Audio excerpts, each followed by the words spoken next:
I retort that the question is wrongly put. The citizen gives his consent to all the laws, including those which are passed in spite of his opposition, and even those which punish him when he dares to break any of them. The constant will of all the members of the state is the general will, by virtue of it they are citizens and free. When in the popular assembly a law is proposed, what the people is asked is not exactly whether it approves or rejects the proposal, but whether it is in conformity with the general will, which is their will. Each man, in giving his vote, states his opinion on that point, and the general will is found by counting votes. When therefore the opinion that is contrary to my own prevails, this proves neither more nor less than that I was mistaken, and that what I thought to be the general will was not so. If my particular opinion had carried the day, I should have achieved the opposite of what was my will, and it is in that case that I should not have been free. This presupposes, indeed, that all the qualities of the general will still reside in the majority. When they cease to do so, whatever side a man may take, liberty is no longer possible. In my earlier demonstration of how particular wills are substituted for the general will in public deliberation, I have adequately pointed out the practicable methods of avoiding this abuse, and I shall have more to say of them later on. I have also given the principles for determining the proportional number of votes for declaring that will. A difference of one vote destroys equality, a single opponent destroys unanimity, but between equality and unanimity, there are several grades of unequal division, at each of which this proportion may be fixed in accordance with the condition and the needs of the body politic. There are two general rules that may serve to regulate this relation. First, the more grave and important the questions discussed, the nearer should the opinion that is to prevail approach unanimity. Secondly, the more the matter in hand calls for speed, the smaller the prescribed difference in the numbers of votes may be allowed to become. Where an instant decision has to be reached, a majority of one vote should be enough. The first of these two rules seems more in harmony with the laws, and the second with practical affairs. In any case, it is the combination of them that gives the best proportions for determining the majority necessary. This should of course be understood as applying to a free state, for elsewhere family, goods, lack of a refuge, necessity, or violence may detain a man in a country against his will, and then his dwelling there no longer by itself implies his consent to the contract or to its violation. At Genoa, the word liberty may be read over the front of the prisons and on the chains of the galley slaves. This application of the device is good and just. It is indeed only malefactors of all estates who prevent the citizen from being free. In the country in which all such men were in the galleys, the most perfect liberty would be enjoyed. Chapter 3. Elections. In the elections of the prince and the magistrates, which are, as I have said, complex acts, there are two possible methods of procedure, choice and lot. Both have been employed in various republics, and a highly complicated mixture of the two still survives in the election of the Doge at Venice. Election by lot, says Montesquieu, is democratic in nature. I agree that it is so, but in what sense? The lot, he goes on, is a way of making choice that is unfair to nobody. It leaves each citizen a reasonable hope of serving his country. These are not reasons. If we bear in mind that the election of rulers is a function of government, and not of sovereignty, we shall see why the lot is the method more natural to democracy, in which the administration is better in proportion as the number of its acts is small. In every real democracy, magistracy is not an advantage, but a burdensome charge which cannot justly be imposed on one individual rather than another. The law alone can lay the charge on him on whom the lot falls. For, the conditions being then the same for all, and the choice not depending on any human will, there is no particular application to alter the universality of the law.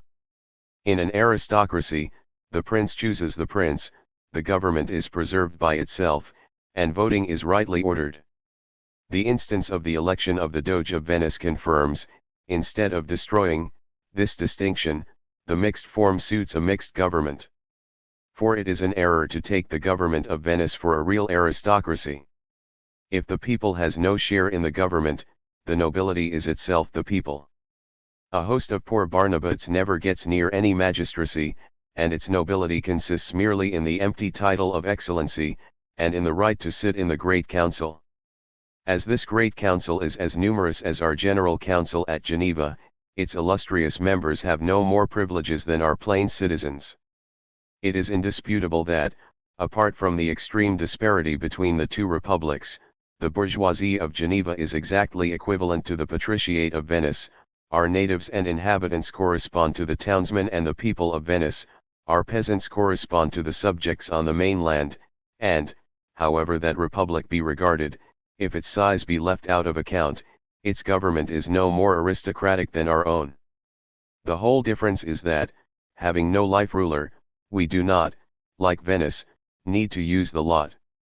Election by lot would have few disadvantages in a real democracy, in which, as equality would everywhere exist in morals and talents as well as in principles and fortunes, it would become almost a matter of indifference who was chosen.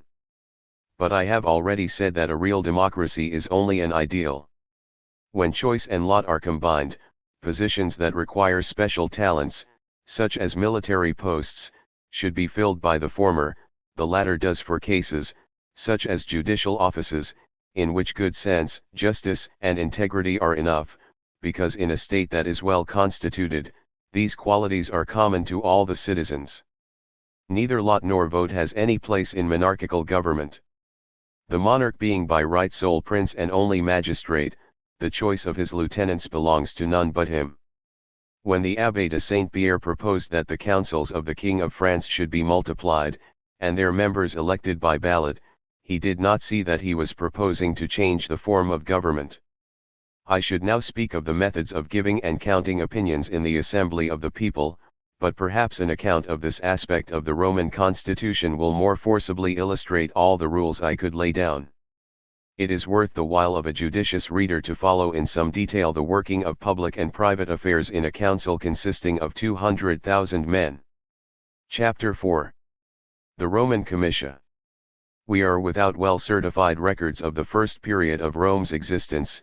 It even appears very probable that most of the stories told about it are fables. Indeed, generally speaking, the most instructive part of the history of peoples, that which deals with their foundation, is what we have least of.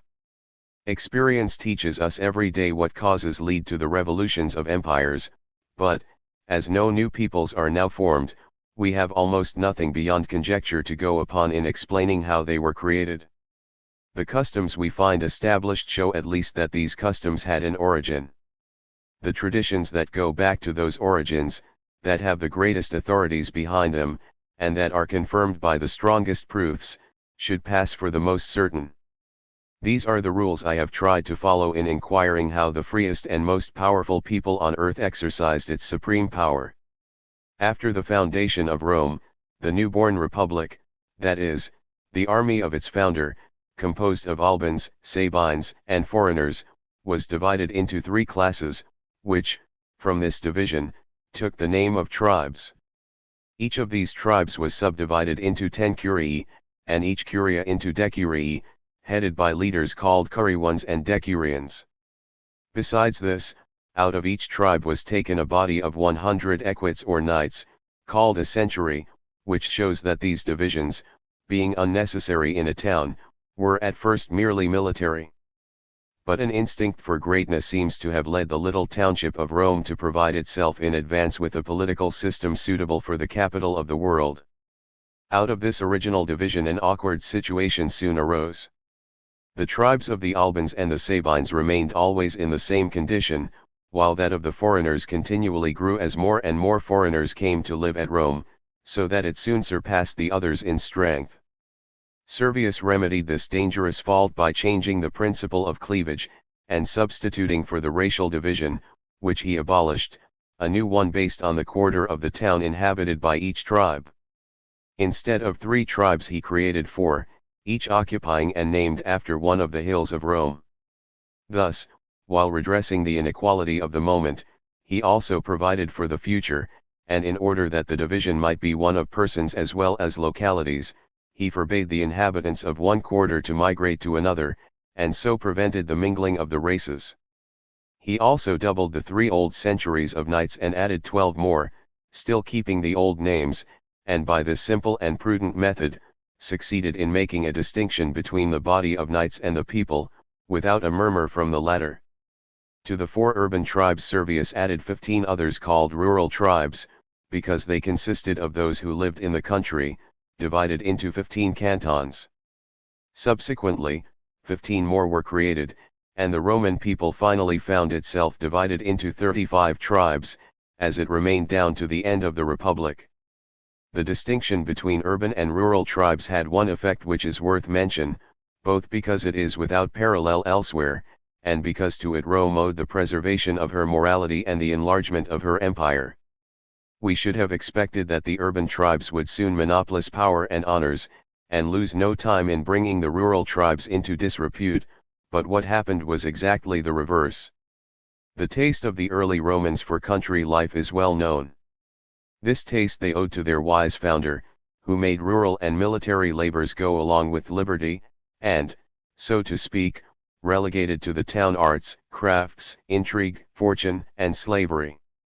Since therefore all Rome's most illustrious citizens lived in the fields and tilled the earth, men grew used to seeking there alone the mainstays of the Republic. This condition, being that of the best patricians, was honored by all men. The simple and laborious life of the villager was preferred to the slothful and idle life of the bourgeoisie of Rome, and he who, in the town, would have been but a wretched proletarian, became, as a laborer in the fields, a respected citizen. Not without reason, says Varro, did our great-souled ancestors establish in the village the nursery of the sturdy and valiant men who defended them in time of war and provided for their sustenance in time of peace. Pliny states positively that the country tribes were honored because of the men of whom they were composed, while cowards men wished to disiannure were transferred, as a public disgrace, to the town tribes. The Sabina Appius Claudius, when he had come to settle in Rome, was loaded with honors and enrolled in a rural tribe, which subsequently took his family name. Lastly, freedmen always entered the urban, and never the rural, tribes, nor is there a single example, throughout the Republic, of a freedman, though he had become a citizen, reaching any magistracy. This was an excellent rule, but it was carried so far that in the end it led to a change and certainly to an abuse in the political system. First, the censors, after having for a long time claimed the right of transferring citizens arbitrarily from one tribe to another, allowed most persons to enroll themselves in whatever tribe they pleased. This permission certainly did no good, and further robbed the censorship of one of its greatest resources. Moreover, as the great and powerful all got themselves enrolled in the country tribes, while the freedmen who had become citizens remained with the populace in the town tribes, both soon ceased to have any local or territorial meaning, and all were so confused that the members of one could not be told from those of another except by the registers, so that the idea of the word tribe became personal instead of real, or rather came to be little more than a chimera. It happened in addition that the town tribes, being more on the spot, were often the stronger in the comitia and sold the state to those who stooped to buy the votes of the rabble composing them. As the founder had set up 10 curiae in each tribe, the whole Roman people, which was then contained within the walls, consisted of 30 curia, each with its temples, its gods, its officers, its priests, and its festivals, which were called compitalia and corresponded to the pagan alia, held in later times by the rural tribes. When Servius made his new division, as the 30 curiae could not be shared equally between his 4 tribes, and as he was unwilling to interfere with them, they became a further division of the inhabitants of Rome, quite independent of the tribes, but in the case of the rural tribes and their members there was no question of cutia as the tribes had then become a purely civil institution, and, a new system of levying troops having been introduced, the military divisions of Romulus were superfluous. Thus, although every citizen was enrolled in a tribe, there were very many who were not members of a curia. Servius made yet a third division, quite distinct from the 2 we have mentioned, which became, in its effects, the most important of all. He distributed the whole Roman people into 6 classes, distinguished neither by place nor by person, but by wealth. The first classes included the rich, the last the poor, and those between persons of moderate means. These 6 classes were subdivided into 193 other bodies, called centuries, which were so divided that the first class alone comprised more than half of them, while the last comprised only one. Thus the class that had the smallest number of members had the largest number of centuries, and the whole of the last class only counted as a single subdivision, although it alone included more than half the inhabitants of Rome. In order that the people might have the less insight into the results of this arrangement, Servius tried to give it a military tone. In the second class he inserted 2 centuries of armorers, and in the fourth 2 of makers of instruments of war. In each class, except the last, he distinguished young and old, that is, those who were under an obligation to bear arms and those whose age gave them legal exemption. It was this distinction, rather than that of wealth, which required frequent repetition of the census or counting. Lastly, he ordered that the assembly should be held in the Campus Martius, and that all who were of age to serve should come there armed. The reason for his not making in the last class also the division of young and old was that the populace, of whom it was composed, was not given the right to bear arms for its country. A man had to possess a hearth to acquire the right to defend it, and of all the troops of beggars who today lend luster to the armies of kings, there is perhaps not one who would not have been driven with scorn out of a Roman cohort, at a time when soldiers were the defenders of liberty. In this last class, however, proletarians were distinguished from caput sensi. The former, not quite reduced to nothing, at least gave the state citizens, and sometimes, when the need was pressing, even soldiers. Those who had nothing at all, and could be numbered only by counting heads, were regarded as of absolutely no account, and Marius was the first who stooped to enroll them. Without deciding now whether this third arrangement was good or bad in itself, I think I may assert that it could have been made practicable only by the simple morals, the disinterestedness, the liking for agriculture and the scorn for commerce and for love of gain which characterized the early Romans. Where is the modern people among whom consuming greed, unrest, intrigue, continual removals, and perpetual changes of fortune, could let such a system last for 20 years without turning the state upside down?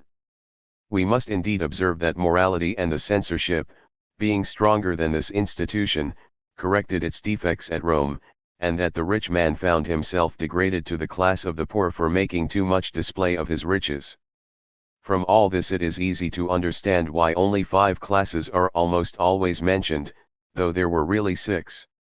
The 6th, as it furnished neither soldiers to the army nor votes in the Campus Martius, and was almost without function in the state, was seldom regarded as of any account.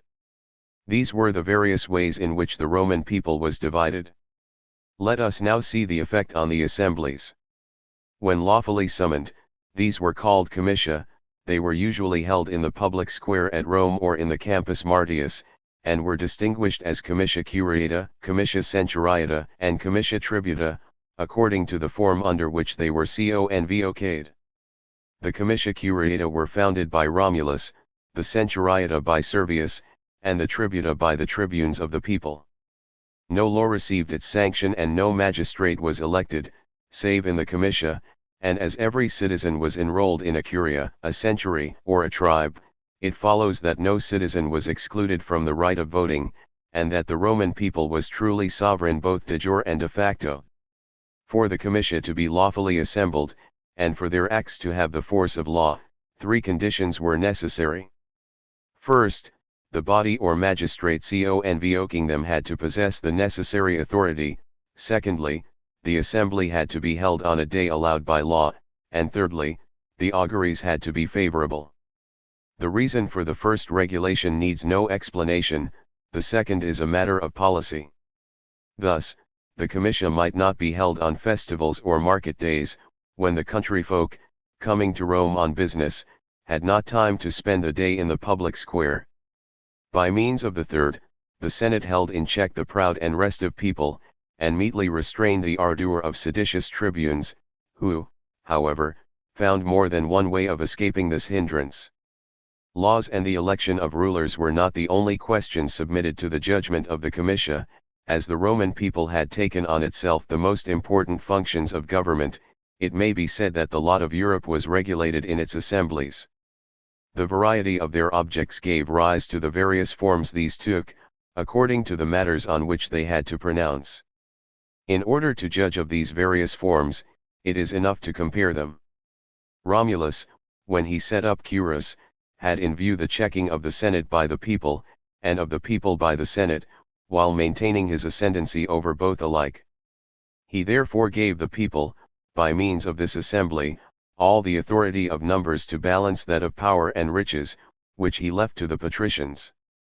But, after the spirit of monarchy, he left all the same a greater advantage to the patricians in the influence of their clients on the majority of votes.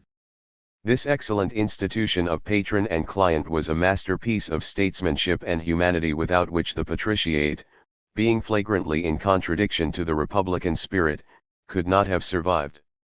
Rome alone has the honor of having given to the world this great example, which never led to any abuse, and yet has never been followed. As the assemblies by curiae persisted under the kings till the time of Servius, and the reign of the later Tarquin was not regarded as legitimate, royal laws were called generally lex curiati. Under the Republic, the curiae still confined to the 4 urban tribes, and including only the populace of Rome, suited neither the Senate, which led the patricians, nor the tribunes, who, though plebeians, were at the head of the well-to-do citizens. They therefore fell into disrepute, and their degradation was such, that 30 lictors used to assemble and do what the comitia curiata should have done. The division by centuries was so favorable to the aristocracy that it is hard to see at first how the Senate ever failed to carry the day in the comitia bearing their name, by which the consuls, the censors and the other curule magistrates were elected. Indeed, of the 193 centuries into which the 6 classes of the whole Roman people were divided, the first class contained 98, and, as voting went solely by centuries, this class alone had a majority over all the rest. When all these centuries were in agreement, the rest of the votes were not even taken, the decision of the smallest number passed for that of the multitude, and it may be said that, in the comitia centuriata, decisions were regulated far more by depth of purses than by the number of votes. But this extreme authority was modified in 2 ways. First, the tribunes as a rule, and always a great number of plebeians, belonged to the class of the rich, and so counterbalanced the influence of the patricians in the first class. The second way was this. Instead of causing the centuries to vote throughout in order, which would have meant beginning always with the first, the Romans always chose one by lot which proceeded alone to the election. After this all the centuries were summoned another day according to their rank, and the same election was repeated, and as a rule confirmed. Thus the authority of example was taken away from rank, and given to the lot on a democratic principle. From this custom resulted a further advantage. The citizens from the country had time, between the 2 elections, to inform themselves of the merits of the candidate who had been provisionally nominated, and did not have to vote without knowledge of the case. But, under the pretext of hastening matters, the abolition of this custom was achieved, and both elections were held on the same day. The comitia tributa were properly the council of the Roman people. They were convoced by the tribunes alone, at them the tribunes were elected and passed their plebiscita. The Senate not only had no standing in them, but even no right to be present, and the senators, being forced to obey laws on which they could not vote, were in this respect less free than the meanest citizens. This injustice was altogether ill-conceived, and was alone enough to invalidate the decrees of a body to which all its members were not admitted. Had all the patricians attended the comitia by virtue of the right they had as citizens, they would not, as mere private individuals, have had any considerable influence on a vote reckoned by counting heads, where the meanest proletarian was as good as the princeps senatus. It may be seen, therefore, that besides the order which was achieved by these various ways of distributing so great a people and taking its votes, the various methods were not reducible to forms indifferent in themselves, but the results of each were relative to the objects which caused it to be preferred.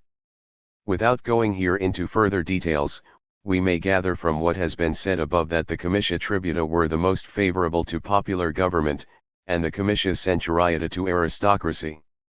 The comitia curiata, in which the populace of Rome formed the majority, being fitted only to further tyranny and evil designs, naturally fell into disrepute, and even seditious persons abstained from using a method which too clearly revealed their projects.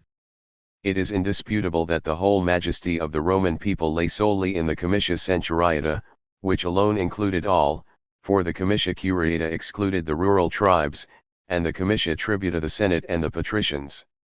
As for the method of taking the vote, it was among the ancient Romans as simple as their morals, although not so simple as at Sparta. Each man declared his vote aloud, and a clerk duly wrote it down. The majority in each tribe determined the vote of the tribe, the majority of the tribes that of the people, and so with curiae and centuries. This custom was good as long as honesty was triumphant among the citizens, and each man was ashamed to vote publicly in favor of an unjust proposal or an unworthy subject. But, when the people grew corrupt and votes were bought, it was fitting that voting should be secret in order that purchasers might be restrained by mistrust, and rogues be given the means of not being traitors. I know that Cicero attacks this change, and attributes partly to it the ruin of the Republic. But though I feel the weight Cicero's authority must carry on such a point, I cannot agree with him. I hold, on the contrary, that, for want of enough such changes, the destruction of the state must be hastened. Just as the regimen of health does riot suit the sick, we should not wish to govern a people that has been corrupted by the laws that a good people requires. There is no better proof of this rule than the long life of the Republic of Venice, of which the shadow still exists, solely because its laws are suitable only for men who are wicked. The citizens were provided, therefore, with tablets by means of which each man could vote without anyone knowing how he voted.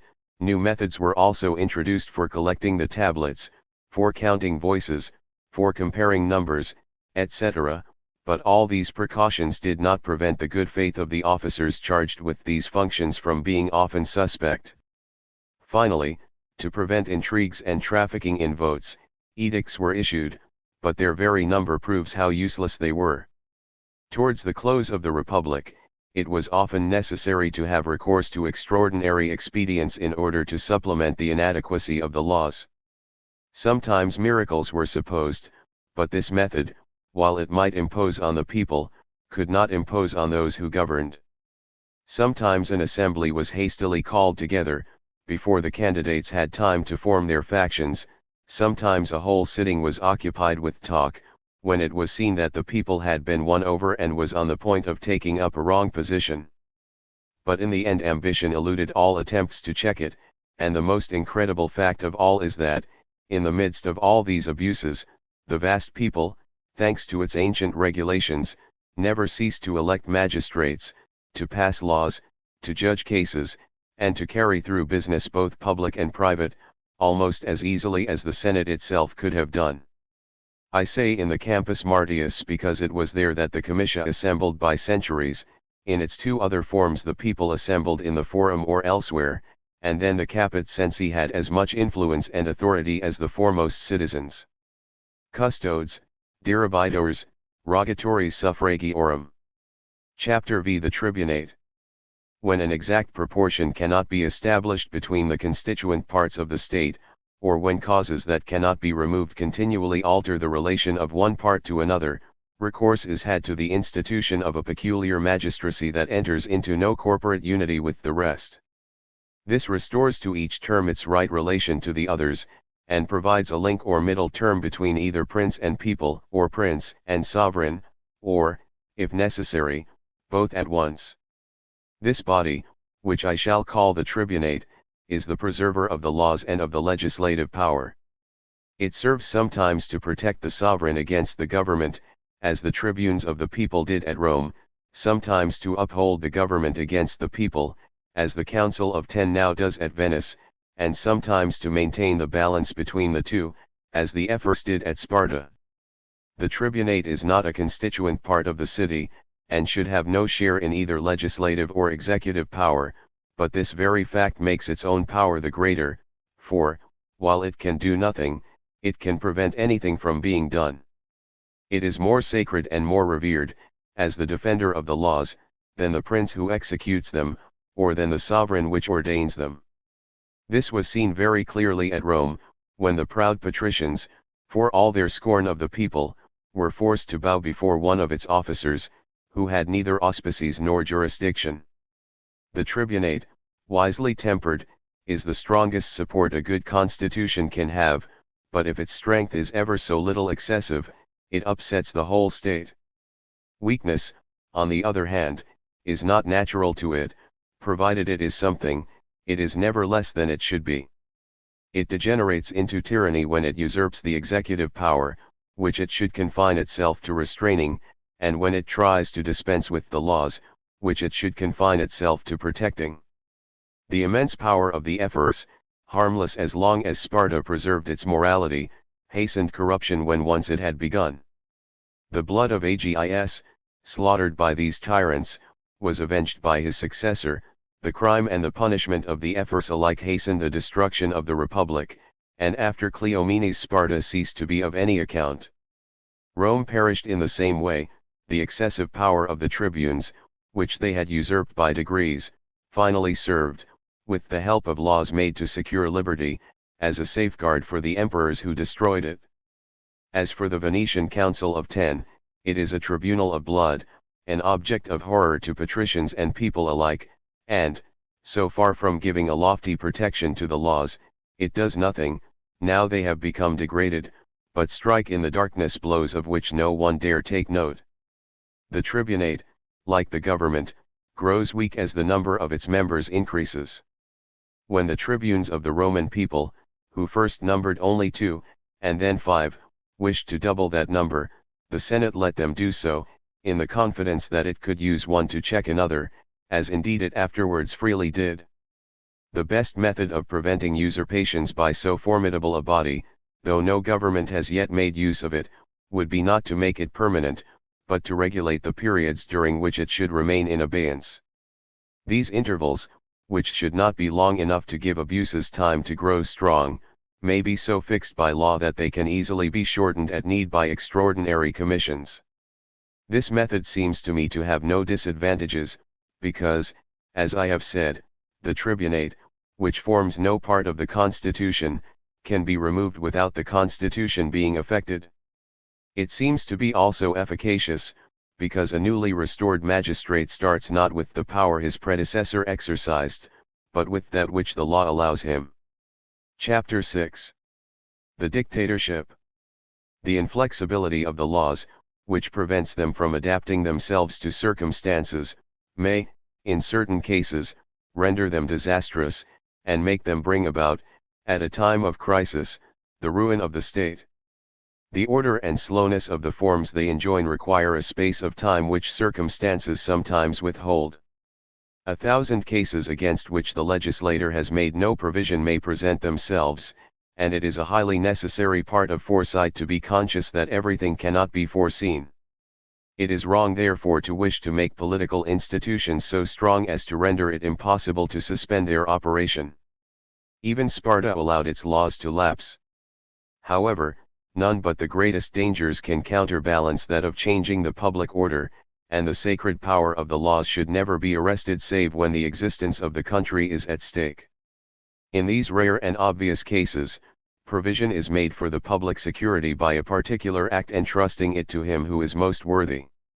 This commitment may be carried out in either of two ways, according to the nature of the danger. If increasing the activity of the government is a sufficient remedy, power is concentrated in the hands of one or two of its members. In this case the change is not in the authority of the laws, but only in the form of administering them. If, on the other hand, the peril is of such a kind that the paraphernalia of the laws are an obstacle to their preservation, the method is to nominate a supreme ruler, who shall silence all the laws and suspend for a moment the sovereign authority. In such a case, there is no doubt about the general will, and it is clear that the people's first intention is that the state shall not perish. Thus the suspension of the legislative authority is in no sense its abolition. The magistrate who silences it cannot make it speak, he dominates it, but cannot represent it. He can do anything, except make laws. The first method was used by the Roman Senate when, in a consecrated formula, it charged the consuls to provide for the safety of the republic. The second was employed when one of the two consuls nominated a dictator, a custom Rome borrowed from Alba. During the first period of the republic, recourse was very often had to the dictatorship, because the state had not yet a firm enough basis to be able to maintain itself by the strength of its constitution alone. As the state of morality then made superfluous many of the precautions which would have been necessary at other times, there was no fear that a dictator would abuse his authority, or try to keep it beyond his term of office. On the contrary, so much power appeared to be burdensome to him who was clothed with it, and he made all speed to lay it down, as if taking the place of the laws had been too troublesome and too perilous a position to retain. It is therefore the danger not of its abuse, but of its cheapening, that makes me attack the indiscreet use of the supreme magistracy in the earliest times. For as long as it was freely employed at elections, dedications, and purely formal functions, there was danger of its becoming less formidable in time of need, and of men growing accustomed to regarding as empty a title that was used only on occasions of empty ceremonial. Towards the end of the Republic, the Romans, having grown more circumspect, were as unreasonably sparing in the use of the dictatorship as they had formerly been lavish. It is easy to see that their fears were without foundation, that the weakness of the capital secured it against the magistrates who were in its midst, that a dictator might, in certain cases, defend the public liberty, but could never endanger it, and that the chains of Rome would be forged, not in Rome itself, but in her armies. The weak resistance offered by Marius to Sulla, and by Pompey to Caesar, clearly showed what was to be expected from authority at home against force from abroad. This misconception led the Romans to make great mistakes, such, for example, as the failure to nominate a dictator in the Catilinarian conspiracy. For, as only the city itself, with at most some province in Italy, was concerned, the unlimited authority the laws gave to the dictator would have enabled him to make short work of the conspiracy, which was, in fact, stifled only by a combination of lucky chances human prudence had no right to expect. Instead, the Senate contented itself with entrusting its whole power to the consuls, so that Cicero, in order to take effective action, was compelled on a capital point to exceed his powers, and if, in the first transports of joy, his conduct was approved, he was justly called, later on, to account for the blood of citizens spilt in violation of the laws. Such a reproach could never have been levelled at a dictator. But the consul's eloquence carried the day, and he himself, Roman though he was, loved his own glory better than his country, and sought, not so much the most lawful and secure means of saving the state, as to get for himself the whole honor of having done so. He was therefore justly honored as the liberator of Rome, and also justly punished as a lawbreaker. However brilliant his recall may have been, it was undoubtedly an act of pardon. However this important trust be conferred, it is important that its duration should be fixed at a very brief period, incapable of being ever prolonged. In the crises which lead to its adoption, the state is either soon lost, or soon saved, and, the present need past, the dictatorship becomes either tyrannical or idle. At Rome, where dictators held office for 6 months only, most of them abdicated before their time was up. If their term had been longer, they might well have tried to prolong it still further, as the Decemvirs did when chosen for a year. The dictator had only time to provide against the need that had caused him to be chosen, he had none to think of further projects. The nomination was made secretly by night, as if there were something shameful in setting a man above the laws. That is what he could not be sure of, if he proposed a dictator, for he dared not nominate himself, and could not be certain that his colleague would nominate him. Chapter 7. The Censorship. As the law is the declaration of the general will, the censorship is the declaration of the public judgment. Public opinion is the form of law which the censor administers, and, like the prince, only applies to particular cases. The censorial tribunal, so far from being the arbiter of the people's opinion, only declares it, and, as soon as the two part company, its decisions are null and void. It is useless to distinguish the morality of a nation from the objects of its esteem, both depend on the same principle and are necessarily indistinguishable. There is no people on earth the choice of whose pleasures is not decided by opinion rather than nature. Write men's opinions, and their morality will purge itself. Men always love what is good or what they find good, it is in judging what is good that they go wrong. This judgment, therefore, is what must be regulated. He who judges of morality judges of honor, and he who judges of honor finds his law in opinion. The opinions of a people are derived from its constitution, although the law does not regulate morality, it is legislation that gives it birth. When legislation grows weak, morality degenerates, but in such cases the judgment of the censors will not do what the force of the laws has failed to effect. From this it follows that the censorship may be useful for the preservation of morality, but can never be so for its restoration. Set up censors while the laws are vigorous, as soon as they have lost their vigor, all hope is gone, no legitimate power can retain force when the laws have lost it. The censorship upholds morality by preventing opinion from growing corrupt, by preserving its rectitude by means of wise applications, and sometimes even by fixing it when it is still uncertain. The employment of seconds in duels, which had been carried to wild extremes in the Kingdom of France, was done away with merely by these words in a royal edict, as for those who are cowards enough to call upon seconds. This judgment, in anticipating that of the public, suddenly decided it. But when edicts from the same source tried to pronounce dueling itself an act of cowardice, as indeed it is, then, since common opinion does not regard it as such, the public took no notice of a decision on a point on which its mind was already made up.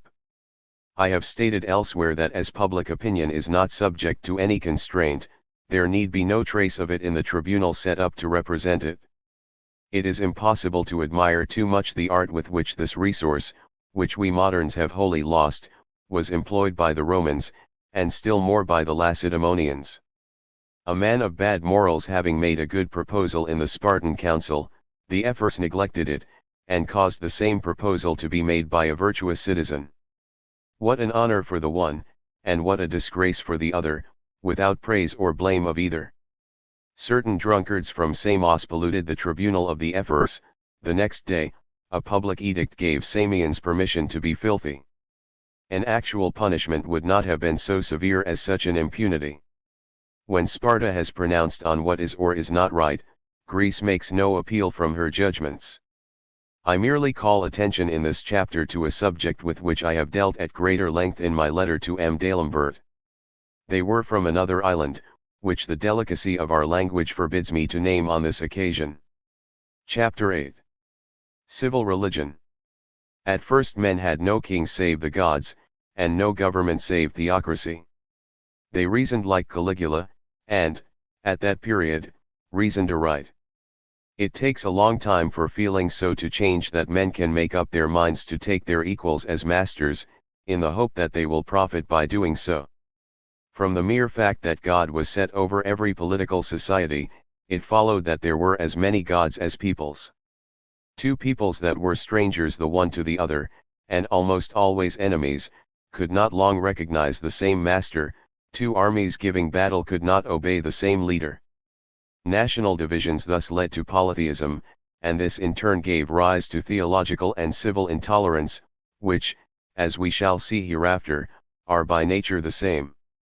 The fancy the Greeks had for rediscovering their gods among the barbarians arose from the way they had of regarding themselves as the natural sovereigns of such peoples. But there is nothing so absurd as the erudition which in our days identifies and confuses gods of different nations. As if Moloch, Saturn, and Kronos could be the same god. As if the Phoenician Baal, the Greek Zeus, and the Latin Jupiter could be the same. As if there could still be anything common to imaginary beings with different names.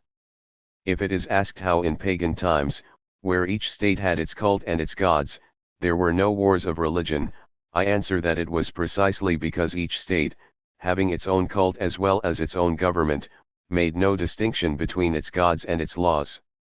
Political war was also theological. The provinces of the gods were, so to speak, fixed by the boundaries of nations. The god of one people had no right over another.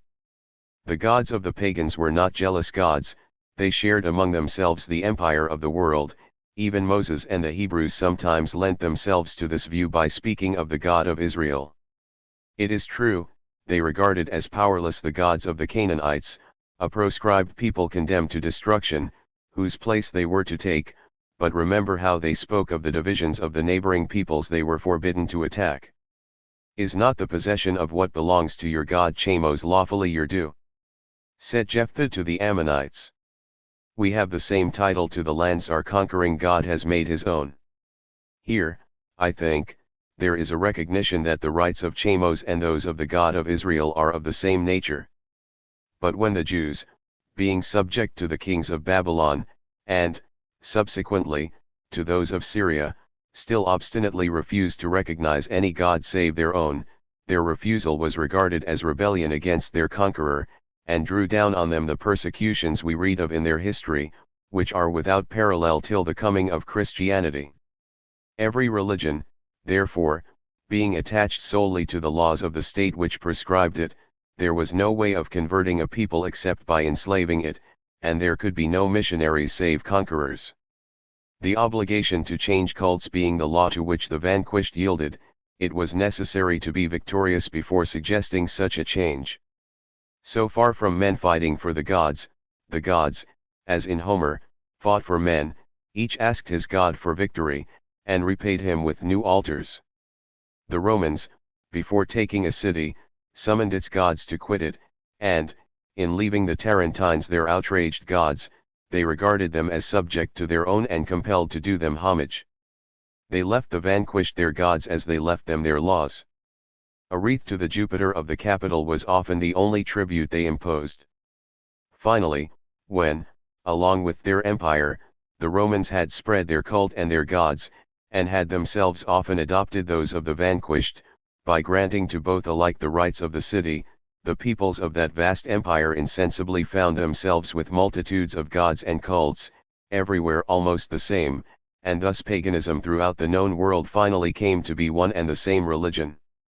It was in these circumstances that Jesus came to set up on earth a spiritual kingdom, which, by separating the theological from the political system, made the state no longer one, and brought about the internal divisions which have never ceased to trouble Christian peoples. As the new idea of a kingdom of the other world could never have occurred to pagans, they always looked on the Christians as really rebels, who, while feigning to submit, were only waiting for the chance to make themselves independent and their masters, and to usurp by guile the authority they pretended in their weakness to respect. This was the cause of the persecutions. What the pagans had feared took place. Then everything changed its aspect, the humble Christians changed their language, and soon this so-called kingdom of the other world turned, under a visible leader, into the most violent of earthly despotisms.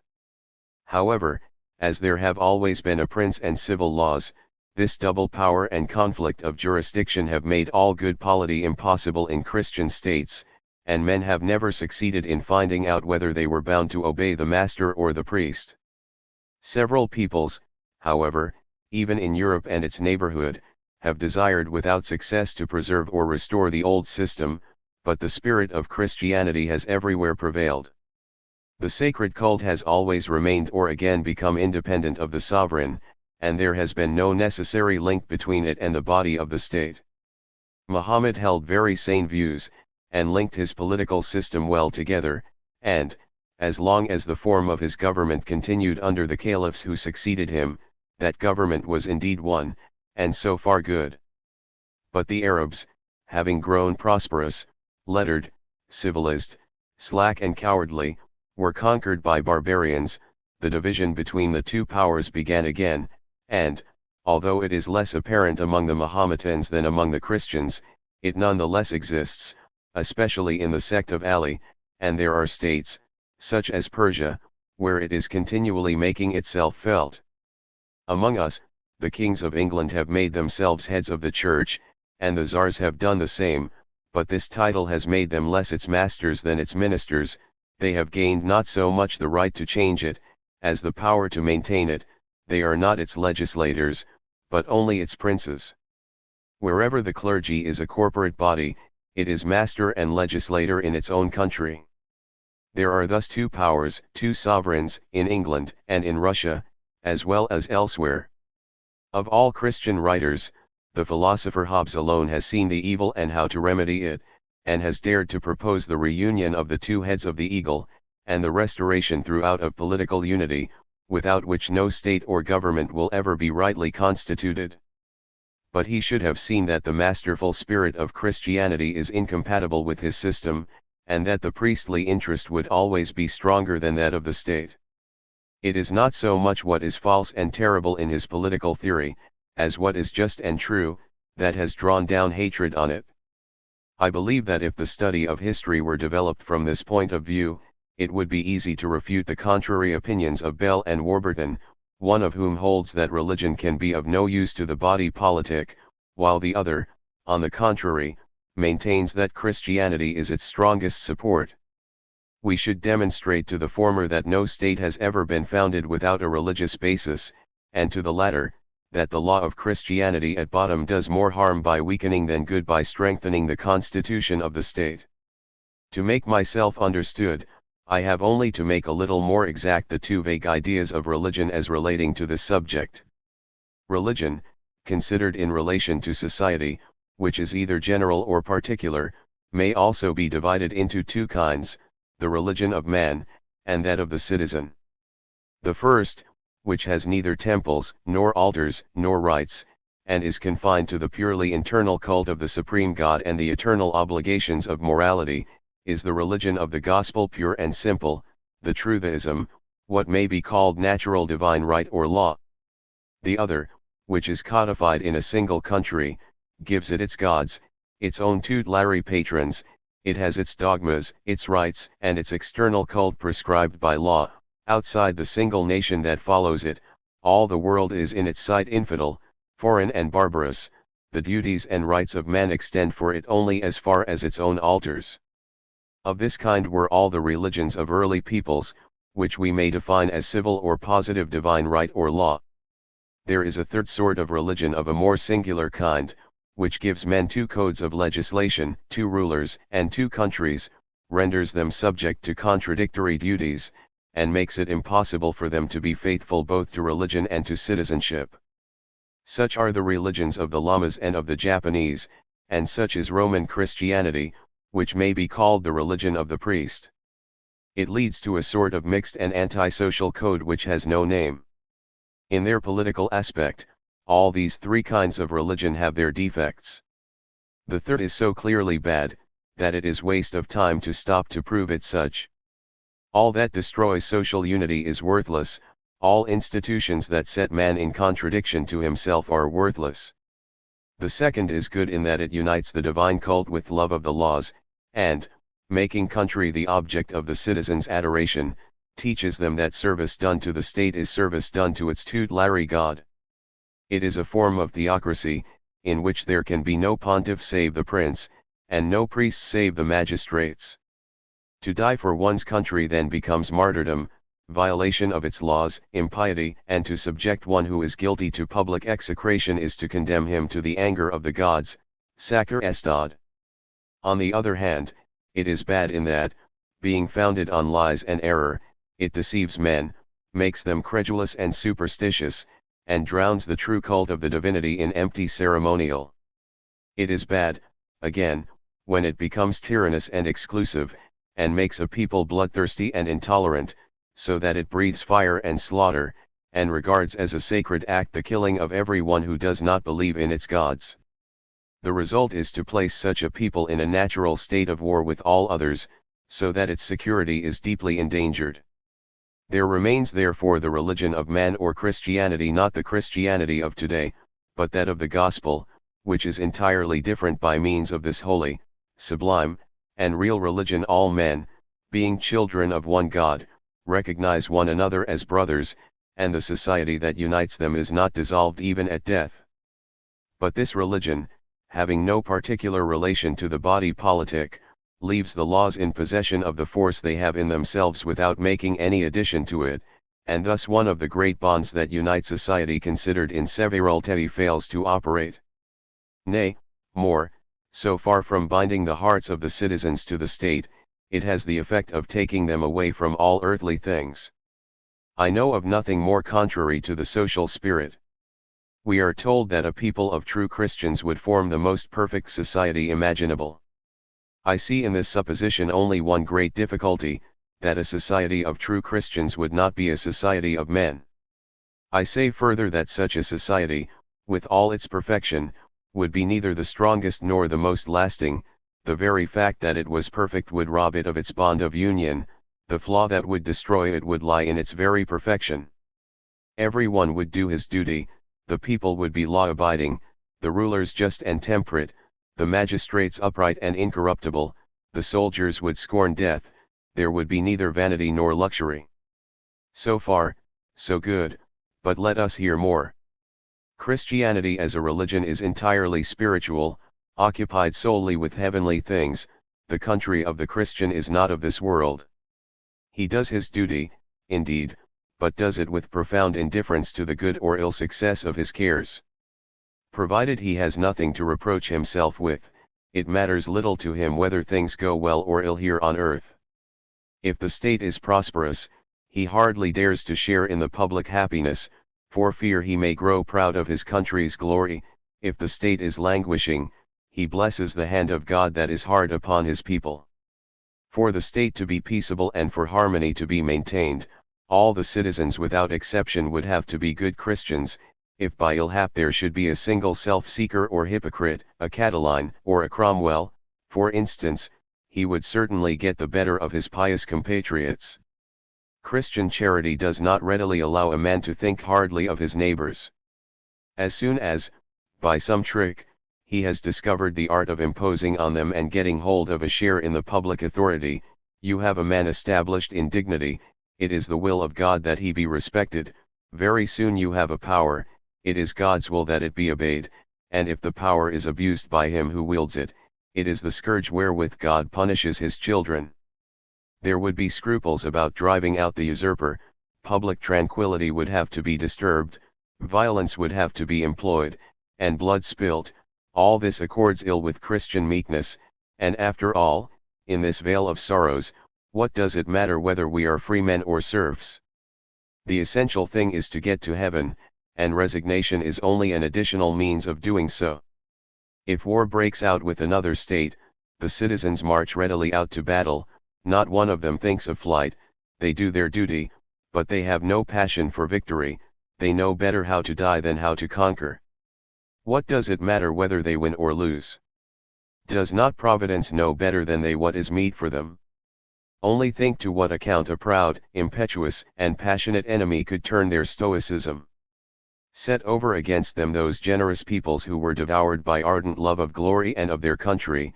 Imagine your Christian republic face to face with Sparta or Rome. The pious Christians will be beaten, crushed, and destroyed, before they know where they are, or will owe their safety only to the contempt their enemy will conceive for them. It was to my mind a fine oath that was taken by the soldiers of Fabius, who swore, not to conquer or die, but to come back victorious, and kept their oath. Christians would never have taken such an oath, they would have looked on it as tempting God. But I am mistaken in speaking of a Christian republic, the terms are mutually exclusive. Christianity preaches only servitude and dependence. Its spirit is so favorable to tyranny that it always profits by such a regime. True Christians are made to be slaves, and they know it and do not much mind. This short life counts for too little in their eyes. I shall be told that Christian troops are excellent. I deny it. Show me an instance. For my part, I know of no Christian troops. I shall be told of the Crusades. Without disputing the valor of the Crusaders, I answer that, so far from being Christians, they were the priest's soldiery, citizens of the Church. They fought for their spiritual country, which the Church had, somehow or other, made temporal. Well understood, this goes back to paganism. As the Gospel sets up no national religion, a holy war is impossible among Christians. Under the pagan emperors, The Christian soldiers were brave, every Christian writer affirms it, and I believe it. It was a case of honorable emulation of the pagan troops. As soon as the emperors were Christian, this emulation no longer existed, and, when the cross had driven out the eagle, Roman valor wholly disappeared. But, setting aside political considerations, let us come back to what is right, and settle our principles on this important point. The right which the social compact gives the sovereign over the subjects does not, we have seen, exceed the limits of public expediency. The subjects then owe the sovereign an account of their opinions only to such an extent as they matter to the community. Now, it matters very much to the community that each citizen should have a religion. That will make him love his duty, but the dogmas of that religion concern the state and its members only so far as they have reference to morality and to the duties which he who professes them is bound to do to others. Each man may have, over and above, what opinions he pleases, without it being the sovereign's business to take cognizance of them, for, as the sovereign has no authority in the other world, whatever the lot of its subjects may be in the life to come, that is not its business, provided they are good citizens in this life. There is therefore a purely civil profession of faith of which the sovereign should fix the articles, not exactly as religious dogmas, but as social sentiments without which a man cannot be a good citizen or a faithful subject. While it can compel no one to believe them, it can banish from the state whoever does not believe them. It can banish him, not for impiety, but as an antisocial being, incapable of truly loving the laws and justice, and of sacrificing, at need, his life to his duty. If anyone, after publicly recognizing these dogmas, behaves as if he does not believe them, let him be punished by death. He has committed the worst of all crimes, that of lying before the law. The dogmas of civil religion ought to be few, simple, and exactly worded, without explanation or commentary. The existence of a mighty, intelligent, and beneficent divinity, possessed of foresight and providence, the life to come, the happiness of the just, the punishment of the wicked, the sanctity of the social contract and the laws, these are its positive dogmas. Its negative dogmas I confine to one, intolerance, which is a part of the cults we have rejected. Those who distinguish civil from theological intolerance are, to my mind, mistaken. The two forms are inseparable. It is impossible to live at peace with those we regard as damned. To love them would be to hate God who punishes them. We positively must either reclaim or torment them. Wherever theological intolerance is admitted, it must inevitably have some civil effect, and as soon as it has such an effect, the sovereign is no longer sovereign even in the temporal sphere. Thenceforth priests are the real masters, and kings only their ministers. Now that there is and can be no longer an exclusive national religion, tolerance should be given to all religions that tolerate others, so long as their dogmas contain nothing contrary to the duties of citizenship. But whoever dares to say, outside the Church is no salvation, ought to be driven from the state, unless the state is the Church, and the prince the pontiff. Such a dogma is good only in a theocratic government.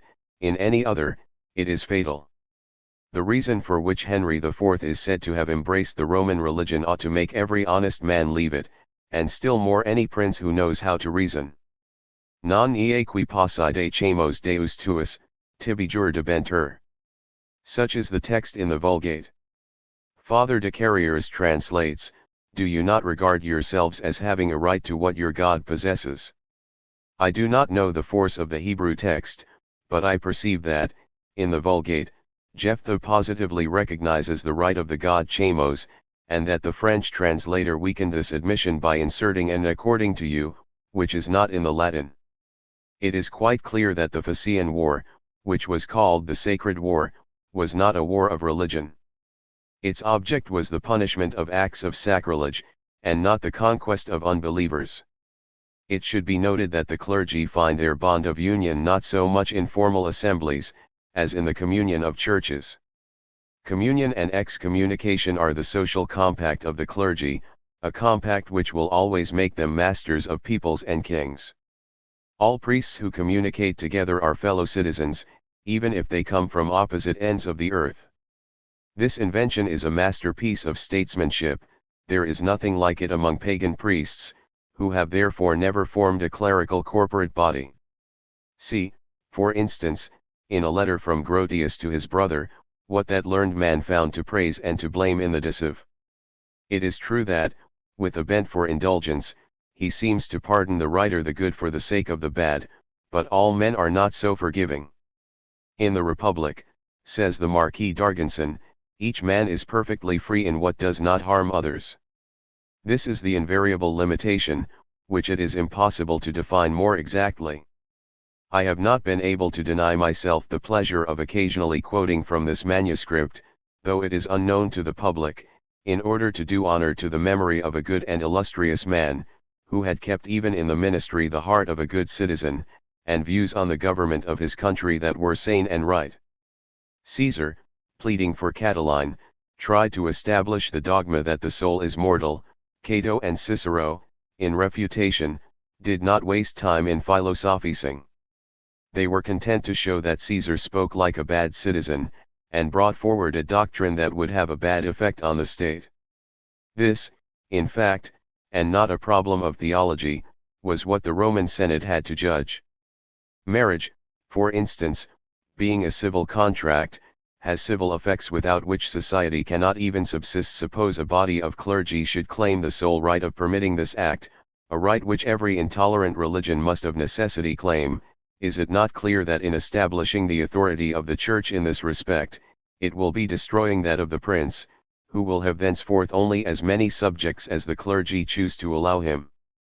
Being in a position to marry or not to marry people, according to their acceptance of such and such a doctrine, their admission or rejection of such and such a formula, their greater or less piety, the Church alone, by the exercise of prudence and firmness, will dispose of all inheritances, offices, and citizens, and even of the state itself, which could not subsist if it were composed entirely of bastards. But, I shall be told, there will be appeals on the ground of abuse, summonses, and decrees.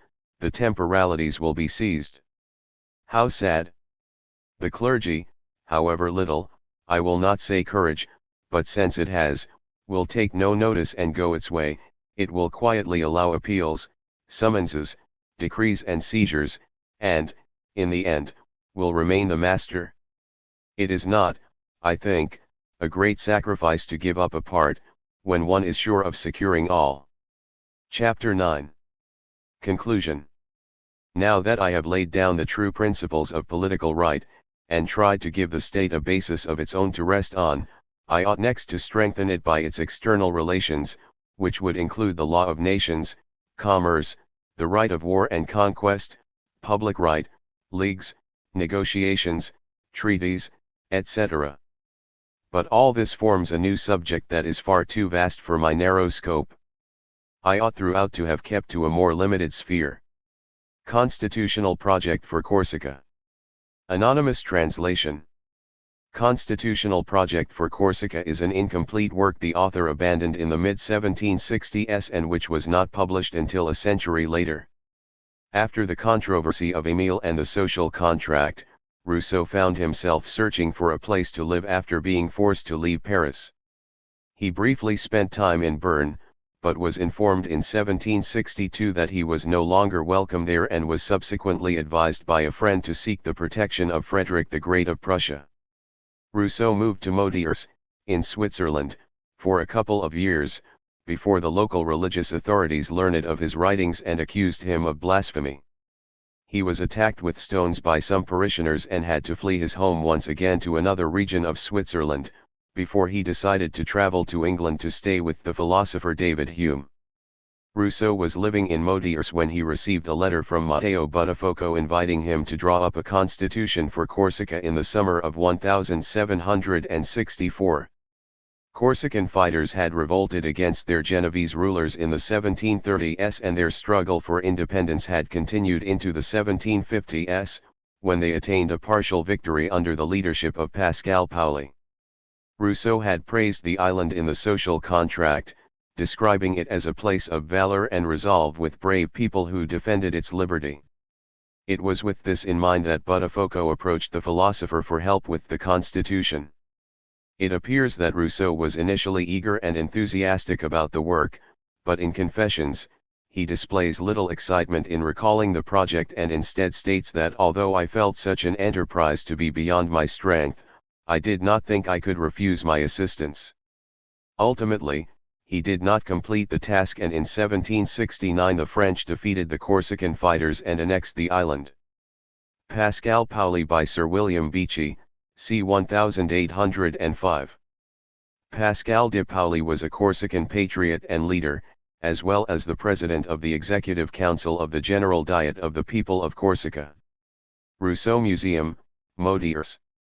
Constitutional Project for Corsica. You ask for a plan of government suitable for Corsica. It is asking for more than you think. There are peoples who, do what you may, are incapable of being well governed, for the law has no hold over them, and a government without laws cannot be a good government.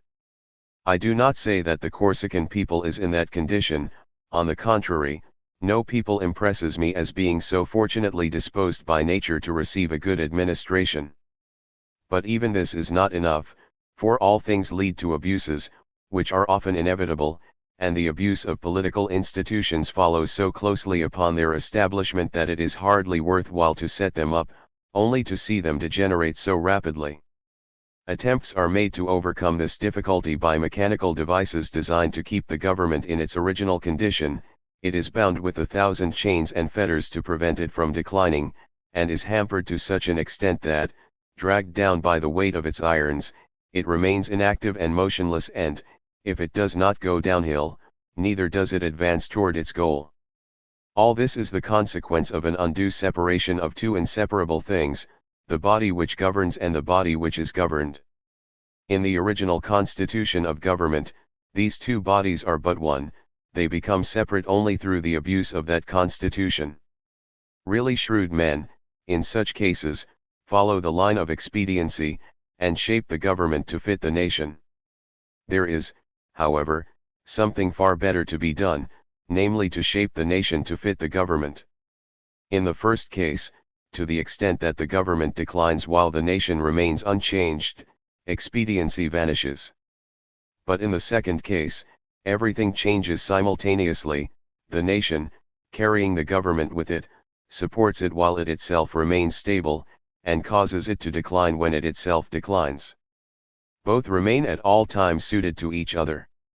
The Corsican people are in that fortunate condition which makes possible the establishment of a good constitution. They can begin at the beginning, and take steps to prevent degeneration. Full of health and vigor, they can give themselves a government which will keep them healthy and vigorous. But even now the establishment of such a government will have certain obstacles to overcome. The Corsicans have not yet adopted the vices of other nations, but they have already adopted their prejudices. These prejudices are what will have to be combated and destroyed in order to create good institutions. Part I. The advantageous location of the island of Corsica, and the fortunate natural qualities of its inhabitants, seem to offer them a reasonable hope of being able to become a flourishing people and to make their mark in Europe if, in the constitution they are thinking of adopting, they turn their sights in that direction. But the extreme exhaustion into which they have been plunged by 40 years of uninterrupted warfare, the existing poverty of the island, and the state of depopulation and devastation in which it finds itself, will not allow them immediately to provide for an expensive form of administration, such as would be needed if they were to organize with such an end in view. Furthermore, 1,000 insuperable obstacles would stand in the way of the execution of such a plan. Genoa, still mistress of a part of the seacoast and of almost all the seaports, would repeatedly crush their rising merchant marine, constantly exposed as it is to the double danger of the Genoese and of the Barbary pirates. The Corsicans would be able to control the seas only with the aid of warships, which would cost them 10 times more than they could earn by trade. Exposed on land and sea, forced to defend themselves on all sides, what would become of them? At the mercy of everyone, unable in their weakness to make a single advantageous trade treaty, they would be dictated to by one and all. Surrounded by so many risks, they would earn only such profits as others would not deign to take, profits which would always shrink to nothing. And if, by incredible good fortune, they were to overcome all these difficulties. Their very prosperity, by attracting the attention of their neighbors, would be a new source of danger to their ill-established freedom. A constant object of covetousness to fee great powers and of jealousy to the small, their island would never for a moment cease to be threatened with a new enslavement from which it could never again be extricated. No matter what object the Corsican nation may have in view in forming a constitution, the first thing it has to do is to give itself, by its own efforts, all the stability of which it is capable. No one who depends on others, and lacks resources of his own, can ever be free. Alliances, treaties, gentlemen's agreements, such things may bind the weak to the strong, but never the strong to the weak. Leave negotiations, then, to the powers, and depend on yourselves only. Worthy Corsicans, who knows better than you how much can be done alone? Without friends, without support, without money, without armies, enslaved by formidable masters, single-handed you have thrown off the yoke. You have seen them ally against you, one by one, the most redoubtable potentates of Europe, and flood your island with foreign armies. All this you have surmounted. Your fortitude alone has accomplished what money could never have done. If you had sought to preserve your wealth, you would have lost your liberty. Do not draw conclusions about your own nation from the experience of others. Rules drawn from your own experience are the best by which to govern yourselves. It is not so much a question of becoming different as of knowing how to stay as you are. The Corsicans have improved greatly since becoming free. They have added prudence to courage, they have learned to obey their equals, they have acquired virtue and morality, and all this without the use of laws. If they could continue thus, I would see little need to do more. But when the danger that has united them grows distant, the factions which are now repressed will revive among them, and instead of joining forces for the maintenance of their independence, they will wear out those forces against one another, and will have none left for self-defense if the attack upon them is renewed. That even now is what you must forestall. The divisions of the Corsicans have ever been a trick of their masters to make them weak and dependent, but this trick, incessantly used, has finally resulted in a propensity to dissension, and has made them naturally restless, turbulent, and hard to govern, even by their own leaders. Good laws and a new constitution are needed to re-establish that concord, the very desire for which has hitherto been destroyed by tyranny. Corsica, when subject to foreign masters whose hard yoke was never patiently borne, was in constant turmoil. Her people must now reconsider its position, and look in freedom for peace. The following, then, are the principles which ought, in my opinion, to serve as the basis for their laws: to make use of their own people and their own country as far as possible, to cultivate and regroup their own forces, to depend on those forces only, and to pay no more attention to foreign powers than as if they did not exist. Let us proceed on this basis to establish the fundamental rules of our new constitution. The island of Corsica, being incapable of growing rich in money, should try to grow rich in men. The power derived from population is more real than that derived from finance, and is more certain in its effects. Since the use of manpower cannot be concealed from view, it always reaches its public objective. It is not thus with the use of money, which flows off and is lost in private destinations. It is collected for one purpose and spent for another. The people pay for protection, and their payments are used to oppress them. That is why a state rich in money is always weak, and a state rich in men is always strong. To multiply men it is necessary to multiply their means of subsistence, hence agriculture. By this I do not mean the art of theorizing on agriculture, of setting up academies to talk about it, or of writing books on the subject.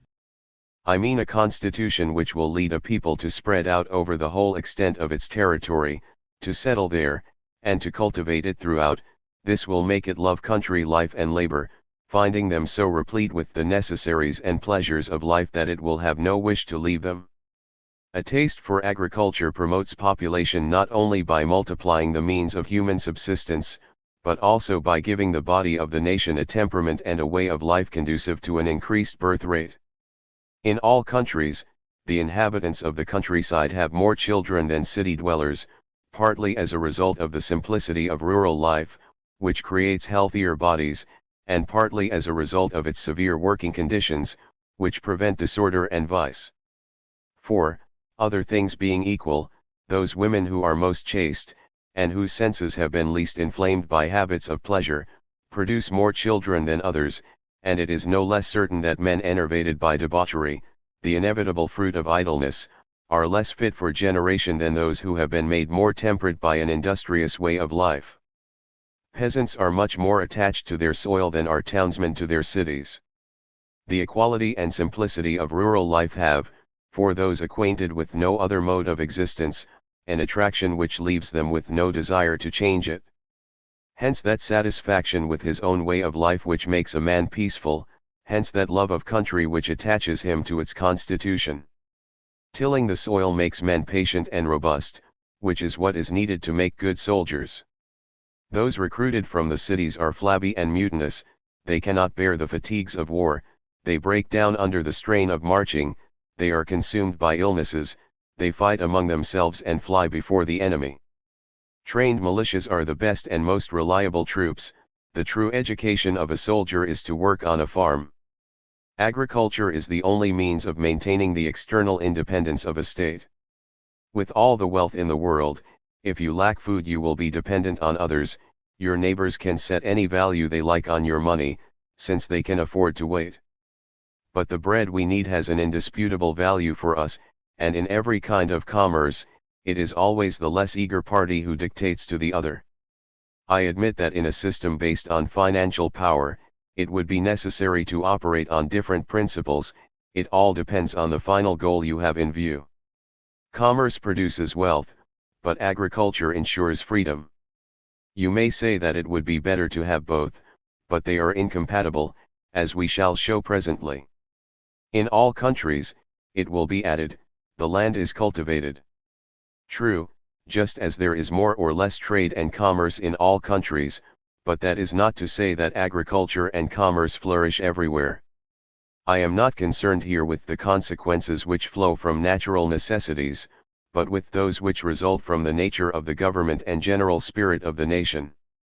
Although the form of government adopted by a people is more often the work of chance and fortune than of its own choice, there are nevertheless certain qualities in the nature and soil of each country which make one government more appropriate to it than another, and each form of government has a particular force which leads people toward a particular occupation. The form of government we choose must be, on the one hand, the least expensive, since Corsica is poor, and it must be, on the other hand, the most favorable to agriculture, since agriculture is, at the present time, the only occupation which can preserve to the Corsican people the freedom it has won, and give it the firmness it requires. The least costly administration is that which has the shortest chain of command, and requires the smallest number of official categories. It is in general the republican, and in particular the democratic state. The administration most favorable to agriculture is the one where power, not being entirely concentrated at any one point, does not carry with it an unequal distribution of population, but leaves people dispersed equally throughout the territory. Such is democracy. Switzerland illustrates these principles in a most striking fashion. Switzerland is, for the most part, a poor and sterile country. Her government is everywhere republican. But in those cantons, like Bern, Solothurn, and Fribourg, which are more fertile than the rest, the government is aristocratic. In the poorest, where agriculture is less productive and requires more effort, the government is democratic. Even under the simplest administration, the state has no more than it needs to subsist. Under any other it would exhaust itself and die. You may say that Corsica, being more fertile and having a milder climate, can support a more onerous form of government. In other times that would be true, but now, crushed by long years of slavery, and devastated by long wars, the nation first of all must recover its health. When it has put its fertile soil into production, it can dream of becoming rich and of adopting a more brilliant administration. Indeed, if the constitution we are about to establish is successful, Further constitutional change will become necessary. Cultivation of the land cultivates the spirit. All agricultural peoples multiply, they multiply in proportion to the product of their soil, and when that soil is fertile, they finally multiply to such an extent that it no longer suffices to support them, then they are forced either to found colonies or to change their form of government. When the country is saturated with inhabitants, the surplus can no longer be employed in agriculture, but must be used in industry, commerce, or the arts, and this new system demands a different type of administration. Let us hope that the institutions Corsica is about to establish will soon require her to make such changes. But as long as she has no more men than she can use in agriculture, as long as an inch of fallow land remains on the island, she should cleave to the rural system, and change it only when the island no longer suffices. The rural system, as I have said, involves a democratic state. We have therefore no choice as to the form of government to be adopted. It is true that this form must be somewhat modified in practice by reason of the size of the island, for a purely democratic government is suitable rather to a small town than to a nation. It would be impossible to bring together the whole people of an island like those of a city, and when the supreme authority is entrusted to delegates, the government changes and becomes aristocratic. What Corsica needs is a mixed government, where the people assemble by sections rather than as a whole, and where the repositories of its power are changed at frequent intervals. This was well understood by the author of the Vescovato Report of 1764, an excellent report, to be consulted with confidence on all matters which have been omitted from the present discussion. The firm establishment of this form of government will produce two great advantages. First, by confining the work of administration to a small number only, it will permit the choice of enlightened men. Secondly, by requiring the concurrence of all members of the state in the exercise of the supreme authority, it will place all on a plane of perfect equality, thus permitting them to spread throughout the whole extent of the island and to populate it uniformly. This is the fundamental principle of our new constitution. If we make it such that it will keep the population everywhere in equilibrium, we shall by that fact alone have made it as perfect as possible. If this principle is correct, our regulations become clear, and our work is simplified to an astonishing degree. A part of this work has already been done. We have fewer institutions than prejudices to destroy. The task is not so much to alter as to perfect the existing state of affairs. The Genoese themselves have prepared the way for your new constitution, and, with a care worthy of Providence, they have laid the foundations of freedom while trying to consolidate tyranny. They have deprived you of practically all commerce, and now is not in fact the time for you to engage in it.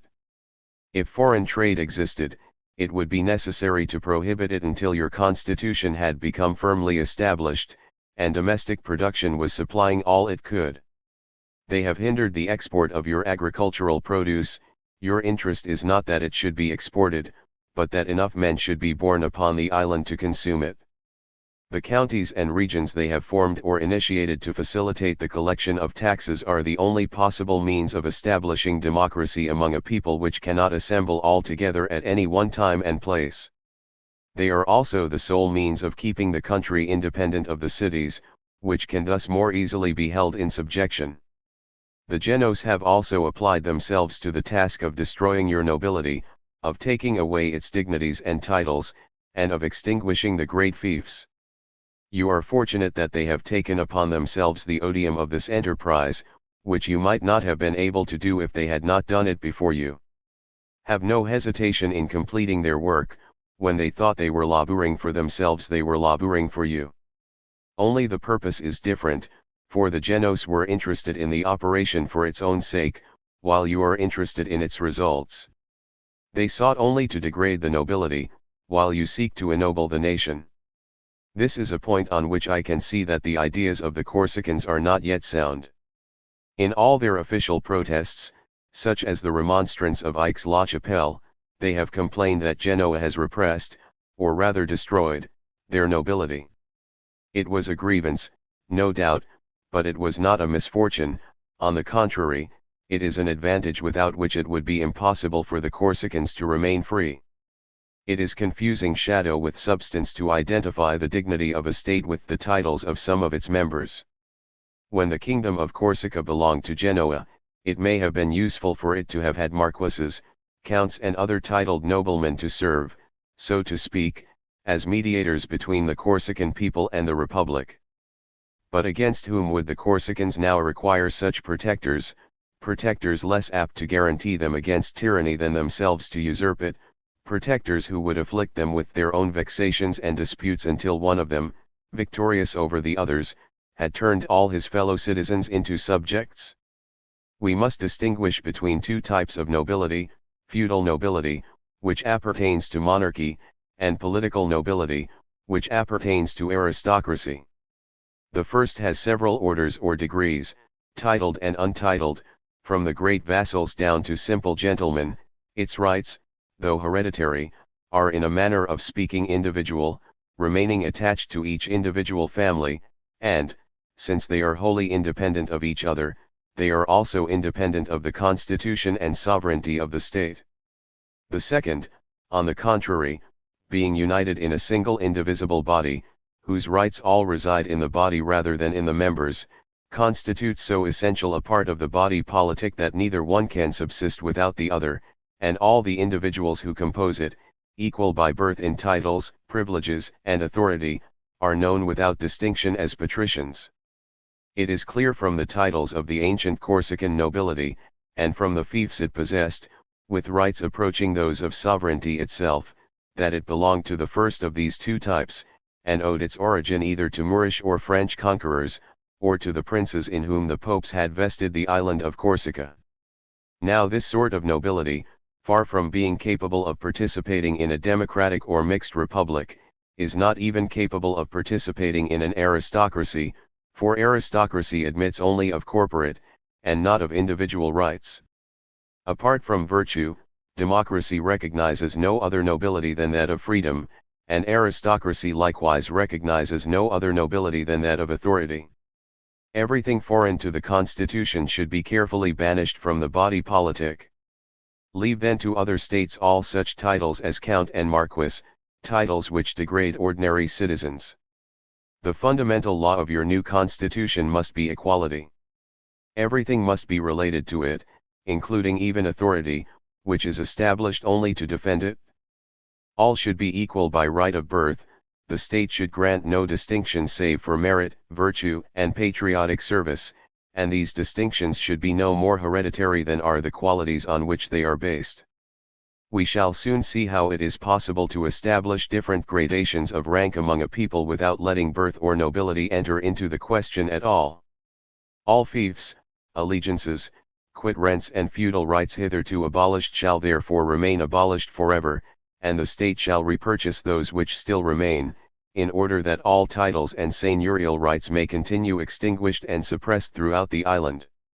In order that all parts of the state may retain between themselves, as far as possible, the same equality we are trying to establish between individuals, the boundaries of the districts, counties, and regions shall be regulated in such a way as to diminish the extreme inequalities that now exist between them. The province of Bastia and Nebbio alone contains as many inhabitants as the 7 provinces of Capo Corso, Aelria, Porto Vecchio, Sartine, Vico, Calvi and Algalilla. That of Ajaccio contains more than the 4 neighboring provinces. Without removing all existing boundaries and upsetting all established relationships, it is possible with a few slight changes to modify these enormous discrepancies. For example, the abolition of fiefs makes it easy to unite the fiefs of Canari, Brando and Nonza to form a new region which, with the addition of the county of Pietrabugno, will nearly equal the region of Capo Corso. The fief of Istria, joined to the province of Sartine, will still not make it equal to the province of Corte, and that of Bastia and Nebbio, although reduced by a county, can be divided at the line of the Quillo and still form 2 very populous regions. This is meant simply as an example to illustrate my meaning, for I do not know the local situation well enough to reach any final conclusions. By these slight changes, the island of Corsica, which I assume to have been wholly liberated, would be divided into 12 regions which would not be entirely disproportionate to one another, especially after the municipal rights of the cities, as is proper, had been reduced, thus leaving them with less weight in their respective regions. Cities are useful in a country in so far as they foster commerce and manufacture, but they are harmful under the system we have adopted. Their inhabitants are either idlers or agriculturists. But tillage is always better performed by countrymen than by city dwellers, and idleness is the source of all the vices which have thus far ravaged Corsica. The stupid pride of the burghers serves only to debase and discourage the farm worker. A prey to indolence and its attendant passions, they plunge themselves into debauchery and sell themselves for pleasure. Selfishness makes them servile, and idleness makes them restless. They are either slaves or mutineers, never free men. This difference has been clearly felt throughout the present war, ever since the nation has broken its fetters. It is the vigor of your counties that made the revolution, it is their firmness that has sustained it, your unshakable courage, proof against all reverses, comes from them. Cities, inhabited by mercenary men, have sold their nation to preserve some petty privileges for themselves, privileges by which the Genoese have well known how to profit, and these cities, justly punished for their baseness, still remain the strongholds of tyranny, while the Corsican people already rejoices gloriously in the freedom it has gained at the price of its blood. An agricultural people must not look on life in the city as a thing to be coveted, or envy the lot of the idlers who dwell therein. Consequently, city dwelling must not be favored with advantages harmful to the population at large or to the freedom of the nation. An agriculturist must not be inferior by birth to anyone, let him see above him laws and magistrates only, and let him become a magistrate himself if his talents and probity make him worthy of it.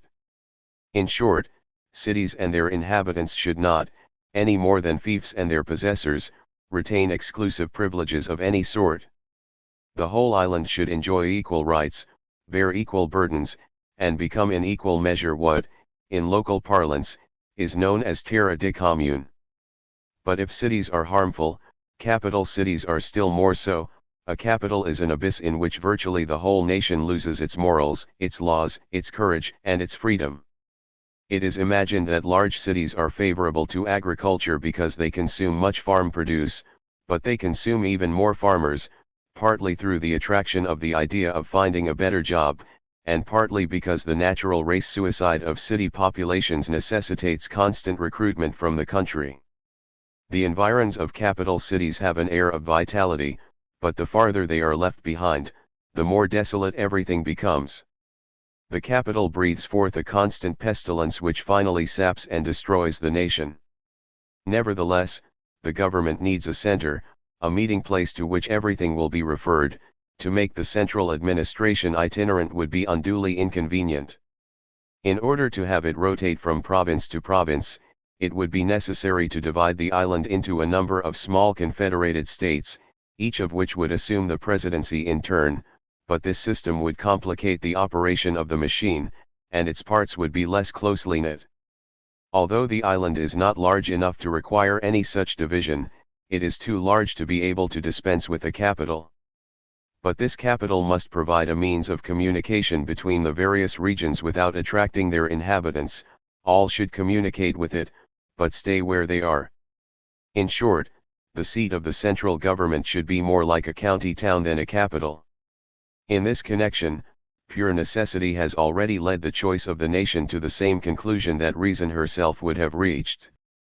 By keeping their mastery of the seaports, the Genoese have left you with only one city, Corte, which is no less fortunately located for the Corsican administration than Bastia was for the Genoese.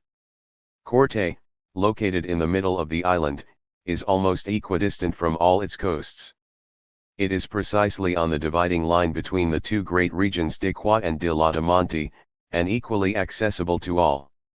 It is far from the sea, which will keep the morality, simplicity, uprightness, and national character of its inhabitants intact longer than if it were subject to foreign influences. It is in the highest part of the island, with a very healthy climate, but with soil of low fertility, and the fact that it is located near the source of its rivers, by making difficult the importation of foodstuffs, will serve to prevent it from growing over large. If you take the still further precaution of making none of the great offices of state hereditary, or even tenable for life, it may be assumed that public men, being no more than transient residents of the capital, will not soon give it that fatal splendor which is the ornament and ruin of states. These are the first reflexions suggested to me by a rapid survey of local conditions on the island. Before going on to discuss the government in greater detail, we must first see what that government ought to do, and on what principles it ought to be conducted. On this must rest our final decision as to the form of government, for each form has a spirit which is natural and peculiar to it, and from which it will never depart. We have already done our best to level the site of the future nation. Let us now try to sketch upon this site a plan of the building to be erected. The first rule to be followed is the principle of national character, for each people has, or ought to have, a national character. If it did not, we should have to start by giving it one. Islanders above all, being less mixed, less merged with other peoples, ordinarily have one that is especially marked. The Corsicans in particular are naturally endowed with very distinct characteristics, and if this character, disfigured by slavery and tyranny, has become hard to recognize, it is also, on the other hand, because of their isolated position, easy to re-establish and preserve. The island of Corsica, says Diodorus, is mountainous, well-wooded, and watered by large rivers. Its inhabitants live on meat, milk, and honey, with which their country supplies them in abundance. In their relations with one another they observe the rules of justice and humanity with greater strictness than do other barbarians. The first to find honey in the mountains and in the hollow trunks of trees is assured that no one will challenge his possession. They are always sure of recovering their sheep, each of which is marked by the owner, and then allowed to graze unguarded over the countryside. This same spirit of equity seems to guide them in all the circumstances of life. Great historians, in the simplest narratives and without introducing explanations of their own, know how to make the reader aware of the causes of each fact they report. When a country is not peopled by colonists, it is the nature of the soil that gives rise to the original character of the inhabitants. A terrain that is rough, broken, and hard to cultivate is bound to provide more nourishment for animals than for men. Fields are necessarily rare, and pastures abundant. Hence pastoral life, and the multiplication of cattle. The herds of individual owners, wandering in the mountains, will be mixed and intermingled. Honey can be distinguished in no other way than by the mark of the first occupier. Ownership of it can neither be created nor preserved save through public good faith, and it is necessary for everyone to be just, for otherwise no one would have anything, and the nation would perish. Mountains, woods, rivers, pastures, would you not think you were reading a description of Switzerland? And in the past the same character ascribed by Diodorus to the Corsicans was also to be found in Switzerland: equity, humanity, good faith. The only difference was that, dwelling in a more severe climate, they were more industrious. Buried in snow for half the year, they were forced to make provision for the winter. Sparsely scattered over their rocky land, they cultivated it with an effort that made them robust. Continuous labor left them no time to become acquainted with the passions. Communications were always difficult, and when snow and ice closed them all together, each in his own hut was forced to be sufficient unto himself and his family, which led to crude but happy industry. Each in his own household practiced all the necessary arts and crafts.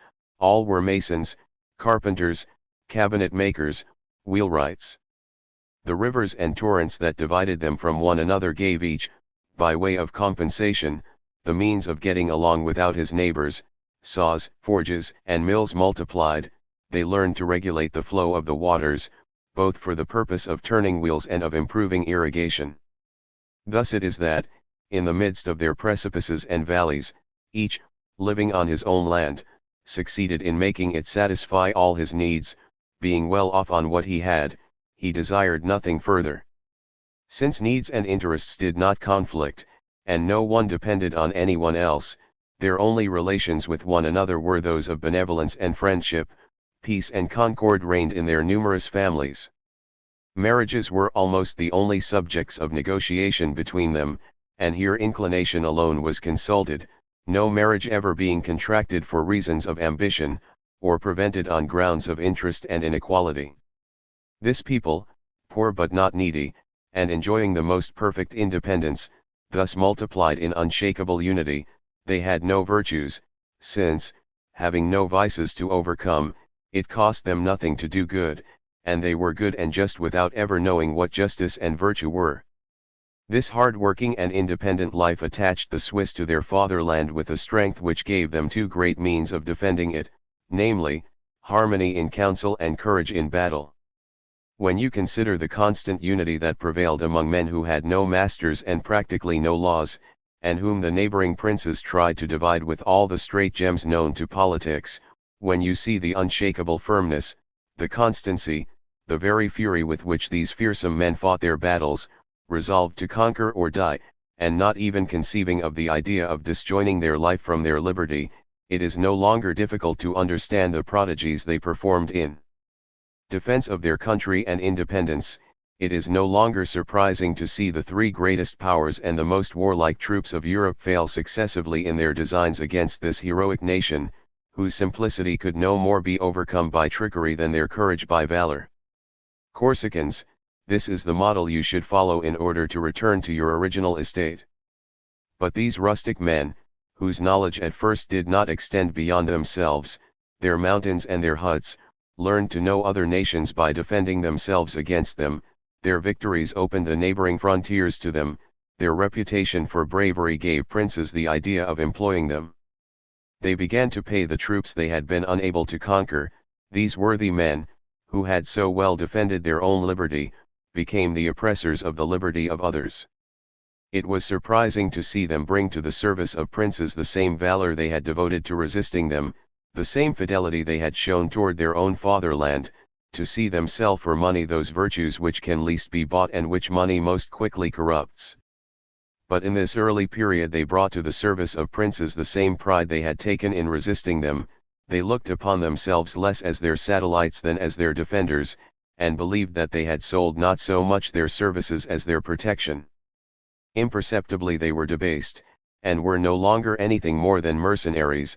A taste for money made them feel poor, contempt for their way of life gradually destroyed the virtues that same life had engendered, and the Swiss became hirelings, like the French, though asking a penny more.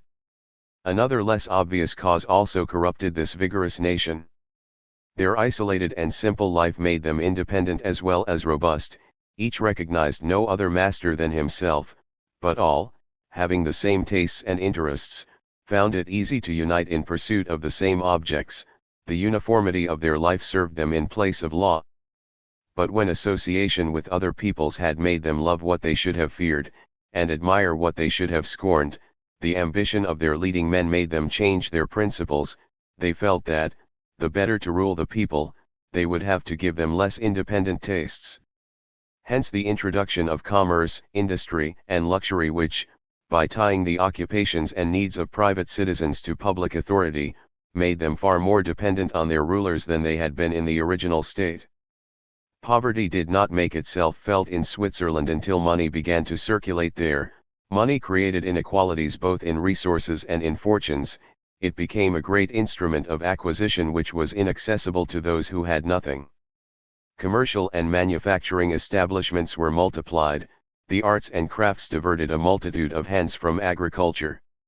Men multiplied and, no longer distributed evenly throughout the country, concentrated in regions whose location was comparatively favorable and whose resources were comparatively rich. Some deserted their fatherland, others became parasites upon it, consuming without producing anything. Large numbers of children became a burden. The rate of population growth declined appreciably, and while the cities grew, the increasing neglect of agriculture and the rising cost of living had the effect of making imported foodstuffs ever more necessary, thus placing the country in a position of increasing dependence on its neighbors. Idle habits introduced corruption and multiplied the number of pensioners dependent on foreign powers. Love of country, extinguished in all hearts, was replaced by an exclusive love of money. All those sentiments which give strength to the soul having been stifled, firmness was no longer to be seen in conduct. nor vigor in council. Formerly an impoverished Switzerland laid down the law to France, now a rich Switzerland trembles at the frown of a French minister.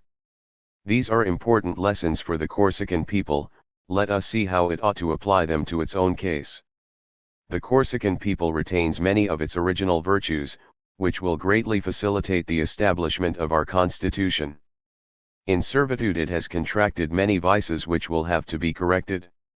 Of these vices, some will disappear together with the cause that engendered them, others will require a contrary cause to uproot the passion which is responsible for their existence.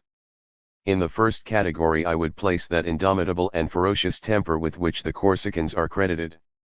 They are accused of being mutinous. Who can tell, considering that they have never been justly governed? Those who constantly incited them against one another ought to have foreseen that this animosity would often be turned against its makers.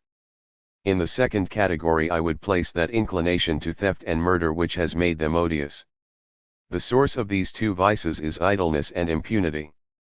This is self-evident with regard to the former, and easily demonstrable with regard to the latter, for family feuds and schemes of vengeance, with the satisfaction of which the Corsicans were constantly occupied, are the product of idle encounters, and reinforced by gloomy meditation, and are made easy of execution through assurance of impunity.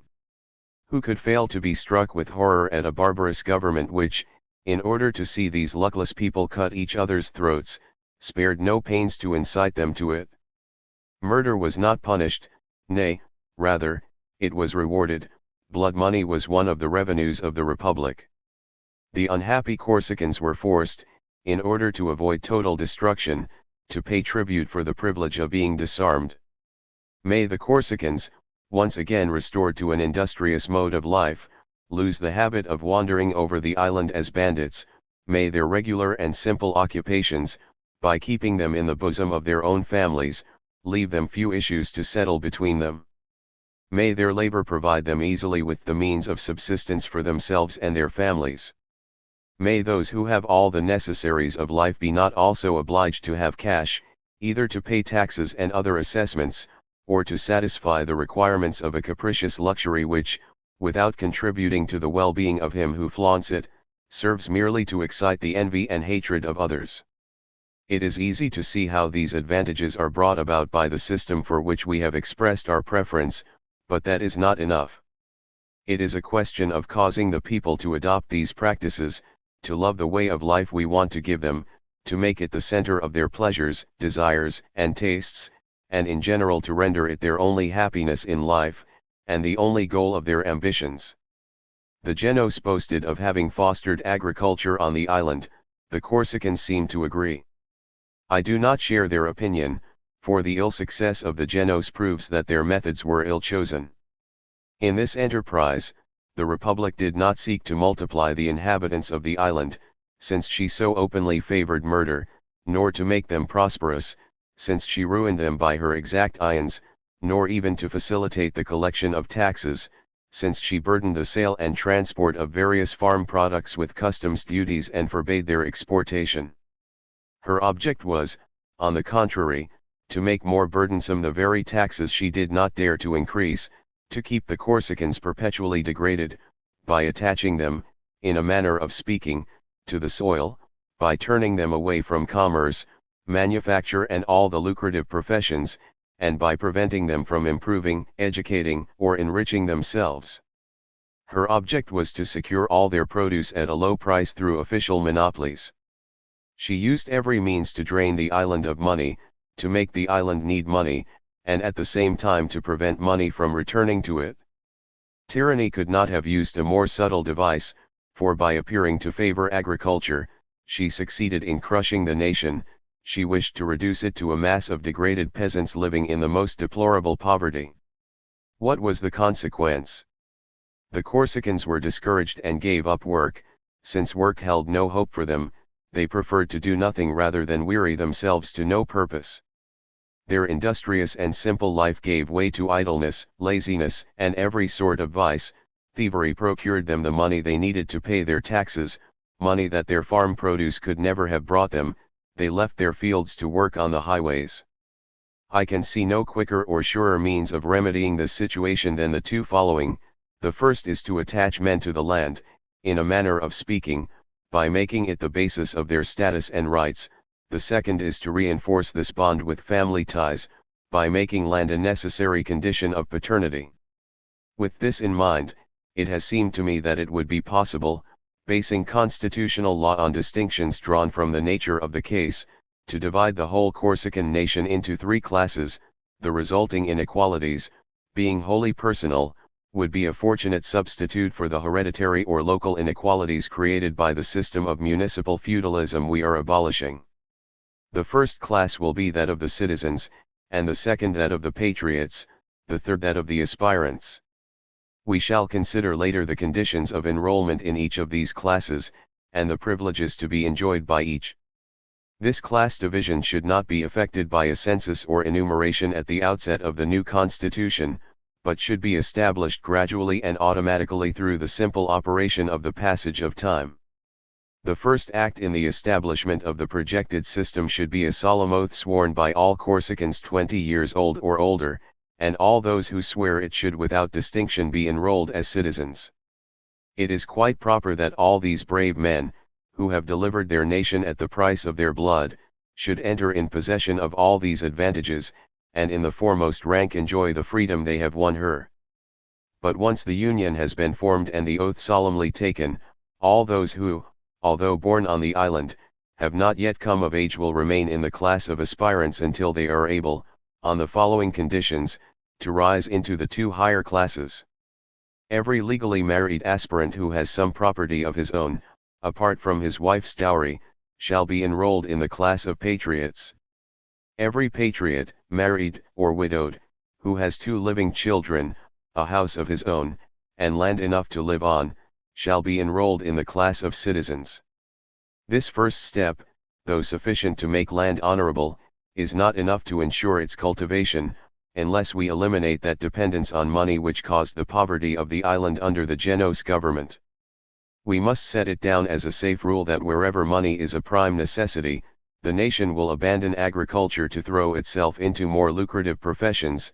The farm worker's way of life is then either an article of commerce and a species of manufacture for the powerful farmer, or else the last resource of poverty for the mass of the peasantry. Those who grow rich in commerce and industry invest their money, when they have made enough, in landed properties which others cultivate for them. Thus the whole nation finds itself divided into rich idlers, who own the land, and wretched peasants, who starve while tilling it.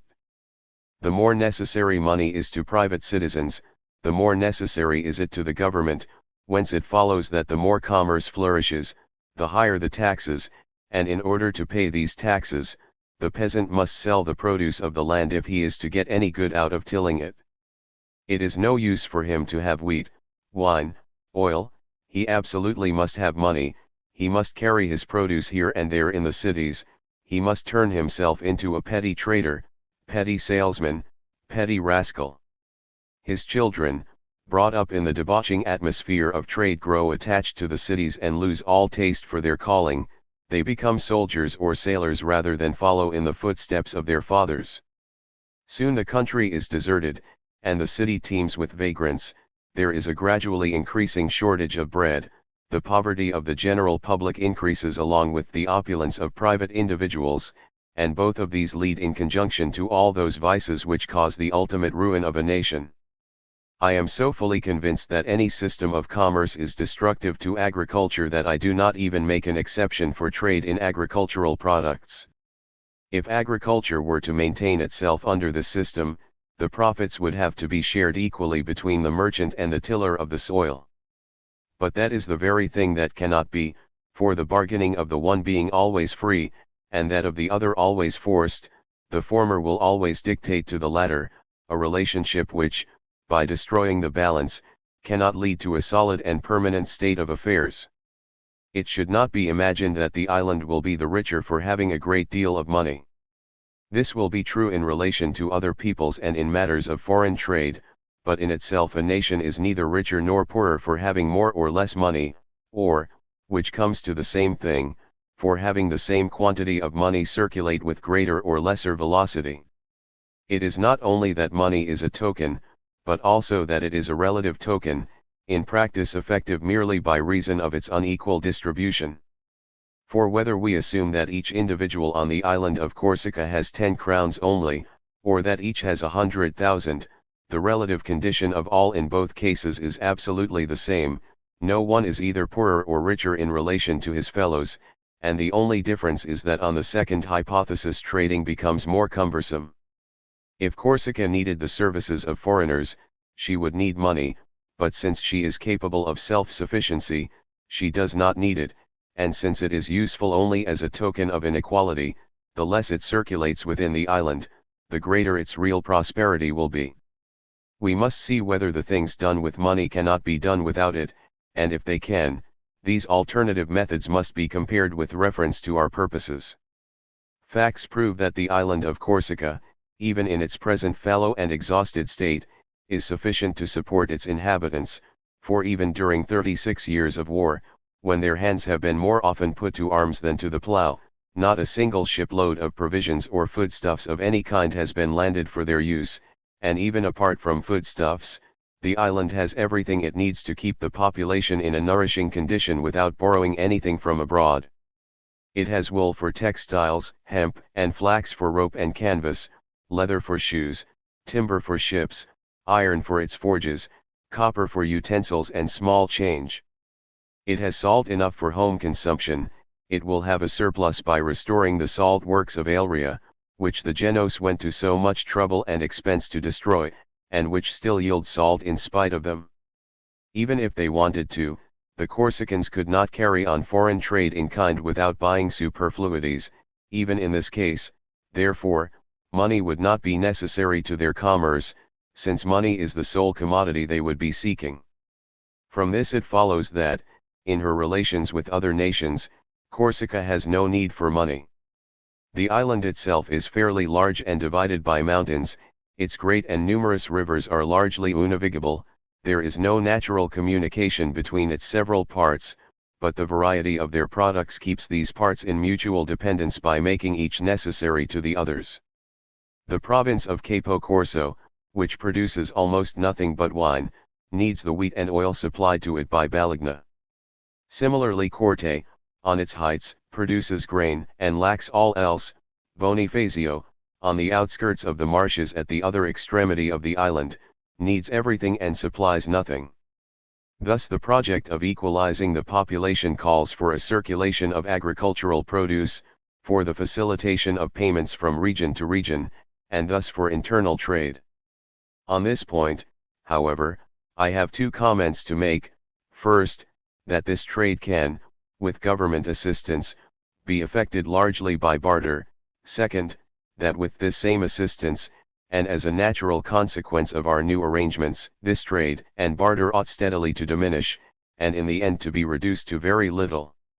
You know that, in the state of exhaustion to which the Genoese had reduced Corsica, money was constantly flowing out and never returning, and thus became at last so rare that, in some cantons of the island, it was no longer known, and no buying or selling was done except by barter. In their official protests the Corsicans have cited this fact as one of their grievances. They were right, for these poor people needed money to pay their taxes, and when they no longer had any they were seized and distirained in their homes, and saw themselves stripped of their most necessary utensils, their furniture, their poultry, their rags, all of which had then to be transported from place to place and sold at less than a tenth of the true value, with the result that, for lack of money, they paid the tax tenfold. But since, under our system, no one will be forced to pay taxes in specie, lack of money will not be a token of poverty and will not serve to increase it. Exchange can thus be effected in kind, without intermediary assets, and it will be possible to live in abundance without ever handling a penny. I see that under the Genoese governors, who banned and in 1,000 ways harassed the movement of produce from province to province, the communes set up warehouses to store wheat, wine, and oil until the moment when trade would be both favorable and licit, and that these warehouses served the Genoese officials as pretext for 1,000 odious monopolies. Since the idea of such warehouses is not new, it would be all the easier to put it into execution, and it would provide a means of exchange which would be simple and convenient both for the nation and for private individuals, without the danger of disadvantages which would make it burdensome to the people. Even without having recourse to actual warehouses and depots, it would be possible in each county town to set up a public double-entry register, where private individuals each year would have recorded, on one side, the nature and quantity of their surplus products, and on the other side those they lacked. By balancing and comparing these registers from province to province, the price of produce and the volume of trade could be so regulated that each county would dispose of its surplus and satisfy its needs without deficiency or excess, and almost as conveniently as if the harvest were measured to its needs. These operations can be performed with the greatest nicety and without the use of real money, either by way of direct exchange, or with the aid of a purely imaginary monetary unit which could serve as a term of comparison, as pistoles are used in France, or else by using as money some concrete form of denumerable property, like oxen among the Greeks and sheep among the Romans, and by reckoning it at its average value. For then an actual ox may be worth more or less than an ox, and a sheep more or less than a sheep, an anomaly which makes the imaginary unit preferable, since the latter is conceived only as an abstract number and is therefore always accurate. As long as you confine yourselves to this, trade will remain in balance, and exchange, being regulated solely according to the relative abundance or scarcity of produce, and the greater or lesser facility of transport, will everywhere and at all times remain on a basis of proportionate equality, and all the products of the island, being equally distributed, will adjust themselves automatically to the level of the population. I will add that the public administration will be able without difficulty to preside over these transactions and exchanges, to keep account of them, to regulate their volume and to effect their distribution, for in so far as transactions are in kind, public officials will not be able, and will not even feel any temptation, to abuse them. Whereas the conversion of produce into money opens the way to all those exactions, monopolies, and rascalities which in such cases are typical of office holders. Many difficulties are to be expected at the beginning, but these difficulties are inevitable in any system which is new and runs counter to established usage. I may add that the system of administration, once established, will become easier every year, not only as a result of experience and practice, but also by reason of the progressive diminution of trade which must necessarily follow, until it has been reduced of its own accord to the smallest possible volume, which is the final goal we ought to envisage. Everyone should make a living, and no one should grow rich. That is the fundamental principle of the prosperity of the nation, and the system I propose, so far as in it lies, proceeds as directly as possible toward that goal. Since superfluous produce is not an article of commerce, and is not retailed for money, it will be cultivated only to the extent that necessaries are needed, and anyone who can procure directly the things he lacks will take no interest in having a surplus. As soon as the products of the earth cease to be merchandise, their cultivation will gradually be proportioned in each province, and even on each farm, to the general requirements of the province and the particular requirements of the farmer. Each will try to have everything he needs by producing it directly on his own land, rather than by exchange, which will always be less convenient and less certain, however greatly it may be facilitated. It cannot be denied that it is advantageous to have each sort of land produce the things for which it is best suited. By this arrangement you get more out of a country, and with less effort, than in any other way. But this consideration, for all its importance, is only secondary. It is better for the land to produce a little less and for the inhabitants to lead better regulated lives. With any movement of trade and commerce it is impossible to prevent destructive vices from creeping into a nation. The lack of certain advantages in the choice of land can be compensated by labor, and it is better to make bad use of fields than to make bad use of men.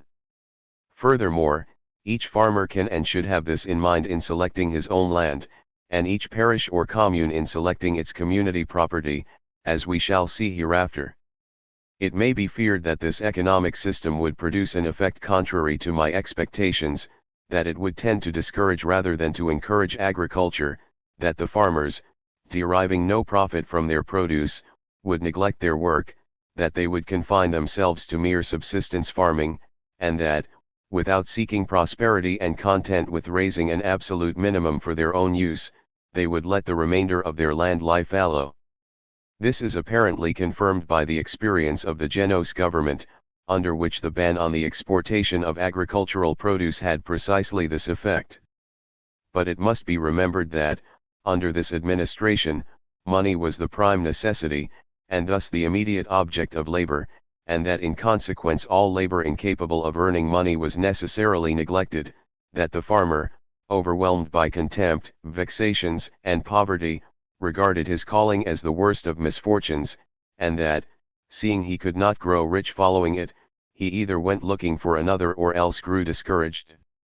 But the whole basic tendency of our new constitution is to make this calling happy in its mediocrity, and respectable in its simplicity.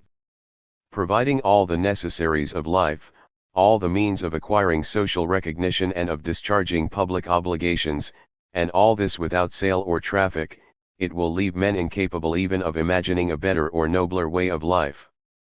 Those who succeed in it, seeing nothing above them, will glory in it, and on making their way to the highest offices, will fill them as successfully as the early Romans. Being unable to leave this way of life, they will want to distinguish themselves in it, outdoing the rest by harvesting larger crops, by supplying the state with a stronger military contingent, by earning popular votes in the elections. Large families, well nourished and well clad, will bring honor to their fathers, and real abundance being the only known form of luxury, each will want to distinguish himself by luxury of this sort. As long as the human heart remains as it is, such institutions will not breed idleness. What local magistrates and heads of families should do in each region, parish, and household to make themselves independent of the rest, the central government of the island should do to make itself independent of neighboring peoples. An exact tabulation of the goods imported into the island during a certain number of years will give a good and reliable list of things that cannot be dispensed with, for the present situation is not one in which luxury and superfluity can occur. By careful observation of what the island both does and can produce, you will find that necessary foreign imports amount to very little, and this is fully confirmed by the facts, for in the years 1735 and 1736, when the island, under blockade by the Genos navy, had no communication with the mainland, there was not only no lack of anything in the way of foodstuffs, but there were no unbearable shortages of any sort. The most appreciable deficiencies were in munitions of war, in leather, and in cotton for candle wicks, and a substitute for the last was found in the pith of certain reeds. From this small number of necessary imports must also be subtracted everything the island does not now provide, but could provide if it were better cultivated and more vigorously industrialized. Although we must be careful to reject the idle arts, the arts of pleasure and luxury, we must be equally careful to favor those which are useful to agriculture and advantageous to human life. We have no need for woodcarvers and goldsmiths, but we do need carpenters and blacksmiths. We need weavers, good workers in woolens, not embroiderers or drawers of gold thread. We shall begin by making sure of having the most necessary raw materials, namely wood, iron, wool, leather, hemp, and flax. The island abounds in wood both for construction and for fuel, but we must not rely on this abundance to abandon the use and cutting of forests to the sole discretion of the proprietors. As the population of the island increases and new land is brought under cultivation, the woods will suffer a rapid deterioration which can only be repaired very slowly. Switzerland was formerly covered with woods so abundant that they were an encumbrance, but as a result both of the multiplication of pasturage and of the establishment of manufactures, they were cut without rule or measure. Now these immense forests have nothing to show but nearly naked rock. Fortunately the Swiss, warned by the example of France, have seen the danger, and have brought it under control to the best of their abilities. It remains to be seen whether their precautions are not too late, for if, in spite of these precautions, their woods diminish daily, it is clear that they must end in destruction. Corsica, by starting earlier, would not have the same danger to fear, a strict system of forest control must be set up in good season, and cutting so regulated that production equals consumption. It should not be done as in France, where the water and forest wardens receive a fee for cutting rights, and have therefore an interest in destroying everything, a task they fulfill to the best of their abilities. The future must be provided for long in advance, and so, although now may not be the right moment to establish a navy, the time will come when it will be necessary to do so, and then you will appreciate the advantage of not having handed over to foreign navies the fine forests which lie by the sea. Old and no longer profitable woods should be exploited or sold, but those which are vigorous should be left standing. They will be used when their time has come. It is said that a copper mine has been found on the island. That is good, but iron mines are worth still more. There must surely be some on the island. The location, the mountains, the nature of the terrain, the thermal springs found in the province of Capo Corso and elsewhere, all this makes me believe that many such mines will be found if you look carefully with the aid of competent experts. Assuming this to be so, you will not allow them to be exploited indifferently, but in setting up forges you will choose those sites which are most favorable, most accessible to woods and rivers, and most capable of being open to convenient lines of transport. The same attention will be paid to manufactures of all sorts, each with reference to its own particular needs, in order to facilitate labor and distribution as far as possible. Care will be taken, however, not to set up establishments of this sort in the most populous and fertile sections of the island. On the contrary, other things being equal, you will choose the most arid sites, sites which, unless they were peopled by industry, would remain desert. This will cause some difficulties in the matter of supplying necessary provisions, but the advantages gained and the disadvantages avoided ought infinitely to outweigh this consideration. In this way, above all, we are following our great and primary principle, which is not only to extend and multiply the population, but to equalize it as far as possible throughout the island. For if the sterile places were not peopled by industry, they would remain desert, and so much would be lost for the possible increase of the nation. If you were to found such establishments in fertile places, the abundance of provisions and the profits of labor, profits necessarily greater in the arts and crafts than in agriculture, would divert farmers or their families from rural cares, and would gradually depopulate the countryside, making it necessary to attract new settlers from afar to cultivate it. Thus, by overloading some points of territory with inhabitants, we should depopulate others, and in thus destroying the balance we should be going directly counter to the spirit of our new constitution. The transportation of foodstuffs, by rendering them more costly in the factories, will diminish the profit of the workers and, by keeping their condition closer to that of the farmers, will better maintain the balance between them. This balance can never be such, however, that the advantage will not still lie with industry, partly because it attracts a larger share of the money circulating in the state, partly because wealth provides opportunities for the effects of power and inequality to be felt, and partly because increased strength accrues to large numbers of men gathered together in one place, a strength which the ambitious know how to combine to their own advantage. It is, therefore, important that this too-favored part should remain dependent for its livelihood on the rest of the nation. In the case of internal conflict, it is in the nature of our new constitution that the farmer should be the one to lay down the law to the worker. With these precautions, there will be no danger in favoring the establishment of useful arts and crafts upon the island, and I suspect that these establishments, if well managed, will be able to ensure all the necessaries without requiring any foreign imports at all, with the possible exception of some trifles for the sake of which a proportionate export will be permitted, the balance being at all times carefully maintained by the administration. So far, I have shown how the Corsican people could subsist in ease and independence with very little trade, how of the little that is necessary the greater part can easily be effected by barter, and how the need for imports from outside the island can be reduced to practically nothing.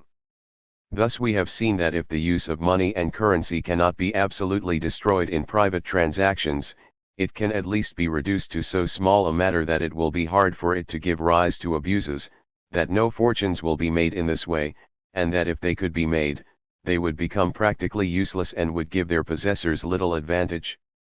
But the question of public finance remains: how shall we regulate it? What revenues shall we assign to the administration? Shall its officials be paid or unpaid?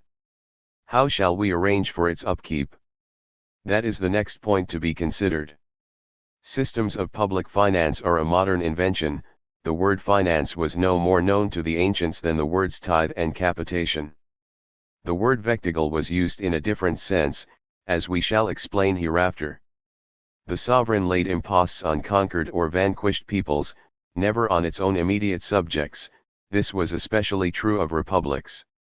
The people of Athens, far from being taxed, was paid by the government, and Rome, whose wars must have cost her so much, often made distribution of wheat, and even of land, to the people. The state nonetheless subsisted, and maintained large armed forces on land and sea, and constructed considerable public works which were at least as expensive, proportionately, as those of modern states. How was this done? Two periods are to be distinguished in the life of states: the period of origins, and the period of growth. In the beginning, a state had no other revenue than the public domain, and this domain was considerable.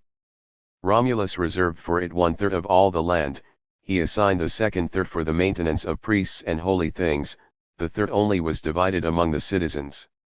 It was little, but this little was free. Do you think that a French farmer would not willingly reduce himself to 1/3 of the land he now cultivates, on condition that this third be held free of all tolleges, corvées, and tithes, and that no taxes of any kind be levied on it? Thus the public revenue in Rome was collected not in money, but in foodstuffs and other products. Expenditures were of the same nature as receipts. Magistrates and soldiers were not paid, but fed and clothed, and in cases of urgent need, the extraordinary levies imposed on the people were corvées, not money taxes.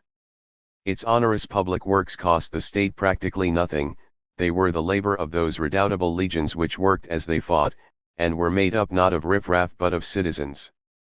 When the Romans began to expand and turned into conquerors, they placed the burden of maintaining their troops upon the conquered peoples. When soldiers were paid, it was the subjects, never the Romans, who were taxed. In moments of pressing danger the Senate assessed itself, it raised loans which were faithfully repaid, and during the whole life of the Republic, I do not know of the Roman people ever paying money taxes, either on real estate or by capitation. Corsicans, this is a fine model. Be not surprised that there were more virtues among the Romans than elsewhere. Money was less necessary to them, the state had small revenues and did great things. Its treasure was in the strength of its citizens. I would say that owing to the situation of Corsica and the form of its government, no administration in the world will be less costly, for, being an island and a republic, it will have no need of standing armies, and the chiefs of state, since all return to the equality of private life, will be unable to withdraw anything from the common mass that will not very soon return to it. But it is not thus that I envisage the sinews of public power. On the contrary, I want to see a great deal spent on state service. My only quarrel, strictly speaking, is with the choice of means. I regard finance as the fat of the body politic, fat which, when clogged up in certain muscular tissues, overburdens the body with useless obesity, and makes it heavy rather than strong. I want to nourish the state on a more salutary food, which will add to its substance, food capable of turning into fiber and muscle without clogging the vessels, which will give vigor rather than grossness to the members, and strengthen the body without making it heavy. Far from wanting the state to be poor, I should like, on the contrary, for it to own everything, and for each individual to share in the common property only in proportion to his services. Joseph's acquisition, on behalf of the king, of all the property of the Egyptians, would have been a good thing if he had not done too much or too little. But, without entering into speculations which would take me too far afield, it is sufficient here to explain my idea, which is not to destroy private property absolutely, since that is impossible, but to confine it within the narrowest possible limits, to give it a measure, a rule, a rein which will contain, direct, and subjugate it, and keep it ever subordinate to the public good. In short, I want the property of the state to be as large and strong, that of the citizens as small and weak, as possible. That is why I avoid embodying it in things over which the private possessor has too much control, such as money and currency, which can be readily hidden from public inspection. The setting up of a public domain is not, I admit, as easy to do in present-day Corsica, which is already divided among its inhabitants, as it was at the birth of Rome, when its conquered territory did not as yet belong to anyone.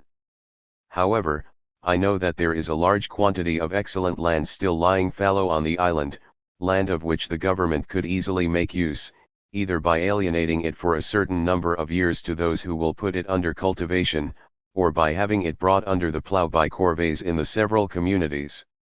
It would be necessary to have been on the spot to judge regarding the possible distribution of these lands, and the possible use to be made of them, but I have no doubt that by means of a few exchanges and by certain fairly easy adjustments it will be possible in each region, and even in each parish, to procure community property which can even be augmented in a few years by the system of which we shall speak in dealing with the law of succession. Another method which is even simpler, and which should provide clearer, more certain, and much more considerable revenues, is to follow an example which I find close at hand in the Protestant cantons of Switzerland. At the time of the Reformation these cantons seized the ecclesiastical tithes, and these tithes, on which they worthily support their clergy, have constituted the main revenue of the state. I do not say that the Corsicans ought to touch the revenues of the Church, God forbid. But I think that the people will not be greatly vexed if the state demands as much of them as do the clergy, who are already sufficiently endowed with real estate. The levying of this tax will be carried out without difficulty and inconvenience, and almost without cost, since it will only be necessary to double the ecclesiastical tithe and then take half of it. I derive a third sort of revenue, the best and surest of all, from men themselves, using their labor, their arms, and their hearts, rather than their purses, in the service of the fatherland, both for its defense, in the militia, and for its utility, in corvées on public works. Do not let the word corvée frighten Republicans. I know that it is held in abomination in France, but is it so held in Switzerland? The roads there are also built by corvées, and no one complains. The apparent convenience of money payment can delude none but superficial minds, and it is a sure principle that the fewer the intermediaries between need and service, the less onerous the service should be. Without venturing to express my thoughts in their entirety, without arguing here that corvées and all other forms of personal service by citizens are an absolute good, I would agree, if you wish, that it would be better to have all that done on a paid basis, if the means of payment did not introduce an infinity of measureless abuses and of evils greater and more unlimited than those which can result from this form of constraint, especially when this constraint is imposed by one whose walk of life is the same as that of those on whom he imposes it. Finally, in order that the contribution should be shared equally, it is just that those who, having no lands, cannot pay a tithe of their produce, should pay with their own labor. Thus the corvées ought to fall especially on the order of aspirants. But citizens and patriots ought to lead them to the work and set them an example. Let everything done for the public good be at all times honorable. Let the magistrate himself, though occupied with other cares, show that the rest are not beneath him, like those Roman consuls who, to set an example to their troops, were the first to put their hands to the construction of field works. With regard to fines and confiscations, which constitute a fourth type of revenue in republics, I hope that our new constitution will render such revenue practically non-existent among us. I therefore shall not take it into account. All these public revenues, being in kind rather than in money, would seem hard to collect, to store, and to use, and this is true in part. But we are less concerned here with ease than with soundness of administration, and it is better for it to be a bit more troublesome if it engenders fewer abuses. The best economic system for Corsica and for a republic is certainly not the best for a monarchy and for a large state. The one I suggest would certainly not work in France or England, and could not even be established there, but it is most successful in Switzerland, where it has been established for centuries, and it is the only one that country could have endured. In Switzerland, taxes in each district are farmed out, they are collected either in kind or in money, as the contributors may elect. Magistrates and officials everywhere are likewise paid for the most part in wheat, wine, fodder, wood. In this way collection is neither embarrassing to the public nor burdensome to private citizens, but the disadvantage of the system, as I see it, is that there are men whose profession it is to cheat the prince and vex the subjects. It is most important not to allow any professional tax farmers in the Republic, not so much because of their dishonest profits as because of the fatal example they set, an example which, all too promptly diffused throughout the nation, destroys all worthy feelings by making illicit wealth and its advantages respectable, and by casting unselfishness, simplicity, morality, and all the virtues under a cloud of scorn and opprobrium. Let us beware of increasing our pecuniary at the expense of our moral treasure. It is the latter that puts us truly in possession of men and of all their power, whereas the former gives only the appearance of service, since the will cannot be bought. It is better that the administration of the public treasury should be like that of the father of family, and lose something, than for it to gain more and be like that of a usurer. Let us, then, leave tax collections in the hands of the state, even though it may bring in much less. Let us even avoid making tax collecting a profession, for this would lead to nearly the same disadvantages as tax farming. What is most pernicious in a system of public finance is the employment of professional tax gatherers. At any price we must avoid having a single publican in the state. Instead of making the collection of taxes and public revenues a lucrative career, we must make it, on the contrary, a test of ability and integrity for the younger citizens. We must make this branch of administration the novitiate, so to speak, for public employment, and the first step toward the winning of magistracies. This idea was suggested to me by a comparison of the administration of the Charity Hospital of Paris, whose depredations and robberies are notorious, with that of the Charity Hospital of Lyons, which is a model of unselfishness and good management possibly unequaled anywhere on earth. Whence comes this difference? Are the people of Lyons intrinsically better than Parisians? No. But in Lyons the office of hospital administrator is temporary.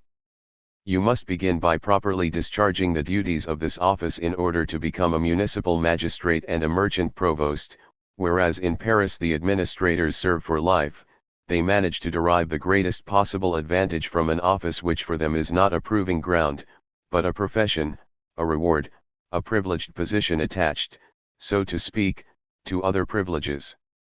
There are certain offices where it is agreed that the income should be augmented by the right to rob the poor.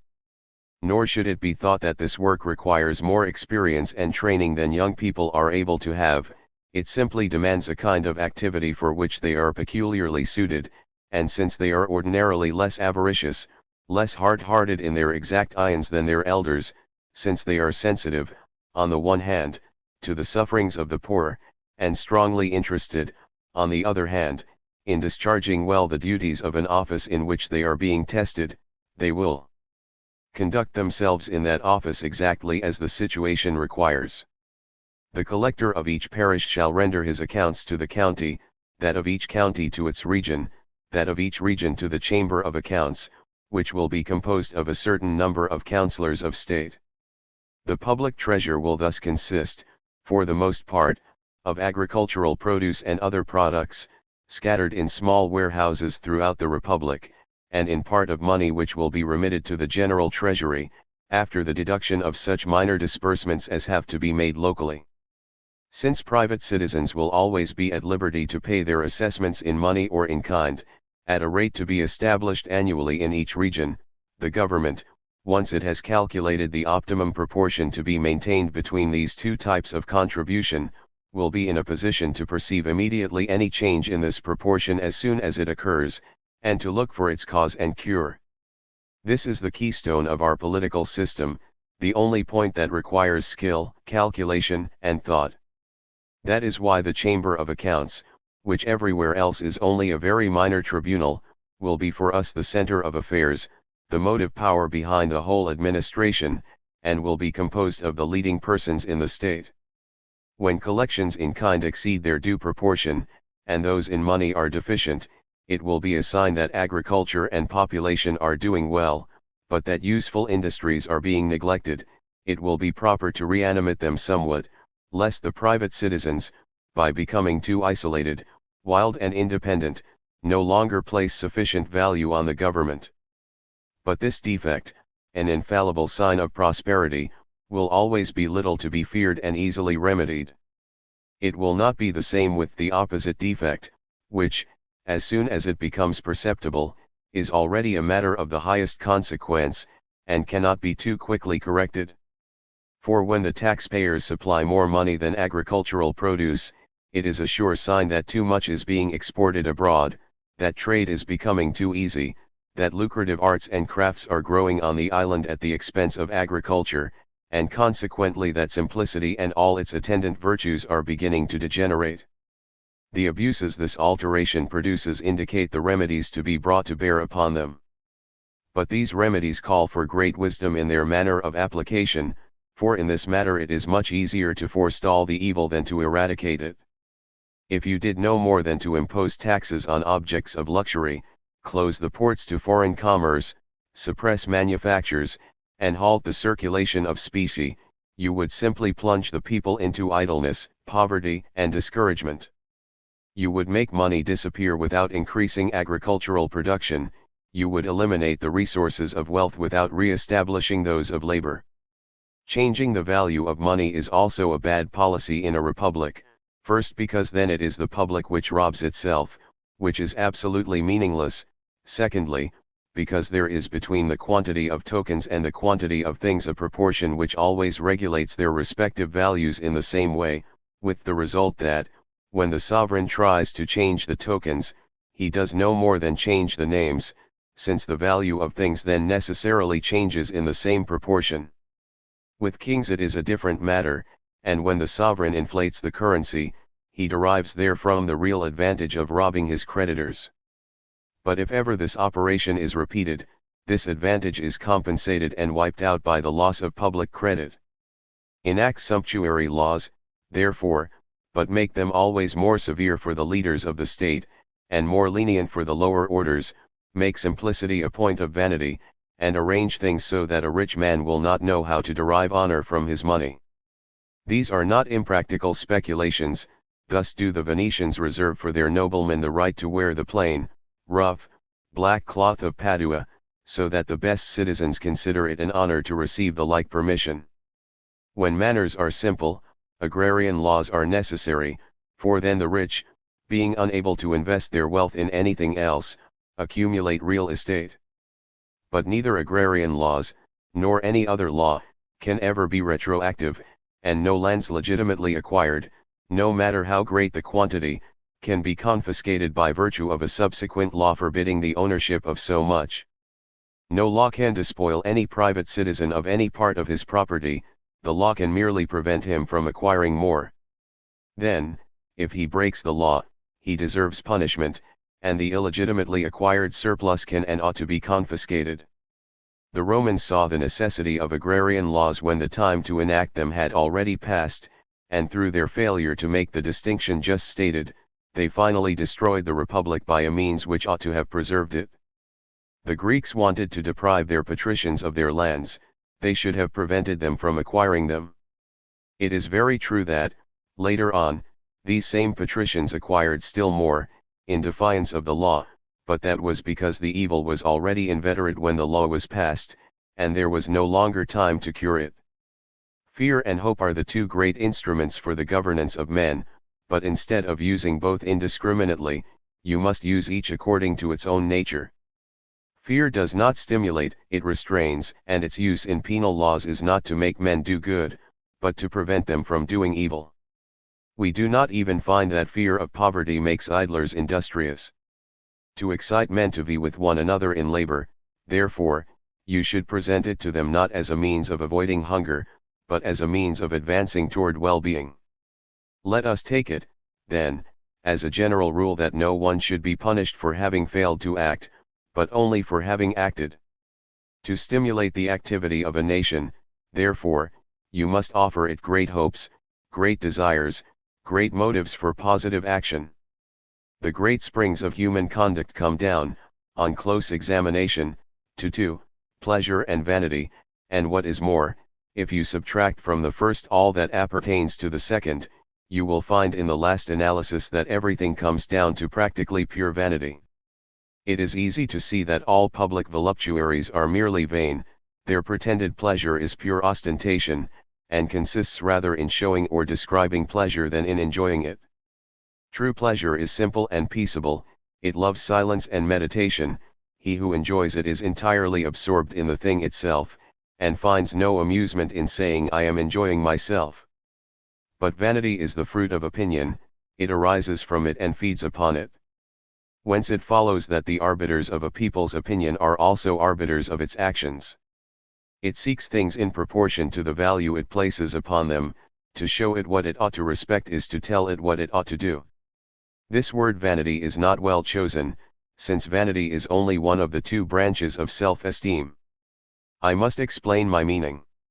Opinion which lays great store by frivolous objects produces vanity, but that which lights on objects intrinsically great and beautiful produces pride. You can thus render a people either proud or vain, depending on the choice of the objects to which you direct its judgments. Pride is more natural than vanity, since it consists in deriving self-esteem from truly estimable goods, whereas vanity, by giving value to that which is valueless, is the work of prejudices which are slow to arise. It takes time to bedazzle the eyes of a nation. Since there is nothing more truly beautiful than power and independence, every people in process of formation begins by being proud. But no new people was ever vain, for vanity, by its very nature, is individual, it cannot be the instrument of so great an enterprise as the creation of a national body. Two contrary conditions plunge men into the torpor of idleness, the first is that peace of soul which makes men content with what they possess, the second is an unlimited covetousness which makes them see the impossibility of satisfying their desires. He who lives without desire, and he who knows he cannot obtain what he desires, remain equally in a state of inaction. To act you must both aspire to something and be able to have hopes of achieving it. Any government which tries to stimulate activity among the people must first take care to place within its reach objects capable of tempting it. Arrange things so that work will offer citizens great advantages, not only in your own estimation, but also in theirs, infallibly you will make them industrious. Among these advantages, it is true not only that wealth is not always the most attractive, but that it may even be the least attractive of all, as long as it does not serve as a means to the attainment of those which are desired. The most general and certain of all possible means to the satisfaction of your desires, whatever they may be, is power. Thus, to whatever passions a man or a people inclines, if those passions are vigorous they will vigorously aspire to power, either as an end, if they are proud or vain, or as a means, if they are vindictive or pleasure-loving. It is, therefore, in the skillful and economical management of civil power that the great art of government consists, not only to preserve the government itself, but also to diffuse life and activity throughout the state, and to render the people active and industrious. Civil power is exercised in two ways, the first legitimate, by authority, the second abusive, by wealth. Wherever wealth dominates, power and authority are ordinarily separate, for the means of acquiring wealth and the means of attaining authority are not the same, and thus are rarely employed by the same people. Apparent power, in these cases, is in the hands of the magistrates, and real power in those of the rich. In such a government everything proceeds in response to the passions of men, nothing aims toward the goal set by the original constitution. Under these conditions the goal of ambition becomes twofold, some aspire to authority in order to sell the use thereof to the rich and thus themselves grow rich, the rest, the majority, go directly after wealth, with which they are sure one day of having power, either by buying authority for themselves, or by buying those who are its depositaries. Let us assume that, in a state so constituted, honors and authority, on the one hand, are hereditary, and that, on the other hand, the means of acquiring wealth, being beyond the reach of all but a minority, depend on credit, favor, friends, it is then impossible, while a few adventurers go on to fortune and thence, by easy stages, to public office, for universal discouragement not to overcome the bulk of the nation and to plunge it into a state of listlessness. Generally speaking, therefore, the government of all rich nations is weak, and I apply this term indiscriminately both to one which always acts weakly and, which comes to the same thing, to one which must use violent means to maintain itself. I can explain my meaning in no better way than by the example of Carthage and Rome. The first massacred and crucified its generals, its magistrates, and its citizens, and was only a feeble government, frightened of everything and increasingly unstable. The second deprived no one of his life, and did not even confiscate his property. An accused criminal could depart in peace, and that was the end of the proceedings. The vigor of this admirable government had no need of cruelty. The greatest of misfortunes was to be excluded from its membership. Peoples will be industrious when work is honored, and it always depends on the government to make it so. When esteem and authority are within the reach of the citizens, they will try to attain them, but if they see that they are too far removed, they will not stir a step. What plunges them into discouragement is not the greatness of the work, but its futility. You will ask if it is by tilling a field that one acquires the talents needed for governing. I answer yes, in a government as simple and upright as ours. Great talents are a substitute for patriotic zeal. They are necessary to lead a people which does not love its country and does not honor its leaders. But make the people love the commonwealth, seek virtue, and do not concern yourself with great talents, they would do more harm than good. The best motive force for a government is love of country, and this love is cultivated together with the land. Common sense suffices to govern a well-constituted state, and common sense develops quite as much in the heart as in the head, since men who are not blinded by their passions always behave well. Men are naturally lazy, but ardor in labor is the first fruit of a well-regulated society, and when a people relapses into laziness and discouragement, it is always a result of the abuse of that same society, which no longer gives labor the reward it has a right to expect. Wherever money reigns, the money the people gives to maintain its liberty is always the instrument of its enslavement, and what it pays voluntarily today is used tomorrow to compel it to pay. When a country becomes overpopulated, it will be necessary to employ the excess population in industry and the arts in order to draw from abroad those things that so numerous a people requires for its subsistence. Then, little by little, the vices inseparable from these establishments will also arise and, gradually corrupting the nation in its tastes and principles, will alter and at last destroy the government. This evil is inevitable, and since it is necessary that all human things should come to an end, it is well that a state, after a long and vigorous existence, should end by excess of population. Caption. Considerations on the Government of Poland. Anonymous translation. Contents. Chapter I. The nature of the problem. Chapter 2. The spirit of the institutions of antiquity. Chapter 3. Application. Chapter 4. Education. Chapter V. The radical defect. Chapter 6. The question of the three orders. Chapter 7. Means of maintaining the Constitution. Chapter 8. The King. Chapter 9. Specific causes of anarchy. Chapter X. Administration. Chapter 11. The economic system. Chapter 12. The military system.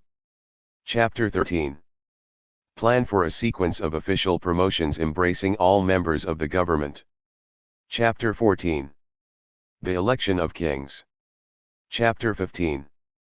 Conclusion. Chapter I. The nature of the problem. Count Wielhorski's description of the government of Poland, and the comments he has added to it, are instructive documents for anyone who wants to form a regular plan for the reconstruction of that government. I do not know of anyone better suited than he himself to work out such a plan, for along with the requisite general knowledge he possesses all that detailed familiarity with the local situation which cannot possibly be gained from reading, and which nevertheless is indispensable if institutions are to be adapted to the people for whom they are intended. Unless you are thoroughly familiar with the nation for which you are working, the labor done on its behalf, however excellent in theory, is bound to prove faulty in practice, especially when the nation in question is one which is already well established, and whose tastes, customs, prejudices and vices are too deeply rooted to be readily crowded out by new plantings. Good institutions for Poland can only be the work of Poles, or of someone who has made a thorough first-hand study of the Polish nation and its neighbors. A foreigner can hardly do more than offer some general observations for the enlightenment, but not for the guidance, of the law reformer. Even when my mind was at its best I would never have been able to comprehend the problem in all its ramifications. Now that I have nearly lost the capacity for consecutive thought, I must confine myself, if I am to obey Count Wielhorski and give evidence of my zeal for his country, to rendering him an account of the impressions made upon me, and of the comments suggested to me, by the perusal of his work. While reading the history of the government of Poland, it is hard to understand how a state so strangely constituted has been able to survive so long. A large body made up of a large number of dead members, and of a small number of disunited members whose movements, being virtually independent of one another, are so far from being directed to a common end that they cancel each other out, a body which exerts itself greatly to accomplish nothing, which is capable of offering no sort of resistance to anyone who tries to encroach upon it, which falls into dissolution 5 or 6 times a century, which falls into paralysis whenever it tries to make any effort or to satisfy any need, and which, in spite of all this, lives and maintains its vigor, that, in my opinion, is one of the most singular spectacles ever to challenge the attention of a rational being. I see all the states of Europe rushing to their ruin. Monarchies, republics, all these nations for all their magnificent institutions, all these fine governments for all their prudent checks and balances, have grown decrepit and threaten soon to die, while Poland, a depopulated, devastated and oppressed region, defenseless against her aggressors and at the height of her misfortunes and anarchy, still shows all the fire of youth. She dares to ask for a government and for laws, as if she were newly born. She is in chains, and discusses the means of remaining free.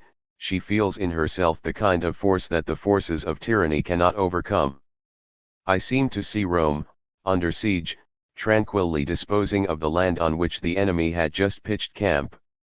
Worthy Poles, beware. Beware lest, in your eagerness to improve, you may worsen your condition. In thinking of what you wish to gain, do not forget what you may lose. Correct, if possible, the abuses of your constitution, but do not despise that constitution which has made you what you are. You love liberty, you are worthy of it, you have defended it against a powerful and crafty aggressor who, under the pretense of offering you the bonds of friendship, was loading you down with the chains of servitude. Now, wearied by the troubles of your fatherland, you are sighing for tranquility. That can, I think, be very easily won, but to preserve it along with liberty, that is what I find difficult. It is in the bosom of the very anarchy you hate that were formed those patriotic souls who have saved you from the yoke of slavery. They were falling into lethargic sleep, the tempest has reawakened them. Having broken the chains that were being prepared for them, they feel the heaviness of fatigue. They would like to combine the peace of despotism with the sweets of liberty. I fear that they may be seeking contradictory things. Repose and liberty seem to me to be incompatible. It is necessary to choose between them.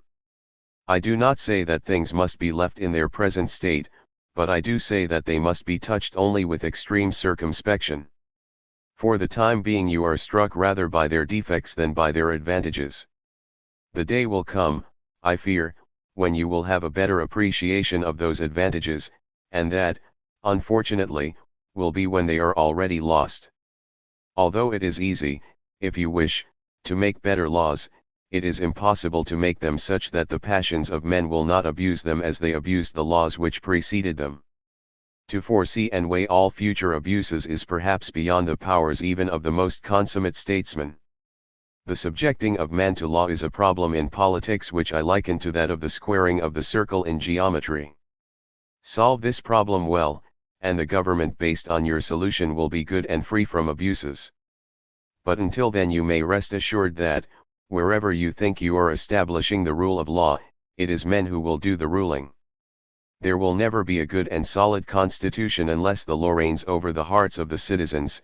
As long as the power of legislation is insufficient to accomplish this, laws will always be evaded. But how can hearts be reached? That is a question to which our law reformers, who never look beyond coercion and punishments, pay hardly any attention, and it is a question to the solving of which material rewards would perhaps be equally ineffective. Even the most upright justice is insufficient, for justice, like health, is a good which is enjoyed without being felt, which inspires no enthusiasm, and the value of which is felt only after it has been lost. How then is it possible to move the hearts of men, and to make them love the fatherland and its laws? Dare I say it? Through children's games, through institutions which seem idle and frivolous to superficial men, but which form cherished habits and invincible attachments. If I seem extravagant on this point, I am at least wholehearted, for I admit that my folly appears to me under the guise of perfect reason. Chapter 2. The Spirit of the Institutions of Antiquity. When reading ancient history, we seem transported to another world with another breed of men. What do Frenchmen, Englishmen, or Russians have in common with the Romans and the Greeks? Almost nothing but their external appearance. The heroic souls of the ancients seem to us like the exaggerations of historians. How can we, who feel that we are so small, believe that there were ever men of such greatness? Such men did exist, however, and they were human beings like ourselves. What prevents us from being like them? Our prejudices, our base philosophy, and those passions of petty self-interest which, through inept institutions never dictated by genius, have been concentrated and combined with egoism in all our hearts. I look at the nations of modern times. I see in them many lawmakers, but not one legislator. Among the ancients I see three outstanding men of the latter sort who deserve particular attention: Moses, Lycurgus, and Numa. All three devoted their main efforts to objects which our own men of learning would consider laughable. All three achieved successes which would be thought impossible if they were not so well attested.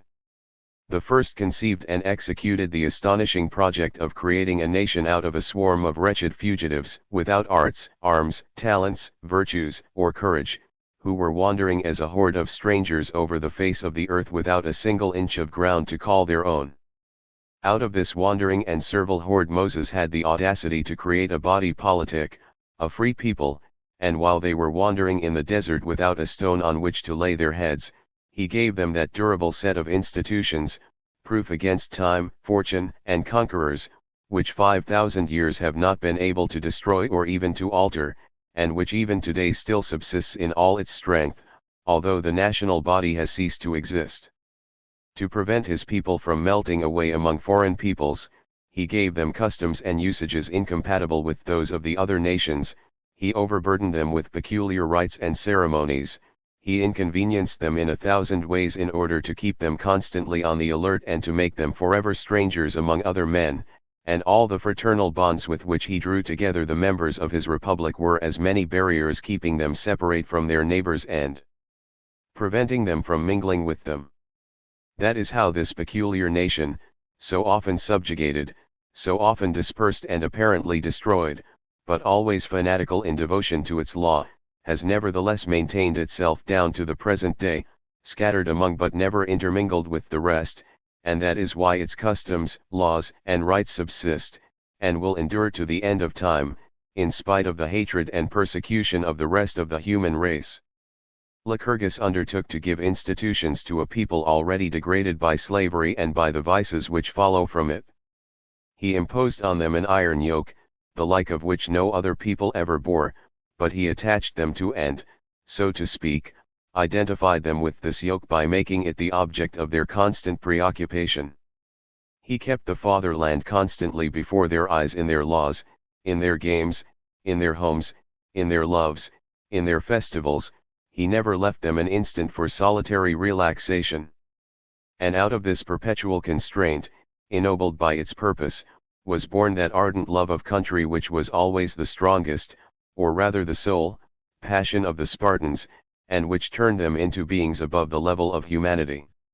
It is true that Sparta was only a city, but by the mere strength of its institutions, this city gave laws to the whole of Greece, became its capital, and made the Persian Empire tremble. Sparta was the center from which its legislation spread its influence in all directions. Those who have seen in Numa only a creator of religious rites and ceremonies have sadly misjudged this great man. Numa was the true founder of Rome. If Romulus had done no more than to bring together a band of brigands who could have been scattered by a single setback, his imperfect work would not have been able to withstand the ravages of time.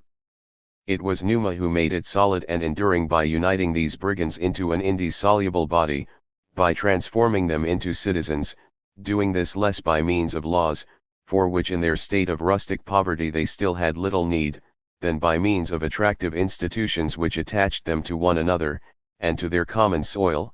He did this, in short, by sanctifying their city with those rites, frivolous and superstitious in appearance, the force and effect of which is so rarely appreciated, and the first foundations of which were nevertheless laid by Romulus, fierce Romulus himself. It was the same spirit that guided all the ancient legislators in their work of creating institutions.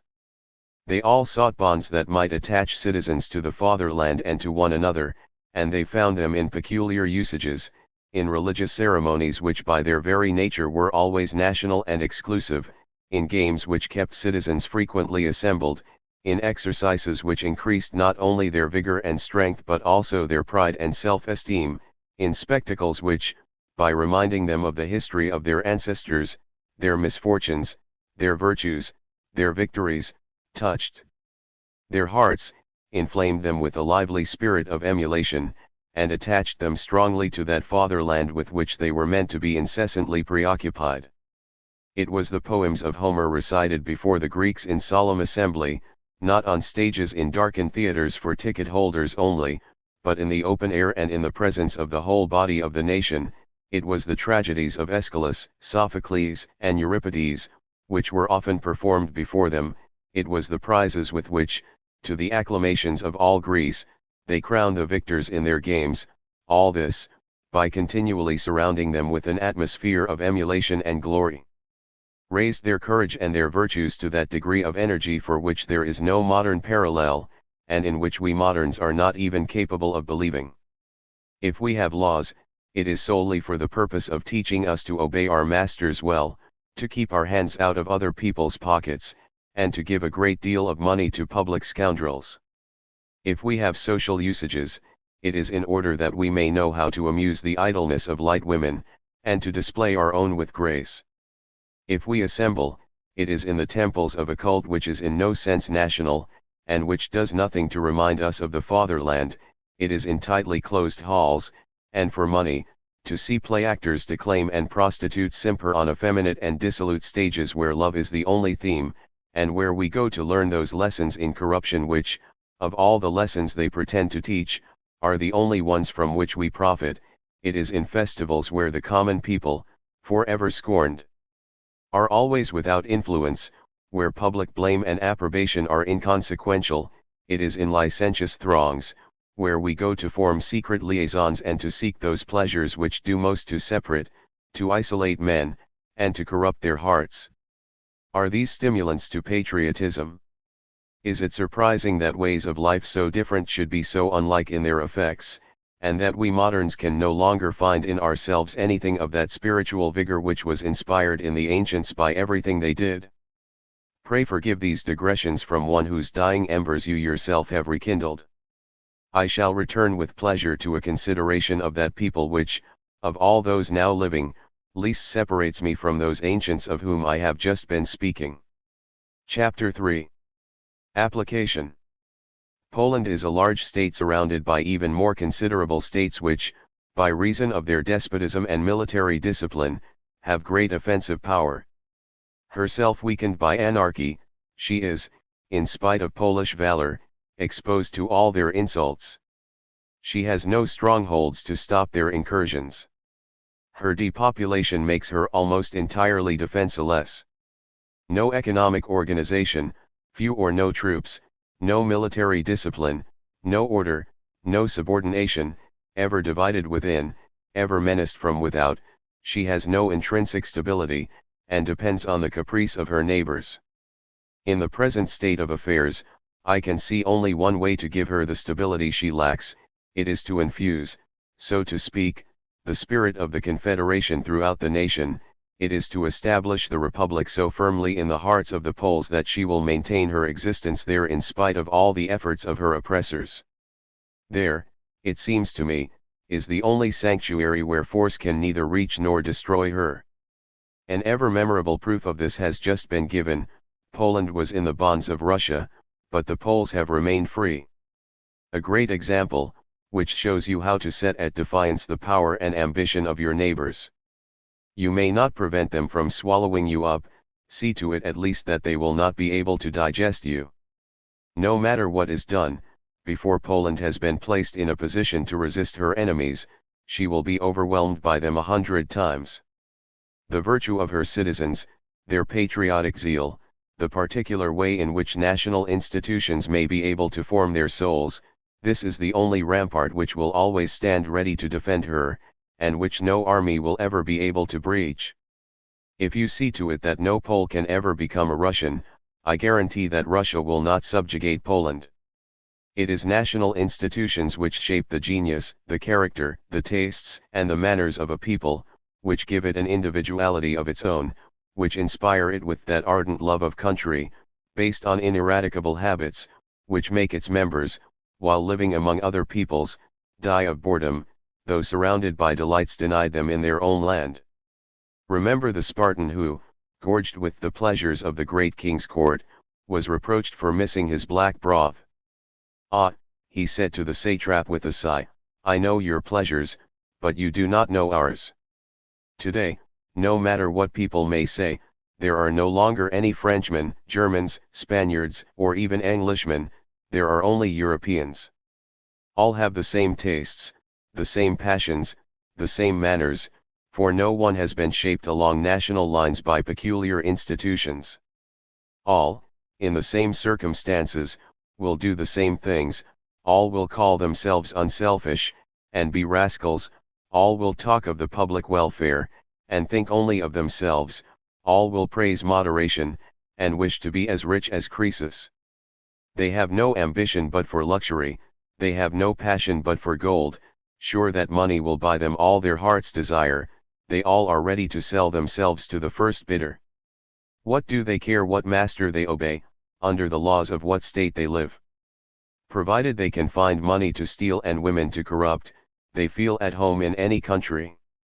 Incline the passions of the Poles in a different direction, and you will give their souls a national physiognomy which will distinguish them from other peoples, which will prevent them from mixing, from feeling at ease with those peoples, from allying themselves with them. You will give them a vigor which will supplant the abusive operation of vain precepts, and which will make them do through preference and passion that which is never done sufficiently well when done only for duty or interest. These are the souls on which appropriate legislation will take hold. They will obey the laws without evasion because those laws suit them and rest on the inward assent of their will. Loving the fatherland, they will serve it zealously and with all their hearts. Given this sentiment alone, legislation, even if it were bad, would make good citizens, and it is always good citizens alone that constitute the power and prosperity of the state. I shall expound hereafter the system of government which, with little fundamental change in your laws, seems to me to be capable of bringing patriotism and its attendant virtues to the highest possible degree of intensity. But whether or not you adopt this system, begin in any case by giving the Poles a great opinion of themselves and of their fatherland. Given the qualities they have just been displaying, this opinion will not be false. The circumstances of the present moment must be used to elevate souls to the level of the souls of the ancients. It is certain that the Confederation of Bar has saved the dying fatherland. This great epoch must be engraved in sacred letters on every Polish heart. I should like to see a monument erected in its memory.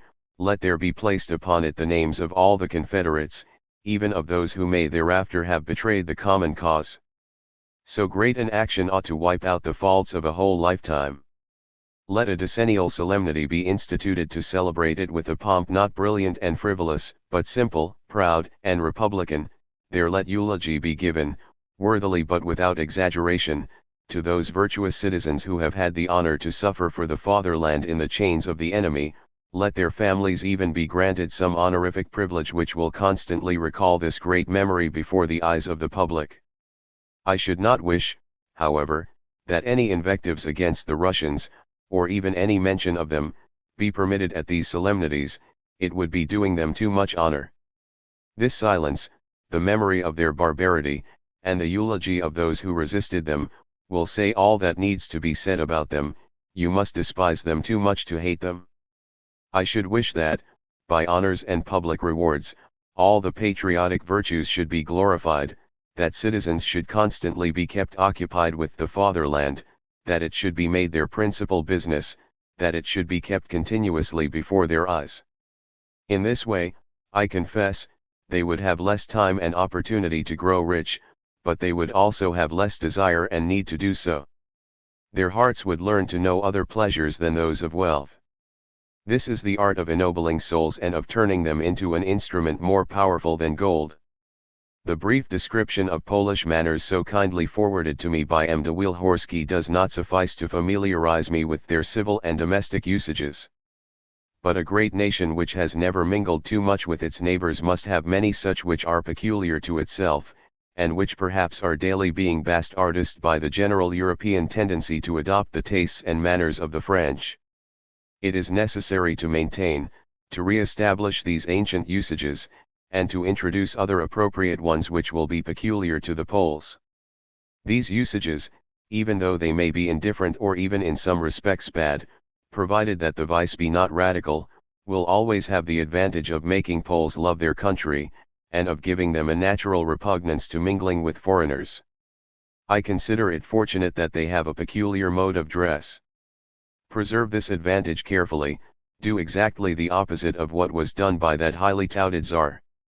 Let neither the king nor the senators nor any public figure wear anything but the national costume, and let no Pole venture to appear at court dressed in the French fashion. Have many public games, where the good mother country is pleased to see her children at play. Let her pay frequent attention to them, that they may pay constant attention to her. In order to set a good example, it is necessary to abolish, even at court, the ordinary amusements of courts, gambling, drama, comedy, opera, all that makes men effeminate, all that distracts them, isolates them, makes them forget their fatherland and their duty, all that makes it possible for them to be happy anywhere as long as they are entertained. You must invent games, festivals, and solemnities so peculiar to this particular court that they will be encountered in no other. People in Poland must be entertained even more than in other countries, but not in the same manner. In a word, the execrable proverb must be reversed, and every Pole made to say from the bottom of his heart, Ubi patria, ibi bene. Nothing, if possible, exclusively for the rich and powerful. Have many open-air spectacles, where the various ranks of society will be carefully distinguished, but where the whole people will participate equally, as among the ancients, and where, on certain occasions, young noblemen will test their strength and skill. Bullfighting has contributed no little to the maintenance of a certain vigor within the Spanish nation. Those amphitheaters in which the youth of Poland formerly took their exercise ought to be carefully re-established. They ought to be made theaters of honor and emulation for these young people. Nothing could be easier than to replace the earlier combats with less cruel exercises in which strength and skill would nevertheless still play a part, and in which the victors would continue to win honors and rewards. Horsemanship, for example, is a highly suitable exercise for Poles, and readily lends itself to brilliant public spectacles. The heroes of Homer were all distinguished by their strength and skill, and thereby demonstrated in the eyes of the people that they were fit to lead them. The tournaments of the paladins made men not only brave and courageous, but also eager for honor and glory, and ripe for every virtue. The use of firearms, by making the bodily faculties less useful in war, has caused them to fall into discredit. From this it follows that, apart from qualities of the spirit, which are often equivocal and misplaced, on which there are 1,000 ways of being deceived, and of which the people are poor judges, a man with the advantage of good birth has nothing to distinguish him from anyone else, to justify his fortune, to demonstrate in his person a natural right to superiority, and the more these exterior signs are neglected, the easier it is for those who govern us to grow corrupt and effeminate with impunity. It is important, however, and even more important than we imagine, that those who are one day to command others should from their youth show themselves to be superior in all respects, or at least that they should try to do so. It is good, moreover, that the people should be together with their leaders on pleasurable occasions, that they should know them, that they should be accustomed to seeing them, and that they should often share their pleasures. Provided that subordination is always preserved, and that distinctions of rank are not lost sight of, this is the way to make them love their leaders, and to combine respect with affection. Finally, a taste for physical exercise diverts people from dangerous idleness, effeminate pleasures, and frivolous wit. It is above all for the sake of the soul that the body should be exercised, a fact which our petty sages are far from recognizing. Be sure not to neglect the need for a certain amount of public display, let it be noble, imposing, with a magnificence which resides rather in men than in things. It is hard to believe to what an extent the heart of the people follows its eyes, and how much it is impressed by majestic ceremonial. This lends authority an air of law and order which inspires confidence, and divorces it from the ideas of caprice and whimsicality associated with arbitrary power. In preparing these solemnities, however, you must avoid the frippery, the garishness, and the luxurious decorations usually found in the courts of kings. The festivals of a free people should always breathe an air of gravity and decorum, and objects worthy of esteem should alone be offered for popular admiration. The Romans, in their triumphs, displayed enormous luxury, but it was the luxury of the vanquished. The more it shone, the less did it seduce. Its very brilliance was an excellent lesson for the Romans. The captive kings were bound with chains of gold and precious stones. That is a proper understanding of luxury. Often it is possible to reach the same goal by two opposite routes. The two woolsacks placed before the seat of the Chancellor in the British House of Lords strike me as a touching and sublime decoration. Two sheaves of wheat similarly placed in the Polish Senate would produce an effect no less pleasing to my taste. The immense disparities of fortune which divide the magnates from the lesser nobility constitute a great obstacle to the reforms needed to make love of country the dominant passion.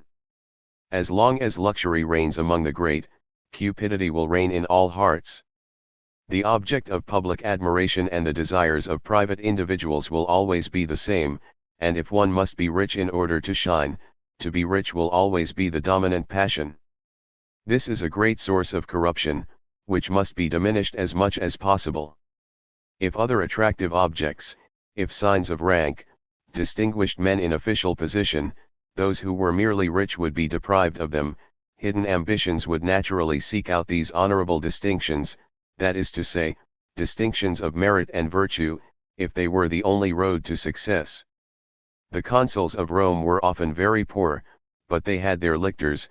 The distinction of having lictors was coveted by the people, and the plebeians attained the consulship.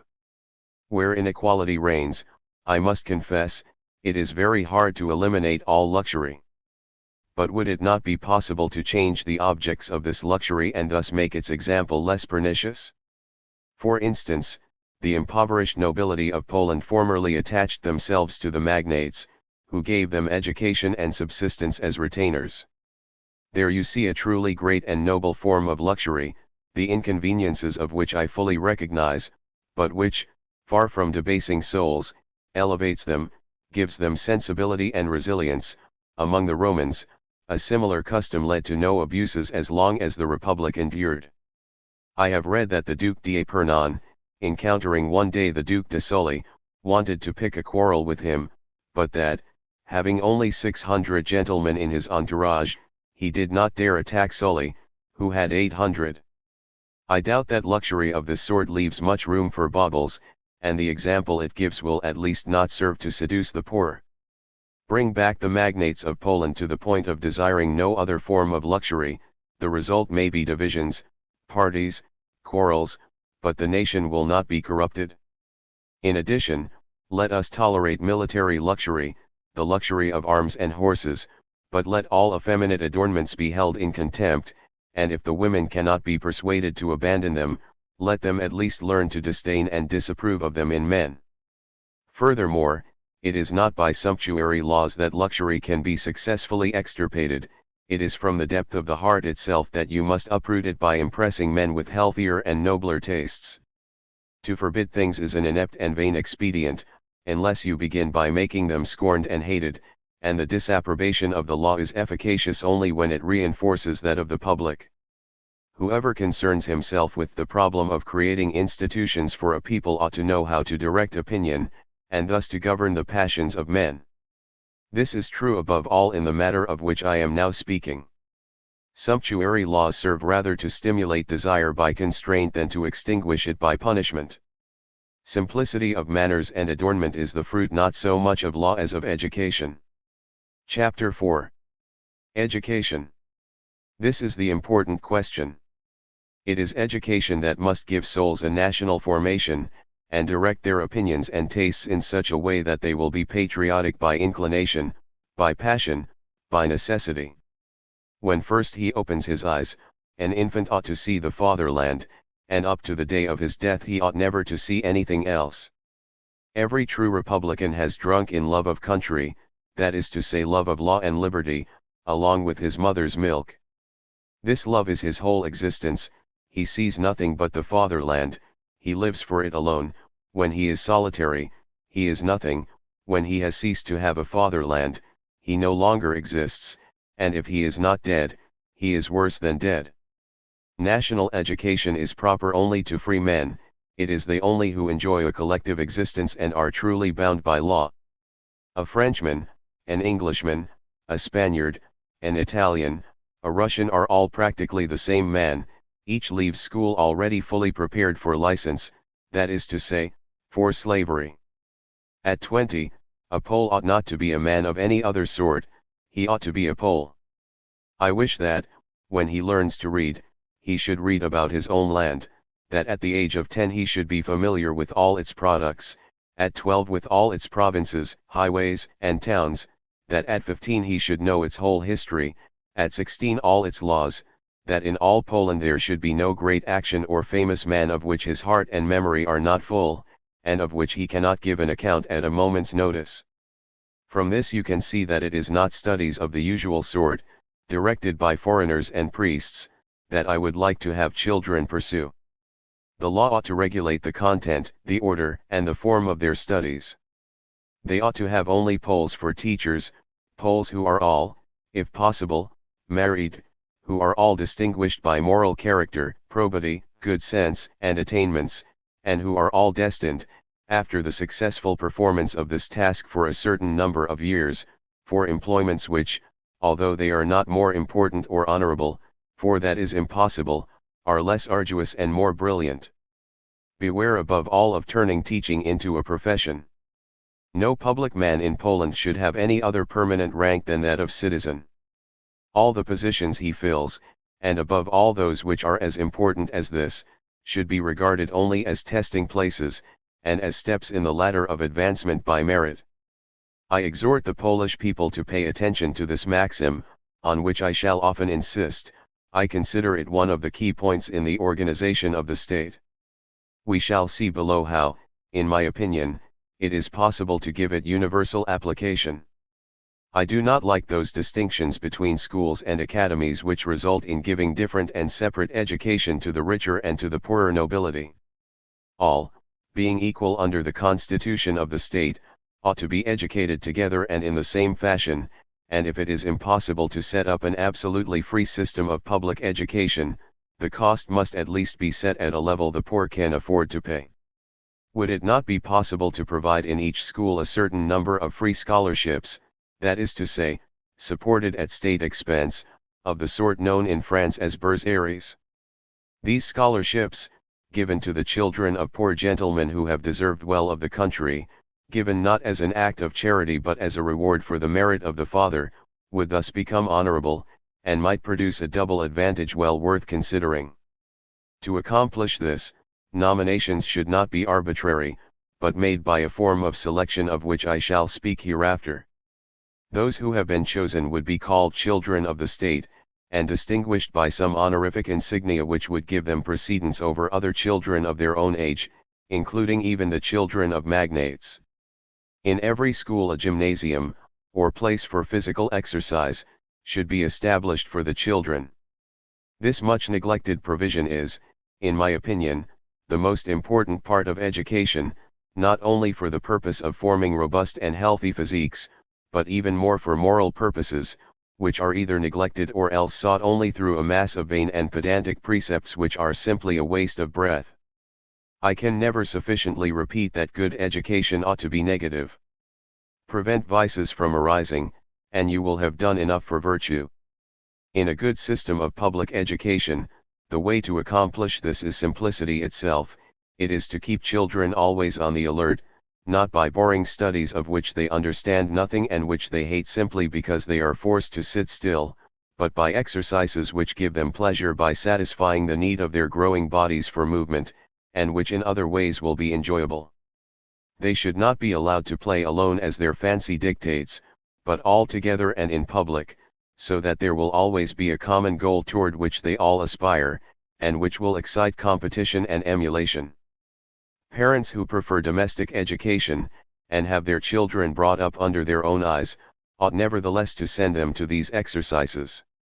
Their instruction may be domestic and private, but their games ought always to be public and common to all, for here it is not only a question of keeping them busy, of giving them a robust constitution, of making them agile and muscular, but also of accustoming them at an early age to rules, to equality, to fraternity, to competition, to living under the eyes of their fellow citizens and to desiring public approbation. Therefore the prizes and rewards of the victors should not be distributed arbitrarily by the games coaches or by the school officials, but by the acclamation and judgment of the spectators, and you can be sure that these judgments will always be just, above all if care is taken to make the games attractive to the public, by presenting them with some ceremony and with an eye to spectacular effect. Then we may assume that all worthy people and all good patriots will consider it a duty and a pleasure to attend. At Bern there is a most unusual exercise for the young patricians who are graduating from school. It is called the mock state. It is a copy in miniature of everything that goes to make up the political life of the Republic: a senate, chief magistrates, officers, bailiffs, orators, lawsuits, judgments, solemnities.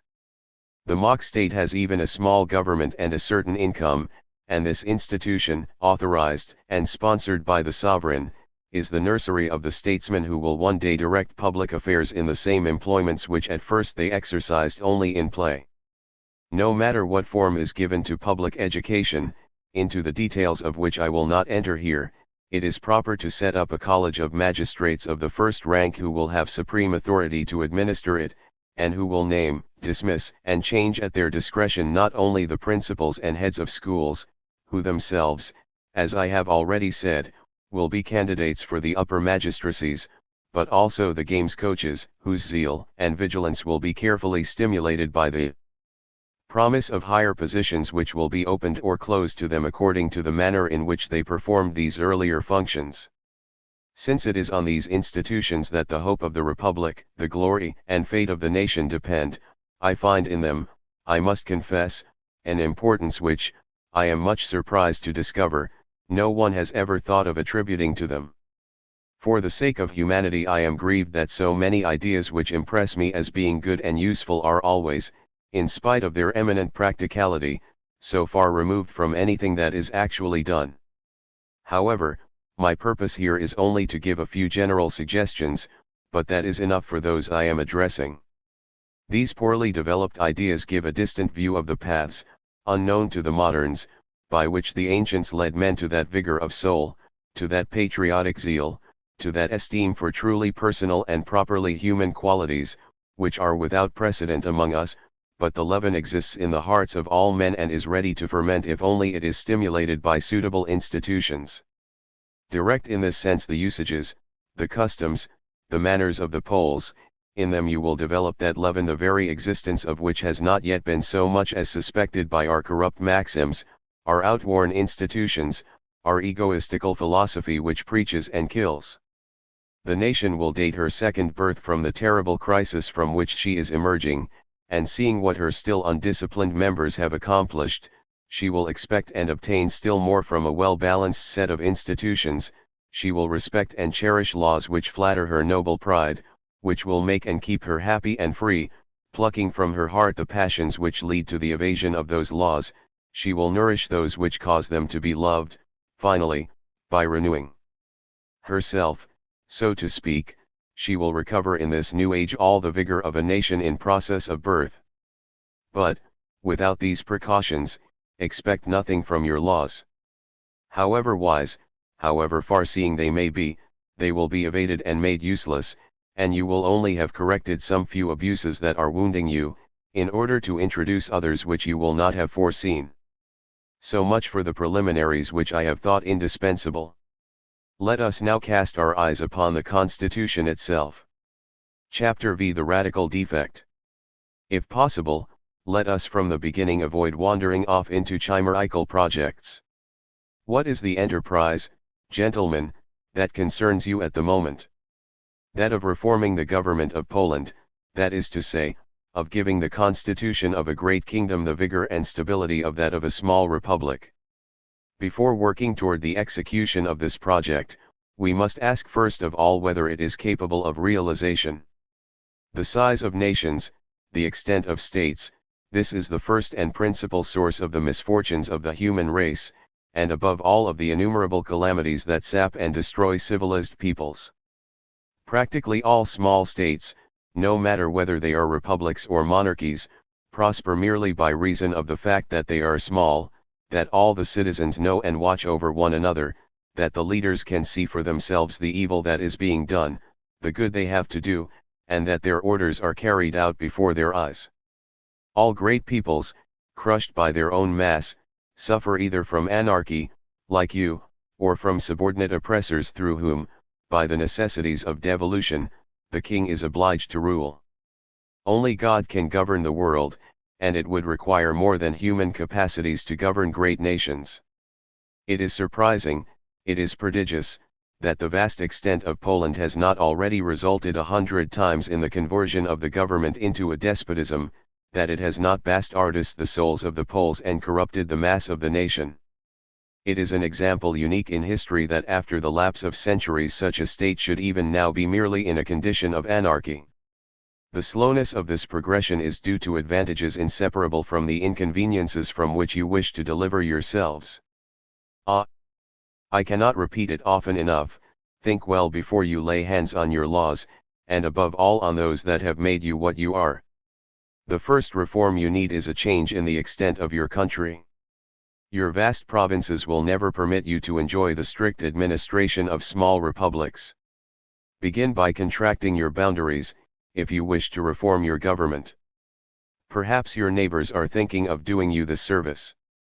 It would no doubt be a great misfortune for the dismembered parts, but it would be a great boon to the body of the nation. If these retrenchments do not take place, I can see only one means that might perhaps accomplish the same result, and this means, fortunately, is already in harmony with the spirit of your institutions. Let the separation of the two Polands be as complete as that of Lithuania is from them, have 3 states united in one. If possible, I should like you to have as many states as you now have palatinates. Subdivide each of these in turn into an equal number of particular administrations. Perfect the form of the Diet-ines, extend their authority within their respective palatinates, but define their limits carefully, and be sure that nothing can break the bond of common legislation which unites them, or disturb their common subordination to the body of the Republic. In a word, devote yourselves to extending and perfecting the system of federal government, the only one which combines the advantages of large and small states, and thus the only one that can answer your purposes. If you neglect this advice, I doubt whether your work will ever be successful.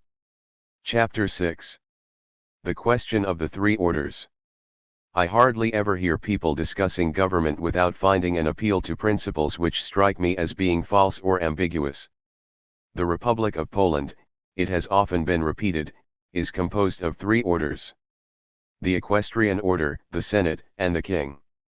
I should prefer to say that the Polish nation is composed of three orders: the nobles, who are everything, the burghers, who are nothing, and the peasants, who are less than nothing. If the Senate is to be counted as an order in the state, why not also count the Chamber of Deputies, which is no less distinct, and has no less authority?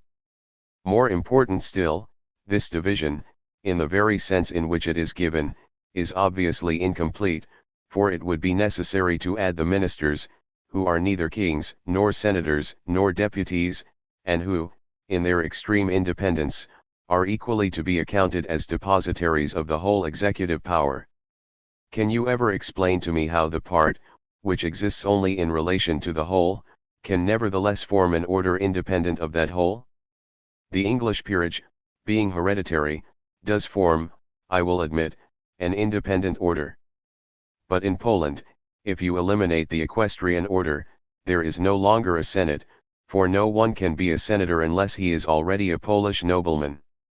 Similarly, there is no king, for it is the equestrian order that elects him, and the king can do nothing without it. But remove the Senate and the king, the equestrian order, and, through it, the state and the sovereign will remain entire, and the very next day, if the nobles so desire, they will have a Senate and a king as before. Because the Senate does not constitute an order within the state, it does not follow, however, that it is of no importance to it, and if it were not the collective depositary of the laws, its members, independent of its collective authority, would nevertheless be depositaries of the legislative power, and to prevent them from voting in plenary sessions of the Diet whenever it is a question of enacting or repealing laws would be to deprive them of their birthright, but then they are no longer voting in their capacity as senators, but simply as private citizens. As soon as the legislative power speaks, all return to a position of equality, all other authorities are silent in its presence, its voice is the voice of God on earth. Even the king, when presiding over the Diet, has no right to vote, in my opinion, unless he is a Polish nobleman. It will be said, no doubt, that I am now proving too much, and that if the senators as such have no votes in the Diet, they ought not to have them as private citizens either, for the members of the equestrian order do not their vote in person, but solely through their representatives, among whom the senators are not to be reckoned. And why should they vote in the Diet as individuals, when no other nobleman, unless he is a deputy, can do so?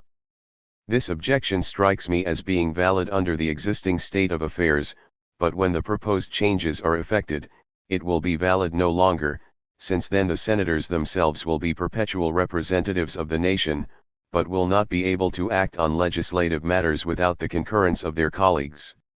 It should not be said, therefore, that the concurrence of the king, the Senate, and the equestrian order is necessary to make a law. This right belongs solely to the equestrian order, of which the senators like the deputies are members, but in which the Senate does not enter at all in its corporate capacity. Such is, or ought to be, the law of the state in Poland. But the law of nature, that holy and imprescriptible law, which speaks to the heart and reason of man, does not permit legislative authority to be thus restricted, nor does it allow laws to be binding on anyone who has not voted for them in person, like the deputies, or at least through representatives, like the body of the nobility. This sacred law cannot be violated with impunity, and the state of weakness to which so great a nation now finds itself reduced is the fruit of that feudal barbarism which serves to cut off from the body of the state that part of the nation which is the most numerous, and oftentimes the most wholesome. God forbid that I should think it necessary at this point to prove something that a little good sense and compassion will suffice to make everyone feel. And whence does Poland expect to recruit the strength and force that she arbitrarily stifles in her bosom? Noblemen of Poland, be something more, be men. Then only will you be happy and free. But never flatter yourselves that you will be so, as long as you hold your brothers in chains. I sense the difficulty of the project of freeing your common people. I am afraid not merely of the badly understood self-interest, the self-conceit, and the prejudices of the masters. If these were surmounted, I should also fear the vices and the cowardice of the serfs. Liberty is a food easy to eat, but hard to digest. It takes very strong stomachs to stand it. I laugh at those debased peoples who, allowing themselves to be stirred up by rebels, dare to speak of liberty without having the slightest idea of its meaning, and who, with their hearts full of all the servile vices, imagine that, in order to be free, it is enough to be insubordinate. O proud and holy liberty! If those poor people could only know thee, if they realized at what a price thou art won and preserved, if they felt how much more austere are thy laws than the yoke of tyrants is heavy, their feeble souls, enslaved by passions that would have to be suppressed, would fear thee 100 times more than slavery. They would flee from thee in terror, as from a burden threatening to crush them. To free the common people of Poland would be a great and worthy enterprise, but bold, perilous, and not to be attempted lightly. Among the precautions to be taken, there is one which is indispensable and requires time. It is, before everything else, to make the serfs who are to be freed worthy of liberty and capable of enduring it. I shall explain hereafter one of the means that can be employed to that end. It would be foolhardy of me to guarantee its success, though I myself do not doubt it. If there is any better method, let it be adopted. But whatever happens, remember that your serfs are men like you, that they have in themselves the capacity to become all that you are. Work first of all to develop that capacity, and do not free their bodies until after you have freed their souls. Without this preliminary, you may be sure that your enterprise will fail. Chapter 7. Means of maintaining the Constitution. The laws of Poland, like those of all the rest of Europe, were made by successive bits and pieces. Whenever an abuse was noticed, a law was made to remedy it. From this law arose further abuses, which had in turn to be corrected. This way of acting is endless, and leads to the most terrible of all abuses, which is to deprive all laws of their force by dint of multiplying their number. The enfeeblement of law occurred in Poland in a way which is most peculiar, and possibly unique, for it lost its force without having been subjugated by the executive power. Even now the legislative power still retains its full authority. It is inactive, but without recognizing anything higher than itself. The Diet is no less sovereign than it was at the time of its establishment. Nevertheless it is powerless, nothing dominates it, but neither does anything obey it. This state of affairs is remarkable, and deserves consideration. What has preserved the law thus far? It is the continuous presence of the legislator. It is the frequency of the diets, it is the frequent re-election of the deputies, that has maintained the Republic. England, which enjoys the first of these advantages, has lost her liberty for having neglected the second. A single parliament lasts so long that the court, which would go bankrupt buying it annually, finds it profitable to buy it for 7 years, and does not fail to do so. This is your first lesson. A second means whereby the legislative power has been preserved in Poland is, in the first place, division of the executive power, which has prevented its depositaries from taking concerted action against the legislative, and, in the second place, the frequent transfer of this same executive power from hand to hand, which has prevented any consecutive system of usurpation. In the course of his reign each king took some steps toward arbitrary power. But the election of his successor forced the latter to retract instead of pressing forward. The kings, at the beginning of each reign, were all forced by the Pacta Convenienta to start from the same point. Thus, in spite of the habitual tendency to despotism, there was no real progress in that direction. The same was true of the ministers and great officials. All, being independent both of the Senate and of one another, had unlimited authority in their respective departments, but these offices, quite apart from the fact that they balanced one another, were not perpetuated in the same families, hence brought them no absolute power, and all power, even when usurped, always returned to its source.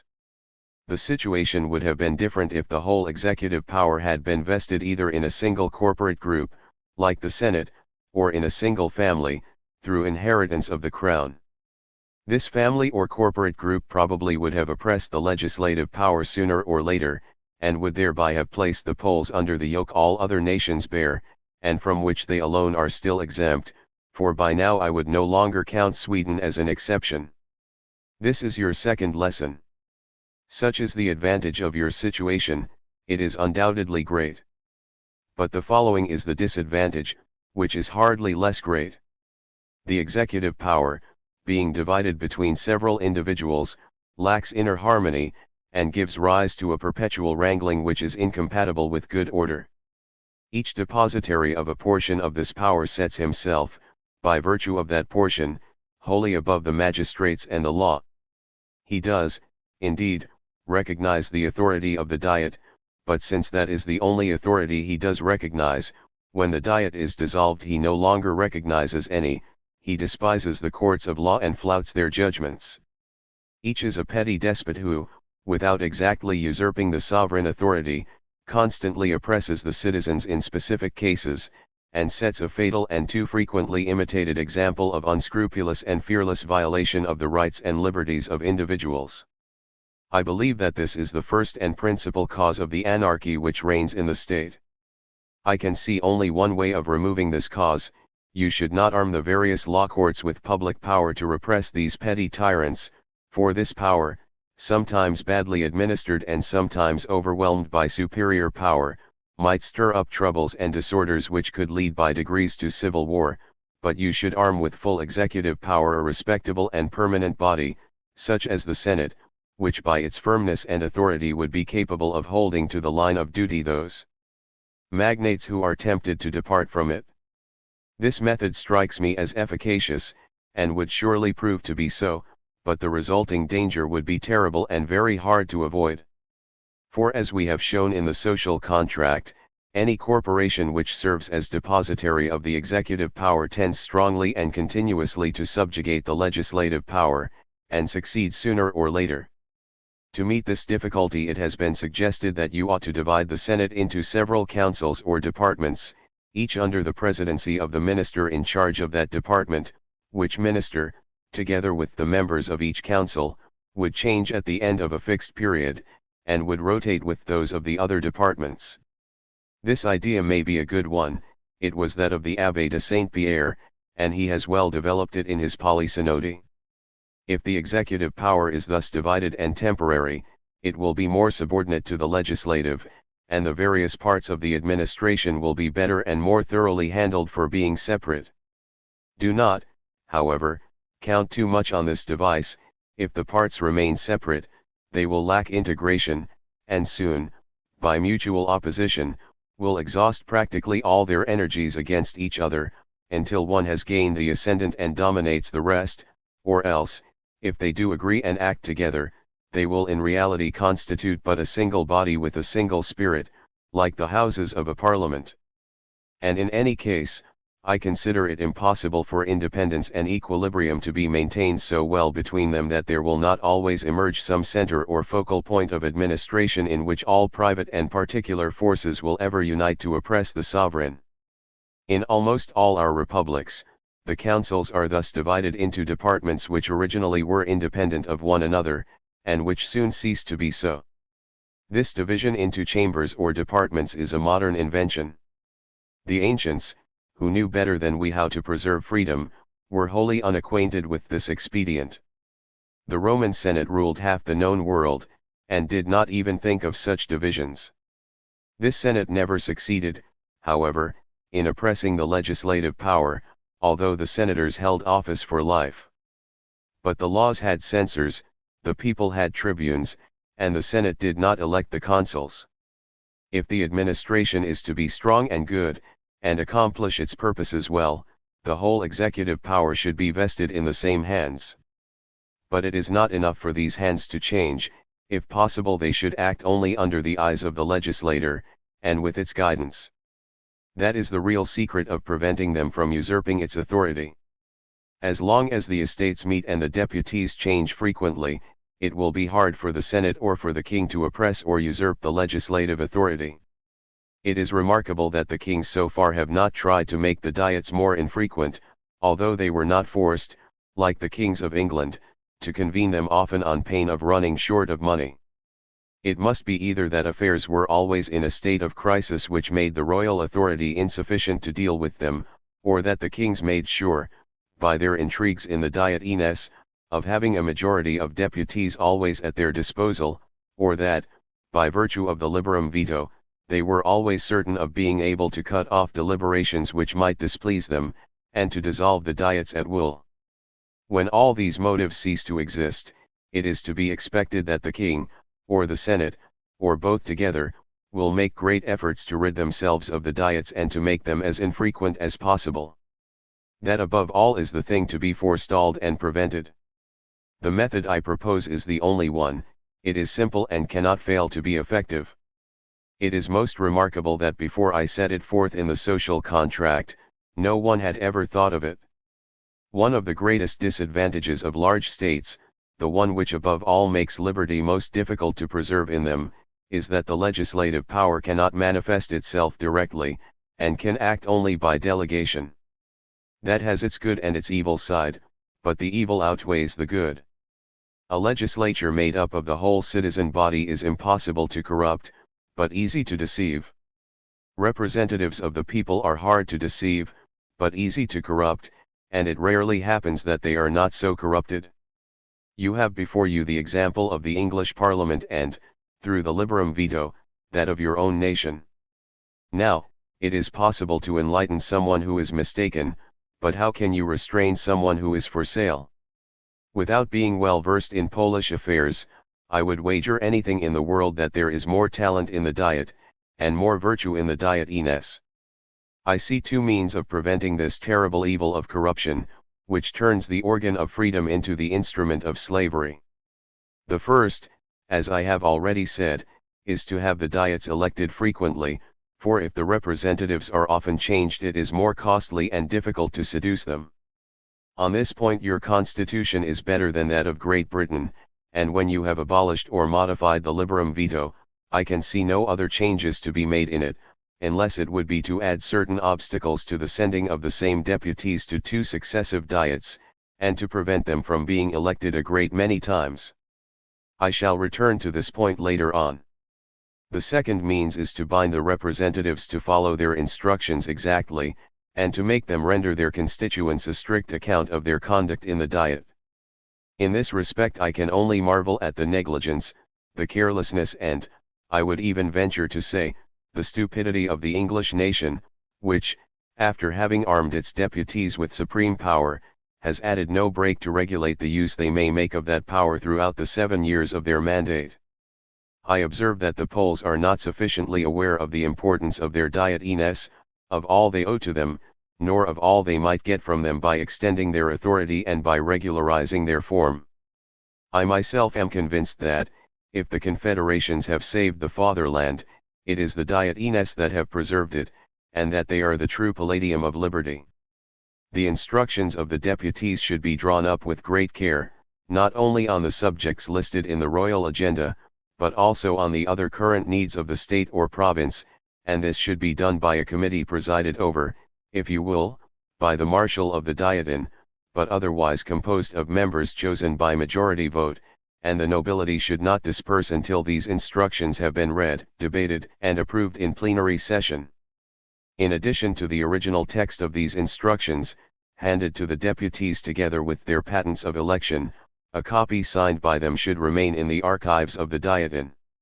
It is on the basis of these instructions that they ought, on their return, to report on their actions at a session of the Dieten convened expressly for that purpose, a custom which must absolutely be revived, and it is on the basis of this report that they should either be excluded from all subsequent candidacy for the deputyship, or else declared eligible, if they have followed their instructions to the satisfaction of their constituents. This examination is of the utmost importance. It would be impossible to pay too much attention to it, or to observe its results too carefully.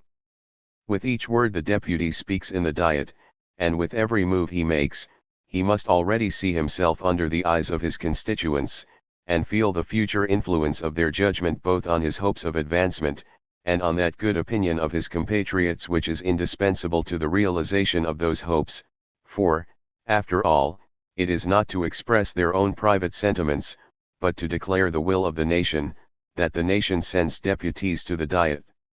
This break is absolutely necessary to hold them to their duty, and to prevent any sort of corruption from any source.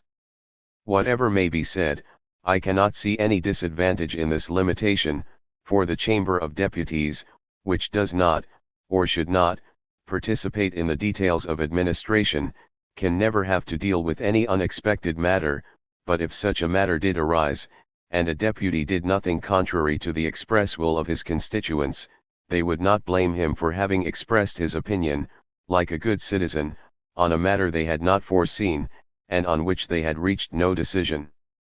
I will add, in conclusion, that if there were actually some disadvantage in holding the deputies thus bound by their instructions, it could not outweigh the immense advantage of preventing the law from ever being anything but the real expression of the will of the nation. Once these precautions have been taken, furthermore, there should never be a conflict of jurisdiction between the Diet and the Diet-ines, and when a law has been passed in the plenary Diet, I would not even grant the Diet-ines the right to protest. Let them punish their deputies, let them even, if necessary, cut off their heads, if they have prevaricated, but let them obey fully, continuously, without exception and without protest.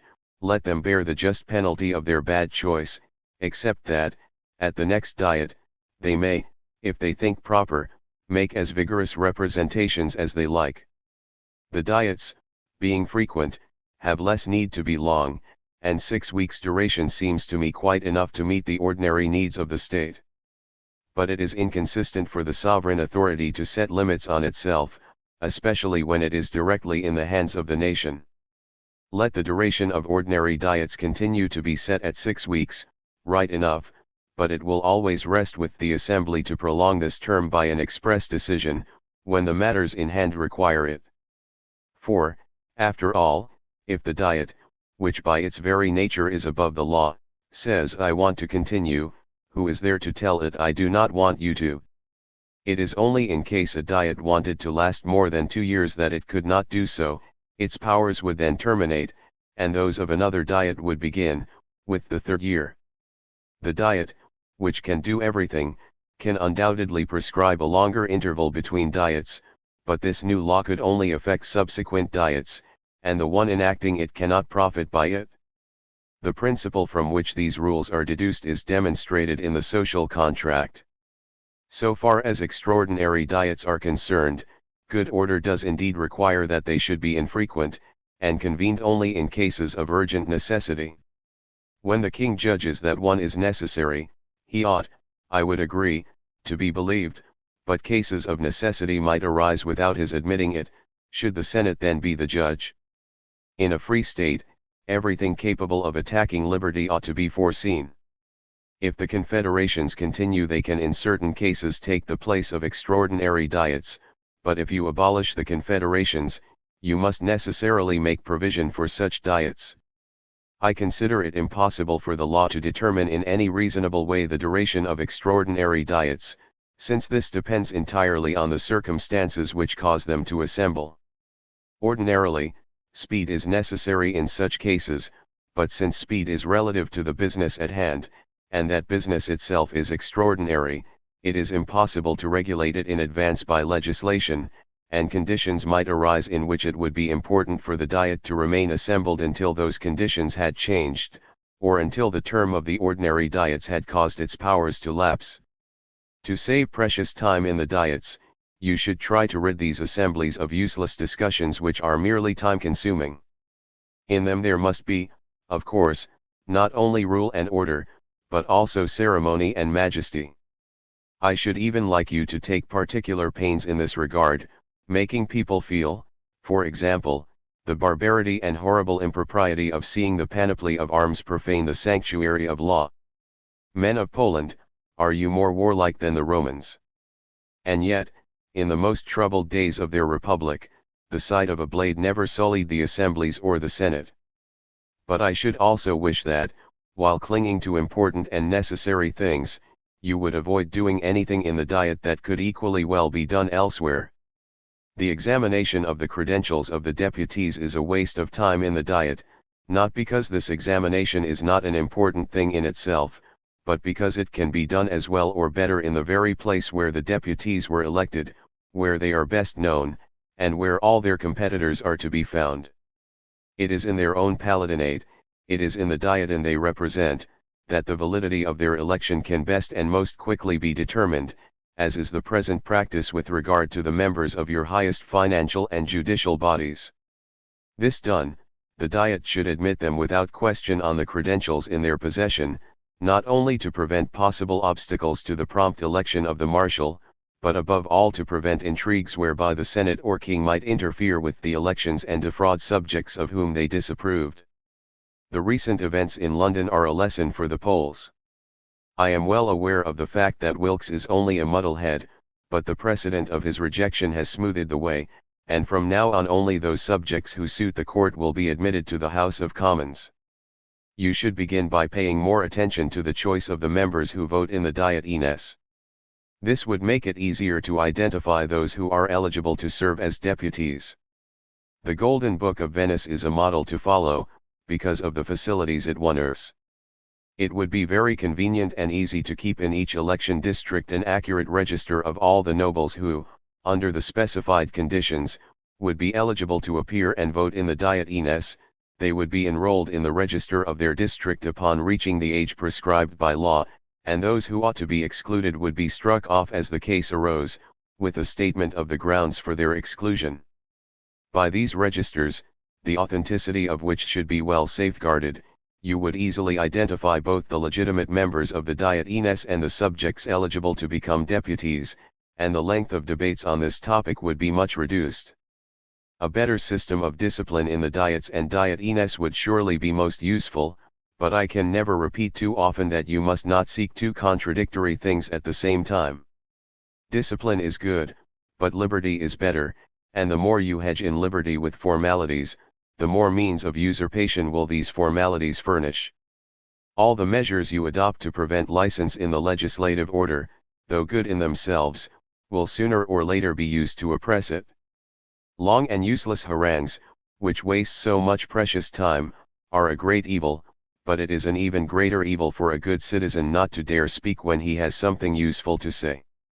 When it reaches the point where certain mouths only are opened in the Diets, and even those are forbidden to speak freely, they soon will say nothing but what is apt to please the powerful. After necessary changes have been made in the appointment of officials and in the distribution of favors, there will probably be fewer vain harangues, and also fewer flatteries addressed in this form to the king. In order to prune away some of the farragos of rhetorical nonsense you might, however, require each orator to announce at the beginning of his discourse the proposition he wants to establish and, after presenting his arguments, to summarize his conclusions, as lawyers do in court. If that did not make speeches shorter, it would at least restrain those who merely want to talk for the sake of talking, and waste time to no purpose.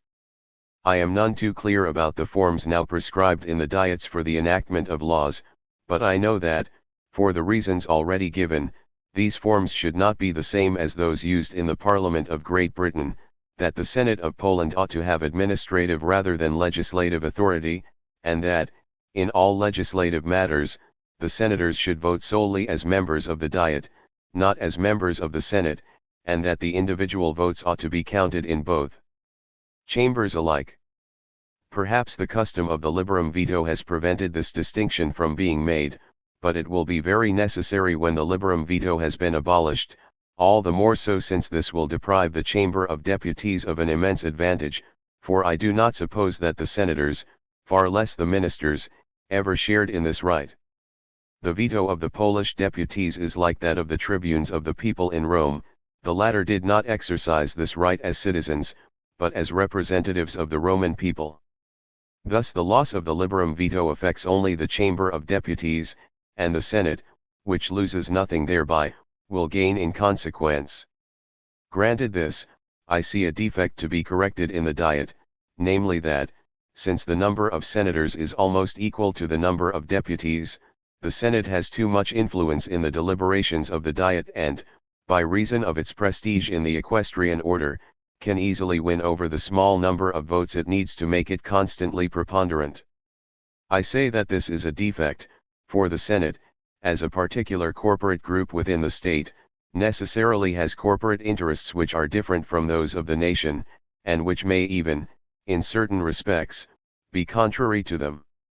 But the law, which is only the expression of the general will, is properly a resultant of all the particular interests combined and balanced in proportion to their number, but corporate interests, because of their too great weight, would upset the balance, and ought not, in their collective capacity, to be included in it.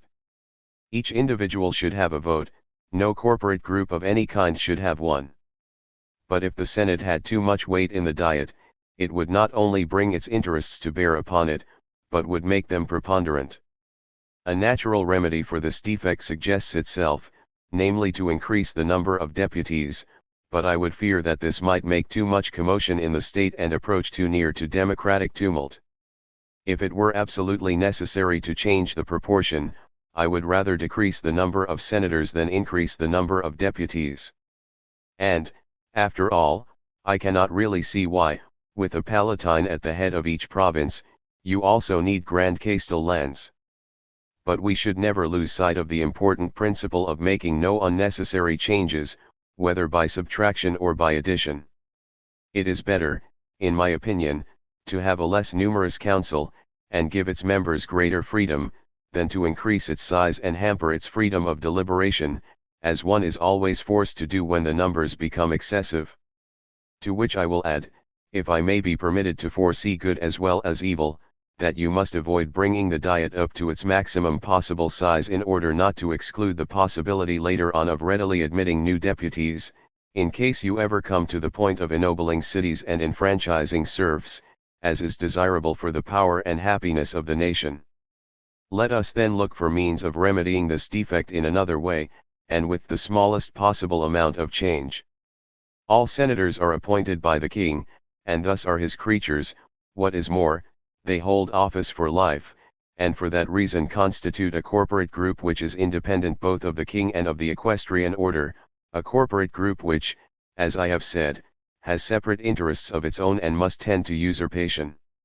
And here you must not accuse me of inconsistency in admitting the Senate as a separate corporation within the Republic, while refusing to admit it as a component part of the Republic, for this is a very different matter.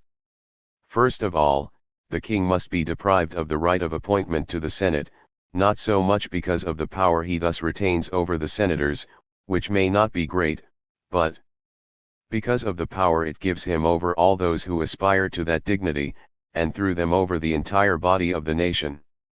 Apart from the effect of this change upon the Constitution, it would also have the invaluable advantage of killing the spirit of obsequiousness among the nobility, and replacing it with the spirit of patriotism. I can see no disadvantage in having senators appointed by the Diet, and I can see many benefits too obvious to be worth describing in detail. Such appointments can be made either by the Diet itself, or else on the prior initiative of the Diet Ines, which would nominate a certain number of candidates for each vacancy in their respective palatinates. The Diet would choose between these nominees, or perhaps might eliminate some of them and leave the king with the right to choose from the remainder. But, proceeding immediately to the simplest solution of all, why should not each Palatine be elected directly by the Diet of his own province? What difficulties have been seen to result from the use of this method in the election of the Palatines of Polok and Witebsk, and of the Starosta of Samogitian? And what harm would it do to make the privilege of these three provinces the common right of all? Let us not forget how important it is for Poland to turn its constitution in the direction of federalism, in order to avoid as far as possible the evils that accompany the size, or rather the extensiveness, of the state. In the second place, if you deprive the senators of life tenure, you will weaken considerably their corporate interest, which tends to usurpation. But this change involves certain difficulties. First, because it is hard for men accustomed to the conduct of public affairs to see themselves suddenly reduced to private life without any fault of their own. Second, because senatorial positions are joined with the titles of Palatine and Castellan and with the local authority attached to them, which means that disorder and discontent would result from the perpetual transfer of those titles and that authority from one individual to another.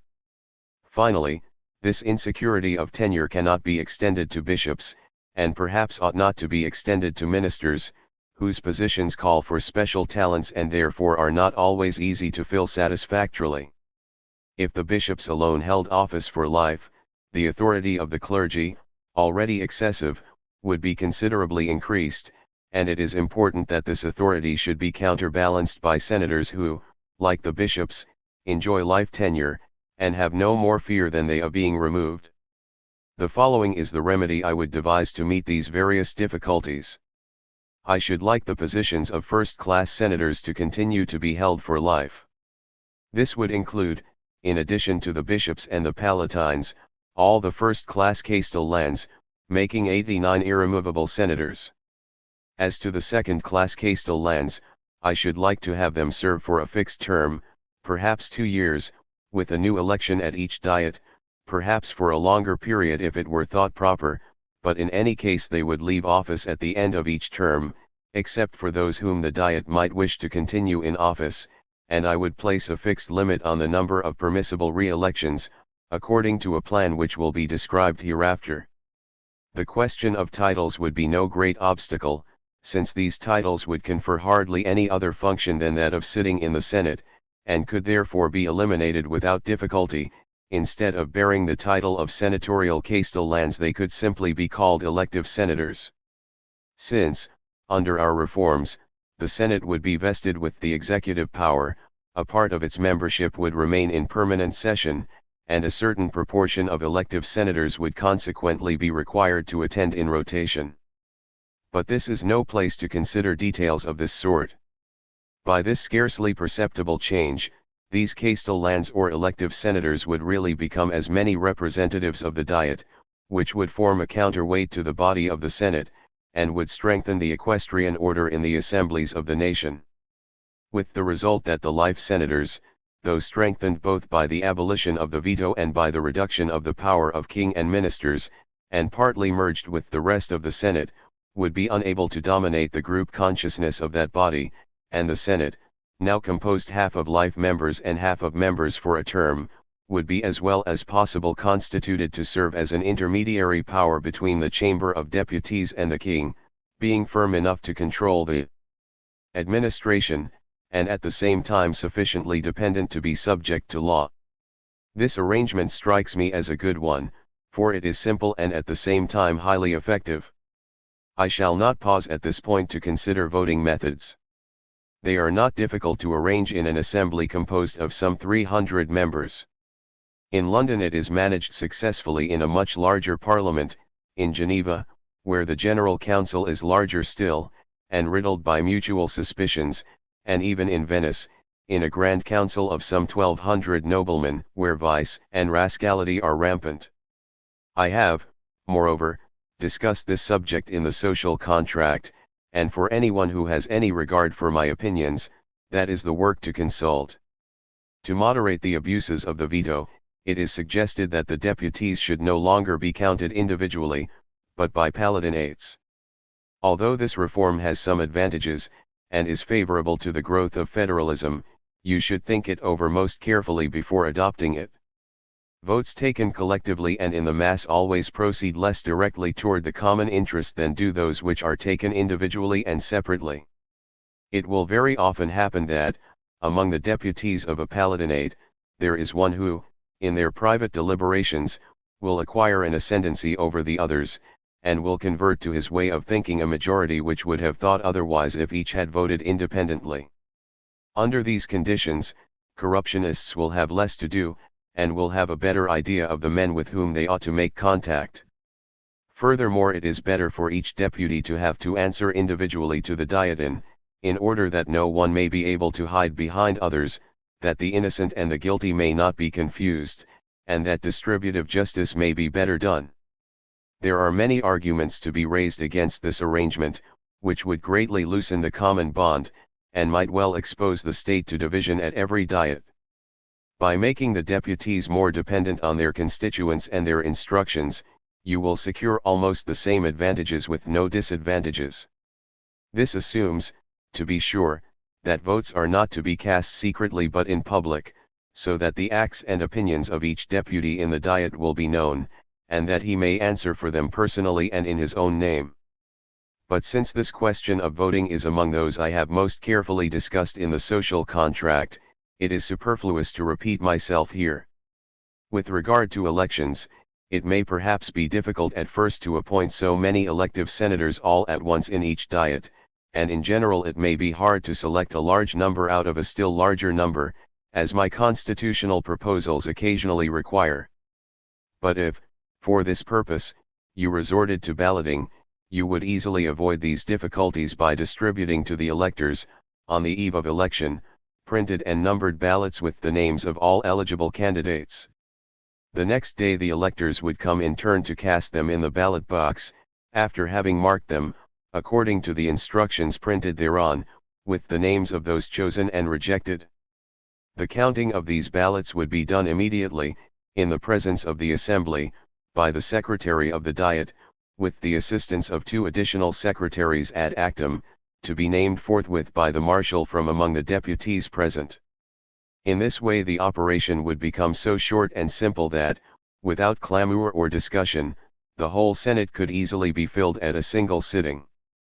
It is true that further rules will also be needed to determine the list of candidates, but this subject will be remembered and dealt with hereafter. It remains to speak of the king, who presides over the Diet, and who ought, by right of his office, to be the supreme administrator of the laws. Chapter 8. The King.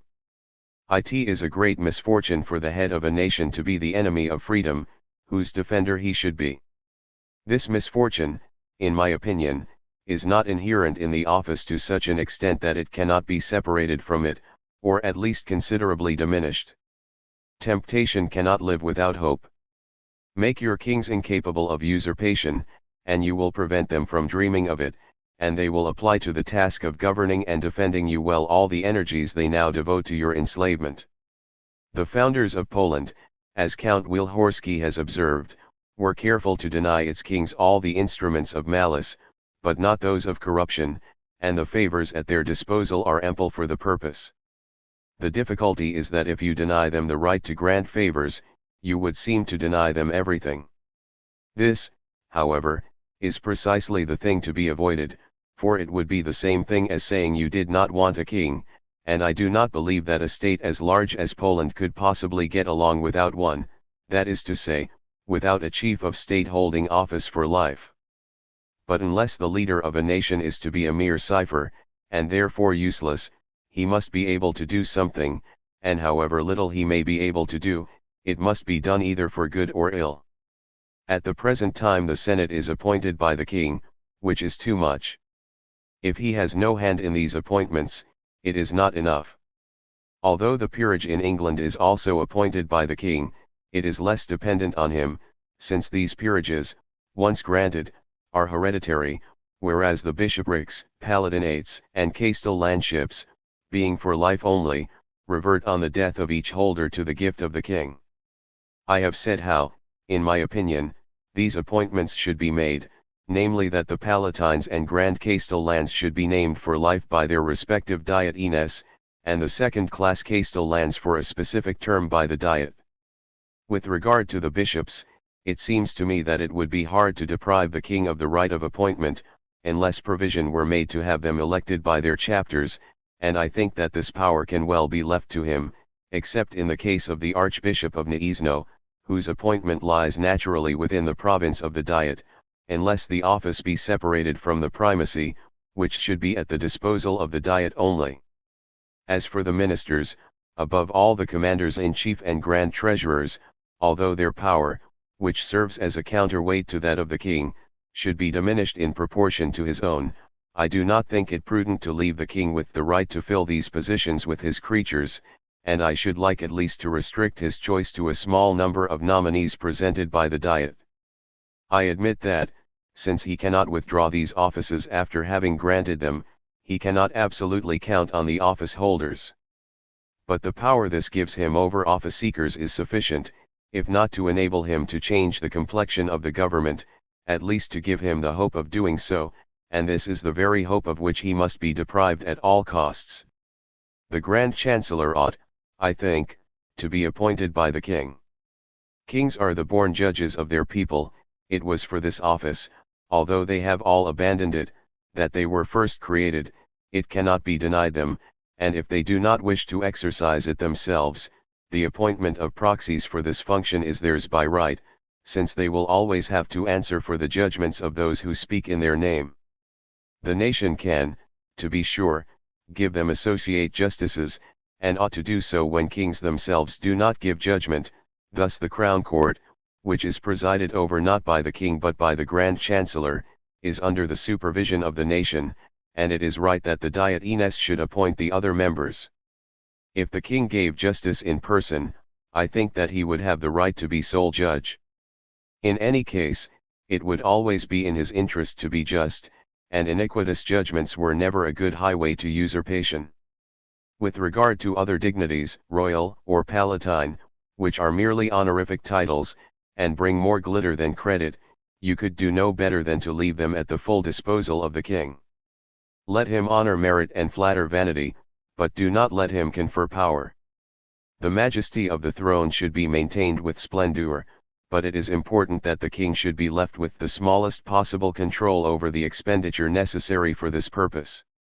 It would be desirable for all royal officials to be paid by the Republic, rather than by him, and for the royal revenues to be proportionately reduced, in order to minimize, as far as possible, the handling of money by the king. It has been suggested that the crown should be made hereditary. I assure you that, at the moment when this law is adopted, Poland can say goodbye forever to her freedom. You think you can meet the situation by limiting the royal power. You do not realize that these legal limitations will be broken down in the course of time by gradual usurpations, and that a policy adopted and followed without interruption by a royal family is bound in the long run to win out over laws which, by their very nature, tend constantly to relax. If the king cannot corrupt the magnates by favors, he can always corrupt them by promises guaranteed by his successors, and since the plans of the royal family are perpetuated together with the family itself, these obligations will be taken much more seriously, and their fulfillment will be much more relied on, than when an elective crown shows that the plans of the monarch will end with his own life. Poland is free because each reign is preceded by an interval when the nation, renewing all its rights and regaining new vigor, cuts off the progress of abuses and usurpations, when the law revives and recovers its original power.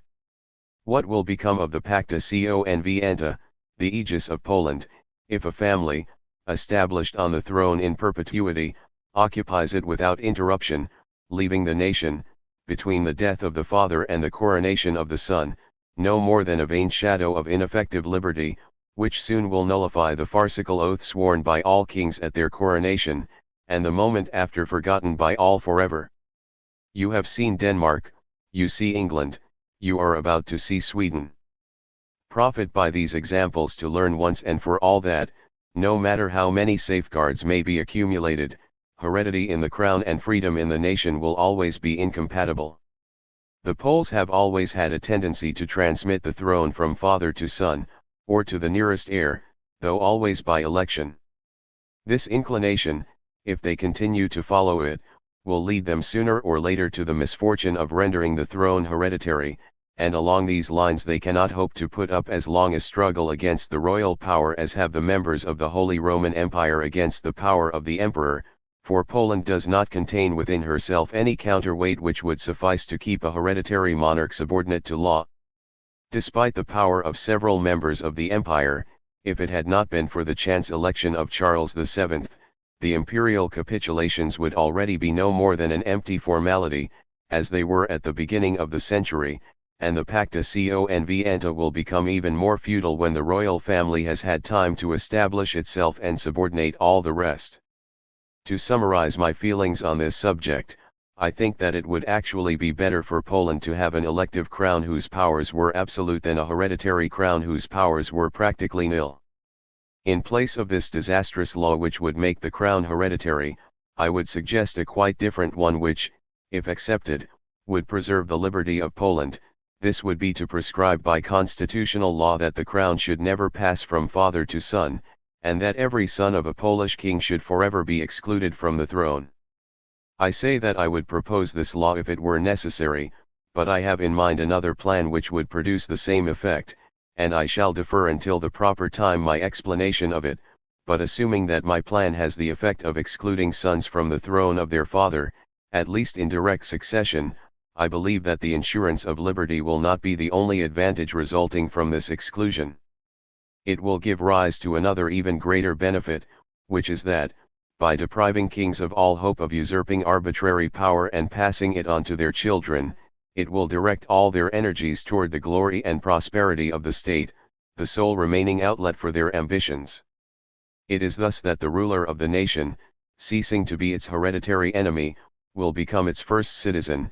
It is thus that he will make it his great concern to render his reign illustrious by useful works, which will endear him to his people, win him the esteem of his neighbors, and make men bless his memory after him, and it is thus that, apart from the means of coercion and seduction, which should never be left in his hands, it will be proper to increase his power in all that pertains to the public welfare. He himself will have little direct and immediate power of action, but he will have great authority, and great powers of supervision and control, to hold each man to his duty, and to guide the government towards its true goal. To preside over the Diet, the Senate, and all corporate groups, to examine strictly the conduct of all office holders, to take great pains to maintain justice and the integrity of all the law courts, to preserve order and tranquility in the state, to maintain its position abroad, to command its armies in time of war, to inaugurate useful works in time of peace. These are the duties which particularly pertain to his royal office, and which will give him enough to do if he tries to discharge them in person. 4. Considering that the details of administration are entrusted to officials created for that purpose, it should be a criminal offense for a king of Poland to entrust any part of his own administrative authority to favorites. Let him ply his trade in person, or abandon it. This is an important point, on which the nation ought never to yield. Similar principles should be followed in establishing a proper balance and proportion between the legislative and administrative powers. In order to achieve the best possible balance, the power of any given depositary of these powers should be in direct proportion to the number of those who share it, and in inverse proportion to the length of their tenure. The component parts of the Diet will come rather close to this ideal relationship. The Chamber of Deputies, which is the more numerous body, will also be the more powerful, but its entire membership will change frequently. The Senate, which is less numerous, will have a smaller share in legislation, but a greater share in the executive power, and its members, standing halfway between the two extremes, will be partly for life and partly for a fixed term, as is appropriate to an intermediary body. The king, who presides over the whole, will continue to hold office for life, and his power, while remaining very great for purposes of supervision, will be limited, with regard to legislation, by the Chamber of Deputies and with regard to administration by the Senate. But in order to maintain equality, the underlying principle of the Constitution, nothing therein should be hereditary except the nobility. If the crown were hereditary, it would be necessary to counterbalance it by making the peerage or senatorial order likewise hereditary, as in England. In that case the degraded equestrian order would lose its power, for the Chamber of Deputies, unlike the House of Commons, does not have the annual right of opening or closing the public purse, and the Polish constitution would be overthrown from top to bottom. Chapter 9. Specific causes of anarchy. If the Diet is thus well balanced and proportioned in all its parts, it will produce good laws and a good government. But this requires that its orders should be respected and obeyed. The anarchy and the contempt for law under which Poland has lived up to now are the result of clearly visible causes. I have already identified the principal one, and indicated the means of curing it. The other contributing causes are the liberum veto, the confederations, and the wrongful use by private citizens of the right to employ armed followers. The last abuse is such that, if it is not eliminated from the start, all other reforms will be useless. As long as private citizens have the power to resist the force of the executive, they will think they have the right to do so, and as long as they wage petty wars against each other, how can the state live in peace? I admit that fortresses require guardians, but why should there be fortresses which are strong only against citizens, and weak against the enemy? I fear that this reform may encounter difficulties. I do not, however, consider them insuperable, and if a powerful citizen is but reasonable, he will not mind giving up his own armed retainers, provided that all the rest do likewise. I shall speak hereafter of the military establishment. I shall therefore postpone until then things that might well have been said at this point. The liberum veto is not in itself a pernicious right, but when it oversteps its limits it immediately becomes the most dangerous of abuses. Once it was the guarantor of public freedom, now it is only an instrument of oppression. To eliminate this fatal abuse, it is necessary merely to eliminate the cause. But the heart of man is such that he clings to personal privileges rather than to greater and more general advantages. Only patriotism, enlightened by experience, can learn to sacrifice in the interest of greater goods a spectacular right grown evil by abuse, and henceforth inseparable from that abuse. All Poles should be keenly aware of the evils this unfortunate right has made them suffer. If they love peace and order, they cannot make either prevail among them as long as they allow this right to continue, for although this right was good when the body politic was being formed, or remained in full perfection, it becomes absurd and disastrous as soon as change becomes necessary. And change will always be necessary, above all in a large state surrounded by powerful and ambitious neighbors.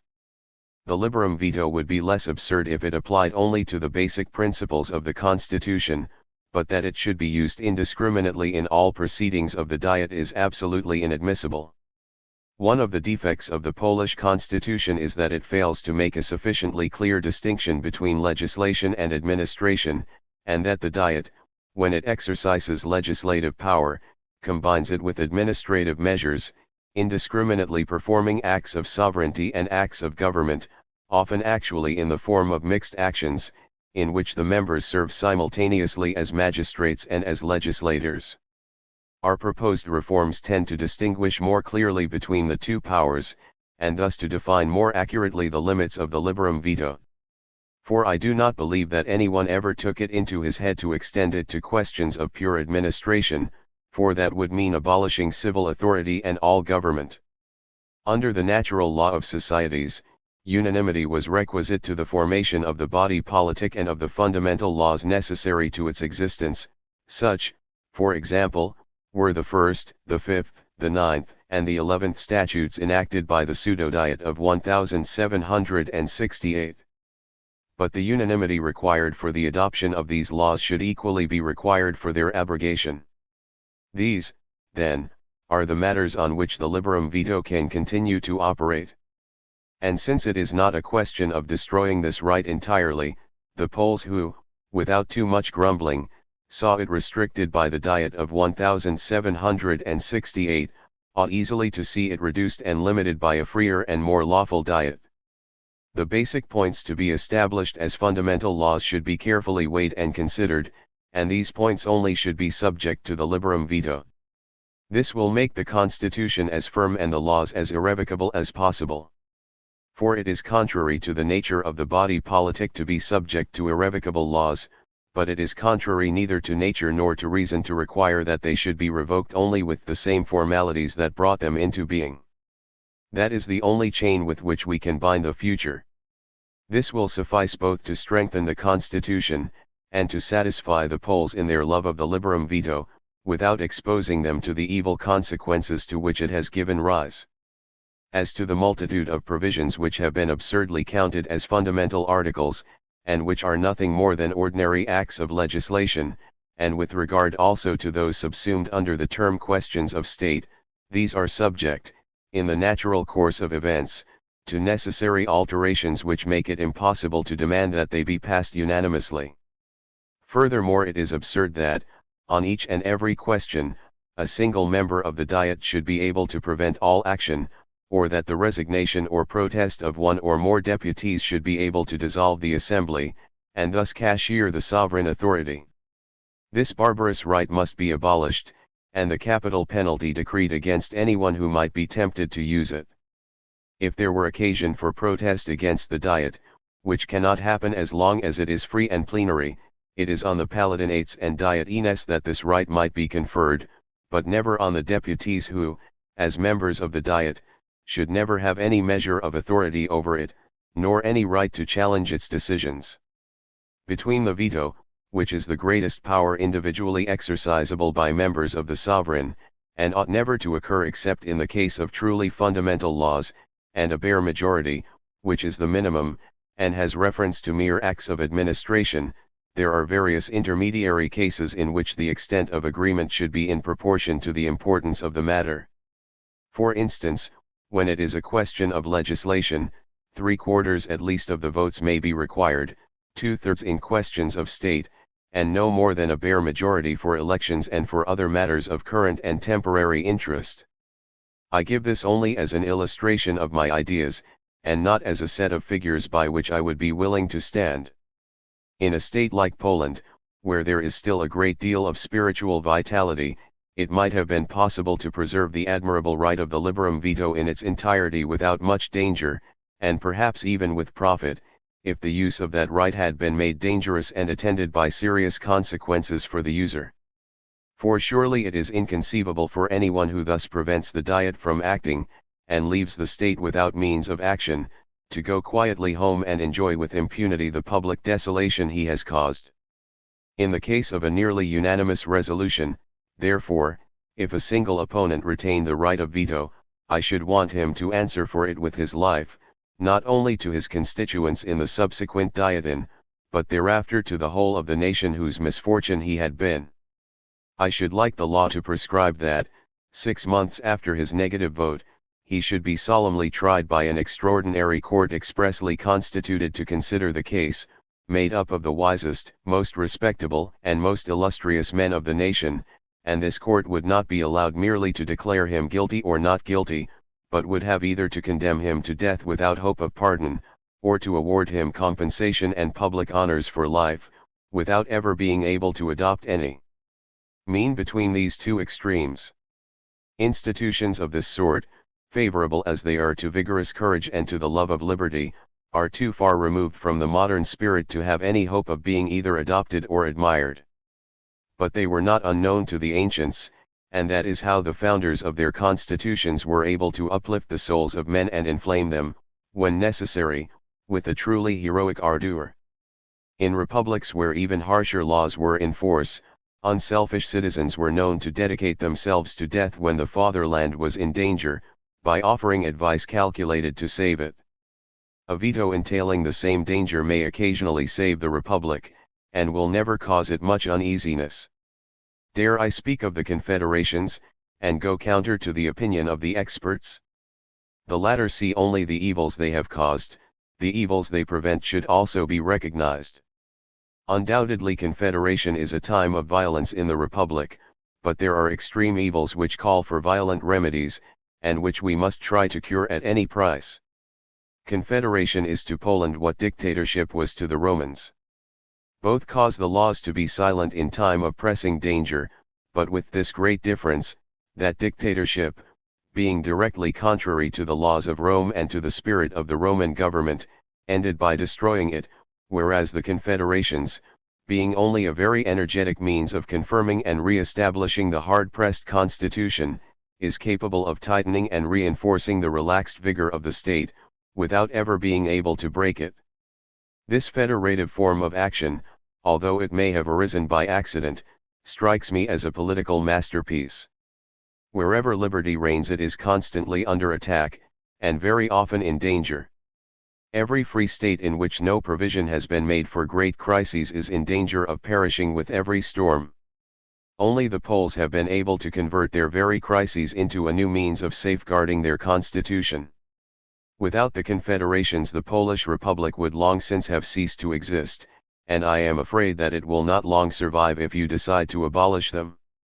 Consider for a moment the events that have just occurred. Without the confederations, the state would have been subjugated, and freedom destroyed forever. Do you want to deprive the Republic of the resource that has just preserved it? And do not suppose that if the liberum veto is abolished and majority rule re-established, the confederations would be useless, as if majority rule were their only value.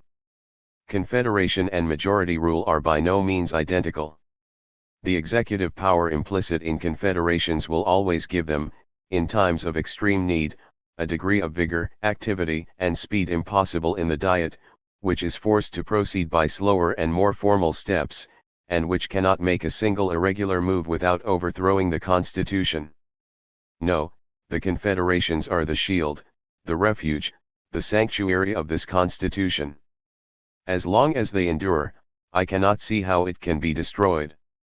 They must be left in existence, but also regulated.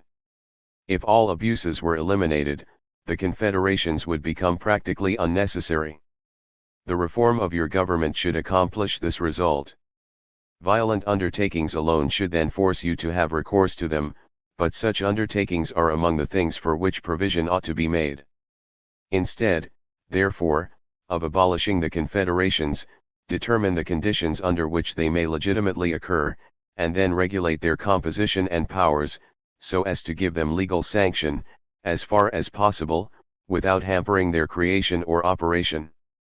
There may even be cases where the facts themselves will call for the immediate confederation of the whole of Poland, as when, for example, on some pretext or other and without open warfare, foreign troops set foot within the state, for after all, whatever the excuse for their entry, and even if the government itself consented to it, confederation at home does not mean enmity abroad.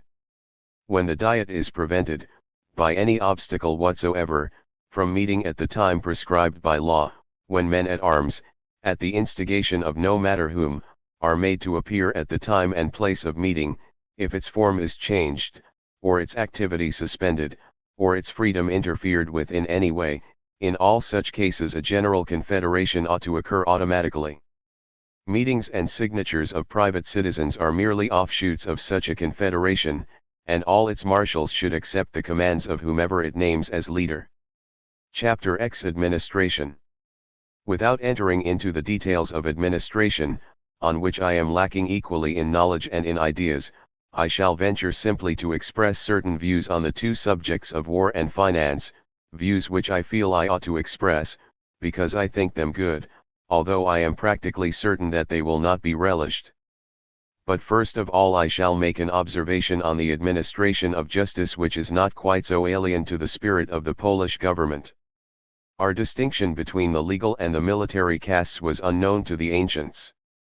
Citizens were neither lawyers nor soldiers nor priests by profession, they performed all these functions as a matter of duty.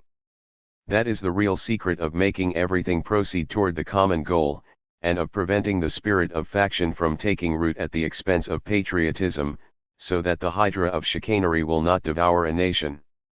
The office of judge, both in the highest and in the local courts, should be a temporary employment by which the nation may test and evaluate the merit and probity of a citizen, in order to raise him thereafter to those more important positions of which he has been found capable. This way of looking at themselves cannot fail to make judges very careful to place themselves absolutely above reproach, and in general to give them all the attentiveness and integrity their office demands. Thus it was, when Rome was at its best, that people passed through the praetorship in order to reach the consulate. In this way it is possible, with a few clear and simple laws, and even with few judges, to have justice well administered, leaving the judges with power to interpret the laws, and when necessary to supplement them in the light of natural justice and common sense. Nothing could be more puerile than the precautions taken on this point by the English. To eliminate arbitrary judgments, they have subjected themselves to 1,000 judgments which are iniquitous and even absurd. Hordes of lawyers devour them, endless lawsuits consume them, and with the mad idea of trying to provide for every eventuality, they have turned their laws into an immense labyrinth where memory and reason alike are lost. You must have 3 codes, covering constitutional, civil and criminal law respectively, all 3 as clear, short, and precise as possible. These codes will be taught not only in the universities but also in all the secondary schools, and you will need no other body of law. All the rules of natural law are better graven in the hearts of men than in all the rubbish of Justinian. Just make men honest and virtuous, and I assure you that their knowledge of law will be sufficient. But it is necessary for all citizens, and particularly for public figures, to be taught the positive laws of their own country, and the particular rules by which they are governed. They will find them in the codes they are to study, and all noblemen, before being enrolled in the Golden Book which is to qualify them for admission to a diadem, must pass on the subject of these codes, especially the first, an examination which is no mere formality, and if their knowledge proves not to be sufficient, they will be sent back until it is. As far as Rome and customary law is concerned, all that, if it exists, should be eliminated from the schools and law courts. No other authority than the laws of the state should be recognized. These laws should be uniform in all the provinces, thus drying up one source of litigation, and questions left unanswered by these laws must be settled by the common sense and integrity of the judges. You may be sure that, when the judicial office is nothing more, for those who occupy it, than a place to test their capacity for higher things, they will not abuse their authority as much as you might fear, or that, if there are abuses, they will always be less than those which arise from a mass of laws which are often in conflict, which by their proliferation cause lawsuits to drag on endlessly, and by their contradictions lead also to arbitrary judgments. What I have been saying of judges should apply a fortiori to lawyers. This calling, intrinsically so respectable, grows vile and degrading as soon as it becomes a trade. The lawyer should be the first and severest judge of his client. His job should be, as it was in Rome and still is in Geneva, the first step toward public office, and in Geneva lawyers are in fact highly respected, and deserve to be. They are candidates for the council, and are very careful to do nothing that will bring them public disapproval. I should like every public function to serve in this way as a stepping stone to another, so that no one, in the expectation of staying in any one office, will turn it into a lucrative profession, and place himself above the judgment of men. This arrangement would conform perfectly with my desire to have the children of rich citizens pass through the legal calling, now rendered both honorific and temporary. I shall develop this idea further in a moment. At this point I should say in passing, since it occurs to me, that it is contrary to the principle of equality within the equestrian order for its members to entail their property in any way. Legislation must always tend to diminish those great inequalities of fortune and power which set too great a distance between magnates and simple noblemen, and which always have a natural tendency to increase. With regard to property qualifications, which would determine the amount of land a nobleman would have to own in order to be admitted to the diadem, I can see that there is something to be said both for and against the proposal, and since my knowledge of the country is insufficient to enable me to estimate the consequences, it would be utterly foolhardy for me to reach any conclusion on the matter. Undoubtedly it would be desirable for a citizen voting in a palatinate to own some land therein, but I should not be too happy to see any fixed quantity prescribed. Granted that possessions are important, are men to count for nothing? What? Does a gentleman, because he has little or no land, cease thereby to be free and noble? And is his poverty alone a crime so grave as to make him forfeit his rights as a citizen? One final observation: no law should ever be allowed to fall into disuse. Be it bad or indifferent, it should either be formally repealed, or else rigorously enforced. This principle, which is fundamental, will make it necessary to pass all old laws in review, to repeal many of them, and to support with the severest sanctions those you decide to keep. Turning a blind eye toward many things is regarded in France as a basic principle of government. That is what despotism always forces us to do. But in a free government it is a sure means of enfeebling the laws and shaking the constitution. We want few laws, but those well classified, and above all well enforced. All abuses which are not forbidden remain inconsequential, but anyone who utters the word law in a free state is invoking that before which every citizen, including first of all the king, should tremble. In short, suffer anything to happen rather than to weaken the force of law, for once its power has been exhausted, the state is lost beyond redemption. Chapter 11. The Economic System. The choice of an economic system to be adopted by Poland depends on the purposes she has in view in reforming her constitution. If your only wish is to become noisy, brilliant, and fearsome, and to influence the other peoples of Europe, their example lies before you, devote yourselves to following it. Cultivate the arts and sciences, commerce and industry, have professional soldiers, fortresses and academies, above all have a good system of public finance which will make money circulate rapidly, and thereby multiply its effectiveness to your great profit. Try to make money very necessary, in order to keep the people in a condition of great dependence, and with that end in view, encourage material luxury, and the luxury of spirit which is inseparable from it.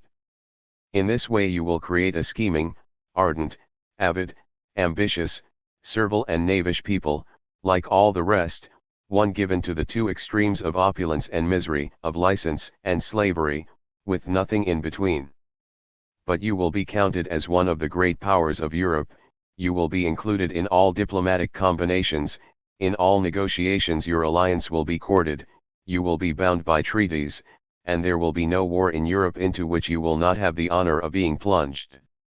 If you are lucky, you will be able to recover your ancient possessions, perhaps to conquer new ones, and you will be able to say, like Pyrrhus or the Russians, in other words, like children, when the whole world is mine, I shall eat a lot of candy.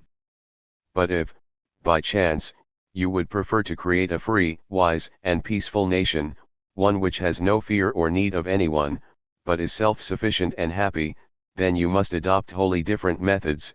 You must preserve and revive among your people simple customs and wholesome tastes, and a warlike spirit devoid of ambition.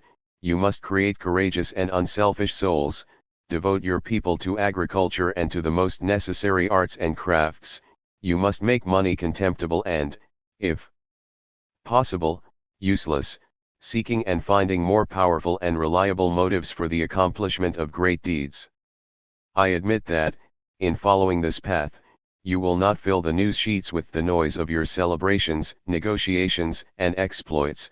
The philosophers will burn you no incense, poets will not sing your praises, and you will not be much talked about in Europe. People may even pretend to hold you in contempt. But you will live in true prosperity, justice, and liberty. No one will try to pick a quarrel with you, people will fear you without admitting it, and I guarantee that neither the Russians nor anyone else will ever again come to rule over you, or that if, to their own misfortune, they do come, they will leave even more hurriedly.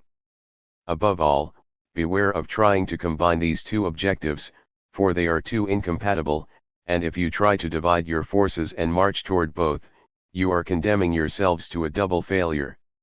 Choose then, and if you prefer the first, stop reading me.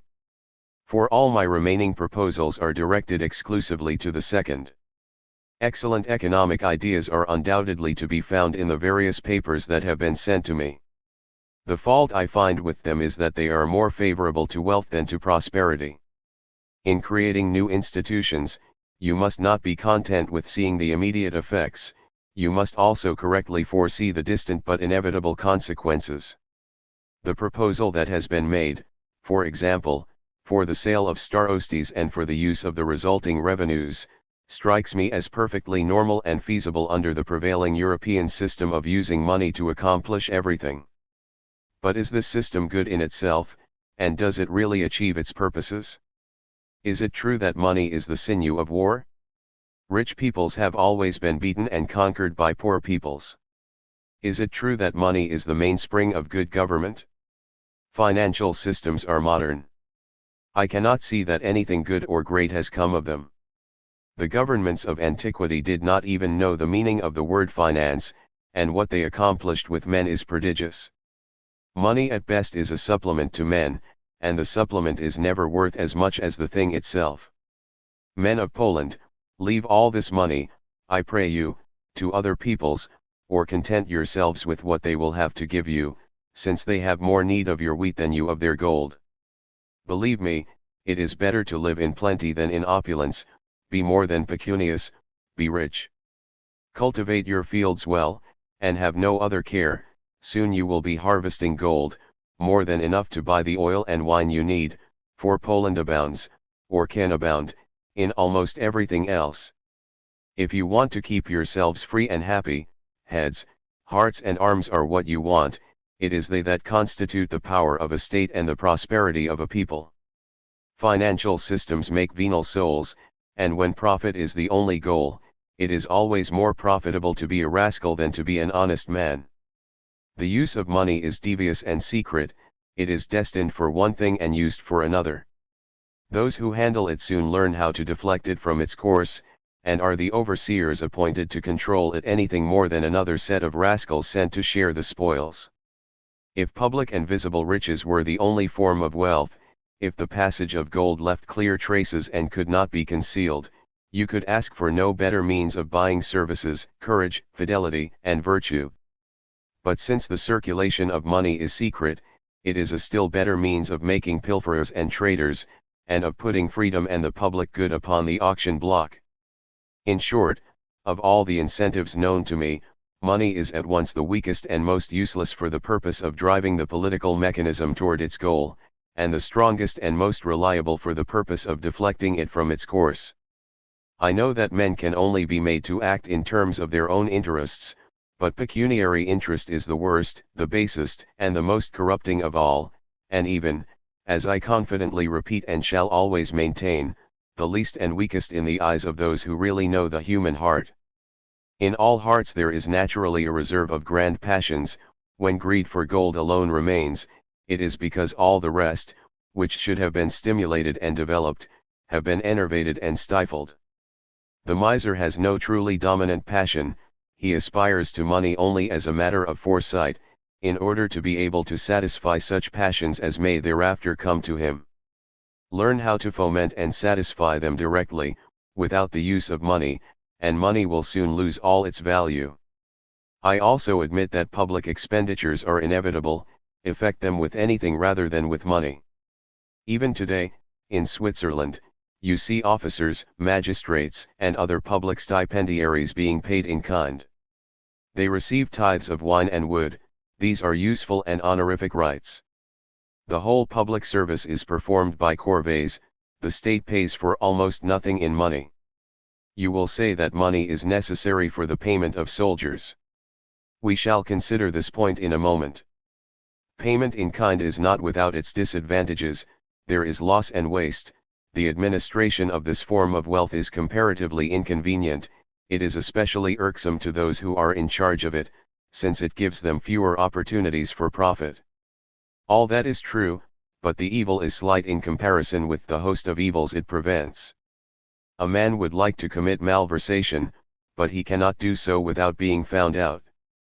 The example of the bailiffs of the canton of Bern will be cited against me, but why are they vexatious? Because of the money fines they levy. These arbitrary fines are in themselves most objectionable. If they could, however, be paid in kind rather than in money, the evil would be almost negligible. Extorted money can be easily hidden, warehouses would be less easy to conceal. 10 times more money is handled in the single canton of Bern than in all the rest of Switzerland, and its administration is iniquitous in the same proportion. Look at every country, every government, every part of the world. Nowhere will you find a great evil in morals and politics where money is not involved. You will say that the equality of fortunes which reigns in Switzerland makes it easy for the administration to be economical, whereas the great families and magnates of Poland require great expenditures, and great financial resources to meet them. Not at all. These magnates are rich in their own right, and their expenditures will diminish when luxury ceases to be esteemed in the state, without distinguishing them any the less from men of inferior fortune, whose expenditures will diminish in the same proportion. Pay for their services with authority, honors, and exalted positions. In Poland, inequality of rank is compensated by the privilege of noble birth, which makes office holders jealous rather of honor than of profit. The Republic, by appropriately gradating and distributing these purely honorific rewards, will husband a treasure which will never ruin it, and which will give it heroes for citizens. The treasure of honors is an inexhaustible resource for a people which has a sense of honor, and would to God that Poland could hope to exhaust it. How happy the nation which cannot possibly find in its bosom any further distinctions for virtue.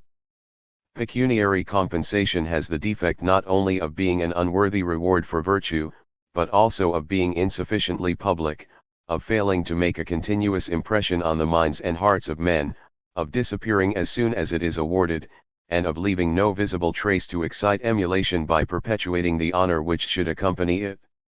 I should like to have all ranks, offices, and honorific awards distinguished by external signs, so that no public figure would ever be allowed to go incognito, but would be followed everywhere by the marks of his rank or dignity.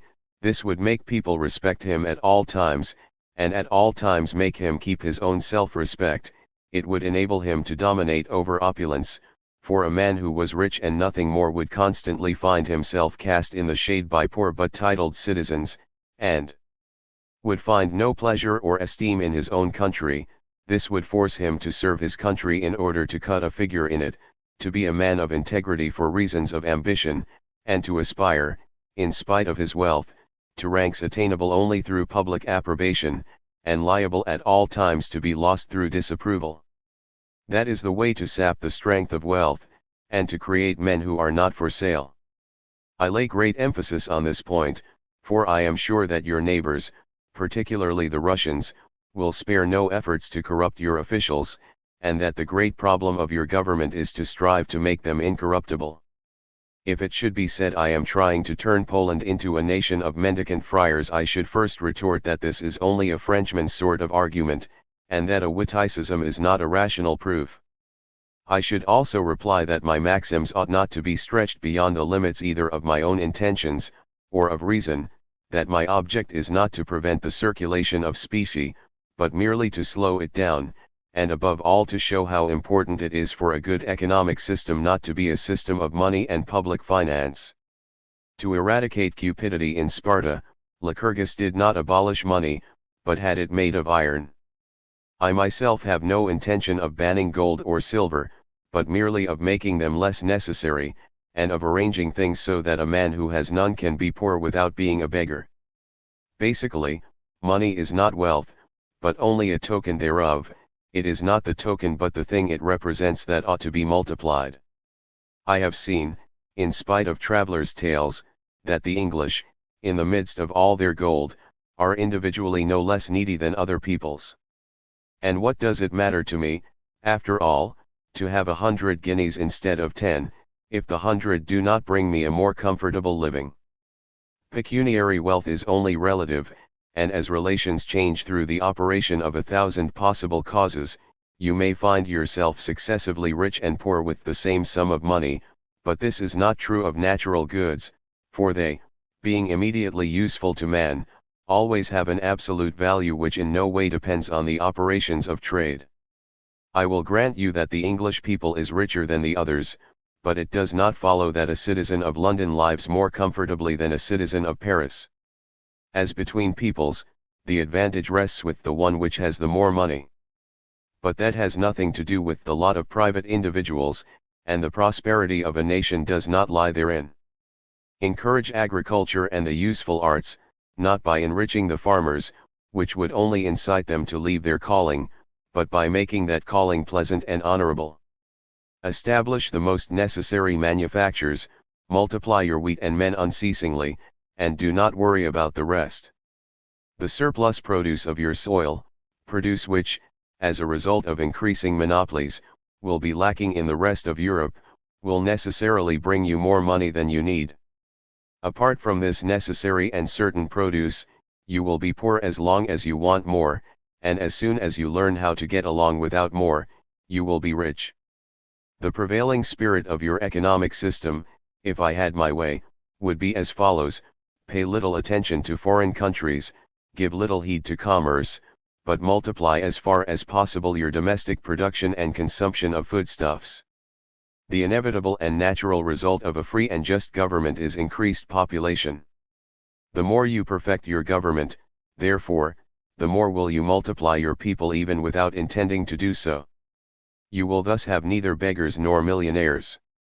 Luxury and indigence together will insensibly disappear, and the citizens, cured of the frivolous tastes created by opulence, and of the vices associated with poverty, will devote their best efforts to serving the country, and will find their glory and happiness in doing their duty.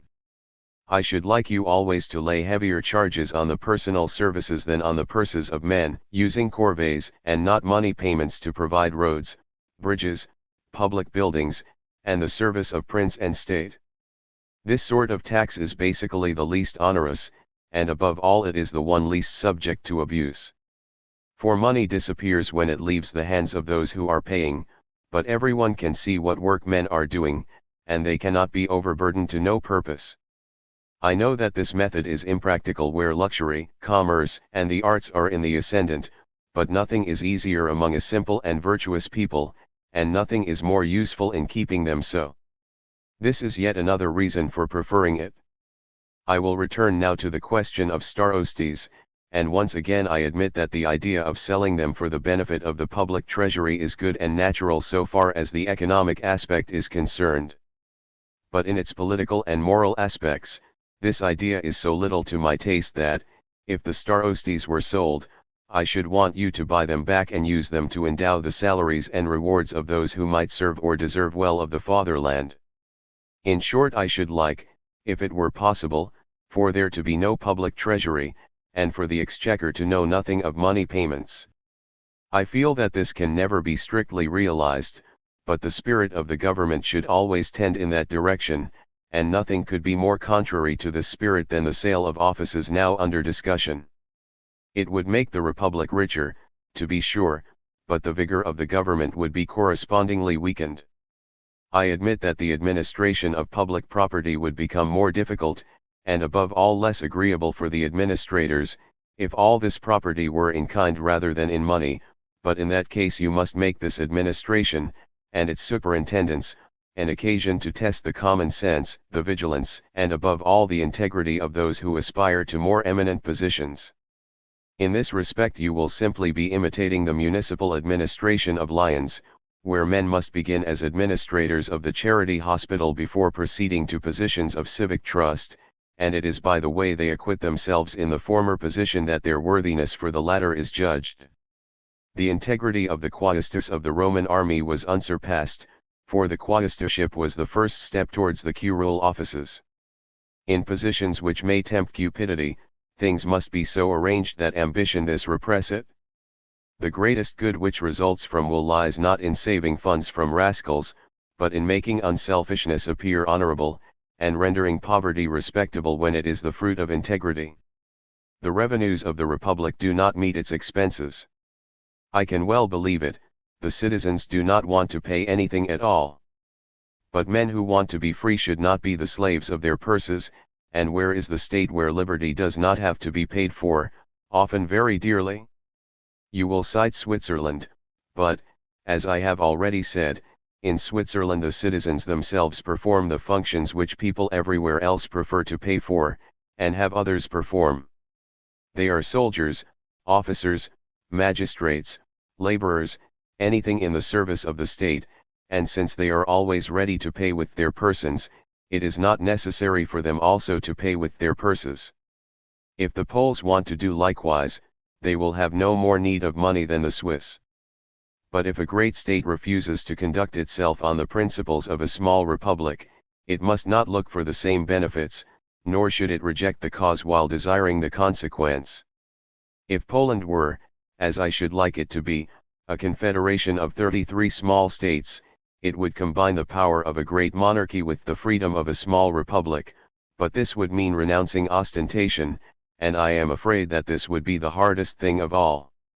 Of all the bases on which to levy a tax, the easiest and least expensive is undoubtedly capitation, but it is also the most forced and arbitrary, and that no doubt is why Montesquieu considers it servile, although it was the only form of taxation practiced by the Romans, and still exists at the present time in several republics, under other names, it is true, as in the case of Geneva, where it is called paying the guards, and is paid only by citizens and burghers, while the inhabitants and natives pay other taxes.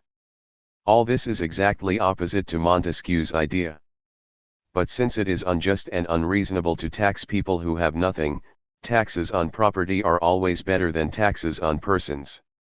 You must simply avoid those which are difficult and costly to levy, and above all those which can be avoided by smuggling, for this is unproductive, fills the state with defrauders and brigands, and corrupts the fidelity of the citizens. Assessments should be so well apportioned that the difficulties of fraud will be greater than its benefits. There should never be a tax, therefore, on anything that can be hidden easily, like lace and jewels. It is better to forbid the wearing of them than to ban their importation. In France the temptation to smuggle is wantonly encouraged, and this makes me believe that the tax administration derives a profit from the existence of smugglers. This system is abominable, and wholly contrary to common sense. Experience shows that stamp taxes are particularly hard on the poor, and burdensome to commerce, that they greatly increase chicanery, and cause the people to cry out wherever they are established. I should not advise you to consider them. Taxes on animals strike me as being much better, provided that fraud is avoided, for every possible fraud is always a source of evils. But in so far as the payments must be made in money, they may be burdensome to the taxpayers, and the proceeds of this sort of tax are unduly subject to misappropriation. In my opinion the best and most natural tax, and one which is in no way open to fraud, is a proportional tax on land, on all land without exception, as was suggested by Marshal de Vauban and the Abbé de Saint-Pierre, for after all, it is that which produces that ought to pay. All lands, whether owned by the king, noblemen, ecclesiastics, or commoners, should pay equally, that is to say in proportion to their extent and productivity, no matter who the proprietor may be. This levy would seem to require a preliminary operation, namely a general land census, which would be long and costly. But this expense can be avoided easily, and even advantageously, by levying the tax not on the land directly but on its products, which would be even fairer.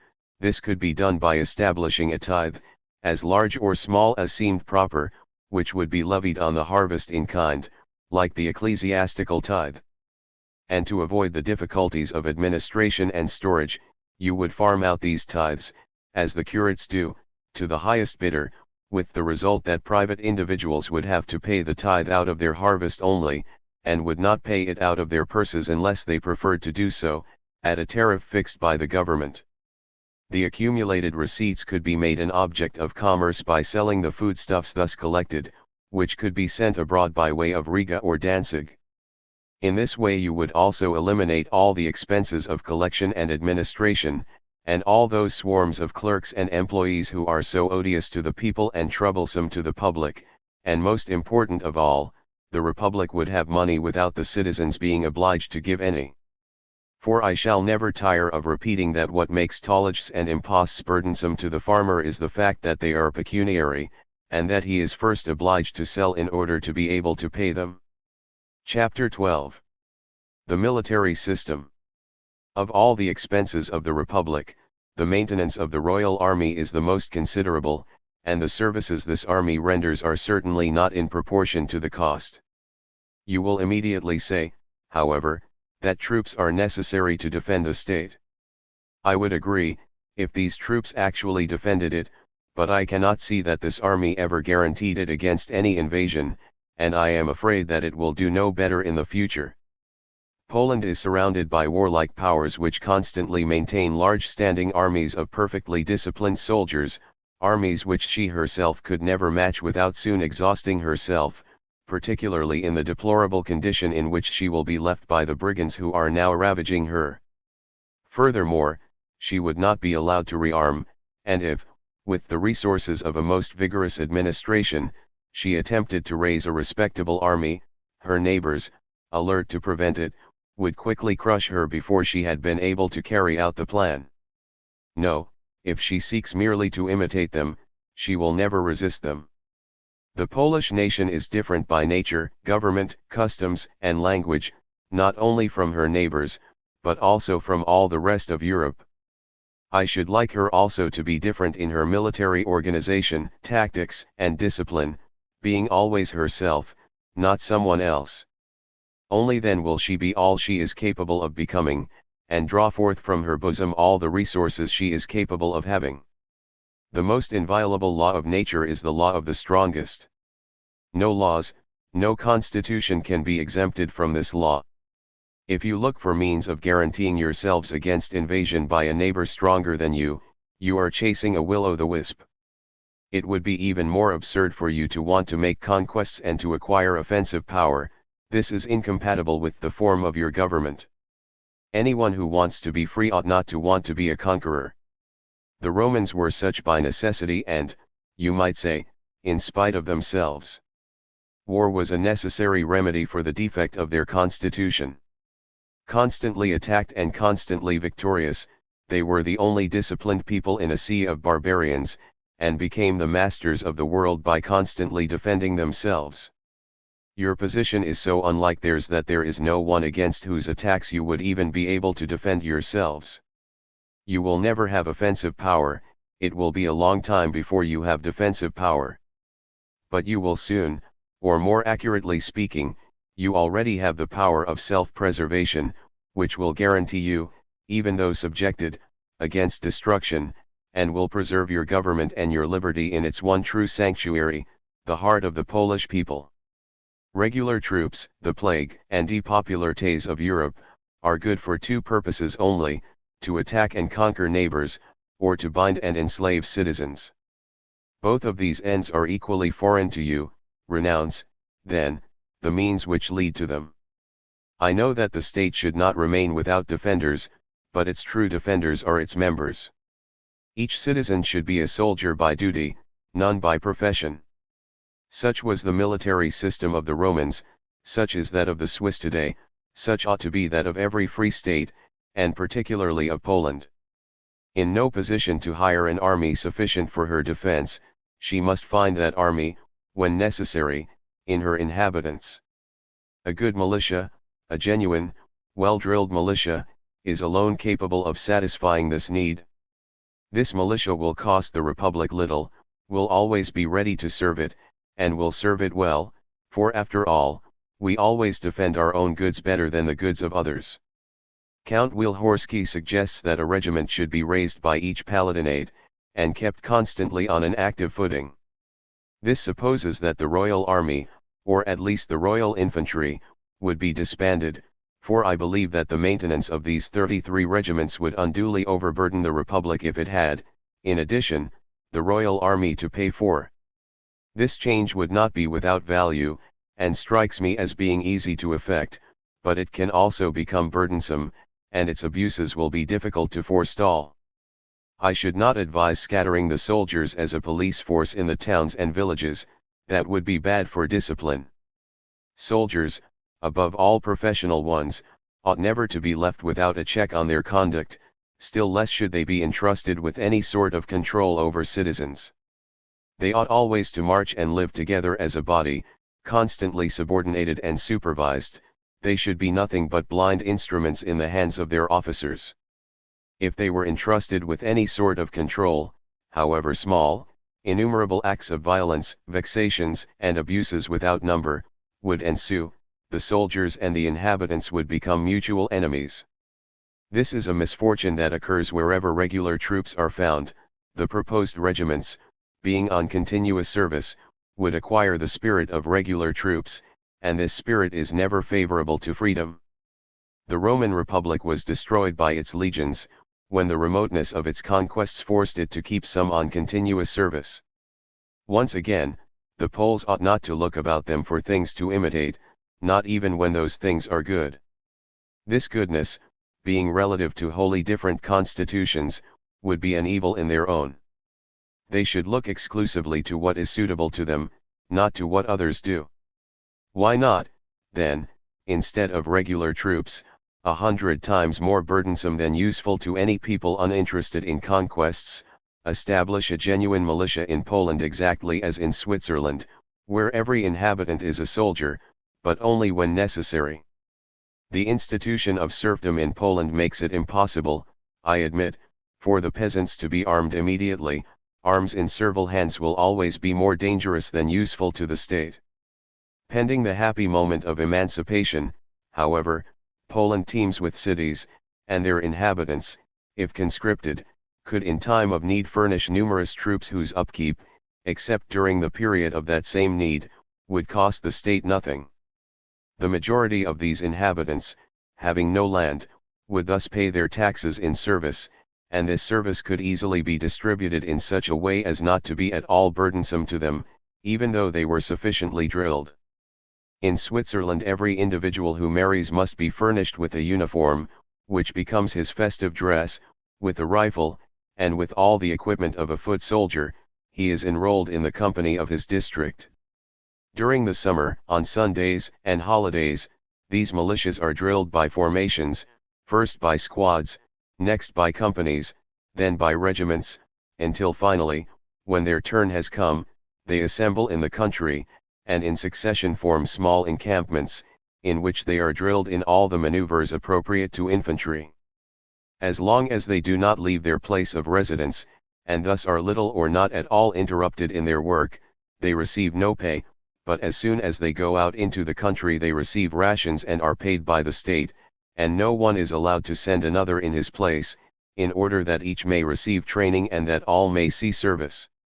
In a state like Poland, with its vast provinces, it is easy to find the wherewithal to replace the royal army with a sufficient number of militiamen, who would be kept constantly mobilized, but changed once a year at least, and drawn in small detachments from all the corps, which would not be seriously burdensome to the individuals, whose turn would come hardly more often than once in 12 or 15 years. In this way, the whole nation would be given military training, a good and numerous army would always be ready when needed, and it would cost far less, especially in peacetime, than the royal army costs today. To make a real success of this operation, however, it would be necessary to begin by changing public opinion regarding a vocation which will in fact be wholly altered, and to make the Polish people look on the soldier no longer as a bandit who, in order to live, sells himself for 5 cents a day, but as a citizen who is doing his duty in the service of his country. This vocation must be restored to the honor which it formerly enjoyed, and which it still enjoys in Switzerland and in Geneva, where the best citizens are as proud of being in their corps and under arms as in the town hall and in the sovereign council. To accomplish this, it is important that, in the choice of officers, consideration should be given not at all to rank, credit and fortune, but solely to experience and talent.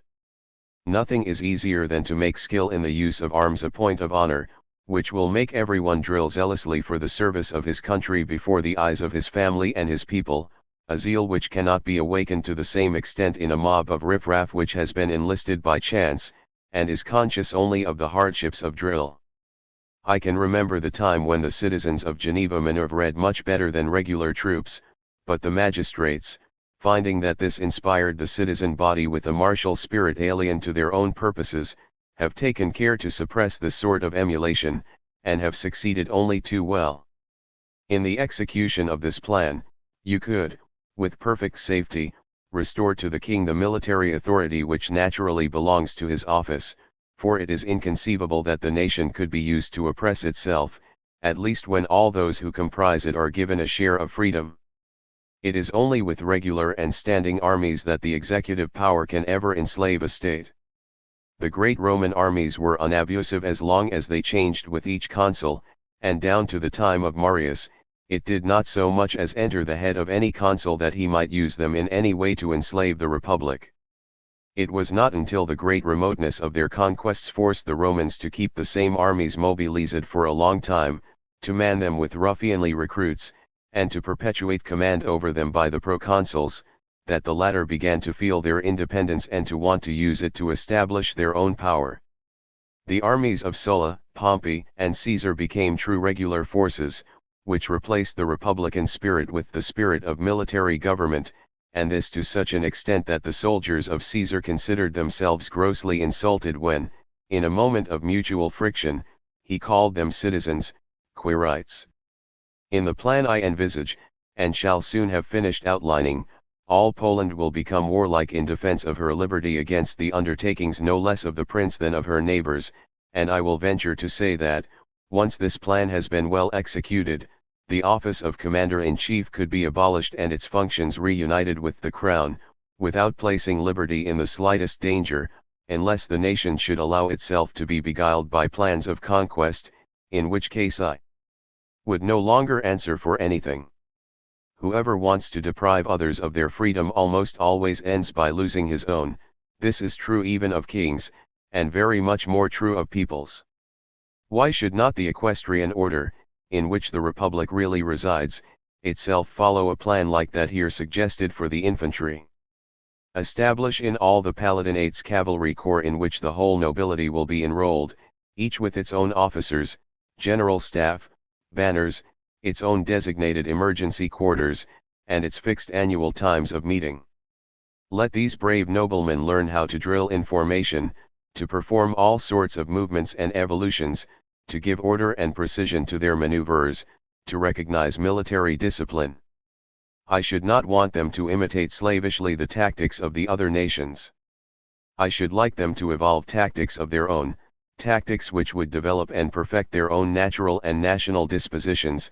I should like them above all to practice for lightness and speed, learning how to break off, disperse and regroup without difficulty or confusion, to excel in what is called guerrilla warfare, in all the maneuvers appropriate to light troops, in the art of inundating a country like a torrent, of striking everywhere without ever being struck, of continuing to act in concert though separated, of cutting communications, of intercepting convoys, of charging rear guards, of capturing vanguards, of surprising detachments, of harassing large bodies of troops marching and camping together. I should like them to adopt the methods of the ancient Parthians, whose valor they already possess, and learn like them to conquer and destroy the best disciplined armies without ever joining battle and without leaving them a moment's respite. In short, have infantry, since it is necessary, but rely only on your cavalry, and leave no stone unturned in devising a system which will place the entire outcome of the war in its hands. A free people is not well advised to have fortresses, they are not at all suited to the Polish genius, and sooner or later they everywhere become nests for tyrants.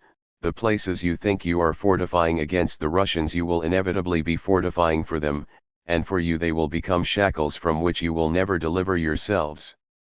Neglect even the advantages of fortified outposts, and do not bankrupt yourselves for artillery. Such things are not what you need.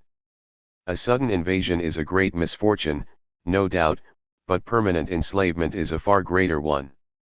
You will never be able to make it difficult for your neighbors to enter your territory, but you can make it difficult for them to withdraw with impunity, and that should be your sole concern. Antony and Crassus invaded the territory of the Parthians easily, but to their own misfortune. A land as vast as yours always offers its inhabitants places of refuge and great resources for eluding its aggressors. No human art could prevent sudden action by the strong against the weak, but the weak can provide themselves with means of retaliation, and when experience teaches how hard it is to retire from your country, people will be in less of a hurry to enter it. Leave your country wide open, then, like Sparta, but build, like her, strong citadels in the hearts of the citizens, and just as Themistocles carried Athens away in her fleet, carry off your cities, when need be, on your horses. The spirit of imitation seldom produces anything good, and never anything great. Each country has advantages which are peculiar to itself, and which should be extended and fostered by its constitution. Husband and cultivate those of Poland, and she will have few other nations to envy. A single thing suffices to make it impossible to conquer her, namely love of country and of liberty, animated by the virtues inseparable from that love. You have just given an ever memorable example of it. As long as this love burns in your hearts, it may not insure you against a temporary yoke, but sooner or later it will burst forth, shake off the yoke, and set you free. Work, therefore, without pause or relaxation, to bring patriotism to the highest pitch in every Polish heart. I have already indicated some of the means appropriate to that end. At this point it remains only for me to discuss the one which I believe to be the strongest, the most powerful of all, one which is even infallible in its effects if properly executed. This is to arrange things so that every citizen will feel himself to be constantly under the public eye, that no one will advance or succeed save by the favor of the public, that no office or position shall be filled save by the will of the nation, and finally that, from the lowliest nobleman, even from the lowliest peasant, up to the king, if possible, all shall be so dependent on public esteem that nothing can be done, nothing acquired, no success obtained without it. Out of the effervescence excited by this mutual emulation will arise that patriotic intoxication which alone can raise men above themselves, and without which liberty is but an empty word, and laws but a chimera. In the equestrian order this system is easy to establish, if you are careful throughout to make it follow a fixed sequence of official promotions, admitting no one to the honors and dignities of the state unless he has previously passed through the inferior grades, which will serve both as a qualification and as a test for those seeking a higher degree of eminence. Since equality among noblemen is a fundamental law of Poland, the career of public service in that country ought always to begin with subordinate positions, that is the spirit of the Constitution. These positions should be open to every citizen who is zealous enough to seek them, and who believes himself able to fill them successfully, but they should be the indispensable first step for anyone, great or small, who wishes to advance in this career. Each is free to present himself or not, but once he has done so, he must, unless he retires voluntarily, either advance or be rebuffed with disapprobation. All his conduct must be seen and judged by his fellow citizens, he must know that his every step is being watched, that all his acts are being weighed, that a faithful account is being kept of all his good and evil deeds, and that this account will influence the whole subsequent course of his life. Chapter 13. Plan for a sequence of official promotions embracing all members of the government. The following is a plan for the establishment of such a sequence of official promotions, a plan which I have tried to adapt as far as possible to the existing form of government, with the sole exception of the nomination of senators, which is reformed in the manner and for the reasons already given. All active members of the Republic, by which I mean those who participate in the administration, shall be divided into 3 classes, each distinguished by visible insignia to be worn on the person of its members. The orders of knighthood, which formerly were proofs of virtue, are now no more than signs of royal favor. The ribbons and jewels which distinguish them have an air of frippery and of feminine adornment which must be avoided in our reforms. I should like the insignia of my proposed 3 orders to consist of plagues of various metals, the material value of which should be inversely proportional to the rank of the wearer. Before entering upon an official career, young men shall pass through a preliminary trial period as lawyers, assessors, and even as judges in the lower courts, as managers of some part of the public funds, and in general in all those inferior posts which give the holders a chance to show their merit, their capacity, their thoroughness, and above all their integrity. This trial period should continue for at least 3 years, at the end of which time, armed with certificates from their superiors and with evidence of public approbation, they shall present themselves to the Diet of their province, where, after a rigorous examination of their conduct, those who are found worthy shall be honored with a plaque of gold inscribed with their name, province, and date of reception, and bearing underneath in larger characters the inscription Spes Patriae. Those who have received this plaque shall wear it constantly on their right arms or over their hearts, they shall be called servants of the state, and they alone, of all the equestrian order, shall be qualified for election as deputy to the Diet, as associate justice, or treasury commissioner, or entrusted with any public function which appertains to sovereignty. To reach the 2nd grade it will be necessary to have been elected 3 times as deputy to the Diet, and to have obtained each time, in the immediately subsequent Diet, the approval of the constituents, and no one may be elected deputy a second or third time unless he has a certificate to this effect with regard to his preceding deputyship. Service as Associate Justice or as Treasury Commissioner shall be equivalent to a deputyship, and it will suffice to have sat 3 times in any of these bodies, but always with approbation, in order to have the right to enter the second grade. Upon presenting his 3 certificates to the Diet, therefore, the servant of the state who has obtained them will be honored with the second plaque and with the title of which it is the token. This plaque shall be of silver, of the same size and shape as the preceding one, it shall bear the same inscriptions, except that the word spes patriae shall be replaced by cives electus. Those who wear these plaques shall be called citizens elect, or simply electees, and are no longer eligible to serve as simple deputies, associate justices, or treasury commissioners, but they shall all be candidates for senatorships. No one may enter the Senate until he has entered the second grade and wears its insignia, and all the elective senators who, according to our plan, will be drawn immediately from this group, shall continue to wear the same insignia until they reach the third grade. It is from the members of the second category that I should like to have chosen the principals of secondary schools and the inspectors of primary education. They might be required to fill these posts for a certain time before being admitted to the Senate, and to present the Diet a certificate of approval from the College of Administrators of Education, without forgetting that this certificate, like all the rest, must always be confirmed by the voice of the public, which may be consulted in 1,000 different ways. The choice of elective senators shall be made in the Chamber of Deputies at each ordinary session of the Diet, so that their term shall be for 2 years only, but they may be continued in office, or re-elected after an interval, for 2 additional terms, provided that, at the expiration of each term, they have first obtained from the aforesaid chamber a certificate of approval similar to that required from the Diet Ines for re-election to a second or third deputyship. For unless a like certificate is obtained for each mandate, it will be impossible to proceed to further office, and in order not to be excluded from the government, the only recourse will be to go back and begin again in the lower grades, a recourse which should be permitted in order not to deprive a zealous citizen, no matter what faults he may have committed, of all hope of erasing them and achieving success. Furthermore, no special committee should ever be entrusted with the giving or withholding of these certificates or acts of approbation, these judgments must always be made by the whole chamber. This will be done without difficulty or loss of time if, in judging outgoing elective senators, you follow the same method of balloting that I have suggested for their election. At this point you will say, perhaps, that all these acts of approbation, given first by particular bodies, then by the Diet Ines, and finally by the Diet, will be not so much accorded to merit, justice and truth, as extorted by intrigue and credit. To that I have but one answer to make.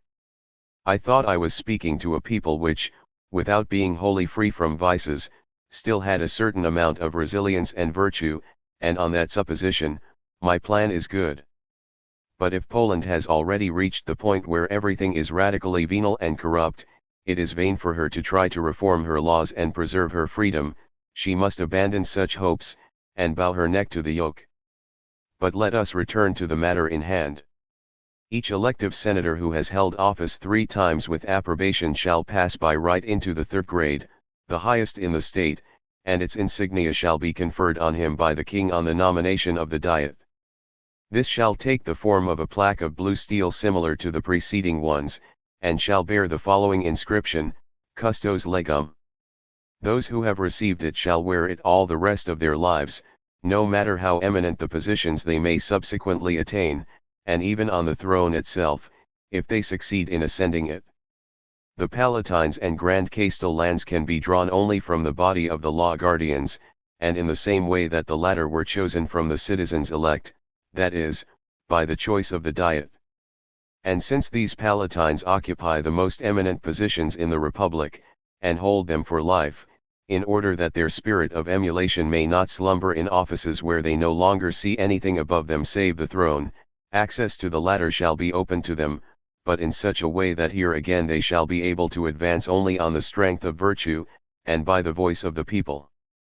Let us observe in passing that the career I am laying down for citizens to follow, in rising by successive stages to the head of the Republic, seems quite well proportioned to the stages of human life, so that those who hold the reins of government, although past the first flush of youth, nevertheless may still be in the prime of life, and so that, after 15 or 20 years of continuous testing under the eyes of the public, they will still have a sufficiently large number of years during which to give the fatherland the benefit of their talents, experience, and virtues, and themselves to enjoy, in the leading positions of the state, the respect and honors they have so well deserved. Assuming that a man begins his public career at 20, it is possible for him to become a Palatine by 35, but since it is very hard, and not even suitable, for this sequence of offices to be accomplished so quickly, this eminent post will seldom be reached before the 40s, and this, in my opinion, is the age most likely to combine all the qualities desirable in a statesman. At this point we may also observe that the sequence of offices also seems, as far as possible, to be appropriate to the needs of the government. In calculating the probabilities, I would estimate that every 2 years there would be at least 50 new citizens elect and 20 law guardians, and these numbers are more than sufficient to recruit the 2 parts of the Senate to which these grades respectively lead. For it is easy to see that although the first rank of the Senate is the more numerous, the fact that it is held for life means that it will need fewer replacements than the second, which, under my plan, is renewed at each ordinary diet. You have already seen, and soon will see again, that I do not leave the supernumerary citizens elect to stand idle while waiting to enter the Senate as elective senators. In order that the law guardians also shall not be left idle while waiting for new service as palatines and castellans, it is from this body that I would form the College of the Administrators of Education, of which I have already spoken. This college could be placed under the presidency of the primate or another bishop, with the proviso that no other ecclesiastic, whether bishop or senator, could be admitted to it. The sequence of promotions strikes me as being adequate to the needs of the essential and intermediary part of the state, namely, the nobility and the magistrates. But we have not yet provided for the 2 extremes, namely the common people and the king. Let us begin with the former, which so far has been accounted nothing, but which in the end must count for something if you want to give a certain power and solidity to Poland. Nothing could be more delicate than the operation of which we are now speaking, for although everyone feels how unfortunate it is for the Republic that the nation should be in a sense confined to the equestrian order, and that all the rest, peasants and burghers, should be nil, both in the government and in legislation, such, after all, is the ancient constitution. At the present moment it would be neither prudent nor possible to change it all at once. But it may be prudent and possible to effect this change by degrees, and make the more numerous part of the nation, without any perceptible revolution, attach its affections to the fatherland and even to the government. This will be effected by 2 methods, the first being to administer justice scrupulously, so that the serf and commoner, never having to fear unjust vexation by the nobleman, will be cured of the aversion in which they must naturally hold him. This calls for a great reformation of the courts of law, and for particular care in the formation of the corps of advocates. The second method, without which the first is useless, is to open the way to the serfs to become free, and to the burghers to become noblemen. Even if the thing were in fact impracticable, it would be necessary at least for it to be seen as a possibility. But it seems to me that more can be done, and without running the slightest risk. The following, for example, is a means which seems to me to lead safely to the proposed end. Every other year, in the interval between diets, an appropriate time and place would be set in each province for a meeting of all the citizens elect of that province who were not yet elective senators. They would meet, under the presidency of a law guardian who was not yet a life senator, in a censorial or benevolent committee, to which would be invited not all the curates, but only those deemed most worthy of the honor. I even think that this distinction, by constituting a tacit judgment in the eyes of the people, might also arouse a certain spirit of emulation among the village curates, and preserve a large number of them from that dissolute way of life to which they are all too prone. The business of this assembly, to which old men and notables from all walks of life could also be invited, would be to examine proposals for innovations useful to the province. Reports would be heard from the curates on the condition of their own and neighboring parishes, and from the notables on the condition of agriculture and of the families of their canton.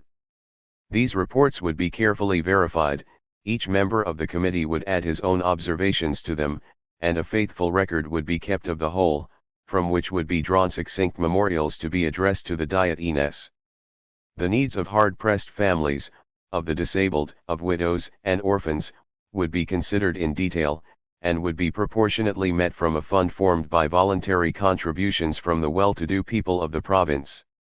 These contributions would be the less burdensome inasmuch as they would become the only charitable assessment, for beggars and poorhouses ought not to be tolerated anywhere in Poland. The priests will no doubt raise a great outcry for the preservation of poorhouses, and this outcry is simply one more reason for destroying these institutions. In this same committee, which would never concern itself with reprimands and penalties, but solely with benefits, praise, and encouragement, accurate lists would be made, on the basis of reliable information, of individuals in all walks of life whose conduct was worthy of honor and recompense. These lists would be forwarded to the Senate and King, to be considered on the appropriate occasion, and to help them make their choices and preferences wisely, and it is on the evidence supplied by these same assemblies that the free secondary school scholarships already mentioned would be awarded by the administrators of education. But the principal and most important function of this committee would be to draw up, on reliable depositions and on the well-verified report of public opinion, a roster of those peasants who were distinguished for good conduct, education, and morals, for their devotion to their families and for the proper fulfillment of all the duties of their station. This roster would then be presented to the Diet, which would elect therefrom a legally prescribed number for manumission, and would provide, by agreed means, for the compensation of their owners by granting them exemptions, prerogatives, and other advantages proportionate to the number of their peasants who had been found worthy of freedom. For it is absolutely necessary to arrange things so that, instead of being burdensome to the master, the manumission of the serf should bring him honor and profit, with the understanding that, to avoid abuses, these manumissions should be made not by the master, but in the Diet Ines, by a formal judgment, and in no more than the numbers prescribed by the law. When a certain number of families in a canton had been successively freed, you could proceed to free whole villages, to unite them gradually into communes, to assign them a certain amount of communal property, like the communal lands in Switzerland, and to give them communal officers, and when you had gradually brought things to the point where, without perceptible revolution, it was possible to complete the operation on a large scale, you would finally be able to give them back their natural right to participate in the administration of their country by sending deputies to the Diet Ines. All this having been done, you would arm all these peasants, now converted into free men and citizens, you would enroll them in the army, you would drill them, and you would end up with a truly excellent militia, more than sufficient for the defense of the state. A similar method could be followed for the ennoblement of a certain number of burghers and, even without ennobling them, for the awarding to them of certain outstanding positions which they alone could fill, to the exclusion of the nobles, and this would be following the example of the Venetians, who, for all their jealous insistence on noble privileges, always give a commoner, in addition to other subordinate positions, the second office in the state, that of Grand Chancellor, to which no nobleman can ever aspire. In this way, by opening to the burghers the road to nobility and honors, you would attach their affections to the fatherland and to the maintenance of the constitution. You might also, without ennobling individuals, ennoble certain towns collectively, with preference to those where commerce, industry, and the arts were most flourishing, and where the municipal administration was consequently the best. These ennobled cities could, like the free cities of the empire, send deputies to the Diet, and their example would not fail to excite in all the rest a keen desire to obtain the same honor. The censorial committees entrusted with this work of beneficence, a work which, to the shame of kings and peoples, has never yet existed anywhere, would be composed, without being elective, in the manner most suited to the zealous and honest performance of their functions, for their members, as aspirants to the senatorial positions open to their respective grades, would be very careful to deserve by public approbation the suffrage of the Diet. And this work would be sufficient to keep these aspirants on their mettle and to hold them in the public eye during the intervals which might occur between their successive elections. Observe, however, that this would be done without raising them, during these intervals, above the rank of private citizens of a particular grade, for this type of tribunal, useful and respectable as it is, would never have any other task than to confer benefits, and hence would be vested with no coercive power whatsoever. Thus I am not at this point increasing the number of magistracies, but I am making use of the passage from one magistracy to another to enlist the temporary services of those who are to become magistrates. In executing this plan of official promotions by successive stages, a process which could be accelerated, decelerated, or even halted according to its good or ill success, you would proceed just as you saw fit, guided by experience. You would enkindle in all the lower orders an ardent zeal to contribute to the public welfare, you would finally succeed in animating all parts of Poland, and in binding them together in such a way that they would no longer be anything more than a single corporate group, whose vigor and strength would be at least 10 times greater than is now possible, and this with the inestimable advantage of having avoided all abrupt and rapid changes, and the danger of revolution. You have a fine opportunity to begin this operation in a striking and noble fashion, one which should produce the greatest effect. In the misfortunes Poland has just been undergoing, it is not possible that the Confederates should have failed to receive aid, and tokens of attachment, from certain burghers, and even from some peasants. Imitate the magnanimity of the Romans, who were so careful, after the great calamities of their republic, to shower evidences of their gratitude upon foreigners, subjects, slaves, and even animals who, during their misfortunes, had rendered them some signal services. What a fine beginning, in my opinion, it would be solemnly to confer nobility on these burghers, and freedom on these peasants, and this with all the pomp and circumstance needed to make the ceremony august, touching and memorable. And do not stop with this beginning. The men thus distinguished should ever remain the favorite children of the fatherland. They must be watched over, protected, aided and sustained, even if they are bad characters. At all costs they must be made to prosper all their lives, in order that, by giving this example to the public view, Poland may show all Europe what, in her time of victory, may be expected by anyone who dares aid her in her distress. This gives a rough idea, intended merely as an illustration, of the way to proceed in order that everyone may see the road to any attainment open before him, to make all, while serving the country well, move by degrees toward the most honorable ranks, and to enable virtue to open all the doors that fortune is pleased to shut. But all is not yet done, and the part of this plan that still remains to be described is undoubtedly the most embarrassing and difficult. It attempts to surmount obstacles against which the wisdom and experience of the most consummate statesmen have always failed.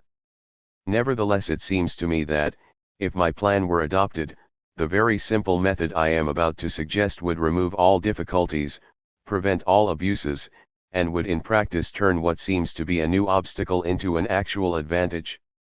Chapter 14. The Election of Kings.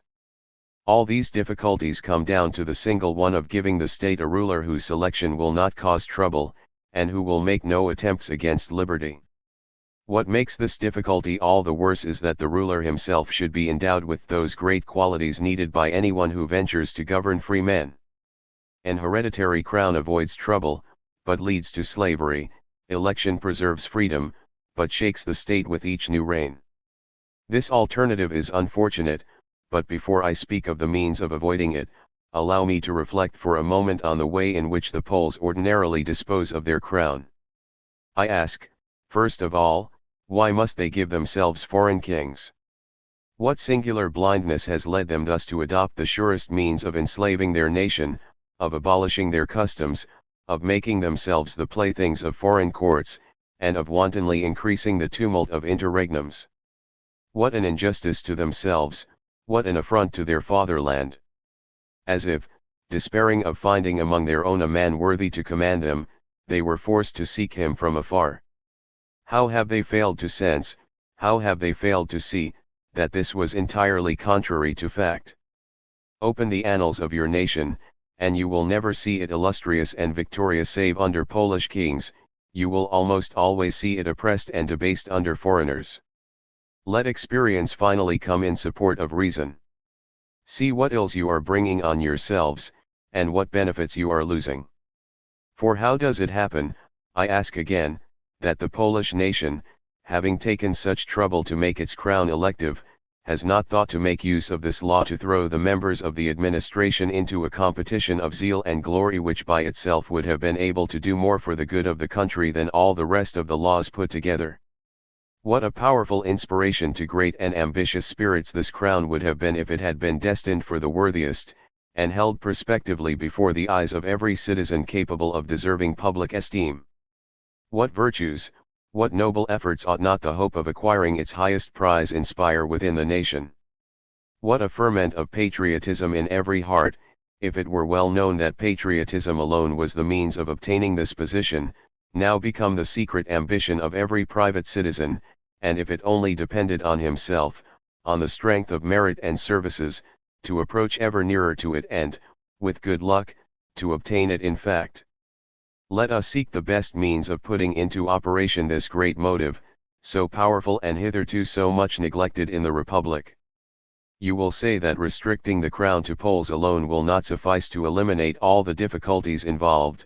We shall consider this point in a few moments, after I have proposed my solution. This plan is simple, but when I say that it consists of introducing the drawing of lots into the election of kings, it would seem at first glance that it fails to meet the purpose I myself have just been prescribing. I beg that you will be good enough to give me time to explain myself, or at least to reread attentively what I have already written. For if you say, what assurance is there that a king chosen by lot will have the qualities needed to fill the office worthily, you are raising an objection I have already met, since it is sufficient for this purpose to provide that the king can only be drawn from the life senators.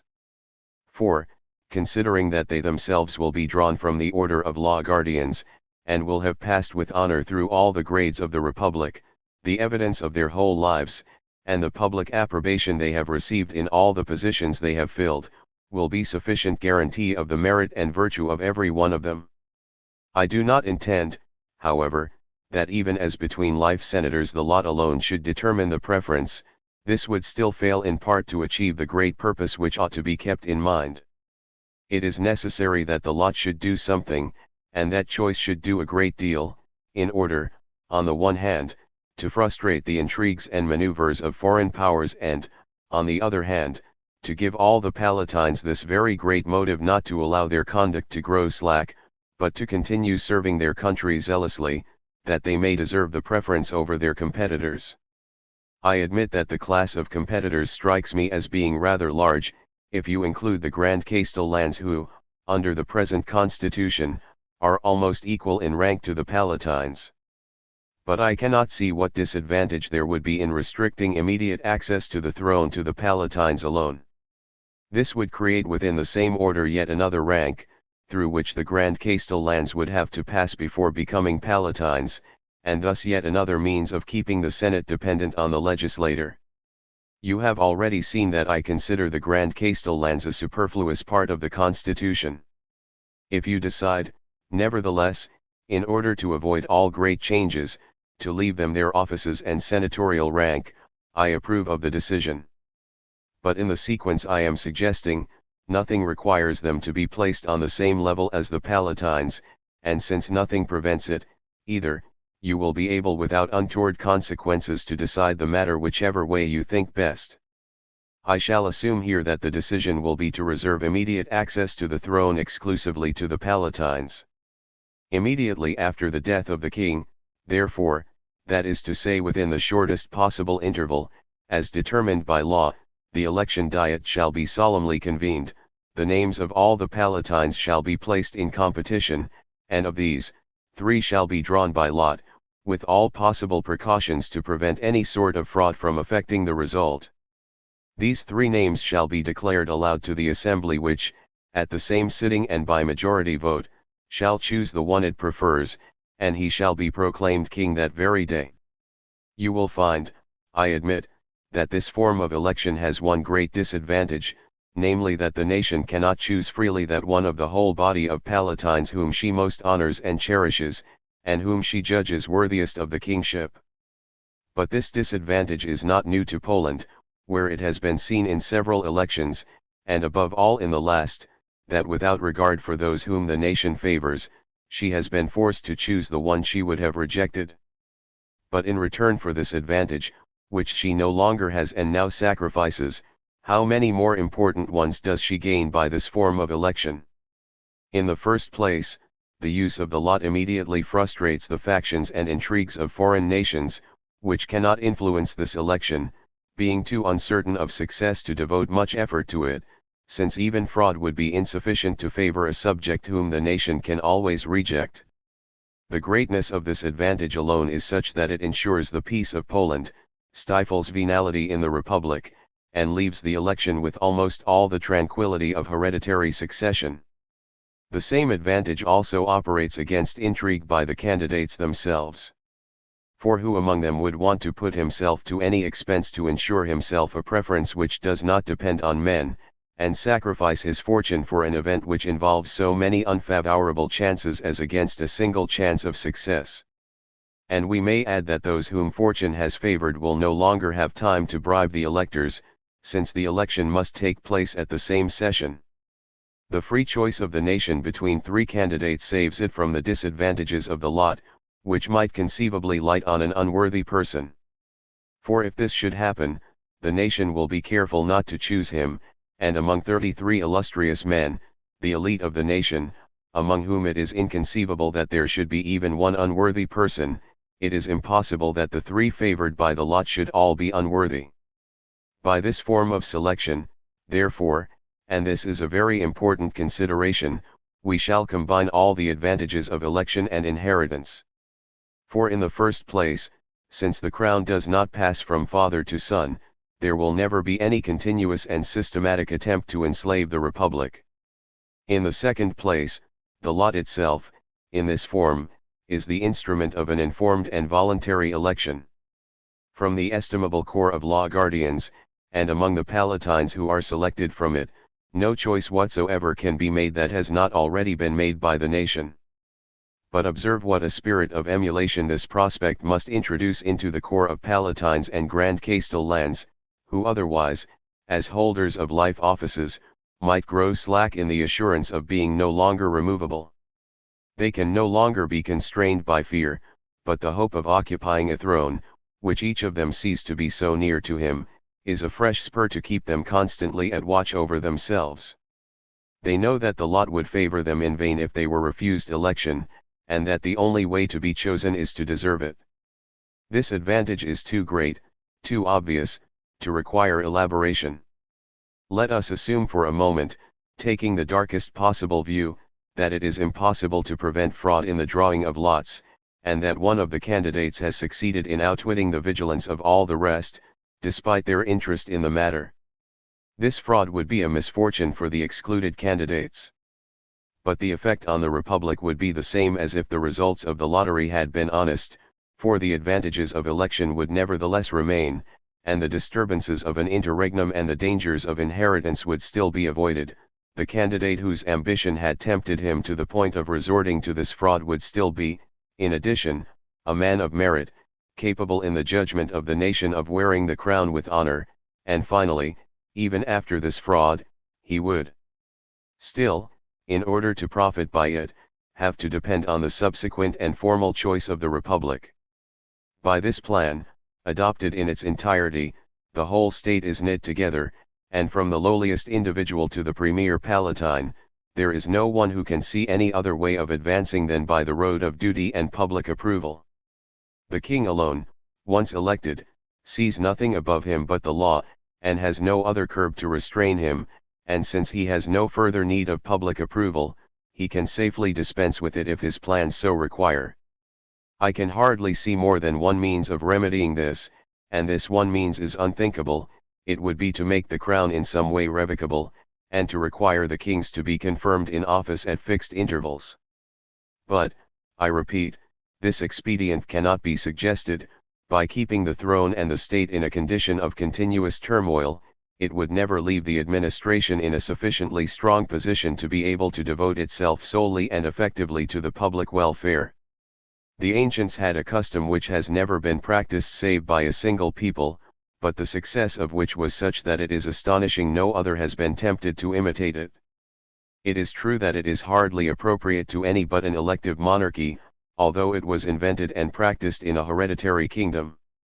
I am referring to the trial of Egyptian kings after their death, and to the judgment which granted or refused them burial and royal honors, according as they had governed the state well or ill during their lives.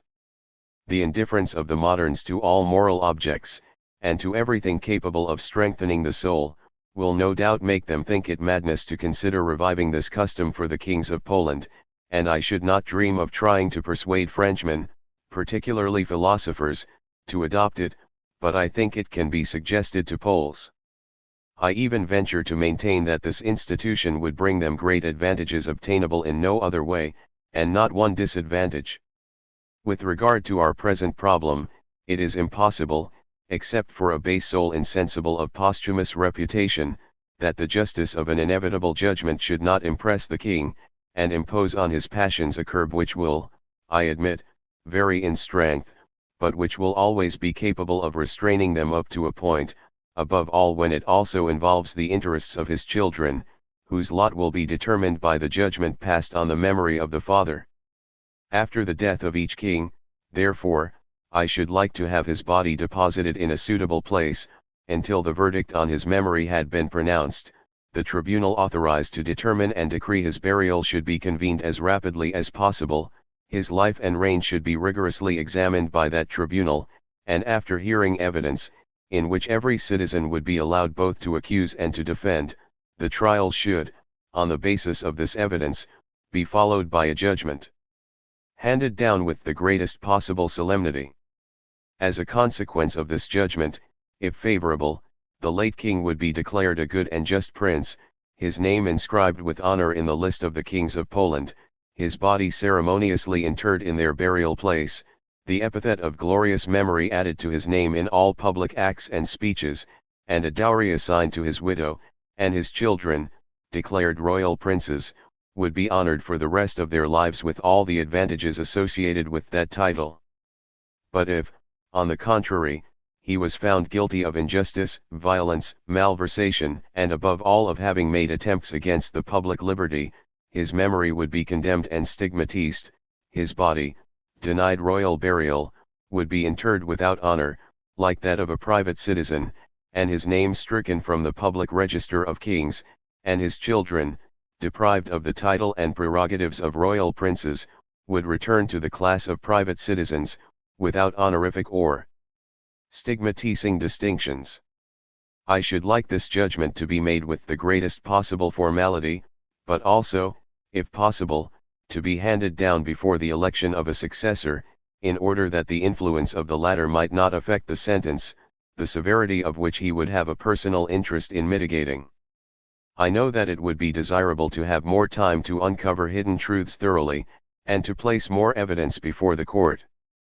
But if it were delayed until after the election, I should be afraid that this important act might soon become no more than an empty ceremony and, as would infallibly happen in a hereditary kingdom, a funeral oration for the deceased king rather than a just and rigorous judgment of his conduct.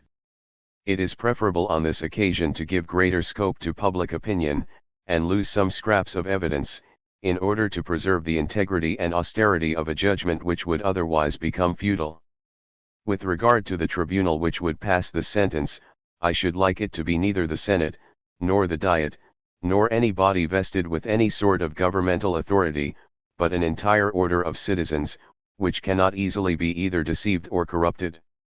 It seems to me that the citizens elect, better informed and more experienced than the servants of the state, and less prejudiced than the law guardians, who are already too close to the throne, would be just the intermediary body in which you would find the largest amount both of intelligence and of integrity, which would be most likely to give none but reliable judgments, and which would therefore be preferable to the other two on this occasion. Even if it should happen that this body was not large enough to render a judgment of such importance, I should prefer to see it supplemented by members drawn from the servants of the state rather than from the law guardians. Finally, I should not like the presiding officer of this tribunal to be an office holder, but a marshal chosen from their own number, and elected by themselves, like the presiding officers of the diets and confederations. So important is it to prevent any particular interest from influencing this act, which can become very august or very ridiculous according to the manner in which it is carried out.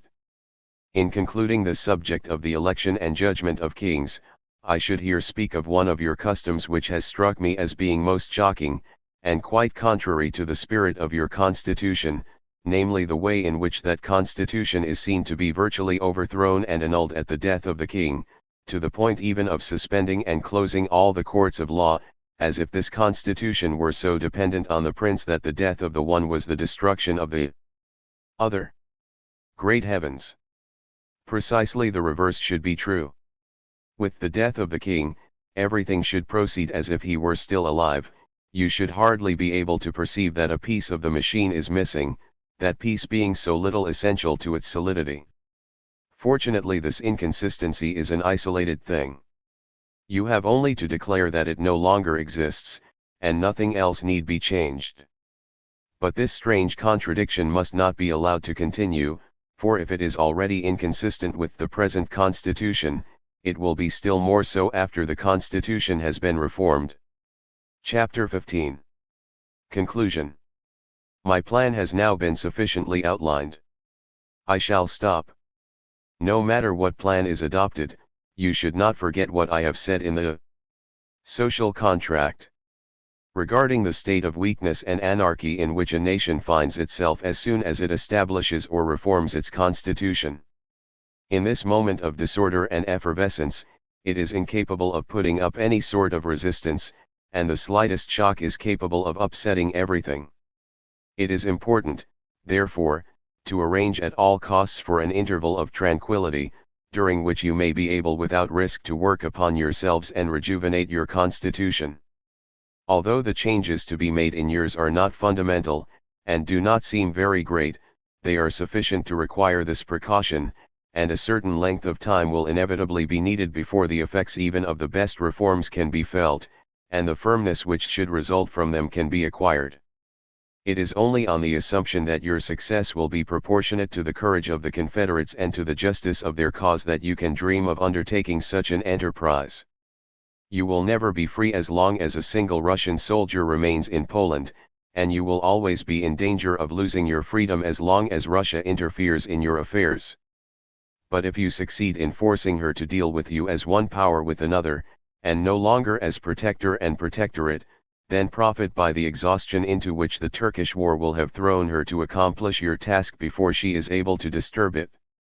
Although I set no store by the security to be gained by foreign treaties, this unique circumstance may perhaps force you to lean, as far as possible, on this support, if only for the purpose of learning the present disposition of those who will treat with you.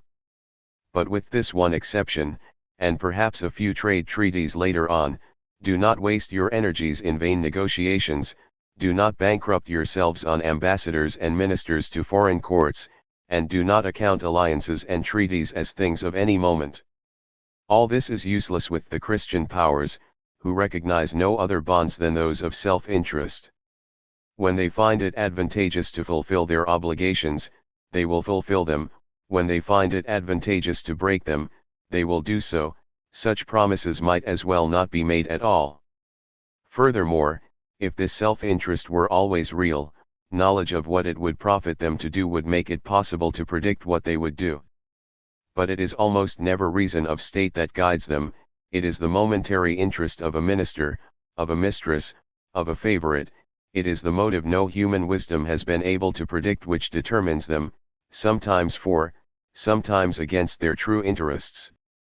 What assurance can you have in dealing with people who have no fixed system, and who are led only by chance impulses? Nothing could be more frivolous than the political science of courts. Since it has no certain principles, no certain conclusions can be drawn from them, and all this fine theorizing about the interest of princes is a child's game which makes sensible men laugh. Do not rely with confidence, therefore, either on your allies or on your neighbors. There is only one of them on whom you can count in some small measure, namely the Sultan of Turkey, and you should spare no efforts to gain his support.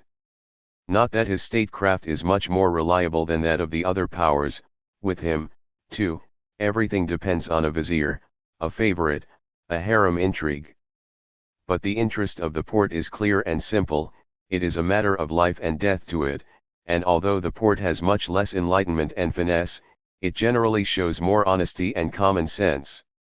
With it, as contrasted with the Christian powers, you at least have the added advantage that it likes to fulfill its obligations and ordinarily respects treaties. You should try to make a treaty with it for 20 years, as clear and strong a one as possible. As long as another power conceals its plans, this treaty will be the best, perhaps the only guarantee available to you, and in the condition in which Russia will probably be left by the present war, I think that it may be enough to enable you to undertake your work in safety, the more so since the common interest of the powers of Europe, and above all of your other neighbors, is to leave you to continue as a barrier between themselves and the Russians, and by dint of changing follies they must, at least now and then, be wise.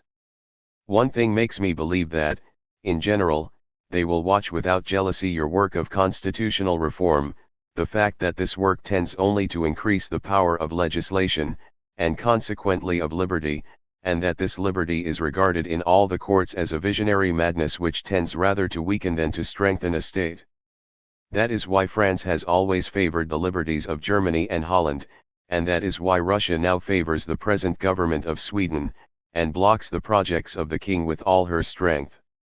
All these great ministers, who judge mankind in general by themselves and their entourage, and thus think that they know men, are very far from imagining the vigor which love of country and the impulse of virtue can impart to free souls.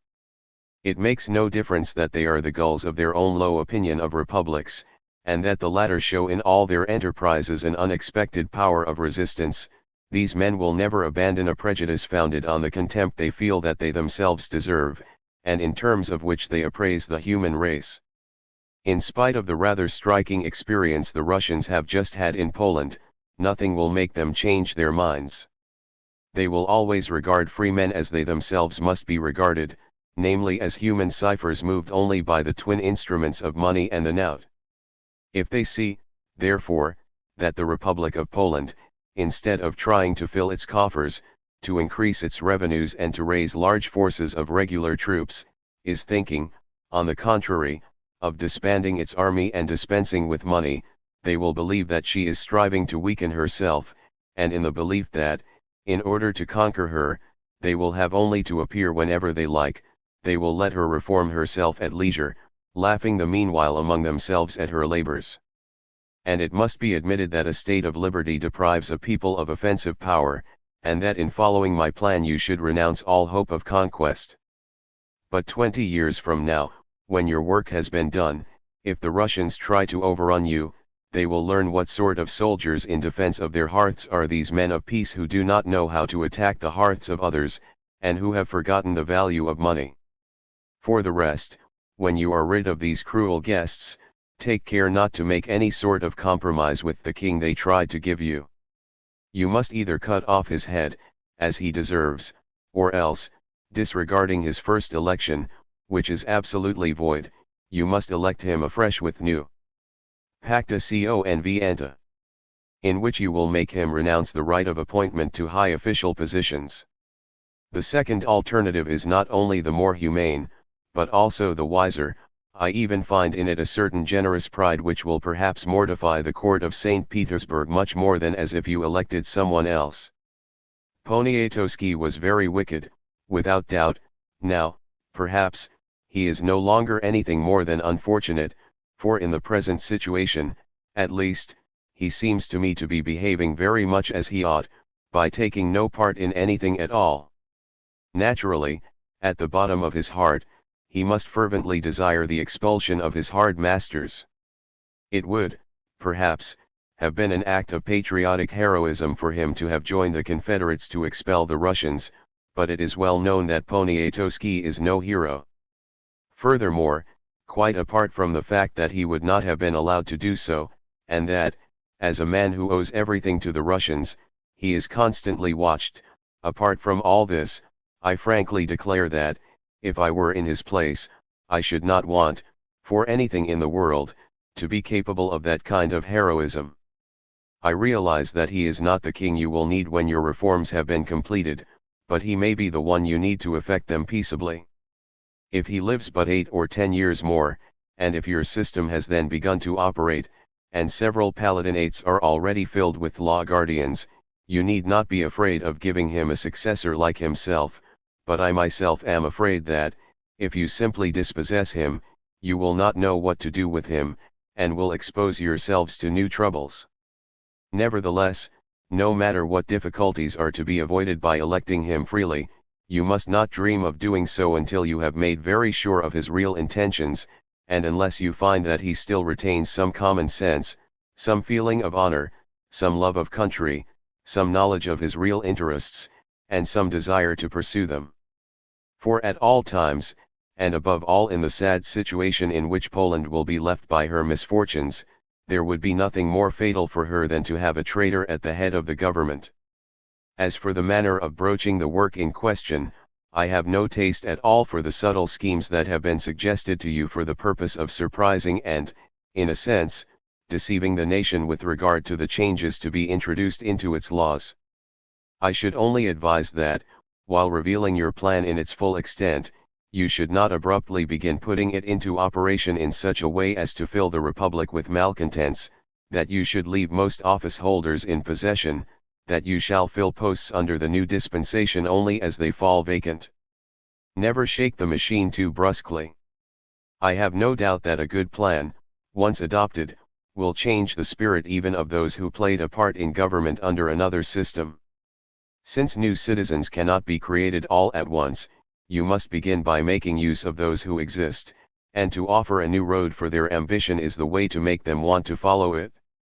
If, in spite of the courage and constancy of the Confederates, and in spite of the justice of their cause, fortune and all the powers abandon them, and deliver the fatherland to its oppressors.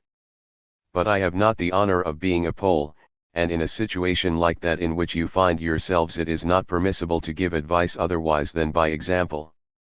I have now finished, within the limits of my powers, and would to God that it were with as much success as ardor, the task set me by Count Wielhorski. Perhaps all this is only a lot of nonsense, but these are my ideas. It is not my fault if they bear so little resemblance to those of other men, and it has not lain within my power to organize my mind in another fashion. I even admit that, singular as these ideas may be considered, I myself cannot see anything in them that is not good, well adapted to the human heart, and practicable.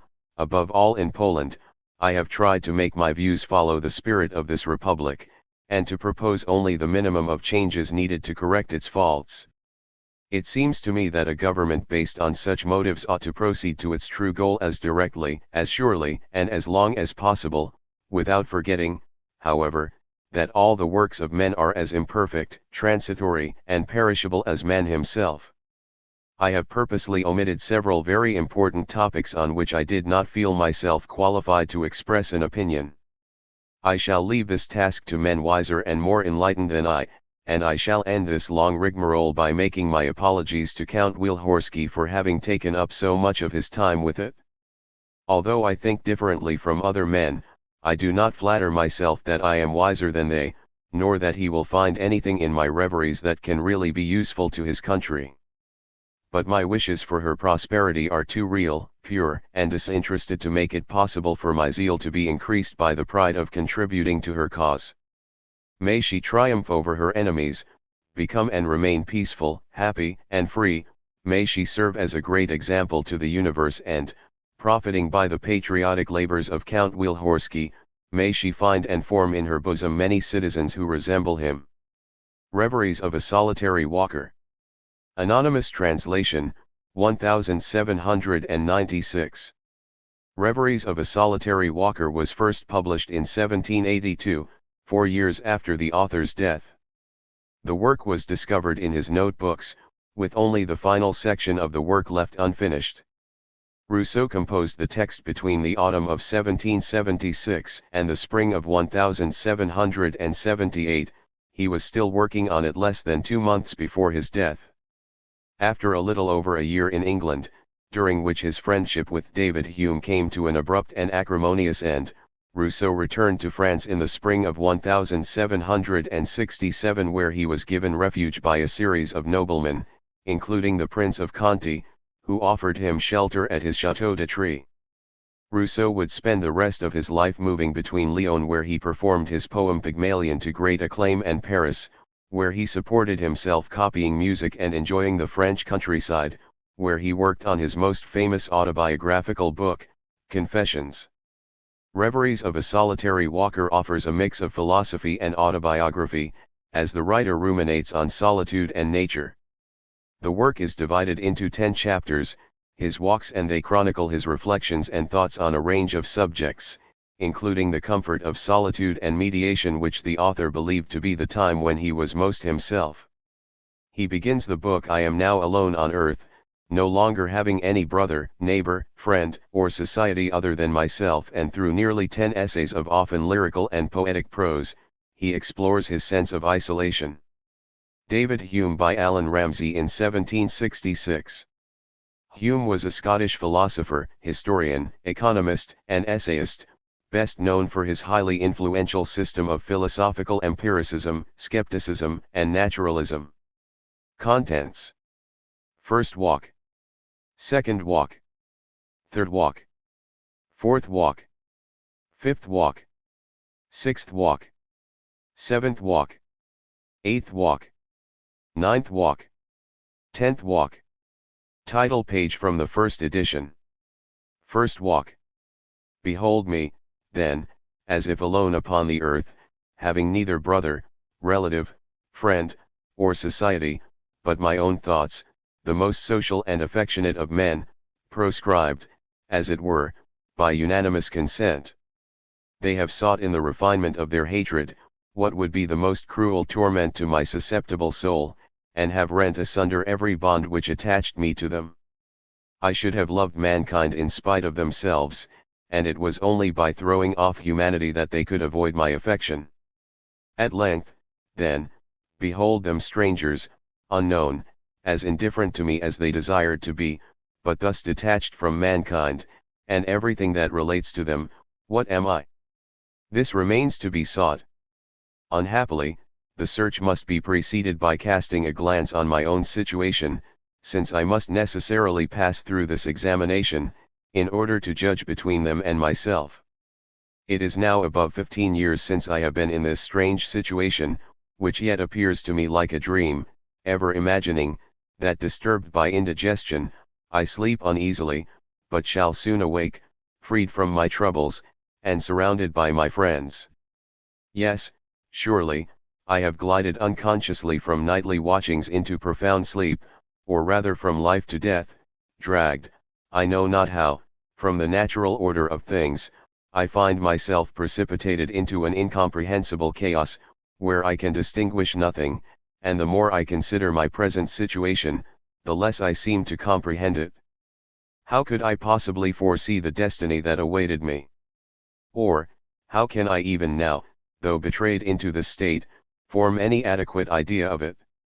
Could I, if in my right senses, suppose that one day, the man I was, and yet remain, should be taken, without any kind of doubt, for a monster, a poisoner, an assassin, the horror of the human race, the sport of the rabble, my only salutation to be spit upon, and that a whole generation would unanimously amuse themselves in burying me alive?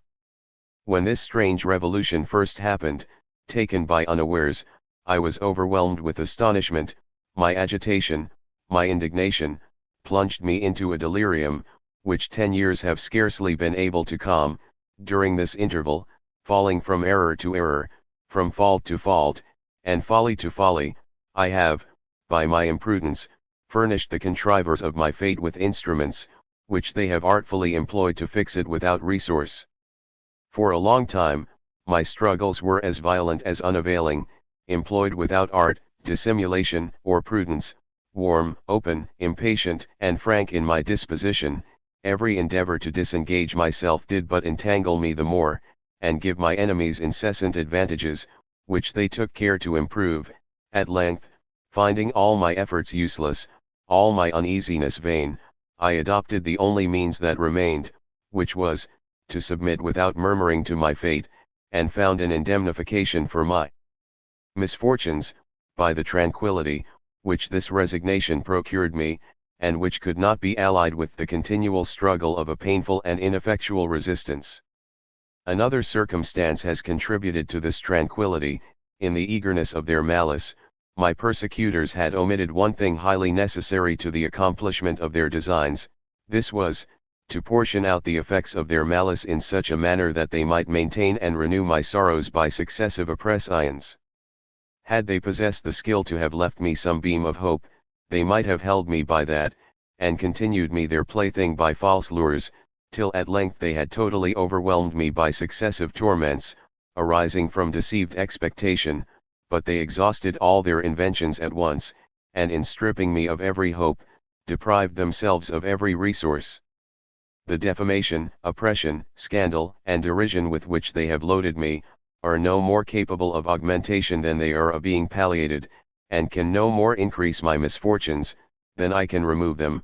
They have been so precipitate in bringing my misery to the utmost pitch, that all the powers on earth, aided by all the machinations of hell, can add nothing to it. Even bodily pains, instead of augmenting my calamities, serve only to divert them, and while they extort groans, prevent shudderings, the pangs of my body making me less sensible to those of my soul. What then have I to fear from mankind, since my situation cannot be rendered worse? No more can they alarm me. Inquietude and fear are evils from which they have delivered me forever, which is no insignificant consolation. Present evils make little impression on me. When I encounter them, I readily take my measures, but it is different with those that keep me in doubt. Alarmed imagination combines, turns, extends, and augments the idea of them, tormenting me 100 times more than their reality can do, the threat being ever more terrible than the stroke. When misfortunes actually arrive, being stripped of every imaginary horror, and reduced to their real weight, I always think them much less than I had feared, and find relief even in the midst of my sufferings. In this state, freed from fear, and delivered from suspense and hope, even custom alone will suffice to render that situation daily more supportable, which no calamities can render worse. By degrees, the sensation of unhappiness becomes less acute, when there remains no possibility of giving it reanimation, and this service I have received from my persecutors, for by showering down at once the whole violence of their animosity, they have lost all authority over me, and hereafter I can securely laugh at their malice. For about 2 months since, a complete calm has been re-established in my heart. I had long been a stranger to fear, but I continued to encourage hope. This sentiment, sometimes flattered, sometimes frustrated, was a medium, through which 1,000 different passions found means to agitate me. An event, as melancholy as it was unforeseen, has at length banished from my heart every beam of hope, and made me consider my worldly destiny as irrevocably fixed. Since then, I have resigned myself without reserve, and have regained my tranquillity.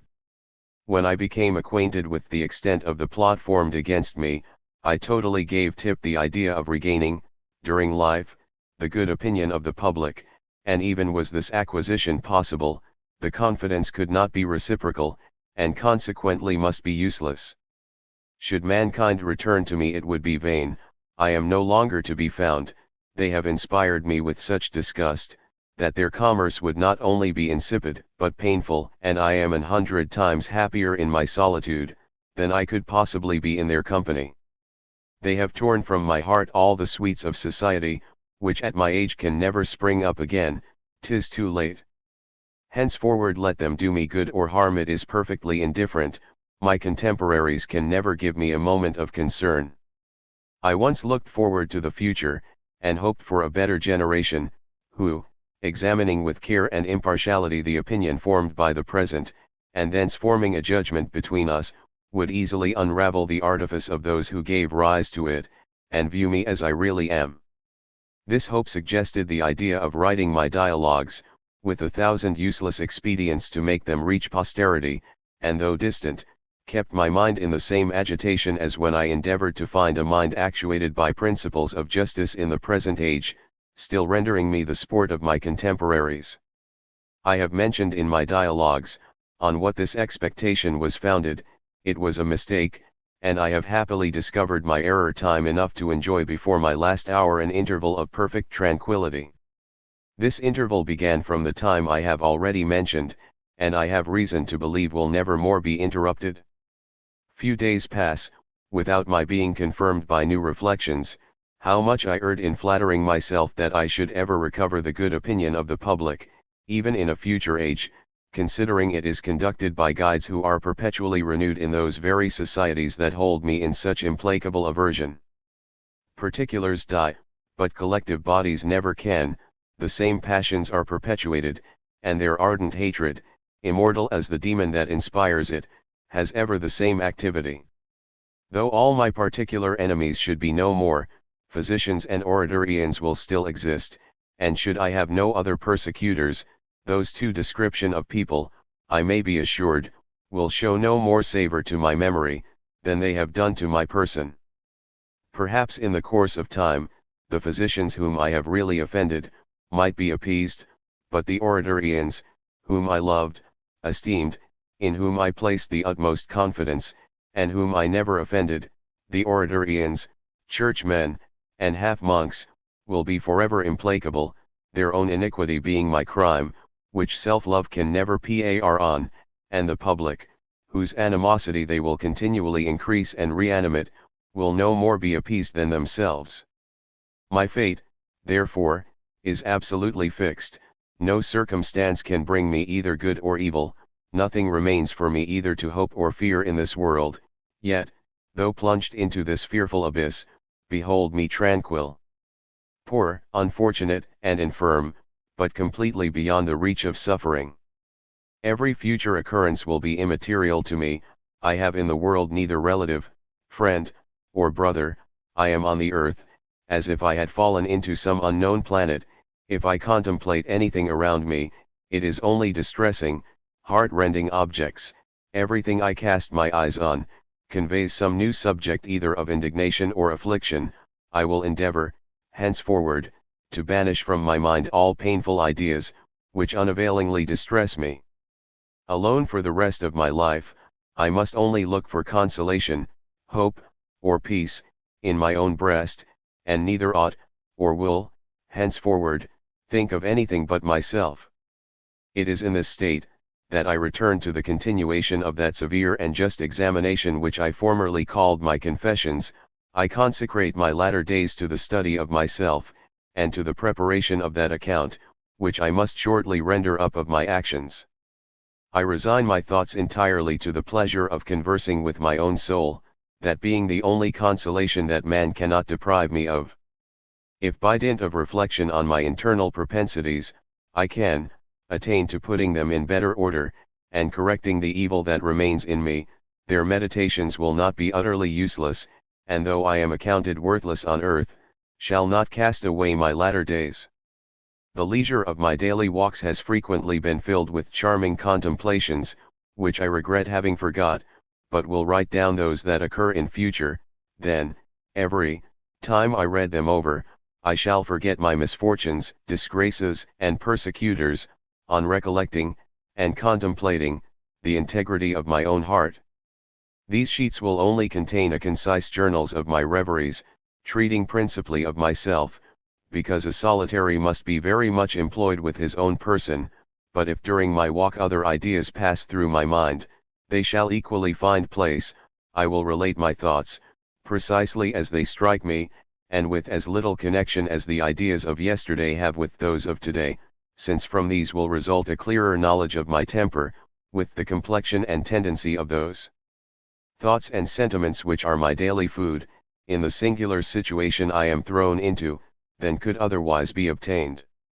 These sheets should, therefore, be looked on as an appendix to my confessions, but I no longer give them that name, since I have more anything to say that suits the appellation. My heart is purified by repeated strokes of adversity, and I can hardly find, though I search with the utmost care, any remains of reprehensible inclinations.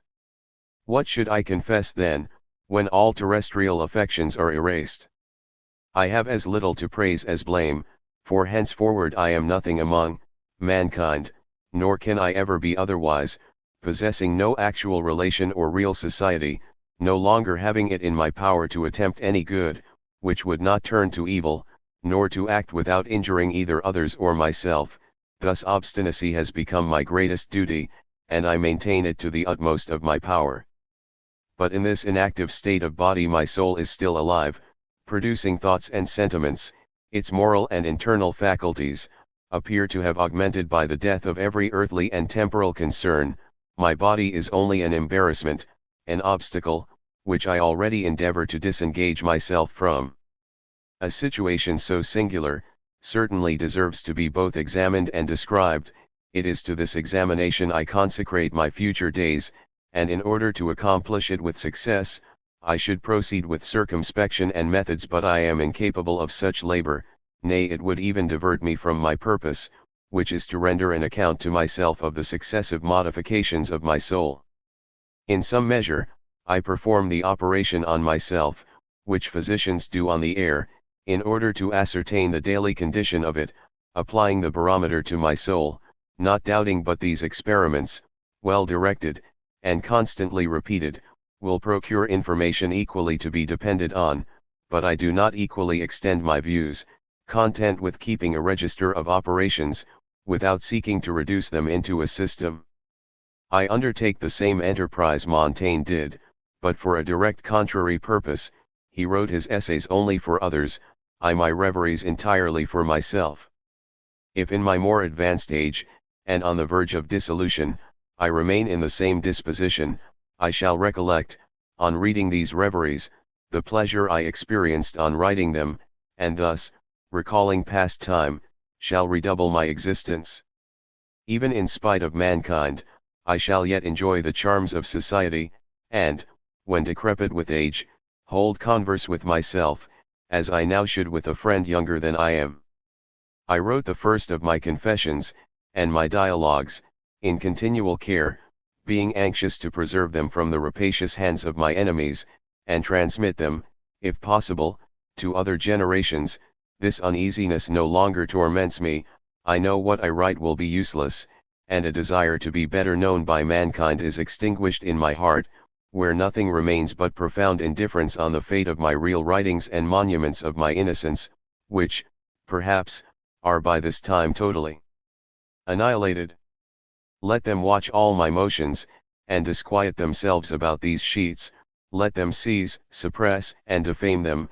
It is henceforward absolutely equal to me. I will neither conceal, or endeavor to make them public.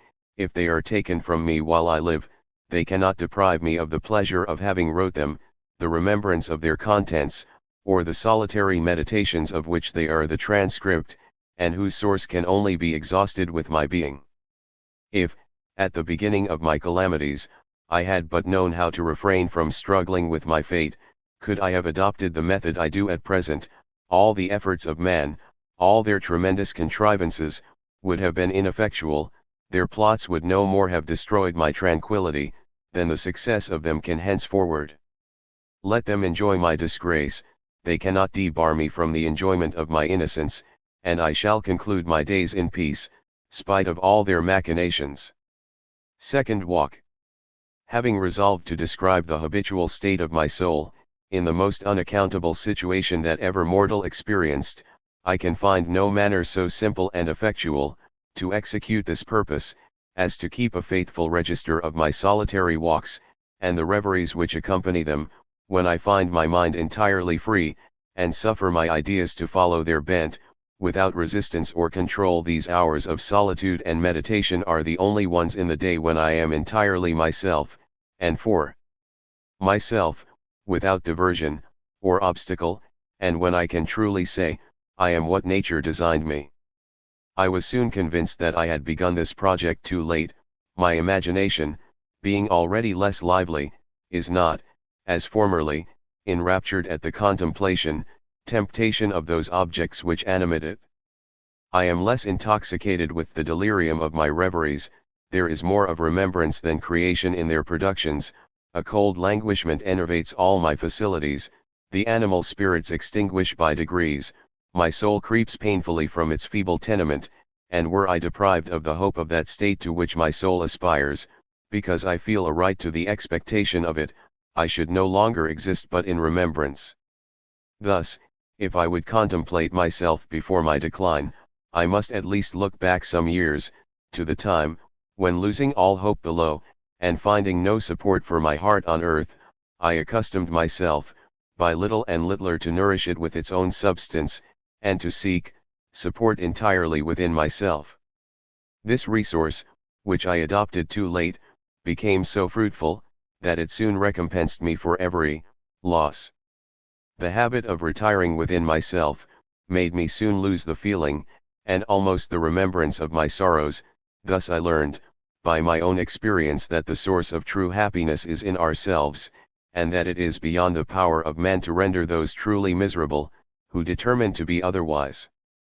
For 5 or 6 years past, I have enjoyed habitually those inward delights which are found in the contemplations of mild, affectionate souls, the raptures, the ecstasies which I sometimes experienced in my lonely walks, were enjoyments which I owed to my persecutors. Without them, I should never have found, or known, the treasures contained within myself. In the midst of so much riches, how was it possible to keep a faithful register? Endeavoring to recall so many pleasing reveries, instead of describing, I fall into them again.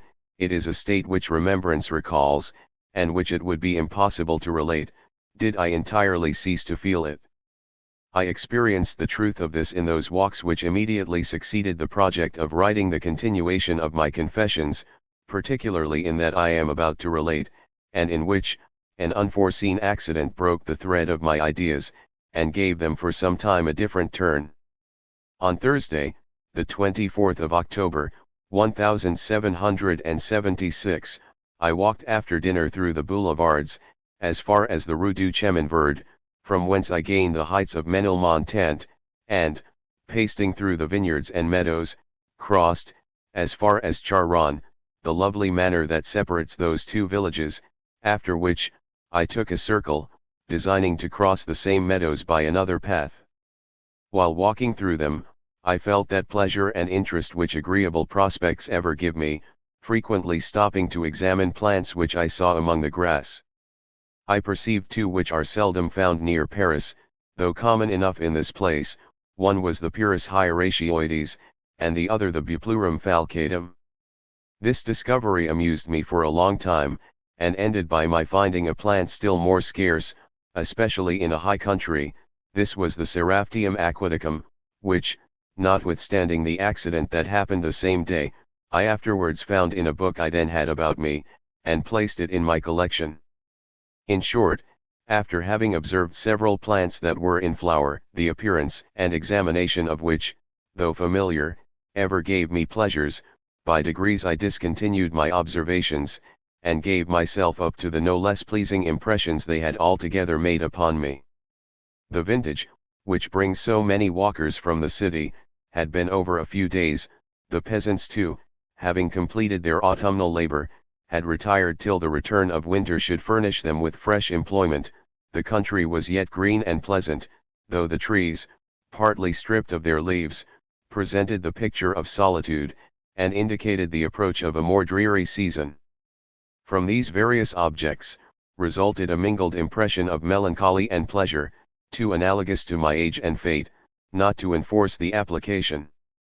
I contemplated within myself the decline of an innocent, though unhappy life, my soul still full of lively feelings, and my mind yet graced with some remaining luster, though already faded with grief, and dried up by sorrow.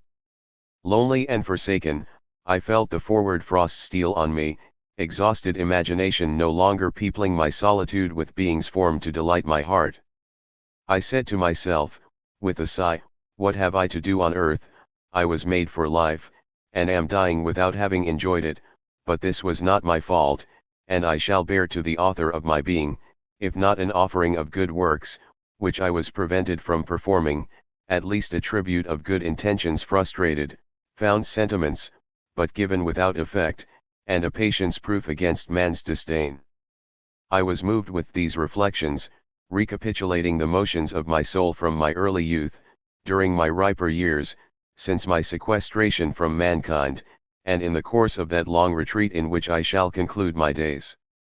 I reviewed with complacency all the affections of my heart, all its tender, though blind attachments, those ideas, more consoling than melancholy, with which I had sustained my mind for some years past, and was preparing to recollect every particular sufficiently to describe them, with a pleasure equal to what I felt on experiencing those emotions. Having passed my afternoon in these peaceful meditation, I was returning very content with my walk, when I was drawn from my reveries by the following event.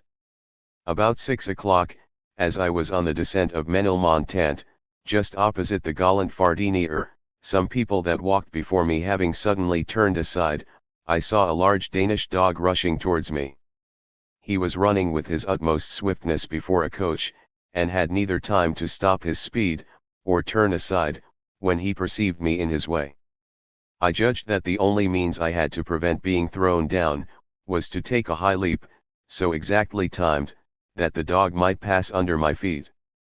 This idea, which struck me with the rapidity of lightning, and which I had neither time to consider or execute, was the last before my accident. I neither felt the blow or fall, nor anything that followed it, till I returned to my senses. It was almost night when I came to myself, and found I was supported by some young people, who told me what had happened. The dog, not being able to stop his speed, had leaped violently against my legs, and with his size and swiftness had thrown me head foremost with my whole weight on my upper jaw, on a very rough pavement, and what increased the shock, being on a descent, my head fell lower than my feet. The coach the dog belonged to immediately followed, and must have passed over me, if the coachman had not instantly pulled in his horses. This account I had from those who took me up, and continued supporting me when I returned to my senses. The state I was in at that moment is too singular to pass without being described. The night was advancing, I saw the sky, some stars, and a little verdure. This first sensation was delightful, and at that time I felt nothing further. It appeared that I was just awakened into life, and had inspired me with the charm of my new existence every object that surrounded me. Fully occupied with the present moment, I remembered nothing that had passed, had no distinct idea of myself, nor the least notion of what had just happened. I neither knew who I was, nor where I came from, felt no pain, fear, or inquietude, and saw my blood run as I would have seen a rivulet, without thinking in any manner that it belonged to me. I felt throughout my whole being the most ravishing calm, to which, on recollection, I can find nothing comparable among our most active and distinguished pleasures. They asked me where I lived. It was impossible for me to resolve them. I inquired, in return, where I was. They informed me at the Haute-Born. They might as well have told me I was at Mount Atlas. I should have demanded the name of the kingdom, province, and part where I found myself, yet even that would not have been sufficient to restore my recollection. It was necessary I should recall to my memory every recent circumstance, even to walking through the boulevards, in order to recollect my name and dwelling. A gentleman whom I did not know, and who had the charity to accompany me some part of the way, understanding that I lived at such a distance, advised me to take a coach from the temple to my own house. I walked very well and lightly, without feeling any wound or pain, though I continued spitting a great deal of blood, but I had cold shiverings, which made my loosened teeth chatter very disagreeably. On my arrival at the temple, I imagined that as I had walked without pain, it was better to continue my way on foot, than expose myself to the danger of perishing with cold in a hackney coach. I therefore walked the half-league from the temple to La Rue Platriera, keeping on without difficulty, shunning interruption and coaches, and finding my way as if I had been in perfect health. I arrive at home, open the door by a private spring, go upstairs in the dark, and enter my apartment, without any accident, except the above-mentioned fall and its consequences, which I was not yet sensible of. The screams of my wives on my appearance, informed I was more hurt than I had apprehended. I passed the night without feeling, or being sensible of my situation, but felt it the next day. My upper lip was slit on the inside, quite up to my nose, the skin having prevented a total separation. 4 of my teeth were forced into the upper jaw, and that part of my face that covered them was much swelled and bruised, my left thumb extremely hurt, the right thumb bruised and swelled very large, the left arm violently sprained, the left knee swelled, and incapable of bending, form a large and painful contusion, but with all this hurt nothing was broken, not even a tooth, which happiness, in such a violent fall, was almost a prodigy. This is a true account of my accident, which in a few days was spread all over Paris, but so altered and disfigured, that it was impossible to recognize it. I ought to have expected some such metamorphosis beforehand, but so many ridiculous circumstances were added, so many obscure private inferences were drawn, and they were mentioned to me with an air so laughably discreet, that the appearance of so much mystery gave me some uneasiness. I ever hated ambiguities, they naturally inspire a horror, which those I have been surrounded by for so many years have not been able to eradicate. Among the singularities which attended this occurrence, I shall only remark one, which will be sufficient to furnish some idea of the rest. Monsieur Lenoir, Lt. General of Police, with whom I had never been acquainted, sent his secretary to inquire after my health, and make me pressing offers of service, which in my present circumstances, did not appear of any utility or consolation. The secretary pressed me very warmly to accept them, adding, that if I could not depend on him, I might immediately write to Monsieur Lenoir. The urgency with which he pressed this, and the air of confidence that accompanied it, made me apprehend that some mystery was concealed under all this, which I fought in vain to develop. So much was not necessary to alarm me, particularly during the agitated state in which the accident and its attendant fever had put my head. I gave myself up to 1,000 uneasy and melancholy conjectures, making commentaries on all that surrounded me, which rather indicates the delirium of a fever than the apathy of a man who no longer interested himself in anything. Another circumstance helped to disturb my tranquillity. Madame d'Ormoy had sought my acquaintance for some years, by many little affected insignificancies without my being able to divine the cause of it, her frequent visits, without object of pleasure, seeming to mark some secret end. She had mentioned the plan of a novel, which she had a mind to write, and present to the Queen, I told her my opinion of female authors, and she gave me to understand that this project was formed for the re-establishment of her fortune, which required protection. This reason was certainly an unanswerable one. She afterwards informed me, that not being able to gain access to the Queen, she had determined to give her book to the public. There was no longer any necessity to offer advice, which was not required and which she would not have followed had I given it. She proposed showing me her manuscript, I declined seeing it, and accordingly no more was said on the subject. One fine day, during my convalescence, I received this book from her, printed, and even bound. In the preface were such gross encomiums on myself, daubed on with such affectation, that I was disgusted. The palpable flattery it contained, never been allied to real good wishes, is what my heart was ever on its guard against. Some days after, Madame d'Ormoy paid me a visit attended by her daughter. She informed me that her book had made a great noise, occasioned by a note it contained. In running over the novel, had hardly remarked this note.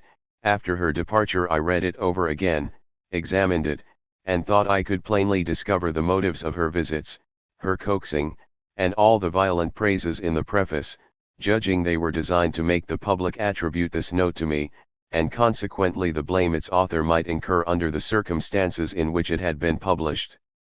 I had no means of crushing this report, and the impressions it might give rise to, all could possibly do, was not to suffer a repetition of the vain and troublesome visits, either of Madame d'Ormoy or her daughter, for which purpose, I wrote the following note: as Rousseau receives no author at his house, he thanks Madame d'Ormoy for all former civilities, but declines in future the honor of her visits.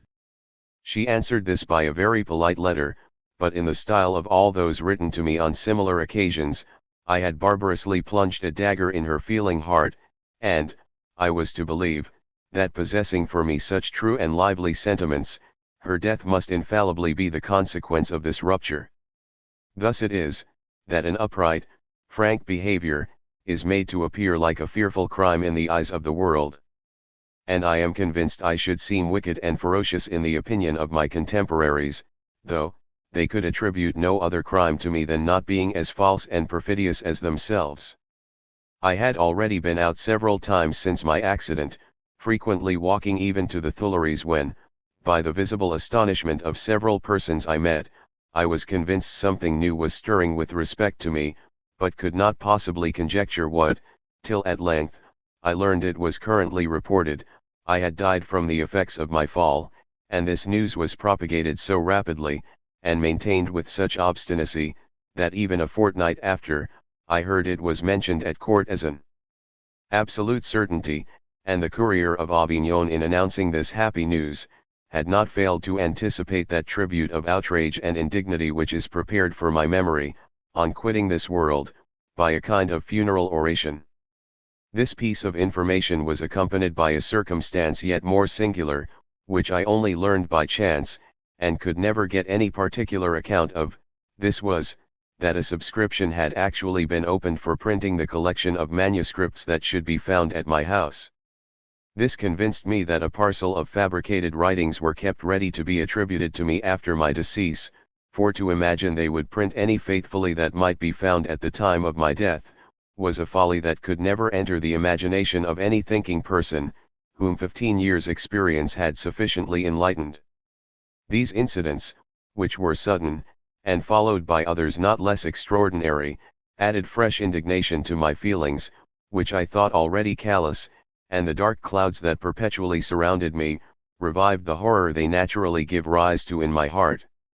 I fatigued myself with conjectures, endeavoring to develop these, to me incomprehensible mysteries.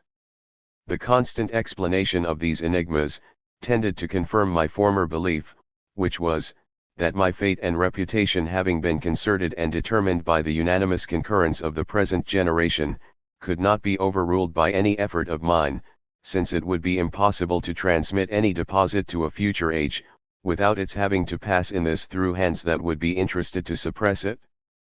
But I now carried my conclusions further. The concurrence of so many accidental circumstances, the situation of my most cruel enemies, distinguished as it were by rank and fortune, all that govern the state, all those who have the direction of the public opinion, place men, everyone in credit, seeming eager to find those who had any secret animosity, and would join the general cry against me, this universal agreement is too extraordinary to be entirely fortuitous.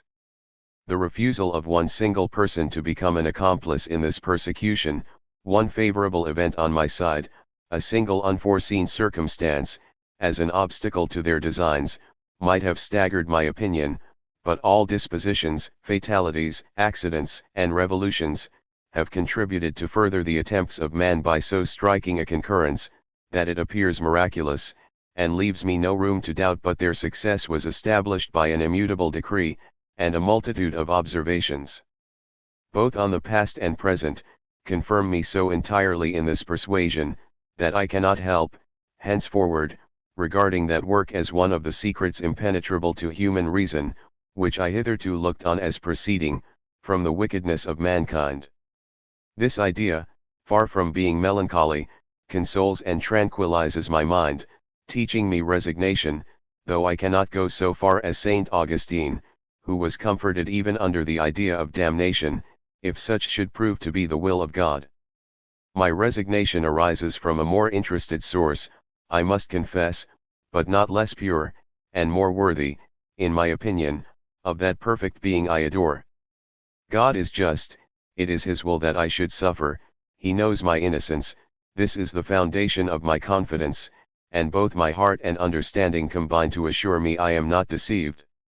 Let mankind and fate, therefore, pursue their course, let me learn to suffer without murmuring, at length all things will regain their natural order, and sooner or later my turn will be remembered. Third walk. In continuing to learn I grow old. Solon frequently repeated these words in his old age. In one sense, I may repeat them likewise in mine, but it is a melancholy science which I have acquired in 20 years' experience. Even ignorance is preferable to it.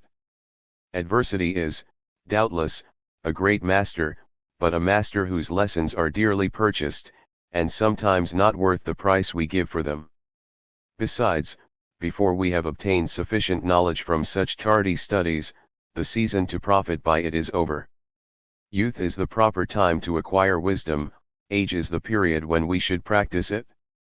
I confess that experience ever improves, but can only be of service for the future. Is it not too late to learn how we ought to live, at the very moment we are about to die? Of what utility are the informations so lately and sorrowfully acquired on my own fate, and the contrivances of those who have been the instruments of it?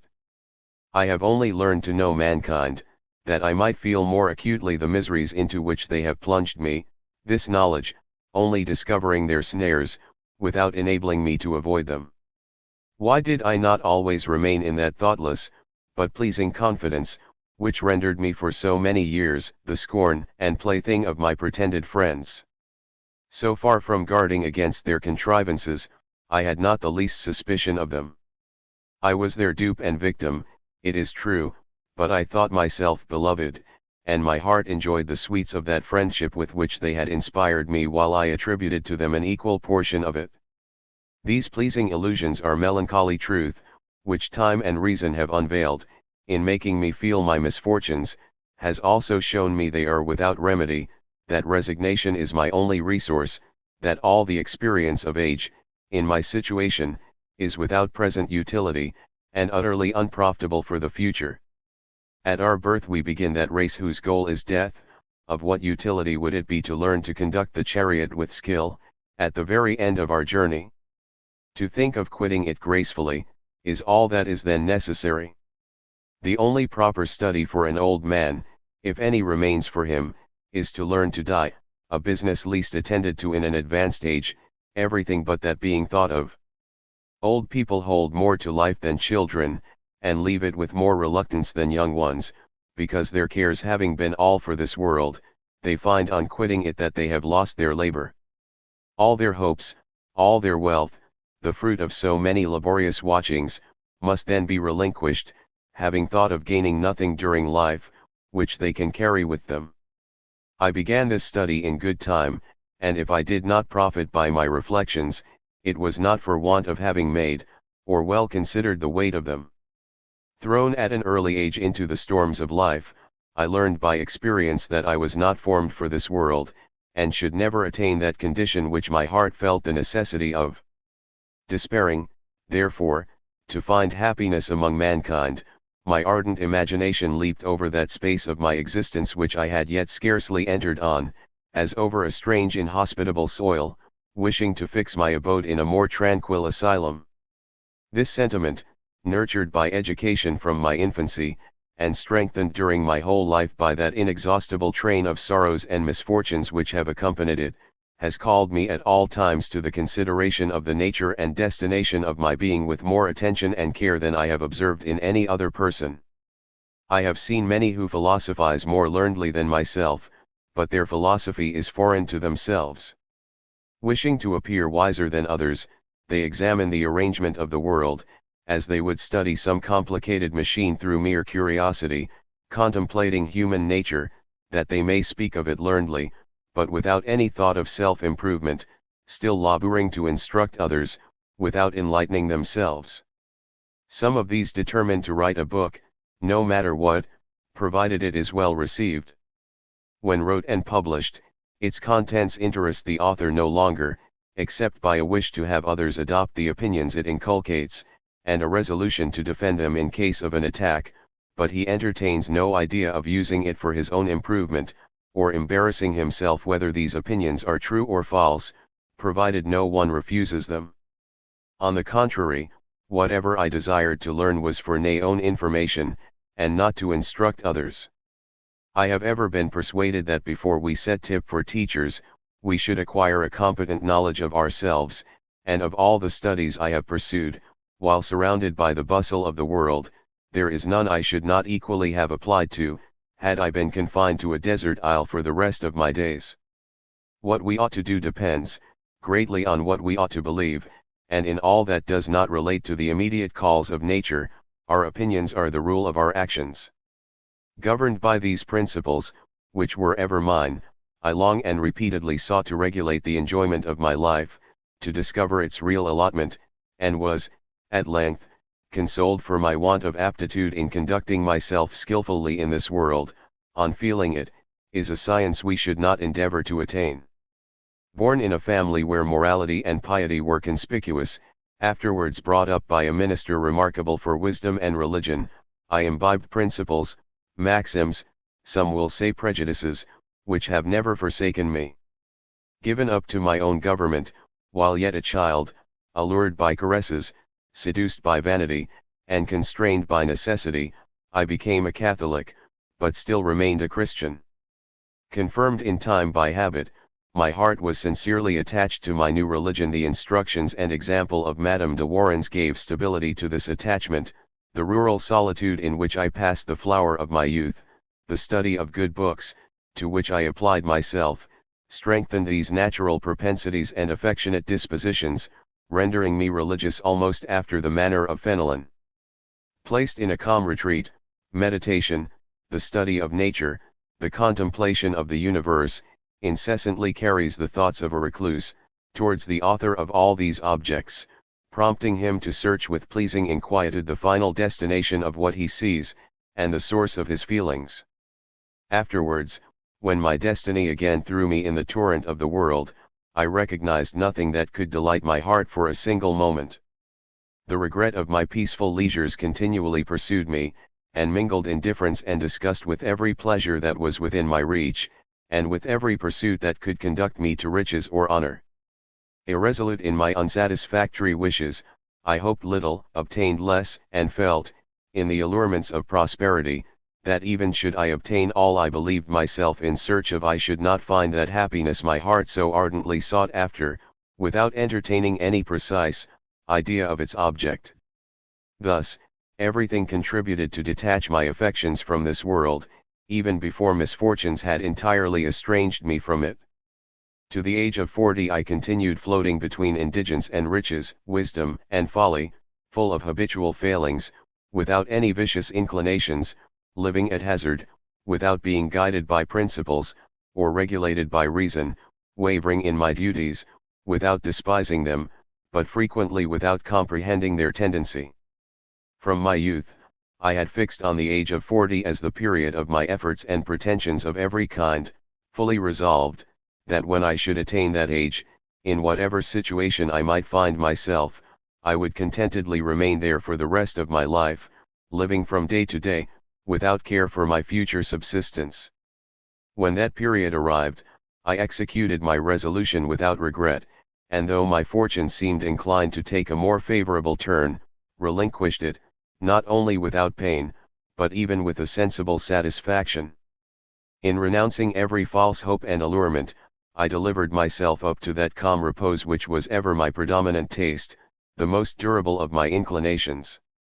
I gave up the world and its vanities, and renounced all superfluous ornaments, no longer wore a sword, watch, white stockings, or lace, confining myself to a good cloth suit, with a plain wig, and what was still better, rooted, from my heart, those covetings and desires which stamped a value on those objects.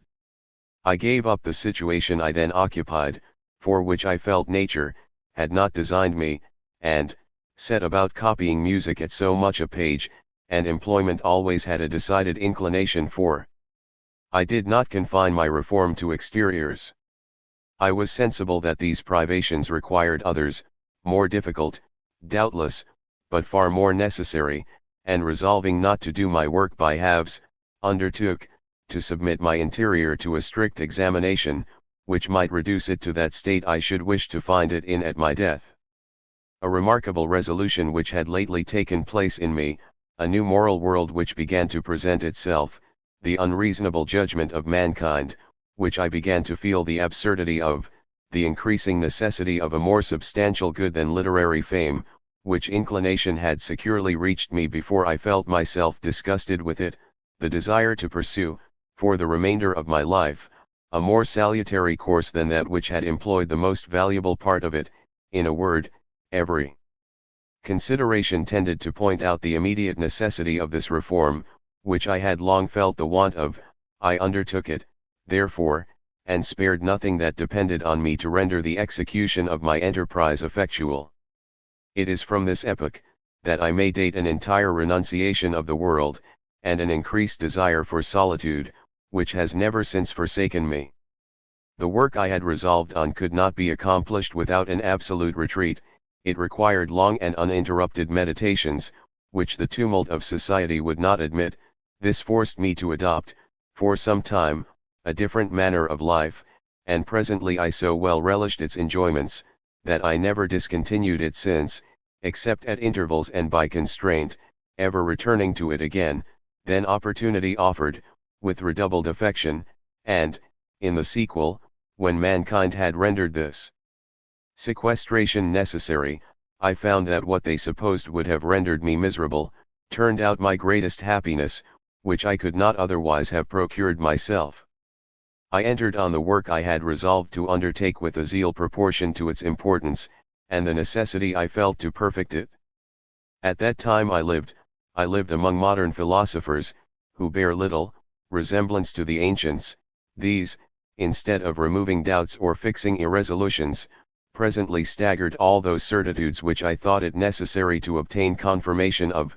For your ardent missionaries of atheism, and furious dogmatists, cannot endure those who differ from themselves in the most trifling particular. I frequently defended my opinion weakly, partly from a dislike to disputes, and partly for want of talents to maintain them, but I never adopted their distressing doctrines, and this resistance, to intolerant minds, who, besides, had private views to answer, was not one of the least causes of their animosity.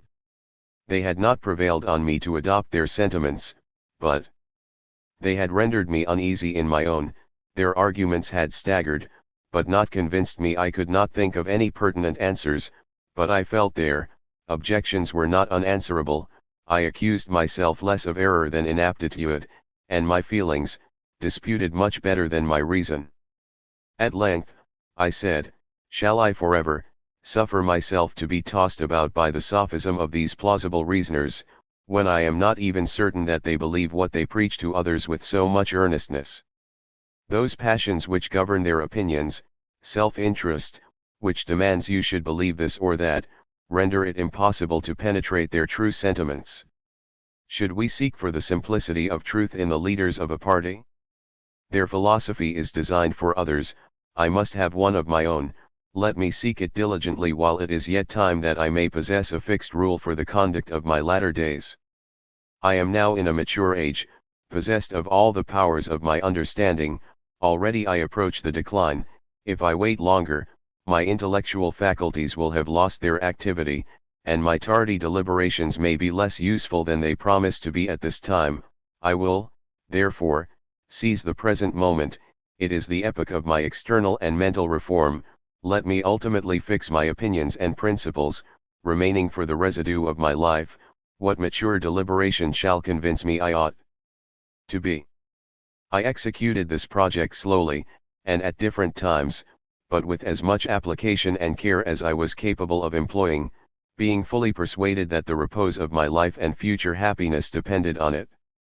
At first, I found myself in such a labyrinth of embarrassments, difficulties, objections, and obscurity, that I was tempted 20 times over to abandon all, to renounce my vain researches, and level my deliberations to the rules of common prudence, without searching further into those principles it was so much labor to develop. But this prudence was foreign to my disposition, and I felt myself no more able to adopt it, than I should have been to profit by its admonitions, laboring to acquire it, therefore, was sailing over a stormy sea without rudder or compass, in search of a lighthouse, which, when found, directed to no port. I persisted, notwithstanding every discouragement. For the first time in my life, I possessed courage, and to that I am indebted for having been able to sustain the horrible destiny which from that period began to envelope me, without my entertaining the least idea of its approach. After the most ardent and sincere researches that were ever undertaken, perhaps, by one mortal, I determined on those sentiments for the residue of my life, which appeared reasonable and necessary, and, if I have been mistaken in the result, have at least the consolation of knowing, that my error cannot be imputed to me as a crime, since I used my utmost efforts to guard against mistakes. I make no doubt but the prejudices of childhood, and the secret wishes of my heart, may have inclined the balance to that side which procured me most consolation, for is it difficult to defend our belief from what we ardently desire? Who can doubt, but being interested to admit or reject particular notions of a future state, determines the belief of the major part of mankind, through the medium of their hopes and fears?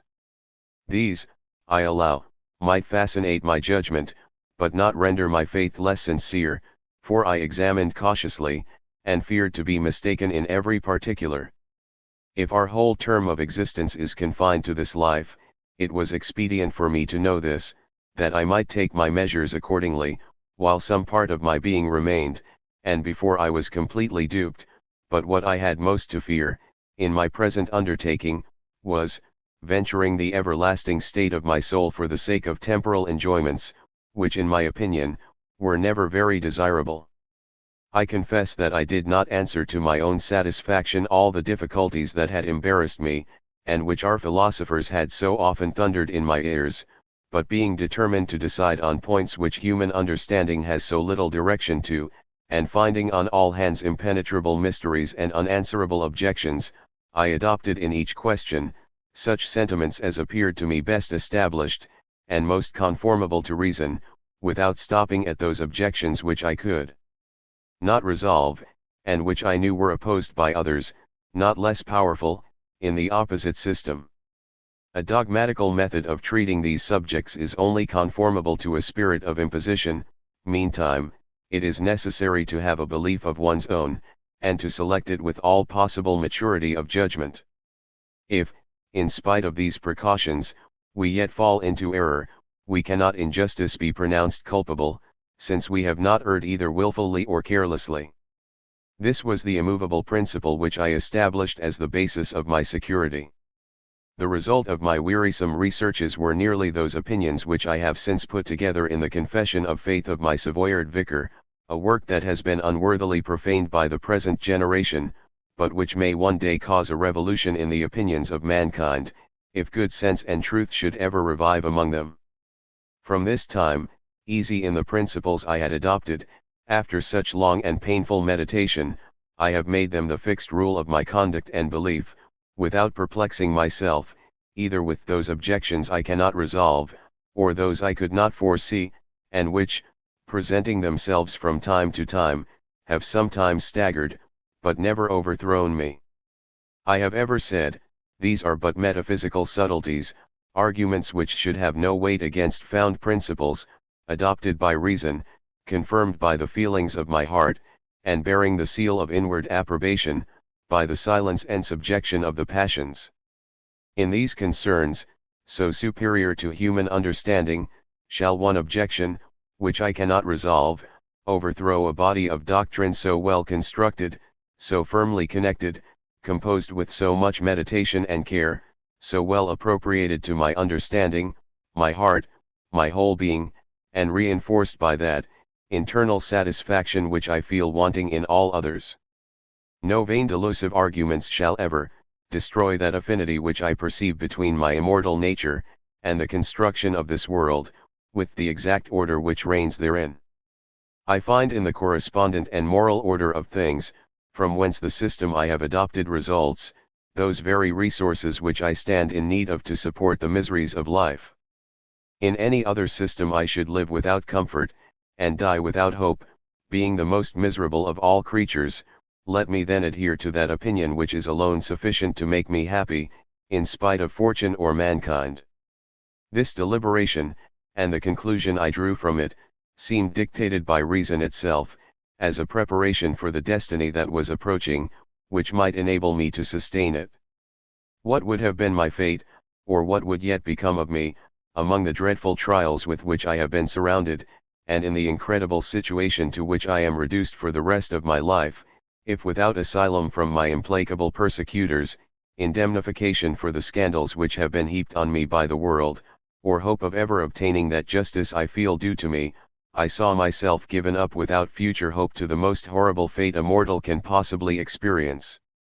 While tranquil in my innocence, I pictured nothing but affection and benevolence among mankind. My believing, confident heart was laid open to them as to friends and brothers. Meanwhile, the traitors silently entangled me in nets forged at the bottom of hell. Surprised by the most unforeseen of all misfortunes, the most terrible for a feeling haughty soul, dragged into the snare without knowing why, or to what end, I plunged into an abyss of ignominy, surrounded by fearful obscurity, through which I could discover nothing but distressing objects. On the first surprise, I was overwhelmed, and should never have recovered from the fit of horror these unforeseen misfortunes plunged me into, had I not already laid up a magazine of strength, which served to raise me from my fall. It was not until after years of agitation, that recovering my spirits, and beginning to return to myself, I felt the full value of those resources I had procured for my moments of adversity, when, deciding on all those things which I saw it necessary to form a judgment of, I saw, in comparing my maxims with my situation, that I gave infinitely more importance to the opinions of men, and the little wants of this transitory existence, than they deserved, since this life, being but a state of probation, it is immaterial what kind of trials we experienced in it, provided they produce the designed effect. Consequently, the greater and more multiplied our afflictions are, the more meritorious it is to sustain them properly. The most acute troubles lose their edge with those who consider the great and sure reward that attends them, and the certainty of obtaining this recompense, was the principal fruit I had gathered from my former meditation. It is true, that in the midst of those numberless outrages, and unbounded indignities, which overwhelmed me from all parts, some intervals of uneasiness and doubt, from time to time, shook my hopes, and disturbed my tranquillity. The powerful objections, which I could not resolve, during these moments of despondency, presented themselves to my mind with redoubled strength, and added to the hopelessness of my situation. When weighed down with my destiny, I was ready to give up all for lost. Frequently, new arguments which I heard, took hold of my thoughts, and strengthened those that already tormented me. Alas! Said I, my heart overwhelmed with grief, what shall save me from utter despair, if, in the darkness of my fate, I contemplate only as chimeras those consolations which my reason had collected? If destroying thus, its own work, it strikes away the prop of hope and confidence it had procured me in adversity, what support have I but those illusions which amuse myself alone? The whole present generation, viewing only errors and prejudices in what I singly adopt, finding truth and evidence in a contrary system, and appearing scarce able to believe that I am sincere in my profession of them, while giving into these opinions with my utmost belief, I find insurmountable difficulties, which yet do not prevent me from persisting in them. Am I, then, a lone wife and enlightened among mankind? To be persuaded that things are thus, is it sufficient that they accord with my ideas, and that I find this order of them convenient? Can I derive a firm confidence from appearances, which have no solidity for the rest of mankind, and which would appear delusive even to myself if my heart did not support my reason? Ought I not rather to have sought my persecutors with equal weapons, by adopting their maxims, than to depend on delusions of my own, and become a prey to their attempts, without a single effort to replace them? I think myself prudent, while, perhaps, I am but the dupe, victim, and martyr of a vain error. How many times, in these moments of doubt and uncertainty, have I been ready to abandon myself to despair? and had I ever passed a month in that state, it would have been all over with me in this world, but their attacks, though frequent, were short, and though even yet I am not entirely delivered from them, they have become so scarce and momentary, that they have not even strength to interrupt my felicity, being light inquietudes, which, no longer affect my soul, any more than the falling of a feather into a river, can affect its course. I am convinced that reconsidering those points which I had formerly concluded on, is supposing myself to possess more information, more discernment, or a greater degree of zeal, than I employed at the time these decisions were made, but I am persuaded this is not the case, and no substantial reason can induce me to prefer those opinions, which while overwhelmed with despair served only to augment my misery, to sentiments adopted in the vigor of my age, in the full maturity of my understanding. After the most serious examination, and at a period when the serenity of my life left no predominant interest but the investigation of truth. Now that no heart is wrung with distress, my soul weighed down by cares, my imagination bewildered, my brain perplexed by the multitude of distressing mysteries which surround me, now when every faculty, enfeebled by age and sufferings, have lost their vigor, shall foolishly cast away those resources I had so carefully procured, giving more confidence to the declining state of my intellects, in order to render myself unavailingly miserable, than to my reason, when possessing all its vigor, it endeavored to guard me against the anguish of unmerited misfortunes. No, I am neither wiser, better instructed, nor more sincere than when I decided these important questions. I was not then unconscious of those difficulties which now perplex me, they were then surmounted, and if at present some new ones start up, which I was not then aware of, they are the sophisms of subtle metaphysicians, which should not be permitted to invalidate those eternal truths which have been admitted at all times, and by all the sages, which are acknowledged by all nations, and are engraven on the human heart in characters indelible. I knew when meditating on these subjects, that human reason, circumscribed by the senses, could not comprehend them in their full extent. I contented myself, therefore, with that evidence that was within my reach, without attempting what was beyond it. This conclusion was reasonable, and I adhere to it with the full approbation of my heart and reason. On what evidence should I renounce it, which might not be combated by still more forcible arguments to continue firm in my attachment? What dangers do I find in this adherence? What advantages would accrue from a change? That morality without root or produce which they pompously display in some of their writings, or theatrical representations, without an idea of its producing any effect on the heart or understanding, or rather that secret and crude morality, the inferior doctrine of all their adherents, to which the former serves as a mask, which they only follow in their outward conduct, and have so dexterously made use of with regard to myself, this hostile morality, is of no use for defense, being good for nothing but attack. Of what use, then, would it be to me, in the condition I am reduced to? Innocence is the only support I depend on in my sufferings. How much more wretched then should I make myself, if relinquishing this last, this powerful resource, I substituted wickedness in its place? Could I hope to rival them in the art of mischief? And even could I attain to it, what consolation should I derive from the retribution I might deal them? I should forfeit my own esteem and gain nothing in return. Reasoning thus with myself, I so far established my principles, as to have them shaken no longer by captious arguments, or unanswerable objections, by difficulties beyond my reach and perhaps beyond the reach of human reason. Resting my belief on the most solid basis I could possibly establish for it, I accustomed myself to repose so securely under the shadow of my conscience, that no contradictory arguments, either ancient or modern, could have power for a single instant to shake or trouble my repose.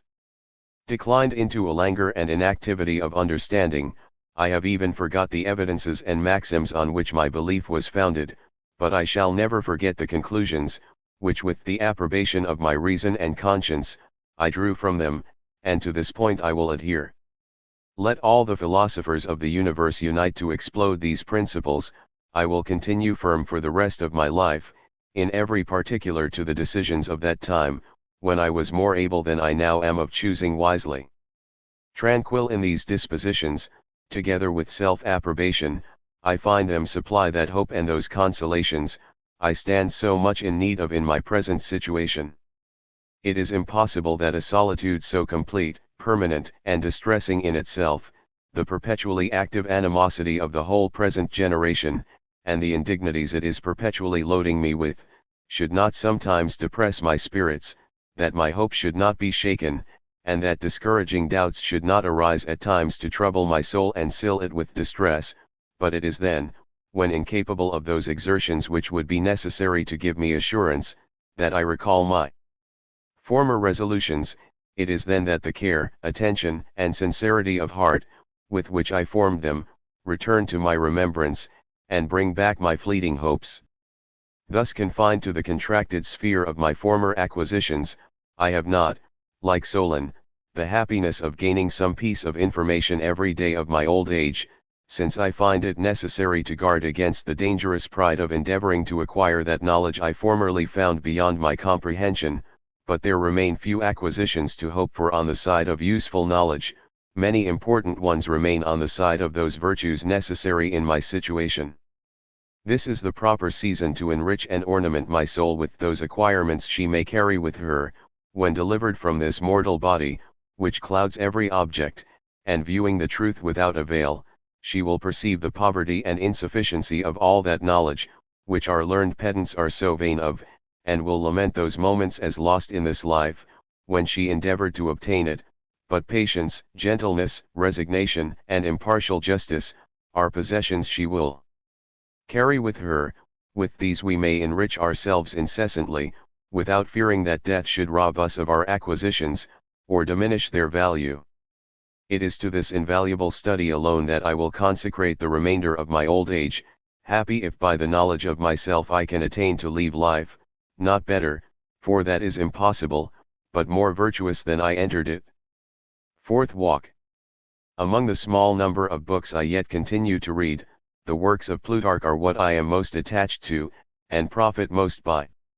This was the first study of my childhood, will be the last of my old age, and is almost the only author that I never read without reaping some advantage. 2 days ago I read in his moral works, the treatise, How to Profit by Our Enemies.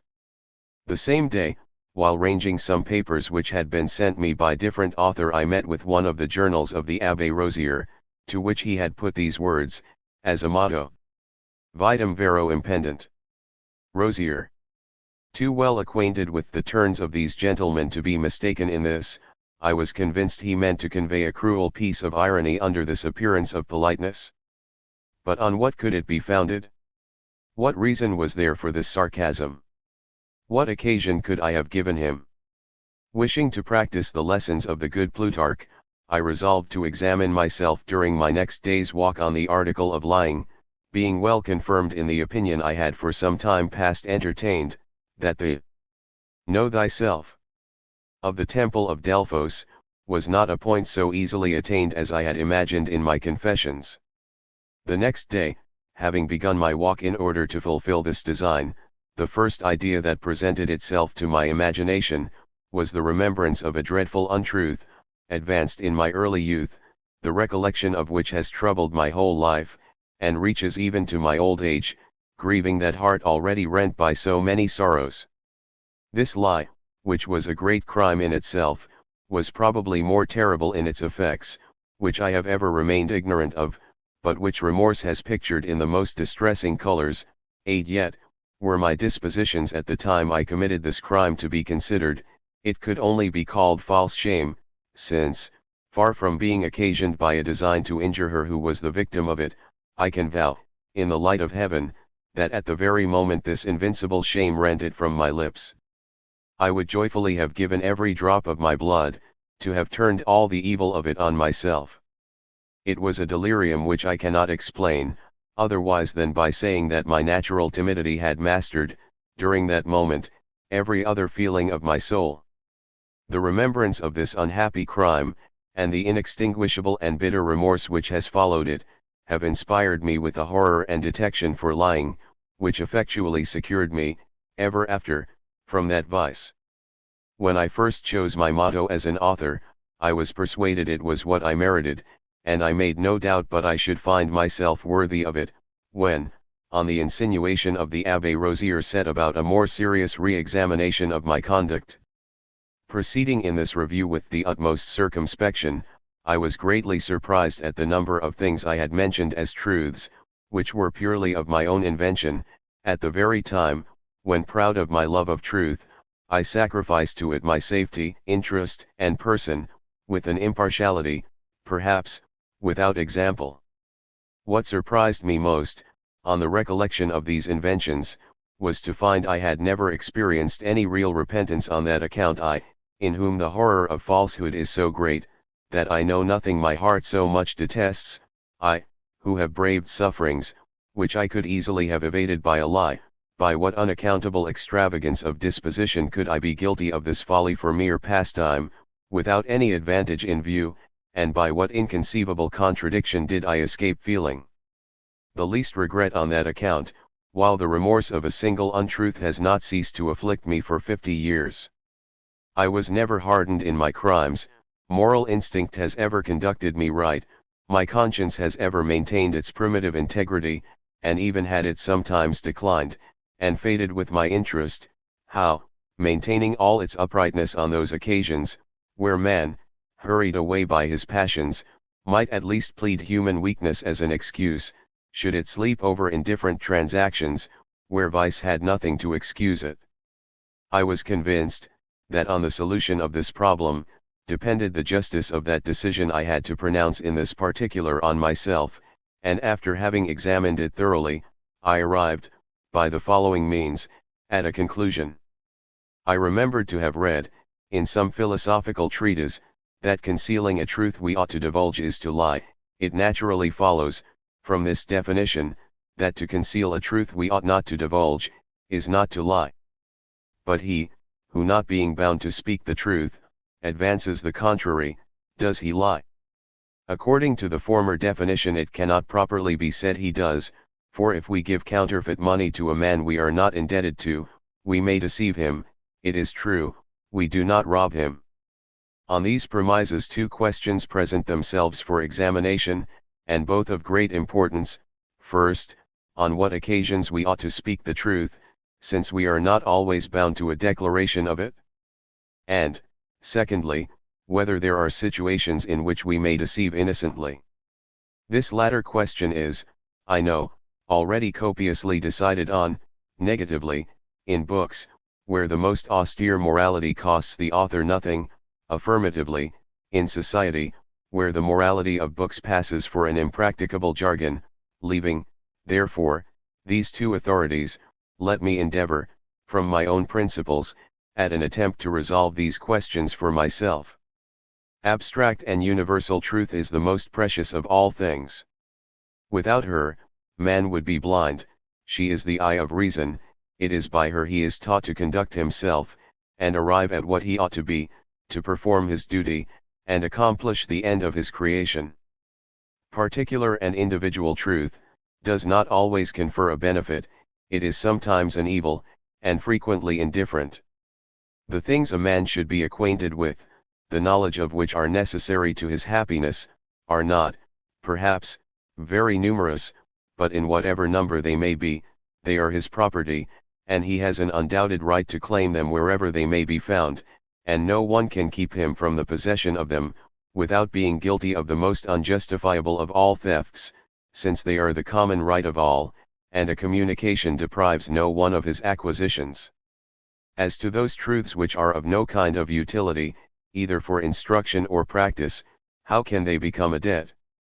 For since property is only founded on utility, where there is no possible advantage to be derived there can be no claim.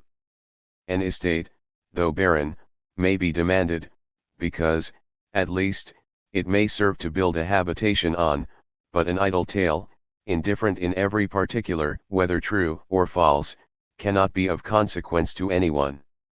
In the moral order of things nothing is useless, any more than in the physical. Nothing can become a debt that is not of some possible utility, consequently that truth may become so, it must be that species of it, by which justice might be effected, and it is profaning the sacred name of truth, to apply it to those frivolous objects, whose existence is utterly indifferent to everyone, and the knowledge of which is absolutely unavailing. Truth, then, divested of all possible utility, cannot become a debt, and, consequently, he who is silent, or disguises it, in such circumstances does not lie. But can truths, however trivial they may appear, be utterly without use? This is another question, that remains to be discussed, which we will return to presently. At present, let us pass to the second question. To leave unsaid that which is true, and to speak that which is false, are two things very different in themselves, but which, notwithstanding, frequently produces the same effect. In every case where the truth is indifferent, the opposite error must be equally so, from whence it follows, by a parity of reasoning, that he who deceives in advancing a falsehood, is not more unjust than he who deceives by not declaring the truth. In respect to unmeaning truth, error is not worse than ignorance. For example, whether I believe the sand at the bottom of the sea to be white or red, is of no more service than to be ignorant what color it is. How can he be unjust that injures no one, since injustice consists in wrong done to our neighbor? But these questions, decided in this summary manner, could not yet furnish me with any certain rule for my practice, without many preliminary examinations, which would be necessary, in order to apply them with precision in all possible exigences that might present themselves. For if the obligation to speak truth is only founded on its utility, how halt I become a competent judge of this expediency? Very frequently the advantage of one party is the detriment of the other, and private interest is almost always contrary to the public. How then should we conduct ourselves in these situations, or must the interest of the absent person be sacrificed to him we speak to? Must we be silent, or speak that truth, which being serviceable to one party, may be an injury to the other? Is it necessary to weigh all that ought to be said for public good, or distributive justice? And am I sufficiently assured that I am acquainted with all these relations so fully, as always to determine on the side of equity? Again, in examining what we owe to others, have I sufficiently examined what we owe to ourselves, and what we owe to truth for its own sake? If I do no wrong to another, does it follow that I do none to myself? And does it suffice, never to have been unjust, to be always innocent? How many embarrassing discussions might we avoid by resolving always to declare the truth, whatever might be the consequence? Justice herself dwells in the truth of things. Lying is always iniquity. Error becomes imposture when we give that which is not, for the rule of what ought to be done or believed, and whatever effects may result from truth, we are ever unblameable when that alone is employed, and nothing of our own invention mingled with it. But this is cutting the question without resolving it. The object of the present inquiry is not, whether we should always speak the truth, but whether we are at all times equally obliged to it, and, on the definition before recited, supposing we are not, how to distinguish those cases where the truth is rigorously due, from those we may be silent on without injustice, or disguise without lying, for I have found that such cases really exist. It remains, therefore, to discover a certain rule, by which we may judge, and determine between them. But whence extract this rule, and the evidence of its infallibility? In all difficult questions like the present, relating to morality, I have always found it safer to resolve them by the dictates of my conscience, than by the information of my reason. Never has moral instinct deceived me, having maintained until now its purity in my heart sufficiently to authorize this reliance, and if it has sometimes been silent in the presence of my passions, has regained its empire over them in my recollections, where I judge myself with as much severity, as, perhaps, I shall be at the bar of the sovereign judge of all. Deciding on discourses from the effects they produce, is a method very liable to error, for, exclusive of the consideration that these effects are not always sufficiently obvious, they vary to infinity, with the circumstances that produce them. We should endeavor, therefore, to weigh the intention of the speaker, and determine the degree of malice or benevolence they contain.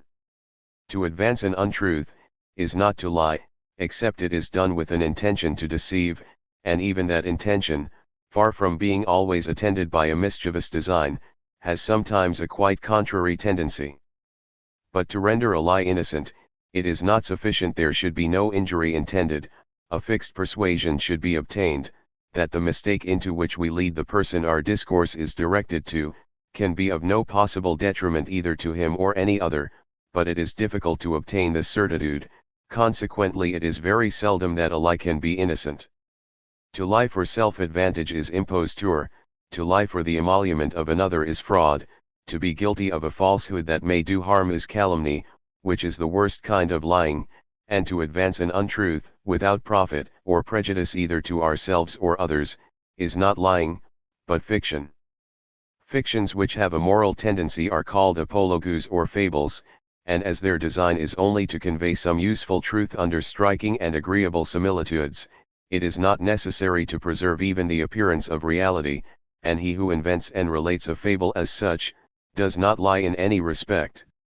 There are other fictions purely idle, such as the greater part of our novels and tales, which, without containing any real instruction, aim only at amusement. A judgment should be formed of these from the apparent intention of the author, but when published under an assurance of being real facts, it is impossible to give any other name than direct lies.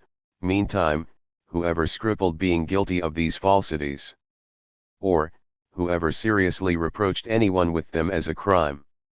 Suppose, for example, there is some moral purpose in the temple denied.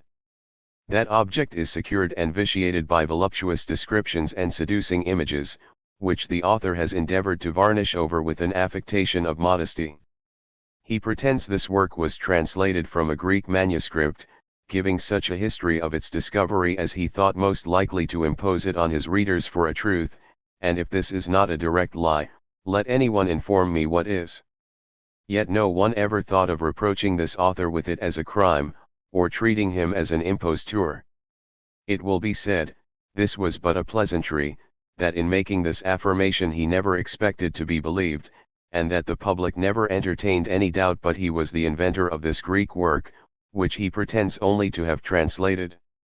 I answer, that such a pleasantry without object, would have been a very childish amusement, that a liar is no less guilty of falsehood because his lie is universally discovered, that we should distinguish between the enlightened part of the public, and the multitude of simple, credulous readers, on whom the history of this manuscript, related by a grave author with an air of seriousness, has really imposed, and who drink that poison without scruple from an antique vase, which they would have rejected had it been offered in a modern cup. Whether these distinctions are to be found in any book is immaterial, their existence is not less real in the heart of every man who is in earnest with himself, and will not indulge in anything his conscience can reproach him with, for the invention of what is merely advantageous to ourselves is not less a lie than if it tended to the disadvantage of our neighbor, though the cases are not equally criminal. To procure an advantage for anyone which he has no right to enjoy, is to subvert the order of justice.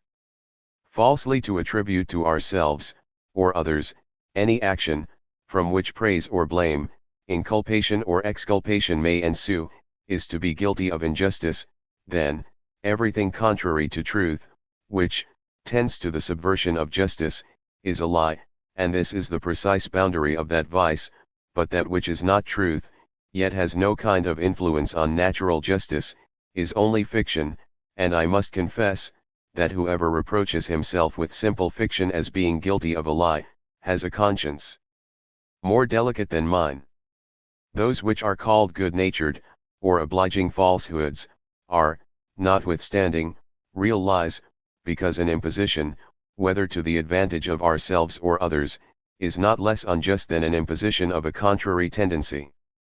That a man who bestows either praise or blame contrary to truth is guilty of a falsehood, when any real person is spoken of, but if imaginary beings only are concerned, he is at liberty to say what he pleases, without being guilty of a lie, provided he does not undertake to decide on the morality of the imaginary facts, and forms no false conclusion, for then if he does not lie in regard to facts, he lies against moral truth, which is 100 times more respectable. I have seen those whom the world calls people of veracity, whose regard to truth amounted only to being scrupulously exact in frivolous conversations, such as reciting with the utmost exactitude every circumstance of time, place, and persons, not permitting themselves the least latitude for fiction, or a single circumstance to be embellished or exaggerated. In every particular where their interest is not concerned, they maintain an inviolable fidelity in their relations, but let any subject be started by which any advantage may be obtained, every art is employed to represent things in the most favorable light, and should downright lies appear necessary, if they abstain from telling them, they take care to act in such a manner, that others may adopt erroneous opinions, without their suffering the imputation of falsehood, and thus, when prudence takes the opposite side, bid adieu to veracity. The man of real veracity pursues a direct contrary course. In things perfectly indifferent, he pays little regard to that exactitude which the other class so much pride themselves on. He makes no scruple of amusing a company by feigned relations, from whence no unjust conclusion can be drawn, either for or against any person, dead or living, but every conversation which might unjustly produce good or evil, profit or loss, esteem or disdain for anyone, he considers as a lie, which is never suffered to take possession of his heart, his lips, or his pen. He is of strict veracity, even in opposition to his interest, though he prides himself little on maintaining it in idle conversation. He is of strict veracity, because he never seeks to deceive, but is as firm to the truth that condemns, as to that which honors him, never attempting imposition, either for his own advantage, or to the detriment of his enemies. The difference, then, between the man of real veracity, and he who only puts on the appearance of it, is, that the latter is most rigorously punctual to that truth which costs him nothing, but no further, while the former never adheres so pertinaciously to his veracity as when sacrificing his interest to the love of it. But it will be said, how can this relaxation, in regard to indifferent concerns, be consistent with that ardent love of truth, which I make the principal distinction of the man of real veracity? Is not this love of truth contaminated in admitting such an alloy? No, it is pure and sincere. It is an emanation from the love of justice, which would scorn to be false, though frequently fictitious. Justice and truth, in his idea, are synonymous terms, which he uses indifferently. The holy truth, which his heart adores, consists not in frivolous expressions, or in indifferent actions, but in rendering everyone what is actually his due, whether it may be imputations favorable or unfavorable, either retributions of honor or shame, praise or disapprobation. He scorns to do his neighbor the slightest wrong, either from ill will, or for his own emolument. His love of equity prevents the former, nor would his conscience suffer him to appropriate to his own use what belongs to another. He is ever most anxious to preserve the esteem of his own hearers. It is the satisfaction he can least bear to part with, and he would feel a loss on acquiring the approbation of the whole world, at the expense of his own. He will lie, then, sometimes, in things indifferent, without scruple or consciousness of acting wrong, but never to the detriment, or advantage of his neighbor, or of himself. In everything that concerns historical truth, in all that respects the conduct of mankind, justice, social intercourse, or useful knowledge, he will, to the utmost of his abilities, keep both himself and others from error, and beyond this, he cannot conceive the existence of a lie. If the Temple de Guide is a useful work, the account of the Greek manuscript is an innocent fiction. If the work has an immoral tendency, it is an unjustifiable falsehood. Such were the rules my conscience established with regard to truth and lying, but I felt, on examination, that I had followed these rules instinctively, before they were approved by my reason, moral instinct having ever made the application. That criminal lie of which poor Marian became the victim, was followed by inextinguishable remorse, which secured me for the rest of my life, not only from all lies of equal turpitude, but from all those that could possibly affect the interest or reputation of another.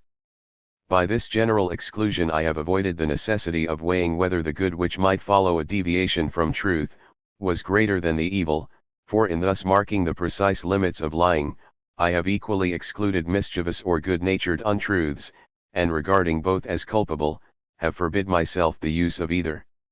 In this particular, as in most others, my disposition has greatly influenced my maxims, or, rather my habits, for I was never governed by rules, having ever followed the guidance of natural impulse.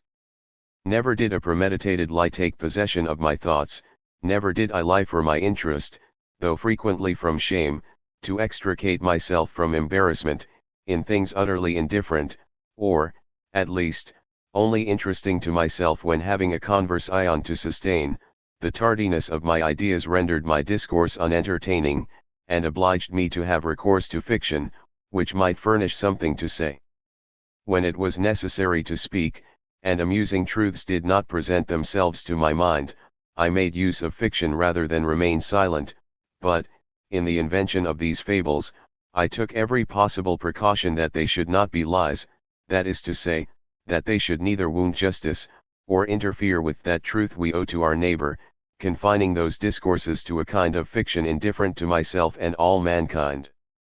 I attempted to substitute moral possibilities in the place of moral facts, to represent the natural affections of the human hearts and draw some useful instruction from them, in one word, to invent moral tales and apologues, but it required more presence of mind, and facility of expression, than ever I possessed, to turn the familiar chat of conversation into useful instruction. Its course, being too rapid for my ideas, forced me, generally, to speak before I thought, and by this means to utter ridiculous follies, which my reason disapproved, and my heart rejected, at the very moment they were passing my lips, but which, continually preceding my judgment, could not be reformed by its censures. It is, likewise, from this sudden irresistible impulse of constitution, that in circumstances entirely unforeseen, shame and timidity frequently force lies from me, without my will having any part in them, being produced by the necessity of an instant reply.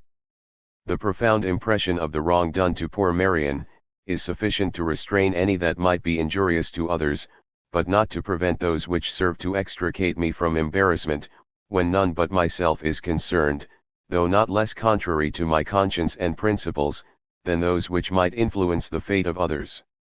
I call heaven to witness, that if I could the next instant recall the lie that has excused, and declare the truth that would upbraid me, without doing myself an additional injury by such manifest retraction, I would do it gladly, but the shame of exposing myself thus evidently, forbids this acknowledgment, and I sincerely repent my fault, without having the power to repair it. One example will explain this better than all I can say, and show that I neither lie from interest or self-love, still less from any mischievous intention, but merely from embarrassment and false shame, though frequently conscious that the lie is obvious, without even that consideration having power to prevent it. Some time ago M. Falquire persuaded none ever rendered me so truly happy, or left such pleasing impressions on my memory, as the island of Saint Pierre, in the lake of Bienne. This little island, which is called at Neuchâtel the Isle of La Motte, is little known, even in Switzerland, no traveller, that I recollect, having mentioned it, notwithstanding it is very agreeable, and peculiarly calculated for the happiness of a man who loves to circumscribe his steps, for though I am, perhaps, the only one in the world to whom fate has given law in that particular, I cannot believe I am the only person who possesses so natural a taste, though, to the present moment, I have never happened to meet with anyone of that disposition. The banks of the Lake of Bienne are more wild and romantic even than those of the Lake of Geneva, since the rocks and woods approach nearer to the edge of the water, and in other respects are no less delightful.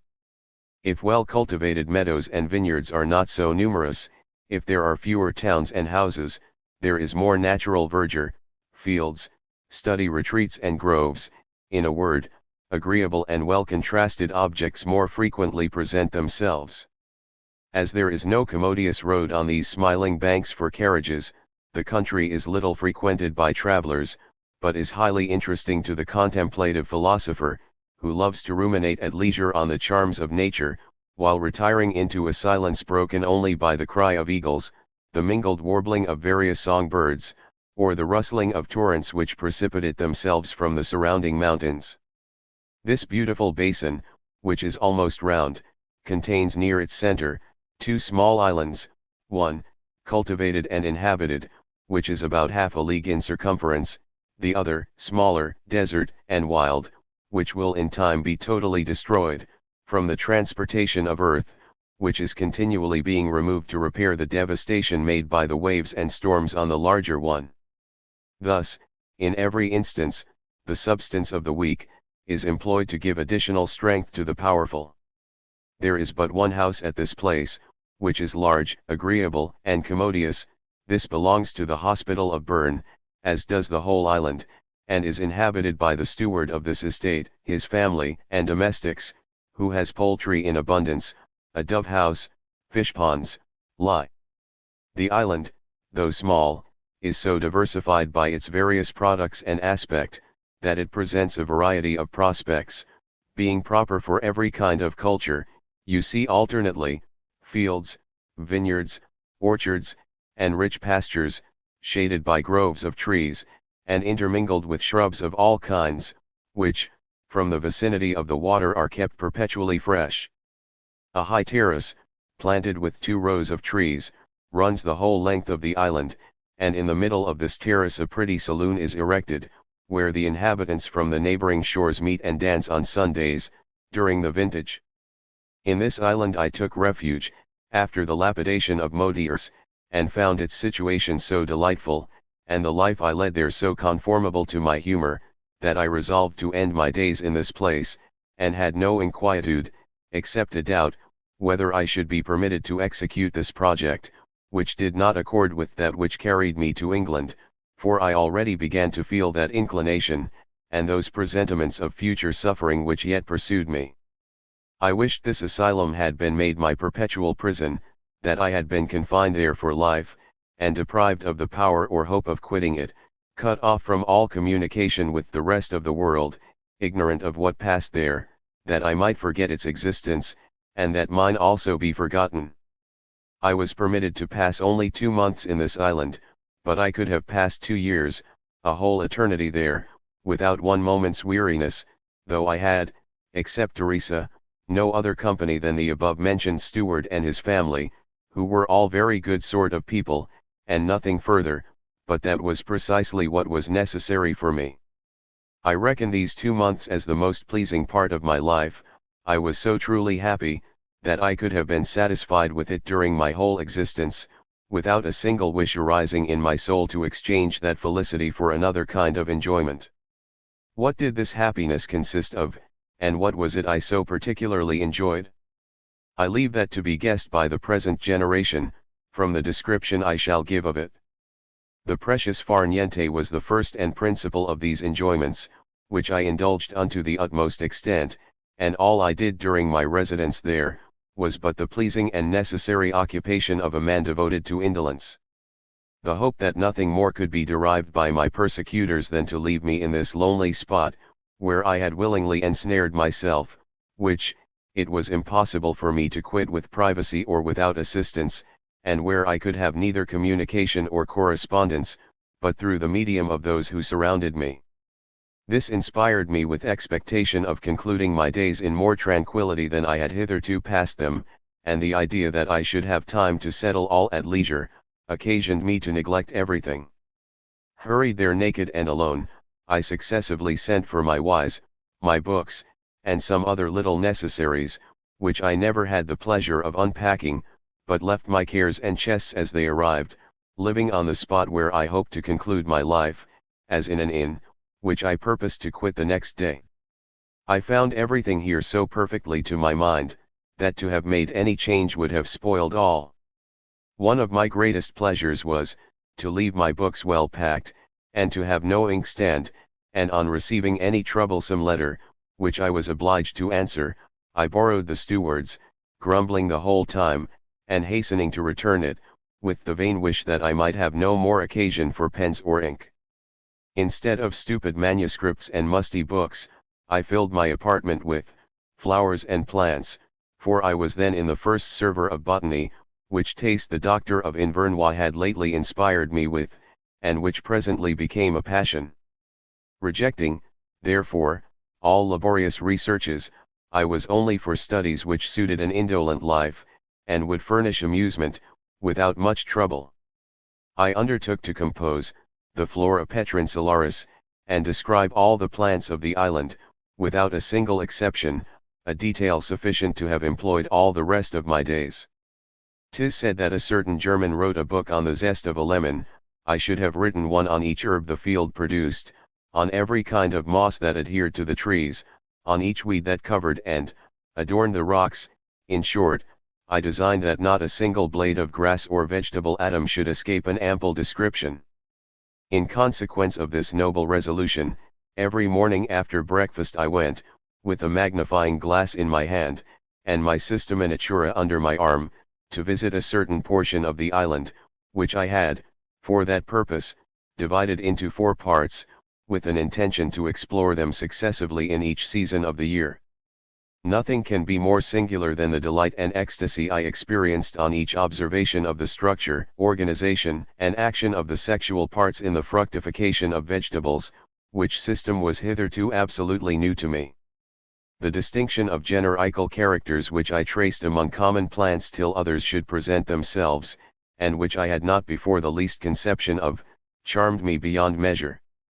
The long forked stamina of the brunelle, the observations I made on those of the nettle and pellitory, the explosion of the fruit of the balsam apple, and the bud of the box tree, 1,000 little acts of fructification which I observed for the first time, overwhelmed me with delight. I was ready to run to everyone and inquire, whether they had seen the horns of the brunelle, as Fontaine inquired if anyone had ever read Habakkuk. In 2 or 3 hours, I usually returned with an ample provision, a stock of amusement for the employment of the afternoon at home, in case of rain. I employed the rest of the morning, in going with the steward, his wives, and Teresa, to see the husbandman, and observe the harvest, usually putting my hand to the work, and frequently, when the inhabitants of Bern came to visit me, they found me perched up in a great tree, girded about with a sack that I was filling with fruit, and which I afterwards let down by a cord. The exercise I had taken in the morning, and the good humor inseparable from it, rendered rest at dinner time very agreeable, but when it was too long, and the fine weather invited me abroad, I could not spare so much time, and while others were yet at table, I stole away, then leaping into the boat, rowed it to the middle of the lake, and when the water was calm, laying at my whole length, with my eyes towards heaven, let it drive slowly with the waters, sometimes, for several hours, enjoying 1,000 pleasing, though confused reveries, which, without any particular and fixed object, were, in my opinion, 100 times preferable to what I had ever found among the most delightful of what are called the pleasures of life. Sometimes, on being informed by the declination of the sun, that it was time to return home, I found myself so far from the island, that I was obliged to labor with my utmost strength to reach it before night. At other times, instead of passing my time on the water, I amused myself in walking along the verdant banks of the island, where the limpid waters and refreshing shades frequently invited me to bathe, but one of my most customary excursions, was a voyage to the small island, where I used to disembark, and pass the afternoon in extremely circumscribed walks, in the midst of water pepper, thistles, rookstock, and shrubs of every kind. Sometimes reposing on the top of a sandy hillock, covered with graft, wild thyme, flowers, and even clover, which possibly had been sown there formerly, and was very proper nourishment for rabbits, who might multiply there in peace, without fear for themselves, or injury to anything.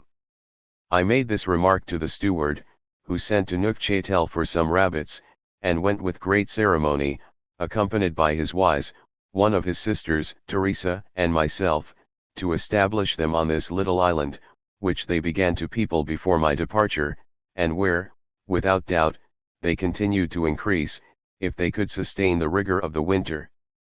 The planting of this little colony was a holiday, and the pilot of the Argonauts could not have been prouder of his office than I was on that occasion, while taking the company and rabbits from the large to the small island, nor did I forget to remark, that the steward's wise, who was extremely apprehensive of water, embarked with confidence under my care, and showed no signs of fear during the passage.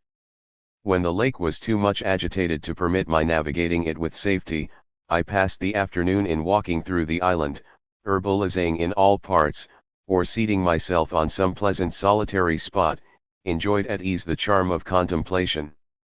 At other times, I gained the natural terraces and heights of the island, from whence my eye ran over the magnificent and delightful prospect of the lake and its shores, crowned on one side by the neighboring mountains, exhibiting on the other a view of open and richly cultivated plains, beyond which the sight was lost among the bluish mountains which bounded the horizon.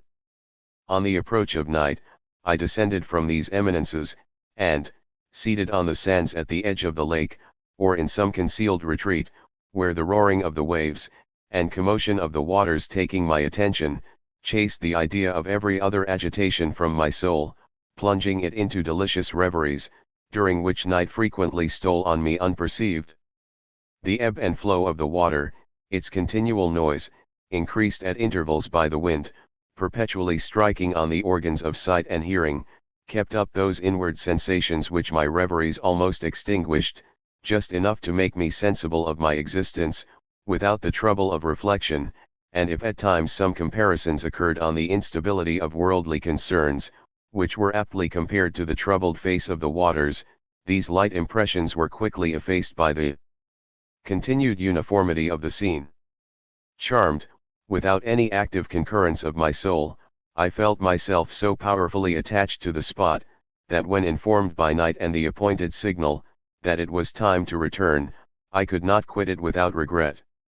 After supper, when the evening was fine, we walked all together on the terrace, and breathed the fresh air from the lake, or, seated, in the pavilion, laughed, chatted, or sung some good old songs, which were preferable to the laboured composition of our modern ones, and, at length, retired to rest, content with the pleasures of the day, and desirous of spending the succeeding one in a similar manner. Thus passed my time, during my residence on this island, when not interrupted by unforeseen and troublesome visitors. But what was there in all this sufficiently attractive to excite in my heart regrets so lively, tender, and durable, that after 15 years, it is impossible to think of this beloved habitation, without feeling myself in a manner transported thither by the ardour of my wishes. I have remarked during the vicissitudes of a long life, that the periods of sweetest enjoyment, and most lively pleasure, are not those whose remembrance wins and delights me most.